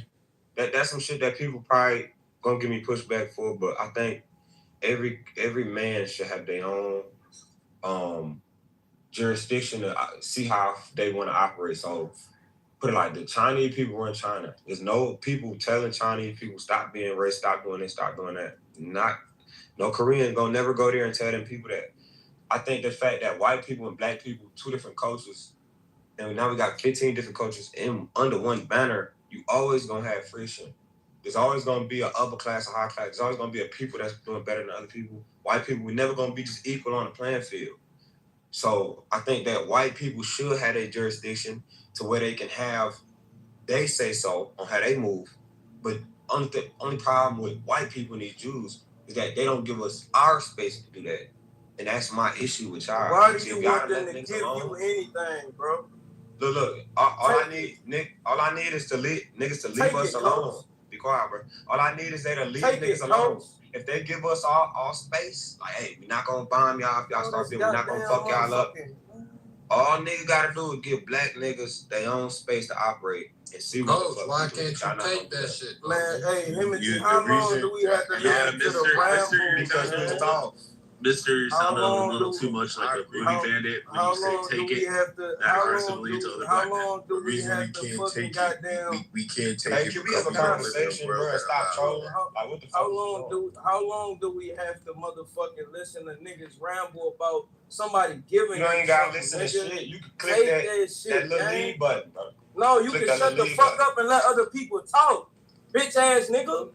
Cause I take, man. Type shit. So this is what we talk. So what the fuck is you take it though, Coach? Listen, this is interesting. What is you talking about? Well, listen to this. Hold on a second. That's the what is you doing in the community, right? Is you married? Mister, when you say let other people talk, is you doing this? Is you doing that? Nah, these niggas talking. What is you doing? What you taking? What you talking, my boy? White boy. Talk to me. No, it just sounds like you're saying shut the fuck up and let me talk and tell you how it is. You say let other people talk there. Mister, wait, who ain't did nothing? Who ain't did nothing? You said you a coach for a living, bro. I own a whole really company. Need is all y'all shut the fuck up so I can tell you how it is and y'all need to listen to me. Yeah, you a broke white boy too. That's why you That's crazy. To this shit, bro. Be quiet. No, I'm tired of hearing y'all niggas bitch about shit. Yeah, but I'm culturally rich. What the fuck I was raised by my mother and father. It could be solved. Hey, you ain't doing nothing for no children, man. No black children at all. Shut the fuck up. Who ain't doing nothing for no black children? Who ain't doing nothing for no black children though? I'm about to have a backpack giveaway in 2-3 weeks. He's not doing anything. So do something about it, bitch. Well, he's not doing anything for the kids that he sired. Soft ass nigga. Yo, my baby, this nigga ain't doing nothing. The title. I can be so bitch ass up. You ain't doing shit, nigga. You ain't gonna do shit for the community. Come on, you ain't gonna do shit. You's a bitch. You ain't know who your mayor is. You's a bitch. I'll spit in your bitch face, nigga. The fuck up. Alright, guys. Can you change the title? It seems like people want to crash out right now, man. So I went ahead and changed the title to Crash Out Hour. Man, y'all go ahead. Y'all got it, man. Nah, we not doing that. I'm about to set my phone down. I'm about to go brush my teeth, man. Get my hygiene together, man. Y'all go ahead and act like animals, bro. Hey, you heard me ask this nigga 6-7 times. Let's stay on point. Mister just wants. What the nigga crashing out? Coach, Mister just wants to sow division. That's all he wants to do. God damn. You crashing out in this bitch like a weirdo, man. Y'all do nigga bitch ass nigga. Talk about the fucking topic, nigga. Who the fuck is you? You talking about white? How am I pushing division? I'm talking about white people versus black people. You're sowing division between white black people. About niggas talking about the topic. We talking about white people versus black people. I seen the name of the fucking space. Dumbass bitch. Shut your pussy ass up and have the conversation, brother. That is brother. Have the conversation, brother. How about that? Let's have the conversation, bro. Hey, can I offer something? I got 2% battery, and then I gotta go because I got stuff I gotta do. This is for Coach. There's this very interesting, I guess, like a study you could maybe research. I don't know, but it's called Curious Joel. Curious Joel. It's now known as the town of Palm Tree. Basically, it was a group of just a handful of Hasidic Jews, and they took this blueprint called "How to Make an American Shtetl." Because I didn't want to say Jews, but there's no other way around it. Shtetl just means, listen. Don't a shtetl. Don't interrupt me. I got 2%. Okay? Yeah, it means ghetto. So anyway, if you I hate being interrupted. So there is a blueprint that this guy wrote on how to find a location to build these, because it's specific. It needs to be right outside of a city.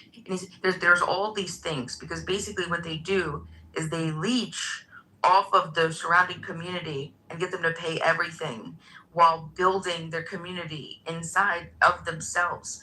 And I mean, like, this is like a case study. It's fascinating.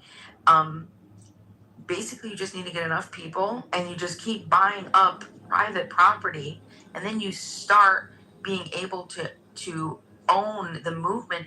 They literally just recently turned this couple hundred starting area of people coming together buying private property, to a full town.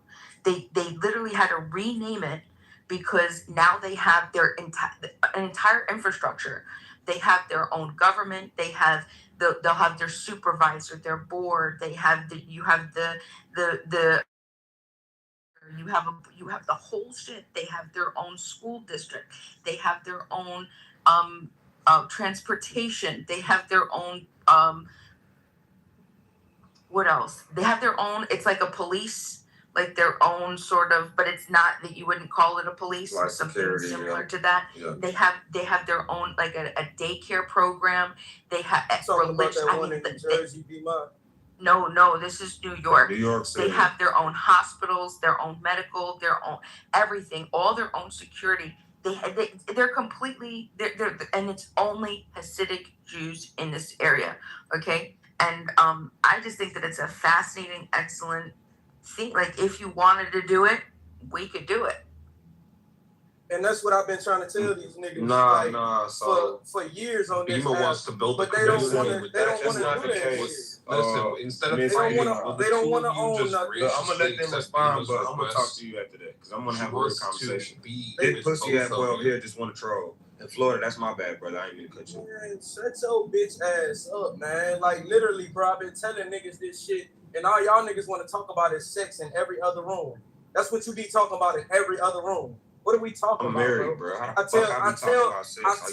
tell black people all the time. We need to start our own hospitals. All I talk about is Jews and building generational wealth. Literally do the same thing. Hey, check it out, brother. You don't have no IUL insurance policy, brother. You don't have ain't got no IUL insurance policy either. Baby, I've been because you can't afford it, nigga. How much money do you put in your IUL? Dumbass. That's how I know you ain't got no IUL because it ain't no $100 a month. Man with you stupid man. See, this what the low-level immigrants man, do. Who else know about an IUL? This nigga African, he Nigerian. I'm not no fucking African, talking a bunch of shit like black Americans want to hear this shit. We don't want to hear this shit. I'm a fucking nigga from Toledo, Ohio. Nigga talking about some where you at, bitch ass nigga, you poor nigga. Yeah. What the fuck you talking about? Cause I'll pull up on you. I got money, nigga. I'll pull up and slap the fuck out you and fuck your bitch. You know what I'll do to you? Man, you ain't gonna do shit, your dumb ass up. I'll beat you up and I put a bullet between your eyes. You not gonna do shit. You a bitch. Nigga, I'm in Texas, nigga. Also, Texas. Nigga know where the fuck I'm at. I'm not hiding from shit. I'm not hiding. I'm not running from shit. Say less. Fuck all of that talking. You see this shit talking right here. So this is he proving now the black community. Yo, bitch what look the fuck good, niggas nigga. go through. So you proving right now you ain't for no black community too. You proving right now you don't do shit, boy. Austin, Texas, nigga. The fuck is wrong with you? I'll rub your bitch pussy, my nigga. My bitch. I just want to say this is black excellence. I fuck my bitch and your bitch. I will stick a thumb Watch your both fucking your mouth talking asses. to me, nigga. Dick them bitches the fuck down. Who the fuck you think you playing with? I'll send my bitch to go get your bitch. Right. Watch your fucking mouth talk to me. Yo. You little ass boy. Watch your fucking mouth talk to me. 3 thumbs. Let's get back to the conversation. Let's get back to the conversation. No, this African trying to derail. Nobody know African. I just want you was a fucking African. My baby, you African. I just want fucking Nigerian. I can tell by the way you act. I just want to Now highlight. niggas blowing up their dumb ass babies. Niggas don't move like I that. just want to highlight that both of y'all have been in the room for less than an hour. Can we had a conversation? And y'all came and crashed out in the President Trump room. I just want y'all to acknowledge that. And look, white people gonna crash out. Black people Heavenly, this is a Mexican black man put your head on the stick. Hold on. A Mexican man put your head on the stick. I haven't heard not one white person crash out. It's all good. That's this room. It's all good. It's this room. You guys. Hey, Timothy, can you be a mod? Because I asked this motherfucker to leave me alone 16 times, bro. Bitch, you start talking when I was talking. To leave me the fuck alone, Timothy, 16 times. How many fucking times I said leave me the fuck alone? Trying to have a bitch, you start talking when I was talking. No, the fuck talking. I did it, nigga. Bitch, you start talking to me. The fuck is you talking about? I said leave me alone. Trying to have a fuck conversation. Weird. Leave me alone. Shut the fuck up talking to me, little boy. Just lose it. What's wrong with you? Get back to the crybaby ass nigga, man. You ignorant than a bitch. You're not educated. You ain't go to no military. You Shut ain't your go to no country. You ain't go to no college. You ain't go to college either. All you did was scam. The fuck? All you did was scam. Nobody give a fuck with Nigerian scammers. That's all you do. Who the fuck? All right. You can't make this shit Let's up. move forward. I just want to repeat. Let's what move I forward. said, man. None of y'all have been in this room for at least not even 30 minutes, man. And y'all came and crashed out in this bitch. I changed the whole title just for y'all. So, you know what? Y'all got it, bro. Crash out in this bitch, man.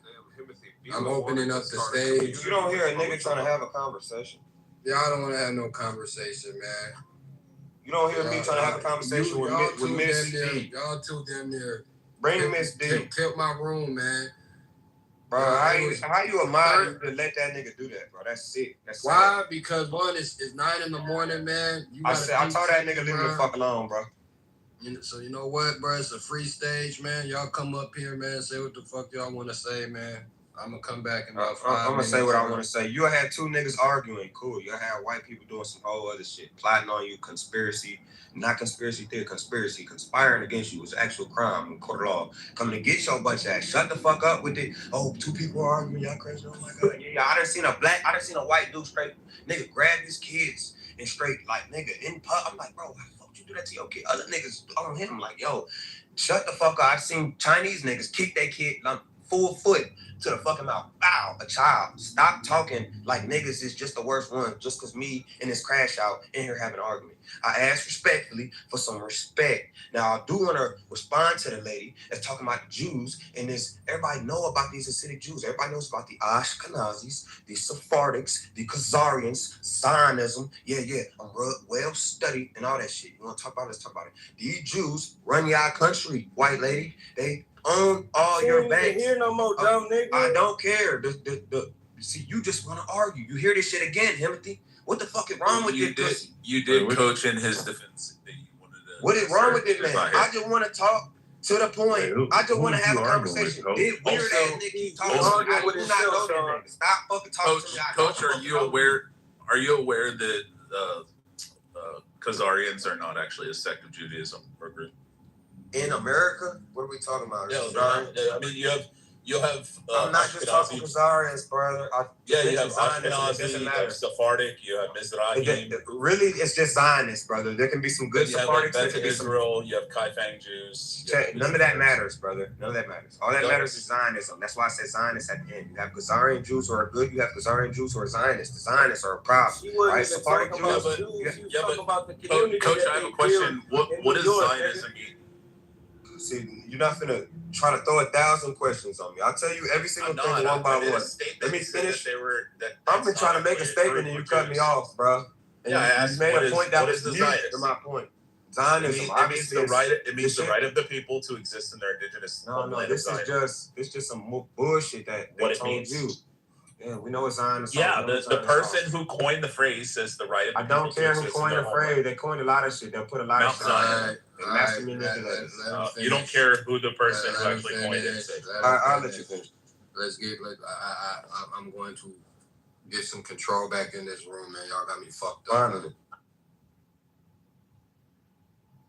Let him fucking finish, and someone else can go, man. If y'all interrupt that nigga, I'm smoking you, nigga.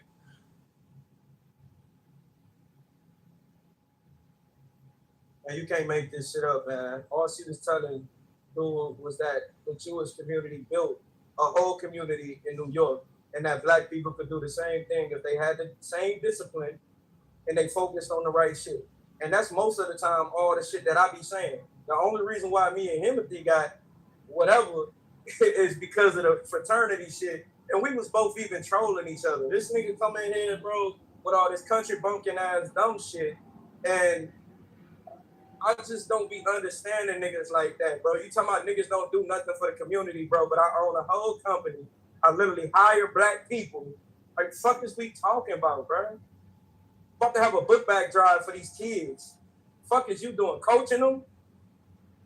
You coaching a whole bunch of motherfuckers to not make it to the NBA because it's only gonna be a certain amount of niggas. The stage, but you still got this boy speaking on that. Nah, he said, well, let me, hold on, mister. Stop fucking talking on me. You've been talking on me since you got in this. Let me explain something to you. Say me, Timothy. Say me, Timothy. He's talking to me. Hold on. What the fuck is wrong with you? Timothy don't want crashing out of his name, but he brought let me explain to you, Coach. I'm gonna give you some grace. You know what I mean? You got a pink ticket. You know what I mean? So it looked like you probably new to the room, bro. This is an unfiltered conversation, brother. People gonna speak to the point. And then if you say some bullshit, they're going to say some bullshit about you. What you do, you stay off your mic and wait till he finished. And if you want to attack him as well as the point, it's free game, bro. Don't say It's niggas called- crashing out if that's the case. You allowing It's niggas called to free crash speech. out. No, but he made a No, point. He spoke on a topic He's not speaking first, on speaking on me. and then he brought up Speaking on me. He can speak on the point without He speaking can on me. speak on you, Okay, bro. so if he it's does, then you gonna like have some you crash told outs him, in your gang, room. if it's too much for And you, don't bro, be weird with don't. take the If the lead, crash button, out is bro. too much. Just like you told him. If If it's the too crash much out for is you, too much for you. hit the lead button, If the bro. crash out is too much for you. Niggas a Hit the remove button. You be crying to Fuck your you girl talking like about? this, gang. Fuck is you talking about? Do you be crying like He this? got a pink ticket, bro. So I'm gonna give him grace because it's Yeah, probably his man. first time in the room. He My don't know nigga how know it me. really I don't give a operates fuck in about here, none bro. of this. I leave the room and never Leave come back. then, nigga. We I don't came need for a you then, conversation. nigga. I Bye came for then, a nigga. conversation. I came for a Alright, then have a conversation. conversation. Get out your feelings then, nigga. Nigga, I'm trying to have a conversation without being disrespectful. How about that, Right, nigga? this is a disrespectful room, nigga. If you can't take it, then leave. So nigga. if it's a disrespectful room, I'm cool with that. But then don't be mad when niggas crashing out. I'm not mad when it. You can say whatever the Get the fuck you fuck. want You to say y'all say, just bro. read my room. All this Say other your stuff. What you talking about? Which one is it? Do you want speak respect to in the this hoe? topic? Do you want respect in this hoe? Or do you want no respect in this hoe? Figure it the fuck out, nigga. The fuck, nigga, you confusing as hell. You know what? Fuck I you got talking about? something. You got what the fuck you want. Yo, coach. Fuck, nigga. Hold Man, on, get whatever the fuck you want from me, nigga. I don't give a fuck. I don't die.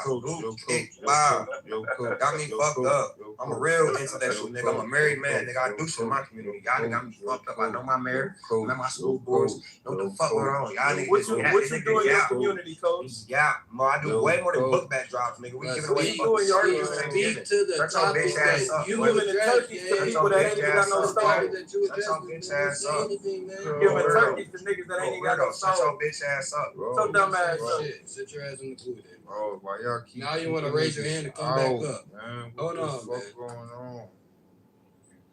One mic on Nah, coach. you want the disrespect, right? Again, speak to the topic, bro. bro. Want the disrespect, right? Speak to the What topic, now? nigga. You can say whatever I want now. Bro. Hold Nah, on. I thought I could be disrespectful now. Nah, I thought I could be disrespectful now. I will smoke. Nah, I thought I could be disrespectful now. 13. I'm not Right? even coming off mic. You want disrespect, right? That's what niggas say. Nobody Whatever the fuck, nigga. Yo, bro, y'all. The nigga know me as a respectful nigga in these rooms, nigga. Gonna turn me the fuck up, nigga. The fuck y'all talking about? So this what y'all want? But crash out, arguing that stupid ass shit. I've been trying to have a conversation the whole time. Bruh said he don't give a fuck. That what the host said. He got You know what? Look, he got no spot. Sometimes you gotta walk Man, away. he's not saying shit, bro. It's somebody that want to say something. I don't understand why. I don't obviously understand. understand correlate what I was saying, bro. I don't understand crybaby ass niggas. B-Ma was definitely telling this dude about a Jewish community that did things that black people. Niggas acting like hoes. You another dumb nigga too, man. You another dumb nigga too, man. Fuck. Y'all niggas on some hoe shit right now. That's cool. But yeah, man. B-Ma was I'm not telling. even talking about you. I'm just saying, bro. For you to agree with that dumb ass shit, your intellect too, nigga. I didn't agree This with nigga nothing. this nigga did nothing but crying, talking about he about to give turkeys back to people that don't even got a fucking stove. Fuck is we talking about? I didn't agree with nothing. What I was trying to do was get niggas to stop acting like they not on Clubhouse, bro. Y'all niggas is talking like y'all about to meet up and go fight. Niggas is on Clubhouse. My millions of miles away. Y'all niggas is on an app, bro. Y'all niggas act like y'all can't Bro, find shit no like kind that of civilization. happens all day. He not here no more, bro. Stop crying about it. Niggas argue every fucking day. I don't give a fuck about it. Niggas, White I don't people argue every fucking day. They be in this room arguing too. I don't argue with I'm saying this nigga. But this you nigga can't Brad. control what somebody say on the app, bro. If it's too much for you, you just leave, bro. All right, this nigga Brad argues with everybody. You been here for a second. You feel me? You done heard all types of shit, gang. Listen, Himothy, That this nigga was room was a bitching, good conversational spot. You know what I'm saying? Niggas was having good conversations. I lost the conversation, so I don't even know what niggas was talking about. But what I'm saying is all of the extra back and forth is crazy. Niggas is doing Clubhouse. Somebody can mute up and let somebody else just talk to themselves. You know what I'm saying? Niggas is grown ass men. Y'all know y'all not about to get it on behind no Clubhouse shit. Yo, you repeating yourself at this point, brother. The nigga I'm is not gone. talking to you, bro. I'm saying the nigga is gone, bro. Who is you talking to? So we could. I was talking to Himothy just now, but we could talk about something else. I'm off. Yeah, I was talking and I got interrupted by Mr. Coach, the crybaby ass nigga. So what I'm saying is that all of this crying and whining about the boogie white man is tiring, bro. And white people tired of that shit too. Is there racism? Hell yeah. Do I let that shit affect me and the moves that I make in America? No. At the end of the day, I'm an American. It's sorry to break it to you niggas. I don't know where that nigga got that I'm a fucking nice shit. I nobody trying to hear all of that shit. All I'm telling niggas is that you can do the same thing that these white people do. It's called capitalism. That's why I came in here and the first thing I said when I came in the room is if you niggas want to solve y'all problems in your community, practice capitalism. That's literally the system that we're under. Niggas want to do all of this kumbaya shit. Like, y'all listen to a nigga. Like, I really was listening to that brother, which is why I said what he was saying was so remedial. He talking about a matriarchy in a black community and all of this shit. Well, that's why the matriarchal system doesn't work under a patriarchy. It will never work. But y'all niggas want to keep on following your women and not leading your women. And that's what the fuck this shit, that's how you get this shit. Big mama fucking up your whole fucking lineage. And I love Big Mama. But come on, bro. Like, what the fuck is niggas talking about? That's why I had to shut that shit down. Because nobody want to hear about Big Mama and how she kept the house going. Yes, Big Mama kept the house stabilized and going. But did she grow the house? Are we economically better as a community? No. We've been at a standstill for 60, 70 years because y'all want to see... Yeah, we've been at a standstill for 60, 70 years. Yeah. We've Big been Mama's at the one a that tells you that the big bad boogeyman white cop is gonna kill you. we've been at a standstill. We've been at a standstill as a community for 60, 70 years because niggas want to follow interrupting him, bro. What the fuck? I'm finna move y'all down, man. Okay. We've been at a standstill. Right here. We've been at a standstill. We've been at a standstill for 60, 70 years as a community because men don't want to lead. These niggas can't take leadership. They barely want to take accountability for the things that they got going on. See, that's the difference between me and these niggas, man.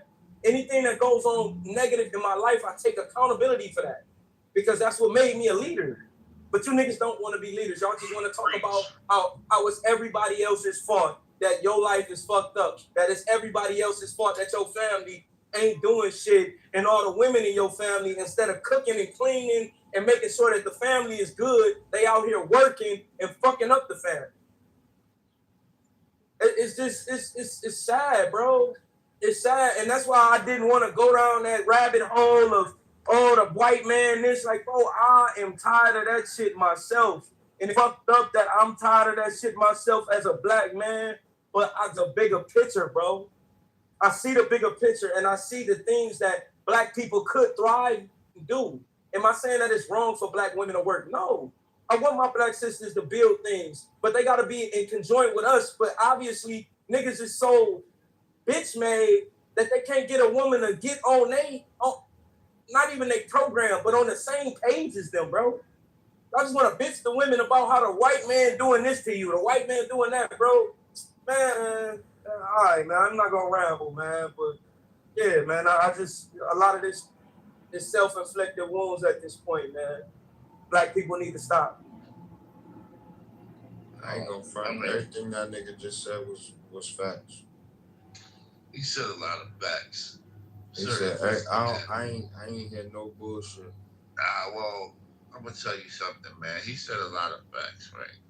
But one thing, listen, I'm not saying, listen, you have to understand who your enemy is, man. I don't care what you think is he plays a role and you can't get in certain things. He plays a role government. He plays a role systematic. He plays a role that you get a loan. He plays a role that you are. So you can't, it's never, I don't want to hear what the white man say. Now, you hear what the white man is doing now. Do I agree that we got to be accountable? Yes. Do I agree that he said yes? Facts about the women we got to lead? Yes, I totally agree with that.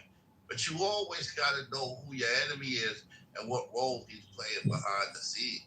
But when somebody say, I don't want to hear about the white, complaining about the white man, I will never agree with that. But like I said, you have to take accountable in what you listen. I will always talk about the white man. I don't care who gets mad, care who gets upset about it, because I know what he's doing behind the scenes. I know who's really controlling things and doing things to stop black people and Latino people from going ahead. So I will always talk about that. I will never stop complaining about that.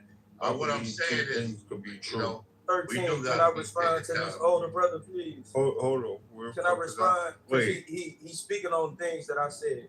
So I'm gonna respond. He talking though. I think he was done, and that's why I waited. That's why he muted up. That's why he muted up Himothy, and Elder. You can respond. Yeah, go ahead. I hear what you're saying, Elder, and what I'm saying is not to not know your enemy. What I'm saying is to know your enemy and move forward and around and through your enemy. It's a difference. I'm not going to sit here and bitch about what the enemy did in the past or what he's doing right now. You know your enemy.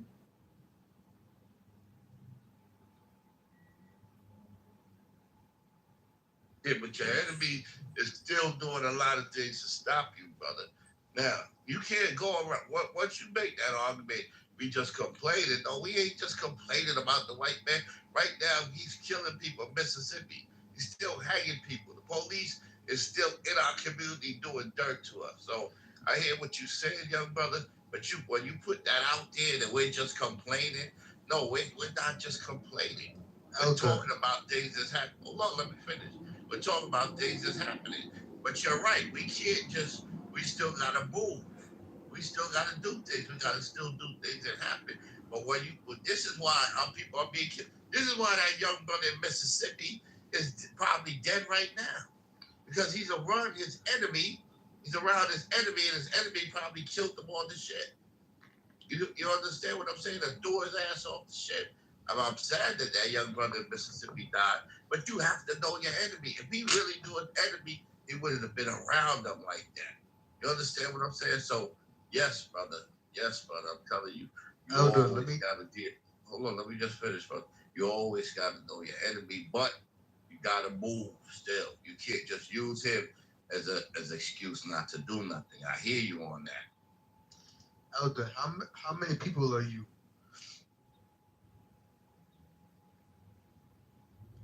Elder, I'm trying to challenge your thought process. I want to see, I have an idea where you're coming from, but how many people are you? Why? What you mean? I'm going to say what you said. You're one person, correct? You're one person. Right. Absolutely. And you can, your powers is limited to being outside yourself and your most search to your surroundings around you, like the closest surroundings around you, correct? So what I'm trying to give you, I was trying to challenge your thoughts, but it sounds like you don't want to go back and forth. But what I'm trying to say is, you're trying to say yes, of one person. So what I'm saying is that we have a problem usually is about trying to dictate or trying to figure out what's going on everywhere around us. When reality is we got to fix itself first. That person, what happened in Mississippi, I wasn't there, you wasn't there, and we can't tell. We're only going off of secondhand basis knowledge from off the situation. So what I'm saying is that a lot of people in our community, we like to try to make an impact. We try to feeling to connect on a feeling level. Oh yeah, this shouldn't happen. This shouldn't happen. When reality is, you can even if you was to even be able to try to do something, you really can't do. You can't impact everybody as a whole. So all you can really do is work on yourself, better yourself and your lineages and everybody else too. Now, I'm not saying that you need to forgive and forget. I'm not saying you need to forget. But as a whole, what you need to do is acknowledge that there is an issue, right? But then move forward, but still acknowledge at the same time. But that goes to what both of y'all were saying, though. It's about how you play it, though. That's people, they do that, in my opinion, is because they're trying to justify a reason why they are where they are in their life, whether they're happy or not happy. Usually the people who are happy, they talk like Mister, they talk like me. And a lot of people who are not happy, they tend to care more about everybody as a whole and then, themselves later on. Why? Because they know that they can pull from all areas and they don't realize that you only one person, you can only do so much. So what I'm saying is that with you only being one person, I agree with you and how you feel about these situations that happen, but it's better to go attack it in a different way. There's multiple ways of attacking it, but what I've learned is the most favorable way about attacking shit is to be able to control my life that I can control, and then now once I've established a solid foundation, then you can, instead of just feeling a way about that situation, you can now actually, from wherever you live, now go make an impact over in that situation, like being able to free up your time to go give out, baskets or assistant investigations or stuff like that. But you can't do that because your foundation isn't strong enough yet. You know what I'm saying? So there's a different way about. Go ahead. Brother, but that has nothing to do with happiness. Speaking about things that's happening, that doesn't mean you're not happy. It just means you're aware of what's going on in your community, right? And each one teach one, right? Can I change everything? No, we can't. But this is the start right here by teaching people. It has nothing to do with happiness, brother. It's just a reality what's going on. We need to really understand what's going on. I don't think, listen, every general, we got to look at this as a war, because it is a war going on, right? You think generals is not aware of what their enemies is doing? You think generals is not trying to, see how to win the war and just ignore their enemies? No, that's why he's watching us. The white man studies us. He watches us. He studies us constantly because he's not sick, because he knows that we're his enemy. See, we got to understand this. We got to understand that we in a war. I think that's why. Wait, hold on. Let me finish, brother. No, I'm listening to you. We got to understand that we're in a war, right? So, me talking about these issues, you know what I mean, and trying to bring awareness to our people, you know what I mean? I'm gonna always do that, brother. Always do that. And you understand what I'm saying? It has nothing to do with me not being. This is why we call it the boogeyman, because it doesn't exist. The general isn't on the front lines. Yeah, let me real quick. There's no secret. You, There's no you secret done? white people out to get you. Oh, wait. My bad. No. Well, Tara, are you done? Go ahead, Char. Just saying, my like, God, right Char, man man. can't tell me who to trust, right? You can't tell me who I'm to not trust. telling you who to trust. I'm telling you that there's no I'm white gonna man out to speak get about you. the atrocity. That you're Yes, just he full of is. shit. Yeah, And you're living in the wanna- era of Jim Crow No, that you I'm grew gonna up tell in. you the atrocities of what Yeah, your people have done. you're still I'm not living in full the of shit. You're just 1960s mad when you because were I'm being exposed to you. No, stick But to here's the thing, though. This is the same guy that was crying about. Go ahead, make brother. progression. We're being and you wanna killed in subdivision. Go ahead, Charlie. You've been waiting for a second. You've been waiting for a minute. Yeah, no doubt. Let me just say this, right? Oh, and look who just came on stage. That is perfect. So you got two so-called Ashkenaz, right? Well, you can call yourself that. Look, it's like this, right? You say that there's no boogeyman. You say all this other shit, right? How's it that the FBI Well, no, in I their said law? the white man's not the boogeyman. There is a boogeyman, which is himself. But you gotta let him land. Yeah, so Let him land. You can respond. So real quick, the FBI have admitted to gassing the black community, do all kinds of shit to the black community, all right? And attack the black community in so many different ways. Listen, you talk about there's no boogeyman. Yeah, that the people are just 60s. fucking lying, right? So here's the thing. How come this woman from Israel, right, from the Israeli government, said that the mind you, they're in the war with fucking Palestinians, Lebanese people, fucking all these different fucking people. But the one people that she sat up here and said, I'll post a video because everybody saw this shit. She said that the biggest threat to the Israeli state is the young black community. Now, of all things, why the hell she could have said Palestinian, she could have said Iranian, she could have said Lebanese, so on and so. Why did she say the young black community? As if the young black community is a threat to any Jewish folks, even though Jewish people is always around the black community, taking up, using black people, taking up all their money and doing all the fuck shit that they do. If anything, that's what that is. And mind you, the black man, woman, and child, well, especially the children, right? Because you just made a threat on the black children, right? The black children. So, yeah, that's a threat. When someone's not at war and you sit up here and say that they're a threat to your state, knowing that black children don't have a military, right? Don't have a fucking military. They don't got shit. But you're sitting up here, basically what you're doing is you're declaring war on that people. So what Elder Tarad said is a fact. This is a war. This is a war. You can't sit up here as a black man, deny some shit like that, saying this kind of shit, and act like this is not a problem. Now, when it comes to accountability, yeah, you know, black people, when it comes to their own dissension, they need to take accountability and do better. But all at the same time, when you have a systematic aspect to where, you know, when you have to go to the banks, you have to deal with certain things to get ahead. You have to deal with these people, and they do shit to make it hard for you to excel. You can't sit up here and deny that shit. All right, but also too, once again, when it comes to these government, these Caucasian government structures, like the one in America and the one in Israel, because you are nothing but all one and the same, right? The thing Israel is, doesn't like the Caucasians in America. Yeah. Technically they white people. Yeah. Well, let me just finish because I'm about to be done. So. Yeah, you've been pretty long-winded. They're all caught. Yeah, I You know. gotta stop interrupting, my guy. Well, yeah, they can't because their hearts break, their hurt. You know, Rich, you gotta understand, Rich is a retard, and J-Lo's an idiot. Man, you're But playing Char.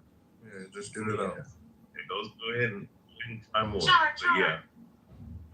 Hey, Yeah, look, go ahead and find more. let me ask you a But question. I'm almost done. I'm almost done. You know, because I'm almost done. So here's the thing, right? So with all that being said, to sit up here and deny all this shit is really just a testament to the devil that you're dealing with.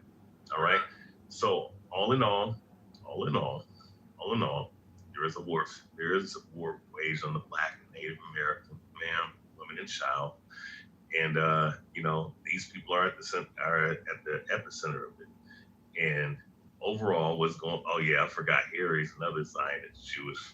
It's just funny how you're an expert about Israel, but you've never been there before. So I don't know how you can tell us all about Israel, but you've never stepped foot there before. So with that being said, just want to know how you know so much about a country you've never. Yeah, see, look at the motherfuckers crying. Tar, you mentioned Harry. When are you gonna get those nasty holes? Oh no, Did not expect for somebody to respond. Oh no, Himothy, I get that. What I'm saying is that you notice No, he when just I wants brought to all have a this stuff up, monologue and no one's these saying guys.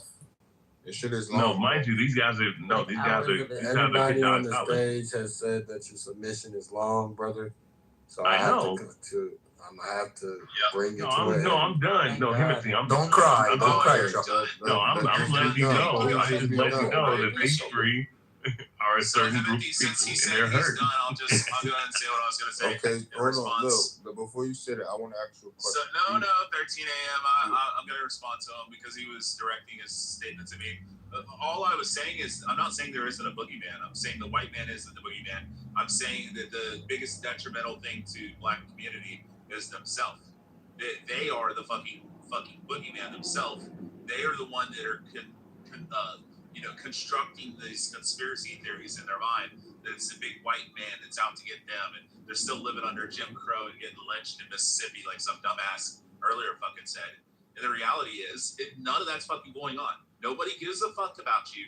Most people are just going through the life, doing their fucking shit, taking care of their own shit, and they don't give a fuck about you. As long as you're not rioting and protesting and burning cities down and trying to fucking kill people, nobody fucking cares what you do. Just focus on yourself. Do like Bima was saying, which was you see the Hasidic Jews who go into fucking New York and New Jersey and they build up their own communities and they buy up all the shit so they make their own little enclave. And she simply said, why don't you black people do the next fucking Black Wall Street, which never existed, but at least just build like actual better black fucking communities within your own communities. But you don't. You just want to burn them down. You want to scream and cry that it's white man, why you're fucking broke and why you can't fucking get ahead. And you never will. So you are your own boogeyman. Okay, so let me ask you a question. Hold on. Hold on. Before you Look at them all fighting for that light. Look at them all chipping up, fighting for that light. No. You're not. Let me ask him a question. No. Don't ask Look at them all nothing. coming off like Let he's about to crash me out. ask you a question. There's a white man sitting No, there. listen to Thug on this.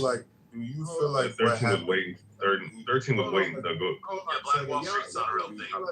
It's just some business owners doing business together. crazy, bro? Y'all like little kids. Come out, because you want to ask him a question. He just already told you his position. Ain't nothing to ask him. You ruining the position that this motherfucker. Everything he said could be debunked easily, right? None of you motherfuckers. Yeah, but everything I just said it can be proven as well. No. Let me say you this. can disprove and prove anything you Bro, want. let him That's fine. talk, Rich. Like, You bro, made your you gotta submission. wait a minute. Let him talk. Wait a Okay, minute. he was addressing me. Just Sorry. wait a minute, dog. Just wait a minute. I'm gonna ask him a question. No, Look, man. do you believe got about 2 that the minutes. situation? Do you believe that the situation that happened with George Zimmerman and Trayvon Martin? Yeah, justified. Yeah, 100%. Yeah. You believe that was justified? Listen to Yeah, Thug on this one. Zimmerman was a Cuban guy. Zimmerman was a Cuban guy adopted. Zimmerman was a Cuban guy Just adopted listen to by Thug. a white fucking family who was raised with black and fucking brown fucking siblings. He wasn't even white himself. He was Cuban. You know, it's like when you hear the name Hildebrand, you're like, that sounds like a white man's name. It's actually Puerto Rican. His father wasn't. So the reality is Zimmerman did nothing wrong, and Trayvon was a fucking animal who fucking attacked him. He got Just shot. let him make his point. You Let him attack go. him. You attack even if that But Cuban white man was all this following. interrupting I'm shit, trying to man. respond. I'm not I'm doing all this responding and answering interrupting his shit. question. Hold on. I'm not doing all this interrupting shit, man. He wants me to respond. I'm just saying, man, if niggas can't talk with one mic, man, I'm boom this bitch and take my ass to sleep. Okay, cool. I'll respond just real that quick and then simple. I'll go on mute. So even if George Zimmerman was following him unlawfully, even if you want to claim that, it doesn't justify fucking attacking somebody. Even if he's fucking following you, as long as he's not putting his fucking hands on you, as long as he's not entering into your fucking house, as long as he's not doing any of that kind of shit, if he's just following you, just ignore the motherfucker. It's like these stupid First Amendment auditor guys. I like them for the most part. But if the guy's fucking filming you, just ignore him. But if you go and fucking attack them, they're gonna pepper spray or shoot you. Like, and they would be justified in doing so. If a guy's standing in front of the fucking courthouse or standing in front of a post office filming, and you go over and start fucking punching him in the face and slamming his head on the fucking ground, he has the right to defend himself. And if you're smashing his fucking head in the ground, he has the right to pull his pistol out and shoot you in the fucking chest. All right, That's so why let me- Zimmerman was cleared of all charges. Okay. Even if Man, somebody's following you through your neighborhood, just fucking ignore them. Call the cops. Don't call your girlfriend. Call the cops. Say, hey, there's some fucking weirdo fucking following me in my neighborhood, and he's being real suspicious. And the cops showed up and said, hey, I'm going to let him Right. talk because when he finishes talking, Yes. I'm going to let all y'all go. Yeah, go ahead, guys. Go ahead. I'm done. Just don't attack me. All right, so Whatever. Stay on mute, Rich. All right, so here's the thing, right? All you white motherfuckers had a 400-year head start with the foul shit that you did to black people. So don't ever try to say, all we got to do is just build up our community like the Jew. The Jew is a fucking conniving, stealing, robbing, lying motherfucker. We would never be like them. We would never be like white people. That's why we try to get justice in the way that we handle things. We try to do things just because we watched oppression and injustice happen to us for hundreds of years. We're not like you evil motherfuckers. We're not gonna be like you evil motherfuckers. So you can sit up here and try to gaslight us with believing that all we gotta do is build our own community, right? We try that every time. And we're always met with your tactics of using immigration against us, your tactics of Even the Wall Street Journal reported on America lost $16 trillion during the discrimination day, during segregation. They lost $16 trillion in revenue because they excluded black people from the society in which we were contributors of. They lost 16 trillion. So this is the racism that they now in 2026 are figuring out that, yo, man, we could have been farther ahead if we would have just let black people in to spend their money. But you wanted to keep us out, and you want to sit up and say, all we got to do is build our community. We tried that shit. We tried it numerous times, and we were met with your evil, racist ass motherfuckers who tried to continue to systematically keep us out. So now that and I'm gonna land with this, now that you've managed to learn how to use immigration against us, you're replacing us with the immigrant population. 20 years from now, even your white motherfucking kids, their employer is gonna be a fucking Hispanic. I'm done speaking. Hey, I'm gonna discuss the black community. I just want to. I'm gonna discuss the black community real quick. Wait 1 second, 13. Lil is a 13. Stop engaging with him, please. 13, please. But that's not okay, man. Please. Not please stop engaging him. Stop engaging him, man. That's like seriously. He's a troll. You gotta get rid of Carl. Like, so look, when discussing the black community, man, it's a myriad of things, man, that's so entertaining about being a part of our community, man. Like, and just, you know, it's a good place to be in most places.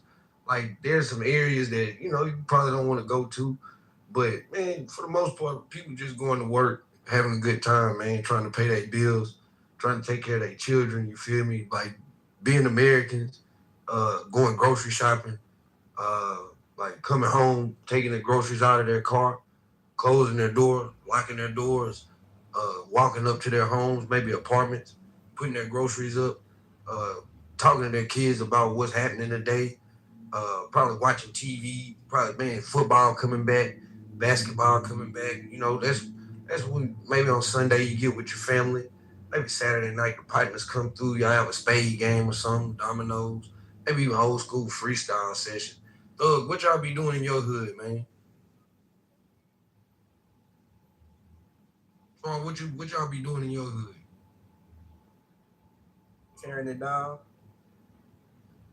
Well, shit. They call them this. They're really not this up here, but let's just say this, right? In the hood, businesses used to thrive in the 90s. Well, we talking about what we doing right now, man. But you know, they gentrified this fucking city, and now they brought all kinds of bullshit. Y'all didn't hear what I was just doing. You know, strung up on fentanyl. They done fucked shit up. We play spades. Set on Sunday. You know what I'm saying? We get together. We eat. You know what I'm saying? We play spades. And we might even get some blackjack or some CeeLo going, depending on how everybody feeling. You know what I'm saying? It's definitely similar vibes all throughout the communities of different states, different cities. Most people are just getting up, going to work, or probably trying to start a business, going to school. You feel me? Doing these type of things, like normal American things. It's a community in America. So what do y'all want to discuss? Y'all want to discuss the roughest parts of the ghetto? I think we should stop partying and start building something. It is tearing on, you know. I want to talk about the roughest parts of the ghetto. I feel like it's nothing we could. I feel like it's almost nothing we could do about why the outside world see the ghetto as such a bad place. Like, it's a bad place, but it's so much love in the ghetto. You know what I'm saying? It's so much like community and togetherness in the ghetto. And Three, you building something, ain't you? Three. That shit just don't get not no in the light. hood though. There's no. But you know what though? But you know what though, Rob? But I didn't ask where it was at. I'm gonna let bro finish. Because there's no image that's being pushed about how much love there is in the ghettos of America. You know what I'm saying? That's why you got these white people talking like this about black people that grow up in the hood when they don't got no fucking clue about the hood. They don't have a clue about black people in general, to be fair, but what I was saying the three is you building something. You feel me? Like, I don't know. really, in other rooms, I don't really agree with Thug on a lot of stuff, but I know Thug out here is contributing to his community. Even though Edward ain't in here right now, but Edward's doing something. You feel me? Like, I can tell y'all what I'm doing outside of just my job. I mean, you know, most of us are doing something. And even if it's not some groundbreaking business project, if you're getting up, taking care of your family, taking care of yourself, being a productive citizen, that's enough. That's enough. If you want to be somebody that wants to build and create jobs and opportunities for people, hey, that's great. And we need more of those people. But like I'm done with like telling us that we got to go out here and do this extreme shit. When all you got to do so buying the stores back in our neighborhoods is doing too much? No, I'm not saying that's doing too much. That's not what I'm saying. But to I'm me, saying that's, that if but you're to getting me, up, Rob, that's the basic. And I'm we saying need that to if do you're that. getting up and if you're taking care of yourself, your home, you have children, you're taking care of your children, you a net positive to your community, that's enough to me. You feel me? Yeah, but Anything people you like get, Ray Alba can't have babies because butt babies don't exist. it's all good, babe. Troy a good dude, babe. Whatever he own, I don't give a fuck. He a good dude. That's what I care about. Rob, yeah, well, you know, mind you, Rich is a court gesture. You just gotta, you know, take it as it comes with that clown. No, you take it as it comes, right? Yeah, I wasn't the one that fucking cracked. Oh, don't. Hey, Ray, oh, you know what you could do? If I bring it up, you gotta just get keep talking to me. You could just keep talking to me. Yeah, no doubt, Rob. This dude lost his job. Yeah, that's what I'm saying. You can just keep talking to me. Yeah, Ray, leave a honey bun on his pillow. Anyways, Rob. So, anyways, forget about that loser. Anyways, no, listen, being a society and doing what you got to do, and you know, making sure that you do the things that you do in your community, no doubt. You know what I mean? Like, so I shouldn't hear us complain about the white man no more. Right, y'all love their system. I shouldn't hear about racism, this, the white man holding us back, that. I shouldn't hear that no more then. What you should do, what you should be able to do, what you should be able to do is to have, is to be able to have, is to be people at once. Most niggas in today's world is not complaining about. I'm gonna speak to him with this question. What you should be able to do is compartmentalize and to be able to have a conversation about one thing and a conversation about another thing when those things are broached. If we're talking about structural racism, if we're talking about issues that American citizens, and we agree that black people are American citizens, right? Boom. So if we're talking about some issues that American citizens have, hey, that's their right as American citizens. If you want to suggest that we should just ignore like the kind of stuff that we hearing right now, I actually agree with you because it doesn't really serve a purpose to go back and forth with it, other than maybe just want to, want to disrespect too and want to troll too. Finally got some smart black people in there. But it ain't really nothing worth engaging. You feel me? So we could discuss all kind of things about Americans because Americans have gripes. You feel me? Unfortunately, it seems to be when we give gripes, it's viewed as like, it's whatever. So, but I do agree. I do wish that niggas would stop giving white folks so much credit because the bulk of white folks really ain't worth shit. And I'm not saying that they not worth nothing that's like just basic humans. I'm saying they don't have anything. They're not even reaping the benefits of being white for the most part. So it's like, yeah. I mean, I feel like half our community blames the white man. That shit is not true, bro. Let me people are not walking way more than half. So real quick, so Himothy, so black people are saying we are saying that there's racism and that the white man is holding us back, bro. Stop speaking, ugly ass nigga. And that's the problem. People confuse what people like Elder be saying they confuse that with like complaining that the white man is having a foot on their neck. When what he doing, he's just going about showing you who your enemy is in a different way. You know what I'm saying?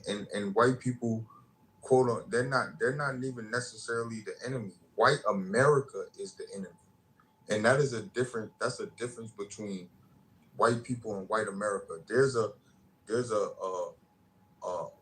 like, you know, white America is gonna try to slow you down as a black person. This is true. You know what I'm saying? There's obstacles. You have to work harder as a black person in America than you do as a white person in America. Whether y'all want to admit it or not, it's true. You know what I'm saying? And black people have to take that and just build. You gotta never mind that shit. You know what I'm saying? You gotta be who you are and try to disregard be who you can be with knowing that and still moving forward. Can I get in the queue? Okay, so real quick? Yeah. I just want to say one quick thing. I did get cut off when I was speaking. Hey, Mister, real quick, I did get cut off while I was speaking. But so I just wanted to say something real quick. Yeah, I just need to get it back to you though, because if I don't say yeah, no, you got it. No, Mister, you got it. So let me say this. You know, here's the thing, right? Like, I don't know if Rod said it best, right? Like, when it comes to like black people, you know, and when they start to address their issues, it seems to be an issue for everyone else whenever things that are brought out about the FBI, CIA projects that they have done, or, you know, racism. I mean, it doesn't matter where you go. I mean, black people see the racism, you know, even up where I'm at, you know what I'm saying? So it's just not, it's to sit up here and act. I mean, because mind you, this is the concept of a lot of white people that black people are complaining. No, I mean, my thing is, I don't complain to my enemy. You know what I'm saying? I just call shit out and just break shit down for what it is. You know what I'm saying? Talking about like white people owning shit. Most of these motherfuckers are on this app, right? Because a lot of these white people like to play victim. Like I guess somebody in the channel, it was Joe, said that, oh, I didn't know that. No, you're not. We're not talking about you. You don't have any power, all right? We're talking about the fucking system that was created, right? That you can benefit from because you are a so-called white man. That's what we're addressing. We're when we sit up here and say that people are getting lynched, you have blacks, you have indigenous people getting lynched, right? And it's not being reported. You sit up here and claim that kind of shit is fucking suicide. Not to sit up here and say people don't commit suicide, but we understand in certain areas, right, Mississippi, I mean, people like these people like to play dumb and act like this shit don't go on. Then that becomes complaining. That's what that's called. That's called psychological warfare. So even though these things are happening, it's all documented. There's a history of these things, a string like redlining, right?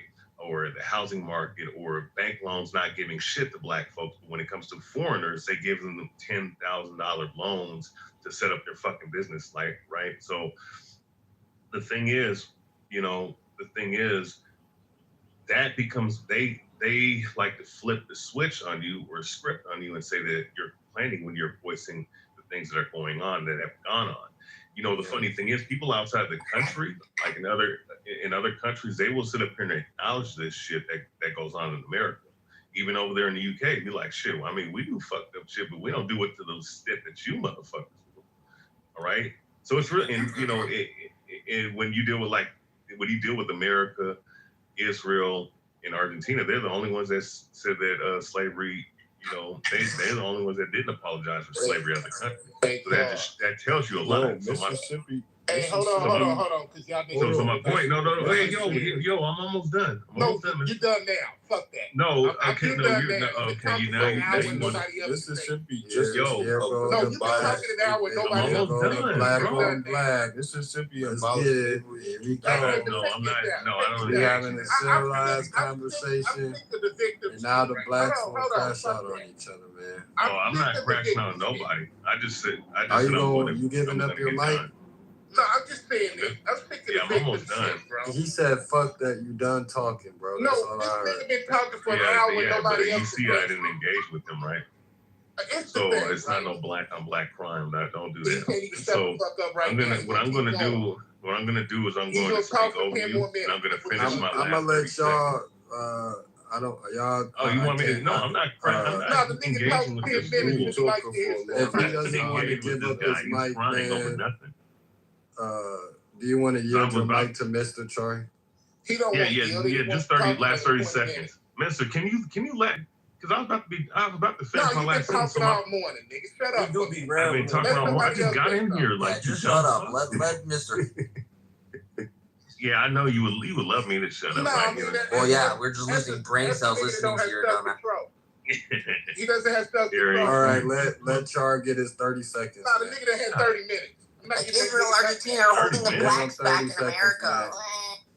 See, god damn, man. Get your 30 in, man. I'll give that nigga 30 seconds, but I bet you $100. You haven't stopped talking. Get your 30, man.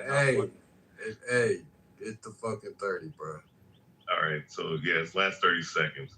So with that being said, right, it's called psychological warfare. It's called deflecting, right?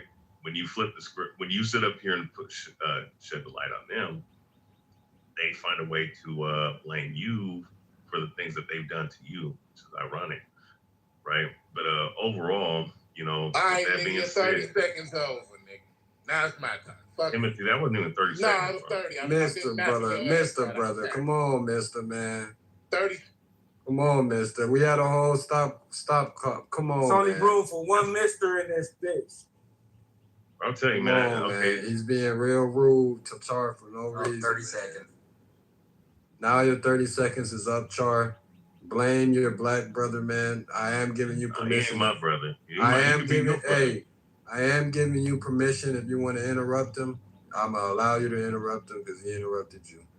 All right, yep. If it gets obnoxious, All right, if it gets obnoxious, I'm moving both of y'all down.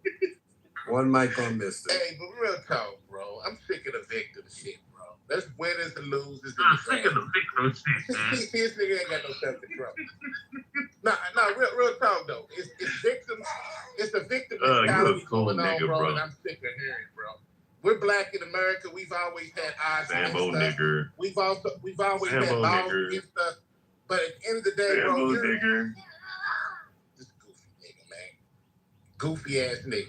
You show your lack of self-control. That's what. You see what happens though. You cut him off. Nah, he wants to cut you been off. talking all morning, bro. And Bro, I haven't said wait a minute, motherfucker. You cut me off. Yo, bro, you do talk for a long ass time. Go hold you. That nigga do be rambling, Shar. Shar, you be rambling for sure. I wasn't rambling though. I was breaking some shit We down. have a conversation Not only, without one in my view, I wasn't I'm even not gonna speaking for cap. like We was one. I didn't even speak for like 1 minute until this Came on the motherfucker cut me stage off. and basically said, Char, you not talking no more. So you started interrupting him. So I feel like it's only right if I let him interrupt you. Timothy, I think the crowd wanted that though. I do feel like the crowd wanted. I do feel like the crowd wanted to stop talking. That's all I'm saying, dog. It shouldn't be one nigga talking 30. But no, it was not one nigga talking. It was you. Real quick, I'm gonna say this and I'm gonna go on mute. I was entering my submission. We heard your submission. And mind you, I know you heard me speaking earlier. Look, And there was like 7 other people that spoke after me. Bro. The plane has been landed, man. You know what? You know what? Back on me, fuck it. So say something, nigga. All I was saying, bro, is I'm sick of this victim shit where we give them our power, bro. We got to be accountable for us. At the end of the day, it's everybody against us anyway. Why don't we stop blaming everybody else for our fuck up? There's winners and losers. There's successful black people out here. Hold on, my nigga. There's successful black people out here that don't complain, and there's people that may not be doing as well that is complaining. We continuously know there's racism here. We know there's laws that have been put against us. We get it. This has been what the country has always given us that. But we've had people that have rose to the occasion and became victorious even when the system's against us. So we got to start focusing on us, bro. Like the nigger you are. I'm saying? I just want to know. They can't let me land. I want to know where y'all be. Now, can I finish what I'm saying, bro? At the end of the day, my guy, all I'm saying is we know what's against us, dog. When are we going to just say, fuck everybody, and focus on our own self-benefits and leading ourselves to victory? Because right now, I see a lot of successful black people. I see a lot of people that aren't. I see a lot of them that aren't. Where you from, mister? I would like to land. That's what I'd like to do.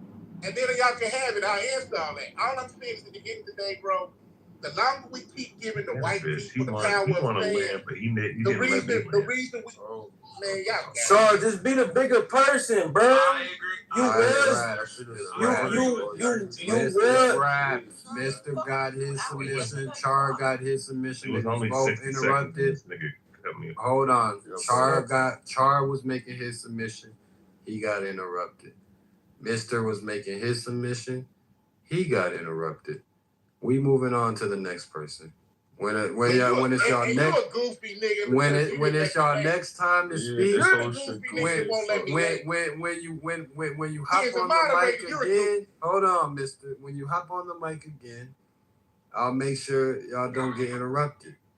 But I'm about to pass the mic around. I didn't ask to hear from you either, brother. Respectfully. So I'm going to pass the mic to 13. Okay, so I want to say, I don't know where y'all from, but I don't believe that most black people in today's world live by that shit that y'all saying. Like, most black people who be fucked up, they gonna tell you they fucked up because they be fucking up. You know what I'm saying? They gonna tell you they fucked up because some shit that they did in their life, that shit went left and they fucked up. Nobody. I don't hear nobody blaming the white man for what they go through no more. That's just yesterday's news. Most black people is taking accountability for being fucked up. Let's be real. Like, where are y'all from? I don't understand shit. Most of the black people you come across, even I'm talking about from the homeless people, from the crackheads to the people who's doing okay. You know what I'm saying? Like lower middle class black people. They're gonna tell you they in certain positions because they made bad moves, or they fucked up their life because of certain situations that they let get in control of who they was at that time, and now they can't get back on their feet. That's the story I hear with most niggas that's fucked up. I don't hear niggas blaming no white man. So I don't know where y'all niggas be getting that shit from. Shit, we just heard it on the damn mic for like 30 minutes before niggas start talking. But that's what I'm trying to understand. Outside of this room, that shit's not a reality. Hey, 13. It's like Ice Cube said, bro. Ask yourself, who are they to be equal to? We too focused on what everybody else is doing and not worrying about what we're doing enough. I'm not saying people in this room. I'm not saying everybody. But I keep hearing people give the white man too much power, bro. And that's sad because we got the power, but we keep on playing this victim role. Like, that's not our problem. I'm not saying you or me. I'm saying there are people that think that way, bro. There are people that do things like that in 2000. Hold on, bro. That's not our problem right now. Our problem right now, and like I said, I could say I'm a part of it because I come from the hood. I come from the streets. You know what I'm saying? The problem right now is that niggas is giving the streets too much power. Now you got people who really are not about nothing, that want to be of the streets. That's the problem. That's the accountability that niggas need to face. It ain't got nothing to do with no fucking white man. Niggas is not worried about no white man oppressing. It's Black Warrior. Can I get in here for a second? There's another voice. Yo, 13. Imagine if they just Okay, all the I believe y'all don't that hear you me? are racist. Yes, we hear you, but you're literally fresh to the stage. You gotta, you know, I'm gonna let you get in, but I let people finish their submission. But Lil, me and you, before you ask me anything, we have to get to a certain understanding because I believe you are racist. I don't like your ideology on. I don't like your ideology on Trayvon Martin. When you heard the man call the police and the police told that man not to follow that young boy. And the fact that you could sit here and say that he deserved to die is crazy. I can't talk to Oh a man no, like I you agree. without some I kind of agree that. understanding. Hold on, I agree that Zimmerman shouldn't. I mean, that Zimmerman probably followed him, and it was fucking stupid. But it doesn't then justify on and attacking him and trying to bash his head in. Like it's one thing to be out there fucking following people around. That's fucked up. But he didn't impose himself physically upon him. Like if the story narrative was he followed Trayvon, he tackled Trayvon to the ground, and then Trayvon bashed his head in, then he would be wrong in his justification. He wouldn't be justified. You are completely out of context. When Trayvon says to his girlfriend, hold on, I'm trying to respond. When Trayvon, I'm not a racist, I'm a classist. You're completely out of context. You're completely out of context when you're talking about a man You got a minute to respond. You interrupted him. Give me like 2 seconds. All I'm saying is, if Trayvon wasn't on the phone with his girlfriend saying, I'm gonna bash this motherfucker's head in, I'm gonna beat his ass and shit, and then goes and attacks a guy who was just following him. Like maybe the guy thought he was in distress. Maybe he thought he was a fucking missing person. Like there's a million and one explanations why he was following him. I'm saying his intent was no, it's not. He gave just, you the explanation. Hold on, I'm not saying it doesn't matter, but Trayvon didn't know that at the time. Trayvon didn't know that he was some fucking white fucking neighborhood watch guy following around because he thought he was suspicious. He could have fucking assumed anything. He could have assumed, holy shit, maybe this guy knows me. Maybe this guy thinks that I'm a fucking kidnap victim. Like, there's a million and one. It doesn't justify in any reason unless somebody's imposing physical force on you. You are not justified in going and attacking somebody. It doesn't matter if there's 10 white men following you around a fucking neighborhood. It doesn't justify you to go and fucking shoot them or attack them. Okay, if they're not fucking touching you, then ignore them or call the police. Because I don't want this shit to get long. I don't want it to get long. This is why Zimmerman was cleared of all charges. Let's go back and forth. Like I said, I got 1 minute.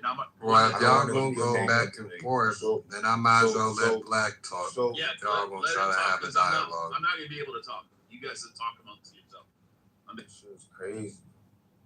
All right, so we can agree that he shouldn't have followed him. Should it not be into context that this man weighed more than 150 pounds more than this young little boy? You talking about That's him not being true. attacked by? One was like 200 pounds, the other was like 160. Bro, Zimmerman had to be 2+. Zimmerman was a short, chubby, fucking Cuban guy. Yeah, short and chubby equals a lot of pounds. Yeah, Trayvon was like 4 or 5 inches taller and like fit, and like 17 years old and shit. He was like 17, 18. He's like 6'1". Fucking Zimmerman's some short little fucking chubby Cuban guy. Like he would have beat the brakes off his ass, and he was already bashing his head in because he already split his fucking wig. He was on top of him, bashing his head on the ground, and then Zimmerman pulled his pistol out and shot him 1 time. And it's not like he fucking mag dumped on him or shot him in the face. He was getting his ass beat and getting his head bashed in for following somebody. He wasn't fucking imposing any force against him. That's why he was cleared of all charges. If Zimmerman went and fucking tackled him to the ground, it was like trying to detain him, then Trayvon would have been justified. And Zimmerman would have went to prison. Black, are you there, Black? I am, but and I apologize for cutting in. I wasn't trying to disrespect the room, and I did kind of walk in, but I kind of wanted to follow 13 a.m. and the gentleman who was speaking before him about our community and today, and folks are taking accountability. And I'm just going to say, because I have a couple businesses, and there are folks who are kind of marginalized in my community. I live in the very rural part of Alabama, and I am talking and employing folks who have had a past, are taking accountability, aren't where they would like to see themselves, but, we're really trying to work together to make sure that their employees are seen and can resume their dignity. Because that, I think, is the first step for us as a people, that we see all of us and not marginalize folks based on past that we had nothing to do with. And if they even gone to prison and paid their debt to society, it's just something I'm very passionate about, because I do employ. And instead of paying $7.50 an hour, like maybe in Alabama, we pay a minimum of $15 an hour, because I need folks to have a living wage and feel like and know that they're a part of our community and they belong. And I will assure you, when we do that, we will change a lot of our men's outlook how we feel, and ours too, how we feel about ourselves and how we feel about each other. That's all I wanted to say. And I'll mic up. Thanks.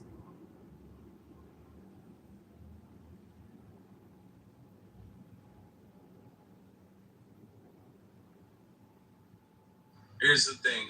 All I was saying about the Trayvon shit is the reality is my dad's a fucking hothead. My dad will go and get cut off by somebody and get in an entire fucking heated road rage fucking argument and fight and screaming and threatening to shoot each other and shit. And I tell him all the time, you're going to get fucking shot. And he says, well, I have a fucking firearm. I'll shoot their ass if they try to shoot me. I'm like, it doesn't matter. I'm like, all you had to do after they fucking cut you off was just fucking drive away and ignore them. Like now, if the person pulls a gun and tries to attack you, yeah, you would be justified in shooting them. And that's what happened with fucking Trayvon. Trayvon should have just walked his ass back to the place, to the crib. He should have called 911 and said, hey, there's some weirdo fucking following me and shit. Can y'all please send the police out? I think this dude's like fucking stalked me around the neighborhood. The police would have showed up and said, hey, Mr. Zimmerman, you're a fucking security neighborhood watch. You're not a police officer. Take your dumb ass fucking home. And that it would have all been solved that way. But Trayvon decided, because this was a racist white man, he was going to fucking attack him. And he got shot. And if you attack people, you will get fucking shot. Okay, you agree that if I walk through a black community, let's move past this. Let's move past the start filming somebody and harassing somebody. We don't even have to make a hypothetical about you going to any black community. And I attack we know you're not going. A random black person, they would be justified in shooting my ass. Okay, so let's move past that. Don't fucking do that. Don't fuck around. Don't find out. So let's move past that, right? So there's a man from not too far from where I'm from. He went all the way to Buffalo to a specifically to a black community. He searched out a black community in Buffalo, went to a grocery store and killed a bunch of black people. Do you think that's a normal in America? Not that action, but that thought process. How is that even analogous to what we're talking about? Because the point of me bringing up the Trayvon Martin. Anybody imposing. I know. I'm trying to answer. You asked me a question. Just say it's rhetorical. Real quick. So all I'm saying is, if you attack somebody, that is fucking wrong. If the person attacks you first, you have the right to defend yourself. I'm a constitutionalist. You attack me, I have the right to defend myself, and vice versa.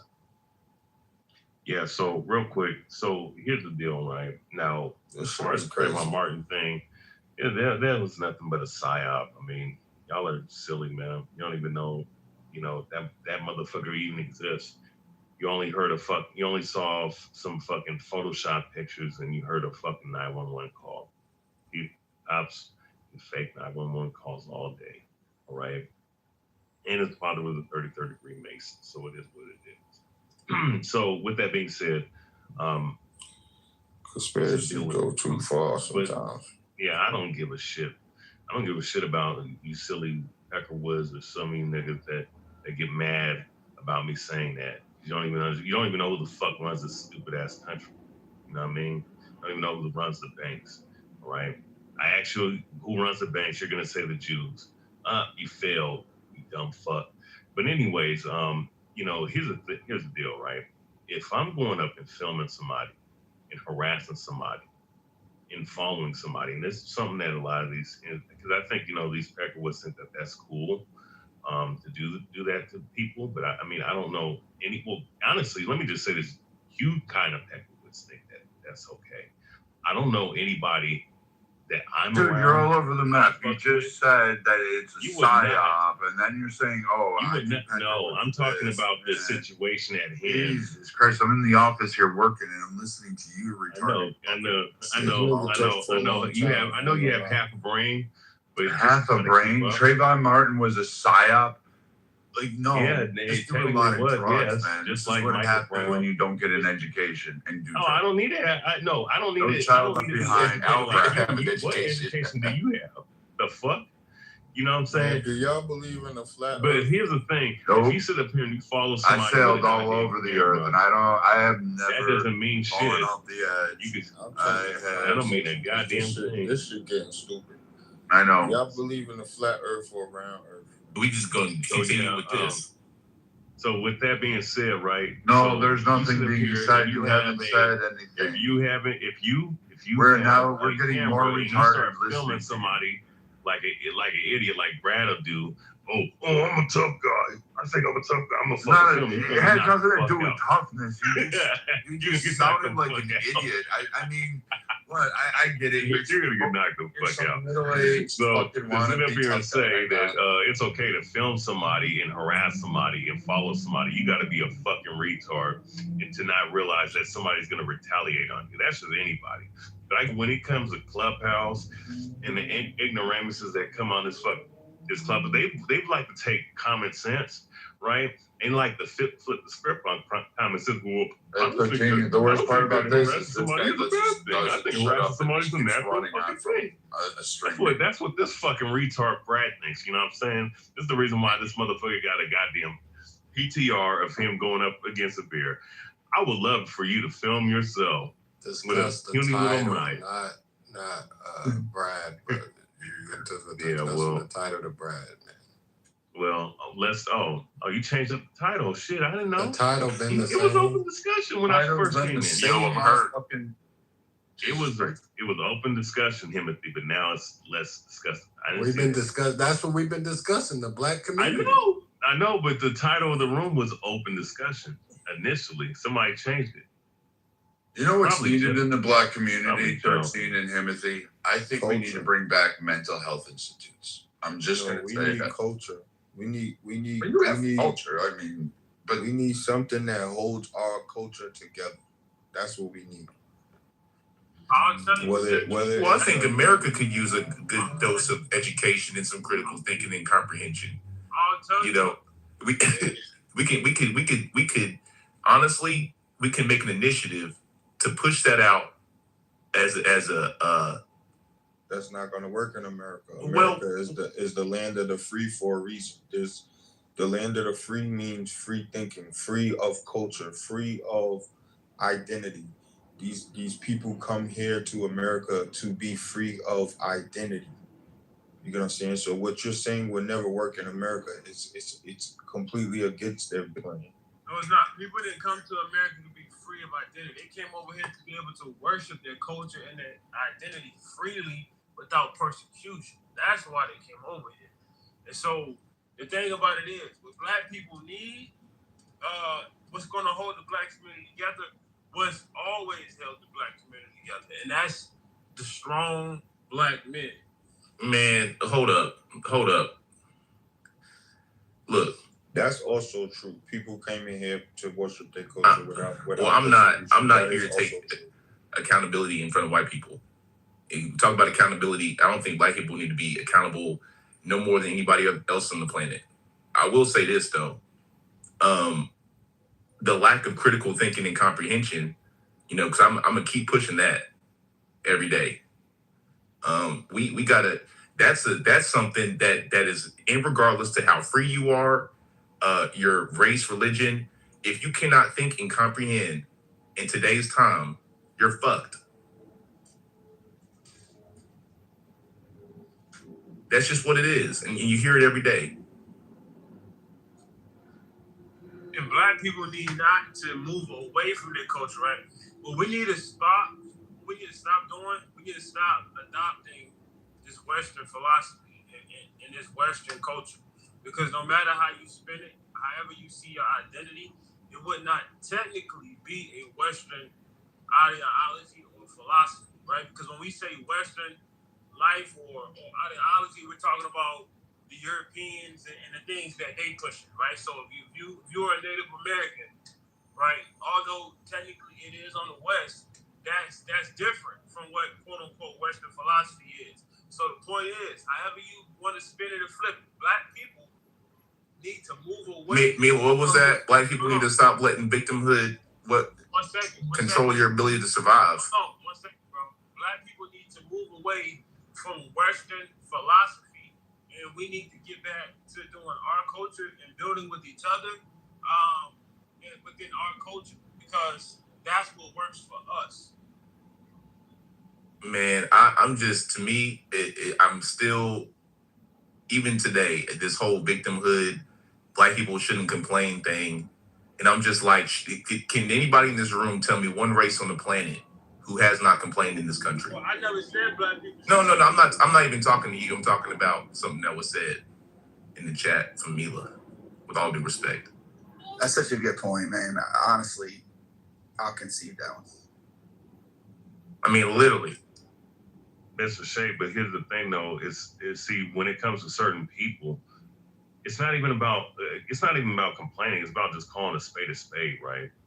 They get When I say victimhood, that means that not allowing the sure, I'm responding to Mr. and I made the statement, he's responding to me. So what I mean by victimhood is not in that saying, hey, I can't do this because white people, I can't do this because of that. Yes, there's always luck for anybody, but to let racism stop you and then make that be like, oh, I'm because white people hate me. I just think you should just, push past that. Who cares? 13 a.m. stop. So we're having a conversation. Now she's saying this as a biracial woman. I'm not even getting into all that. I want to ask you, Mila, with all due respect, how many black people do you know personally who go around with this notion that white man is in their ass and they can't do nothing? Two of them on the app that complain about it on the app. Business aspect. On the app. In real life, no one complains about that in real life. But in the app, I hear it all the time. Okay. I'm not gonna lie to you. I'm only speaking towards the app because it's a clubhouse conversation. Yeah. But I thought that was a valid point. But on here, they do that a lot. No, stop. I'm talking, please. So I hear it as well. I'm doubling on that as well. Being honest with you, I'm not gonna lie to you. Yeah, I hear it as well. No, you're good. So this is what I see. Nobody hears that. I do hear that. I hear that. Yo, you can't tell me what the fuck I hear, nigga. Yes, I can. You don't hear that. Motherfucker, yes, I can. That's just the way you interpret. You can't tell me what the fuck I hear, nigga. I just did. You don't hear that. That's just the way you interpret. Brother say, yes, I could tell you what you heard. Come on now, y'all. Some weird shit, man. There's no way you hear that. And that gotta be the way. So you heard what he heard and what he heard. About what's going on. So now I'm just making shit up. So we hearing everything. Now let me go back to the hold up. All right, Get stop. You just give me a second, please, brother. Trolling right now. So to what Mila was saying, to what Mila. Come on, motherfucker. When Peter talks, everybody be quiet. Thank you. I just have one short question. Did this really guy really die or not? Because it smells different. Thank you, Peter. Okay, so yes, he died. Yeah. So my thing is, this is what I hear on the app. Now I do think I have heard certain black people put everything in life on white people on the app. I have heard that conversation. But this is what I've been hearing recently. And I would say since this administration has been in office, it's like if black people were to speak about anything that's actually going on that could be deemed as racist from a black person's perspective, even the conversation of it offends people. Even black people. Like Mila, there are black people on this app who will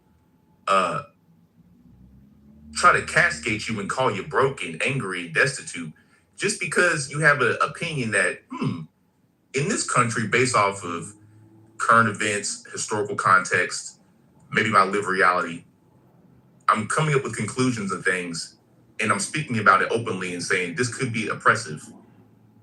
But people are trying to make it flip and say these people are just making shit up, they're victims, and they have no legitimacy to what they're saying. And that's what I'm seeing, actually. That's a fact. Okay, can I take it to the definition of victimhood? We can break that down. Yeah, let's get it. Okay. Definition for victimhood mentality is a learned psychological mindset where a person constantly feels helpless, view themselves as persistently wrong, and blames external forces or other people for their problems. That doesn't describe black people. So do you feel as though that black people can put themselves in that victim mindhood where they actually blame everything outside of themselves? Like that, because there's some things you can say, yes, the systemic racism exists. I'm not saying that doesn't exist, but some things are not white people. Some things are just the community, like the drug issue. That is the community putting drugs to their people. That white people put in there. That's a community. Hey, stop. No, stop with the stupidity. Yeah, no, stop. somebody put drugs there, you don't have to use them. That's dumb as shit. That's like if I bust and I found out somebody had a bunch of child porn. I shouldn't fucking watch it and keep it, turn it in. Stop blaming people for your decisions that you choose to do with I the did bad drugs. shit. When you, What you say? But y'all you keep trying to obfuscate to make it seem like white people are solely responsible for this. Who said that? We could have said no. We still have to say no. No, see, y'all say y'all put it. No, listen. When you say they put it there, that shifts the burden to them to say that Is they're that not responsible. historically We had a what choice fucking in the happened? situation. Bro, Are you I'm not saying it didn't happen, but we still accepted it. That's the point. You want me That's what y'all to listen. pull up the FBI logs and say that they admitted to doing it? No, you don't have to, because that ain't the point. I'm not saying they didn't do it. That's not the argument. The point is, we accepted this shit and we still perpetuate it today. White people pushing it. Okay, so see, also, free. But see, this is the shit that I'm talking about, because in the same conversation we're talking about black people who are selling the drugs and shit. In that same time period, black men couldn't find work, legitimate work. Well, listen, So you blaming the white man for the drugs or not? So this is okay. This is what I asked. It's a shade. Even if I follow what you're saying, hold on. Come on. Everybody, one person at a time, But let me respond to Mr. Shade. We can say everything. Fuck the room up, man. I don't know what the fuck y'all think y'all doing. Guys, 1 second. One person at a time. I know everybody's heated. Let's just have this conversation. Time out. Let me respond to Shade, then I'm gonna let 13 get in, and then Ray Upper. Real quick. No, 13 is not getting in. 13 wanted to talk about the I'm getting how the earth was you wanted to talk about flat earth. No, we ain't doing that shit yet. No. You're not speaking, brother. You're gonna have to No, we ain't doing that here, brother. Yeah, hold tight. All right. So here's the thing. We got you all tight. And I really felt some freestyle, so hopefully we can get back to that. But the bottom line is that I'm not denying that the government was implementing drugs in communities in general, not just the black community. They were still in the country. The bottom line is it takes two to tango. We have a responsibility. I understand what you're saying, Mr. Shade, that, it was hard for black men to get jobs like it is now. The problem is that when black men did it back in the day, because we got uncles and granddads and all the shit that lived that life. They was doing it for means to an end. So when they got the money, they started a legitimate business, and they were trying to leave the drug game. That's a lot of them. That was a narrative, at least. Yeah. The issue is that this recent generations glorify the shit to the point where they do it regardless of the means to an end. Like these rappers who talk about doing it, they're still in the drug game, like Young Thug and all. They don't even need to do the shit because it's a cultural, social status symbol to be a drug dealer, to be a criminal. Us, that's not the system. So free. We embrace that shit. Yeah, go ahead. So free, and I appreciate you for clarifying it. So with that is like the thing about me is I could acknowledge two things exist at the same time, and I can sit here and take you know what? I'll take accountability for all the black men who sold drugs on the streets back in the day. I'll take all the accountability, even though it wasn't there. Even still, right, with me knowing this, we have bad actors in our city. 13. I'm on mute, man. I ain't gonna lie, I need to share the mic. Okay, all right. Yeah, so we have bad actors in every community. It is what it is. Now, what I think is happening with black people is that it's an matriculation effect in our culture from things that had happened. So you mentioned the rapper, drug dealer kind of culture, right? Yeah, back in the day, in some level, in some communities, in black communities, they did that shit to make ends meet because of the situation. But when you take people who've been in that mindset and they've just been living and surviving, what do you think is going to happen with the culture entering as time goes by if the actual issue isn't fixed? They're going to normalize it. They're going to normalize it, Mila. So the actual issue is, let's take it back. What could have happened, right, is white or the greater America could have said, look, we have a hurting community of people here. Obviously, they're things they shouldn't. Let's see what we can do to help and invest and do those things, right? But we don't want to have a conversation. Let's just say black people all fucked up and it came out of nowhere. That's what we want to do. No, I think taking the historical talking point about the CIA and the drug to today and where we're at right now, I can understand the history of you're trying to say Yes, there's but nuance. we're not at right now. So people selling drugs right now. Or I literally mentioned right drug now. dealers that sell drugs. My God. Let me say this right. Go ahead, kid. You got. Let her finish. Let her finish. Let her finish. Let her finish, guys. Let her finish. So she didn't finish. Let her finish. Let her finish, bro. You right after. Stop. Let her finish. Really, would you finish? Thank you. No, I was just saying that. God damn, I gotta go back to it. No, I was just saying that people that sell drugs now is a free will choice. If a drug dealer sells drugs to people in the community, they don't care about the children that are affected, like you said, and nor do they care about the families that are destroyed from drug use and selling drugs. So I think the conversation should be more so, how can we help the community where you're at right now? I understand you want government involvement. But guys always say, hey, we need to fix our community. Well, you say you don't need the government to fix that. Y'all together. So come together on attacking those issues and then stop making it so much about people with the drug usage, because I never said that. I know, but I hear times not you. I hear that, Mr. About. Oh, you good? My bad. Yeah, but that's all I'm saying. It's just some things are black people, some things are systematic. I will agree. But when we talk about drugs, most cocaine is sold. No, it was his turn. Let's get to it. You wanted to talk about the earth, bro. I thought you said I was after. This thing, right? Y'all have to learn. Go ahead, Gid. I'm gonna go after you. Go ahead. But this is the thing. Y'all have to learn how to separate systemic issues from personal accountability. Whenever we like to have these conversations, people like to conflate the two. Somebody's personal, and I always try to say, somebody's personal responsibility and accountability for faith, right? It's not what we're talking about. We're not talking about somebody who's lazy. We're not talking about someone who refuses to educate themselves, go to college, go get a job, right? Who refuses to work harder. We're not talking about that. When we're talking about systemic racism, right? Barring black people as a whole, this is what we're referring to. And this is totally different from someone's personal responsibility. Because guess what? You also have white people who are lazy. You also have white people who refuse to go get jobs. You also have white people who are drugged out and on meth. And in fact, it's more drugs in the white community than it is in the black community. Thank you. It's just the fact that, listen, it's just the fact that black people are disenfranchised and marginalized and our communities are over-policed. So what I'm trying to explain to y'all is this, right? If you want the community to change, if you want the drugs to stop, then you have to actually start addressing the root of the issue, which is systemic racism. Because systemic racism has engineered black people to be impoverished.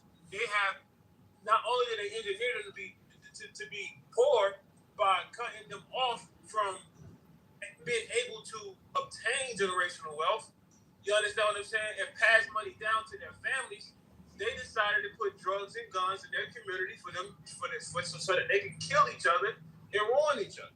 All of this, and now you're looking at the community and you're like, oh, well, why are they doing this? It's because it was all engineered. That is a systemic issue. Period. It's a systemic issue. Now, it's just no way other around it to put it. It's all systemic, right? The government every single day decides to give us food that isn't actually food. Every single day, the government continues to sell us drugs that isn't actually going to cure us, but continue to fuck us up, give us all type of random shots. But yeah, we want to blame people who ain't got shit and trying to make ends meet. Should they be doing that? No. Should they go to jail? Yes. But the point is, we want to shift all the blame on people instead of the system that is intentionally trying to destroy you. That's the point that everybody needs to start looking. And the reality that people aren't necessarily your enemy, but what truly is your enemy is this government. Because this government is feeding black people and white people the same type of food that's killing them. White people obese, black people obese, hopping, we all facing the same shit, right? The thing is, white people have more wealth. Get to it, man. Come on. I'm about to land right here. White people because that's the way it was set up. And I'm gonna just land there. So system and government, no good.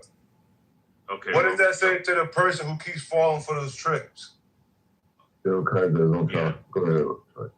Yeah, no doubt. So here's the thing, and once again, and I think who was it that was speaking?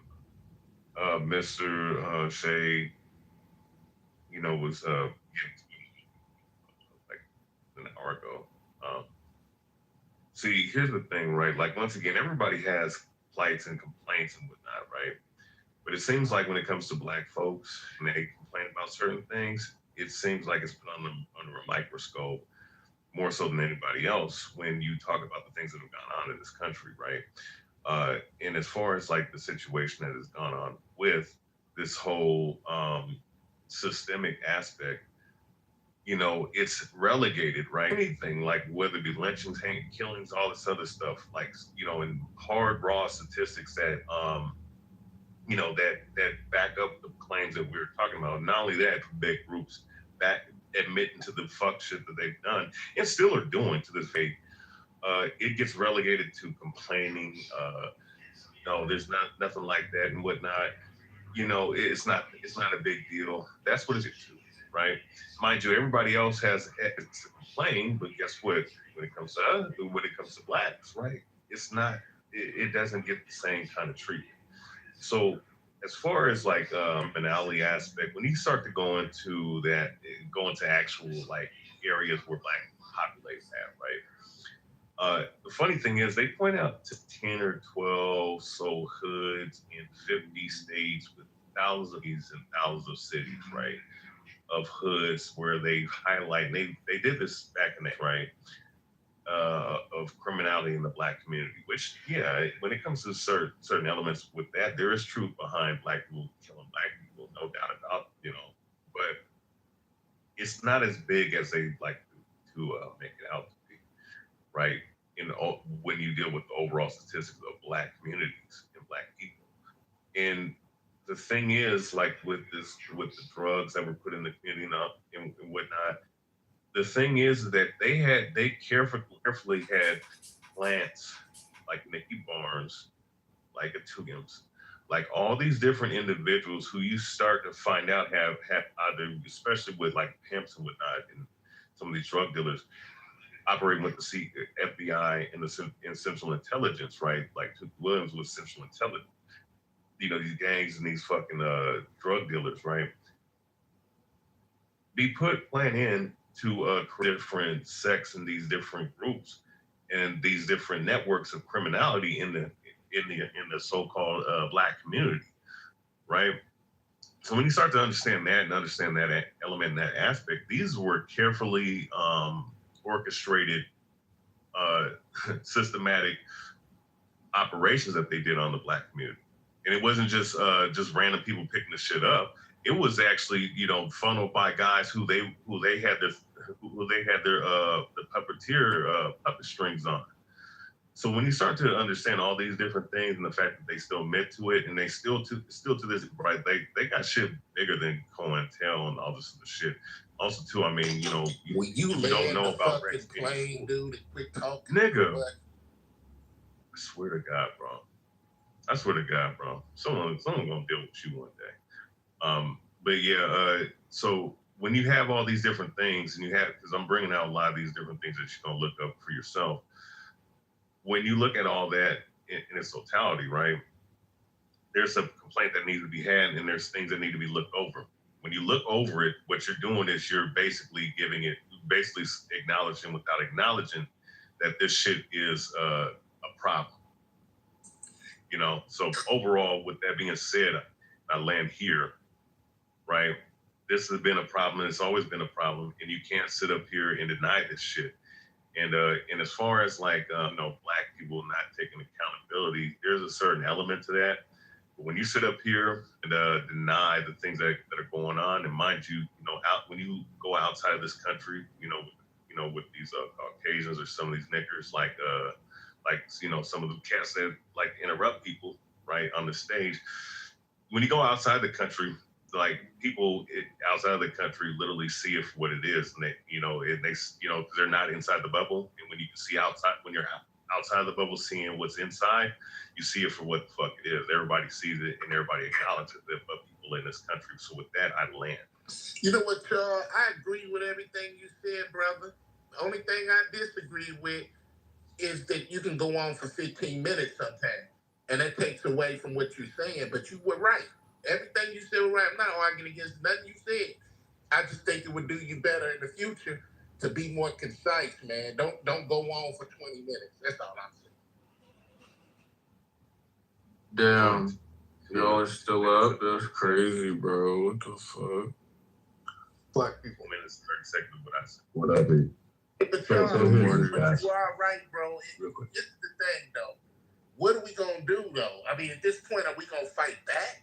Are we going to come with some solutions? Because it's starting to sound like, to me, we talk more than we do. And that's why this shit keeps happening. Like, when we talk about these hangings, I know a solution. But for some reason, we're not doing it. What's your solution, mister, for the hanging? My solution is this. Eye for an eye. Yeah, I'm curious, too. That's mine. So you think we should start handling white How people? How would they feel if some of their people started turning up in that situation? So are you saying we should start hanging the white people too? When we know the victims, when we know who murdered the victims, like let's use George Zimmerman for example. How is this man still walking around is beyond me. That's the example that I could use. It's one white man though. That's not all white people. No, listen to me. That's the point. He's Latino. We are so quick to turn guns. Let me Hispanic, yeah. We're so quick to turn our guns on each other if somebody step on your shoes the wrong way. The fact that this motherfucker is still walking around lets me know we're weak in that sense. Because there's plenty of so-called tough niggas that are killers, and Dracos, 223s, bandos, that talk all this shit. But yet in that city, he's still walking around. Where are they for him? I think so. That's my point. My point is, once they start getting taken out the way they're taking the innocent victims out, this shit would minimize. It would stop. It's like asking a school bully, right, for your lunch money back. What is asking gonna do? You gotta take your shit back. You got to fight the school bully. You got to hit him with a bottle. You got to do something to get your lunch money back, or your ass is just gonna take your lunch money every day. And that's why I don't understand niggas right now with this fear of them. They're human, like they bleed just like us. And I'm not saying go out and start a war. I'm not saying that I'm full violence and none of that. I'm not saying that at all. But when you know someone has done something heinous to your people, or if you knew someone who hung one of these kids, and you know the family members of somebody who hung them kids, how would they feel to see one of their family members in that same situation? I'm not saying, that's my point. We talk, we get on these platforms and we talk like what they do to us. Well, do something back. That's it. If you got an issue, do something back. Because you're talking and your peace treaties and you're holding hands, and it has not worked. So you basically are. The only way, and this is what I'm landing on. And this clubhouse, like I said, I'm not promoting violence. I'm not doing that. But I am saying, how long are we going to keep letting people do this to us with no type of repercussion whatsoever? Yeah. But on us, we'll do it in a heartbeat. We'll make rap songs about it. We'll piss on the ops' grave. We'll be the toughest niggas in the world on us. But when the other opposition, the real ops, is doing this shit to us, crickets. Niggas won't say anything. You are. That's why it keeps going on. Hold on, that's why it keeps going on. That's why it's going to continue to go. That's why nothing will ever change until we say, look, we're not going to have this no more. Let's start with with give you what you're giving us. Let's start and with that's my question to black but men, he is if I'm being actually honest. advocating for, like, you are actually advocating, like, you could just say it, it's okay, right? I'm like advocating for defense. Right. We're not So the you're one saying an around eye it. for We're an not eye. hating When white I hear an eye for an eye, that means I have like not seen one white person getting hung. all right, hold on. I heard you. All right. It's very clear what you're saying, right? There's Yeah, there was a hanging white black guy that people was doing what hung. they're doing to black people. So there was several white people hung. So right, we just so don't talk about it. I know in the last month I've seen at least 5-6 people getting hung. In the all right, so why are you like like baby stepping on it. Why don't you just flat out say that niggas need to start hanging white people too? I'm just saying niggas need to do something. I'm not saying it got to be that. I'm just saying I use Zimmerman as an example of a nigga, a white man, a Mexican. Well, he's Hispanic. Yeah, but whatever the case is, it don't matter what race it is. My point is, if you know this person did this heinous act to your people, and the courtrooms have done nothing, the nigga raised millions of dollars on GoFundMe at one point, and all of this shit, you're getting rewarded for it, but yet you're still alive? Make this shit make sense. Right. So if you can't, if the courts is not working and the voting shit is not working, or all of the things that you're saying that it's not working, obviously what you're saying is we need to start killing to take his ass out and hanging them too. So I just feel like you should just come out and just don't say, "Oh, I'm not promoting violence and I'm not doing," because yes, you are. That situation right there, I don't even know what city. Was he in Florida? He's in Florida. Okay. There's so many goons in Florida that talk this tough shit all the time and they rap music. So many goons and flashing their military equipment online on Instagram. Right, I agree. One of them, hold on, let me say this. I'm not talking about the ones that are law-abiding citizens that ain't killing shit, that ain't on that. But I'm saying, where are these so-called goons, these so-called tough niggas, these so-called gangsters to take him out? Why is it only that we feel comfortable in only taking each other out? That's all right, I'm and that's saying. I get what you're saying. I'm just saying stop baby footing around it and just say that you're advocating. Yeah, you might as well just get to I'm not telling the someone who's an honest citizen who works a job to go kill Zimmerman. I'm not saying that. Or to hurt the dude. But I'm saying if you're on this tough shit, you're on this goon shit, every song you do is about how many niggas you done drilled on, then why is it so hard to do it to him? Why is this dude walking around in Florida with all these goons? I know plenty of them down there. Why is this dude able to walk around? There's a complex we have to address with us to where we feel like it's okay to kill each other. And they kill each other too. Don't get me wrong. I hate that term black on black crime because when a white person kills a white person, then that would be white on white crime. I hate when they do that. But I'm saying it is. We have to get out of this complex where thinking it's okay for us to hurt each other, but let other people hurt us with no repercussions. But murder is not based on race. That can be part of motivation. The thing is, we don't have to shoot them. We don't have to hang them. All you do is get them, kidnap them, strip them naked, and chain them in the sunlight. Look, man, I've been saying this because here's my thing with black people. And Mister, you were kind of I hear what you were saying, but you was kind of alluding to something bigger, but you just didn't want to say it. And it's two schools of thought that I think. Now, the first one is, okay, black people, we've been disenfranchised, X, Y, etc. Let's take back the country. Now, let's be real. And Mister, you know this to be true because you said it. That's not gonna happen. Black people, we not gonna collectively bust a grape anytime soon. So let's just X that out. What's the other option? Continue to assimilate, right? Or you build your own, where we can set the rules. But see, that's a whole we got so many FBA so proud to be black people in this country where they just can't fathom the idea of possibly, I wouldn't even say expatriating. I would say have your American citizenship, but possibly have something else. But we don't even want to do that. Some of y'all. So this conversation with trying to bridge the gap between white people, I don't even think it exists.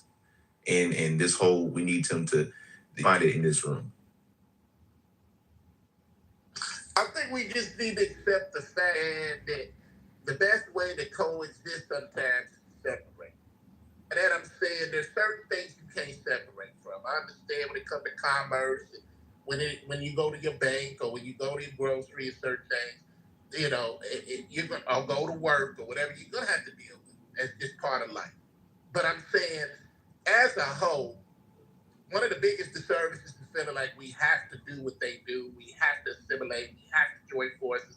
we have to unite with all these other people. No, we don't. Yes, we do. We can just fine. Yes, we do. If we just concentrate on us. Every racial group in this country that comes into America has to adhere to some level of the white male hegemony. That's just what it is. No, this is what I'm saying, and this is what I'm getting at. I'm saying there are certain points of life where everyone has to deal with each other. It's just life. Like I said, with work, you're gonna have to deal with people of different cultures, different ethnicities, different races. It's part of life. School, you may or may not have to do that as well. But what I'm saying is, expecting this to be a harmonious world where people are looking at you and thinking they gotta treat me a certain way. No, they don't. And we don't have to treat them a certain way. At the end of the day, we always use the term human race. But where I always used to slang race is then everybody's in a race to the top. And they're not thinking about anybody but getting their tribe to the top. You look at the Mexicans, very rarely do you see a Mexican person hiring a black person. Hell, for that matter, barely ever hiring a white person. They're concentrating on leading their clan to where they got to get them. Chinese the same way. So why is it a problem when we talk about white and black? It's just simple, man. Everybody want to take care of their own. Problem with black people is we're expecting other people to have compassion and empathy for us. They're not. But the even bigger problem is we don't have enough compassion and empathy for ourselves. That's where the shit gets sticky and tricky at. The stickiness and trickiness is our people are so broken right now to where we can't even half the time get on the same accord on shit. That's why we're where we are. It ain't because of what anybody else is necessarily doing to us. It's how we're allowing them to break us. We're allowing them to segment us. We're allowing them to break us apart to where we're trying to think like them instead of doing us. We got to stop trying to be equal to other races that don't give a fuck about us and start focusing on how can we be our best selves. How can we do our own thing without the need of them? You can't do that in America. Look, no, mister, stop. So I'm so fucking serious about this shit. No, black people, you cannot have this romanticized, I want to have black America in white America in America at all times. We tried that. It does not work. Not to mention the black population. My thing is either you assimilate, we keep fighting against oppression, i.e., using the systems in play, using our politics, things we've been doing. But this whole unionization of black people and white people in America to where it's this black America or little Africa in America, that shit don't exist. It's never gonna exist. Why do y'all keep doing this? You niggas y'all need passports. We need to stop trying to make this whole you can't do it. The whole Constitution they would have to write over. Essentially. My thing is, why are we tripping on a small percentage of our own population? Don't you guys know that most black people are middle class? Brother, it has nothing to do with class. You know what I'm saying? Don't you guys know that? I think they want to make changes in the government, but that would mean going over the Constitution and rewriting that because the Constitution would be make your own. Or make your own, exactly. The fuck? We want to, black men specifically, want to piecemeal this America situation to where we can make our own black utopia in this shit. When literally every indicator says it's not possible. But what's wrong with us? But what's wrong with us doing shit on our own? As long as we're against each other, destroying each other, everybody okay with that? Now there's nothing. That's a personal. You got to work that out in your own community. That don't have nothing to do with Harry, Beaver, Matt. Working together and trusting each other. That's gonna come from within.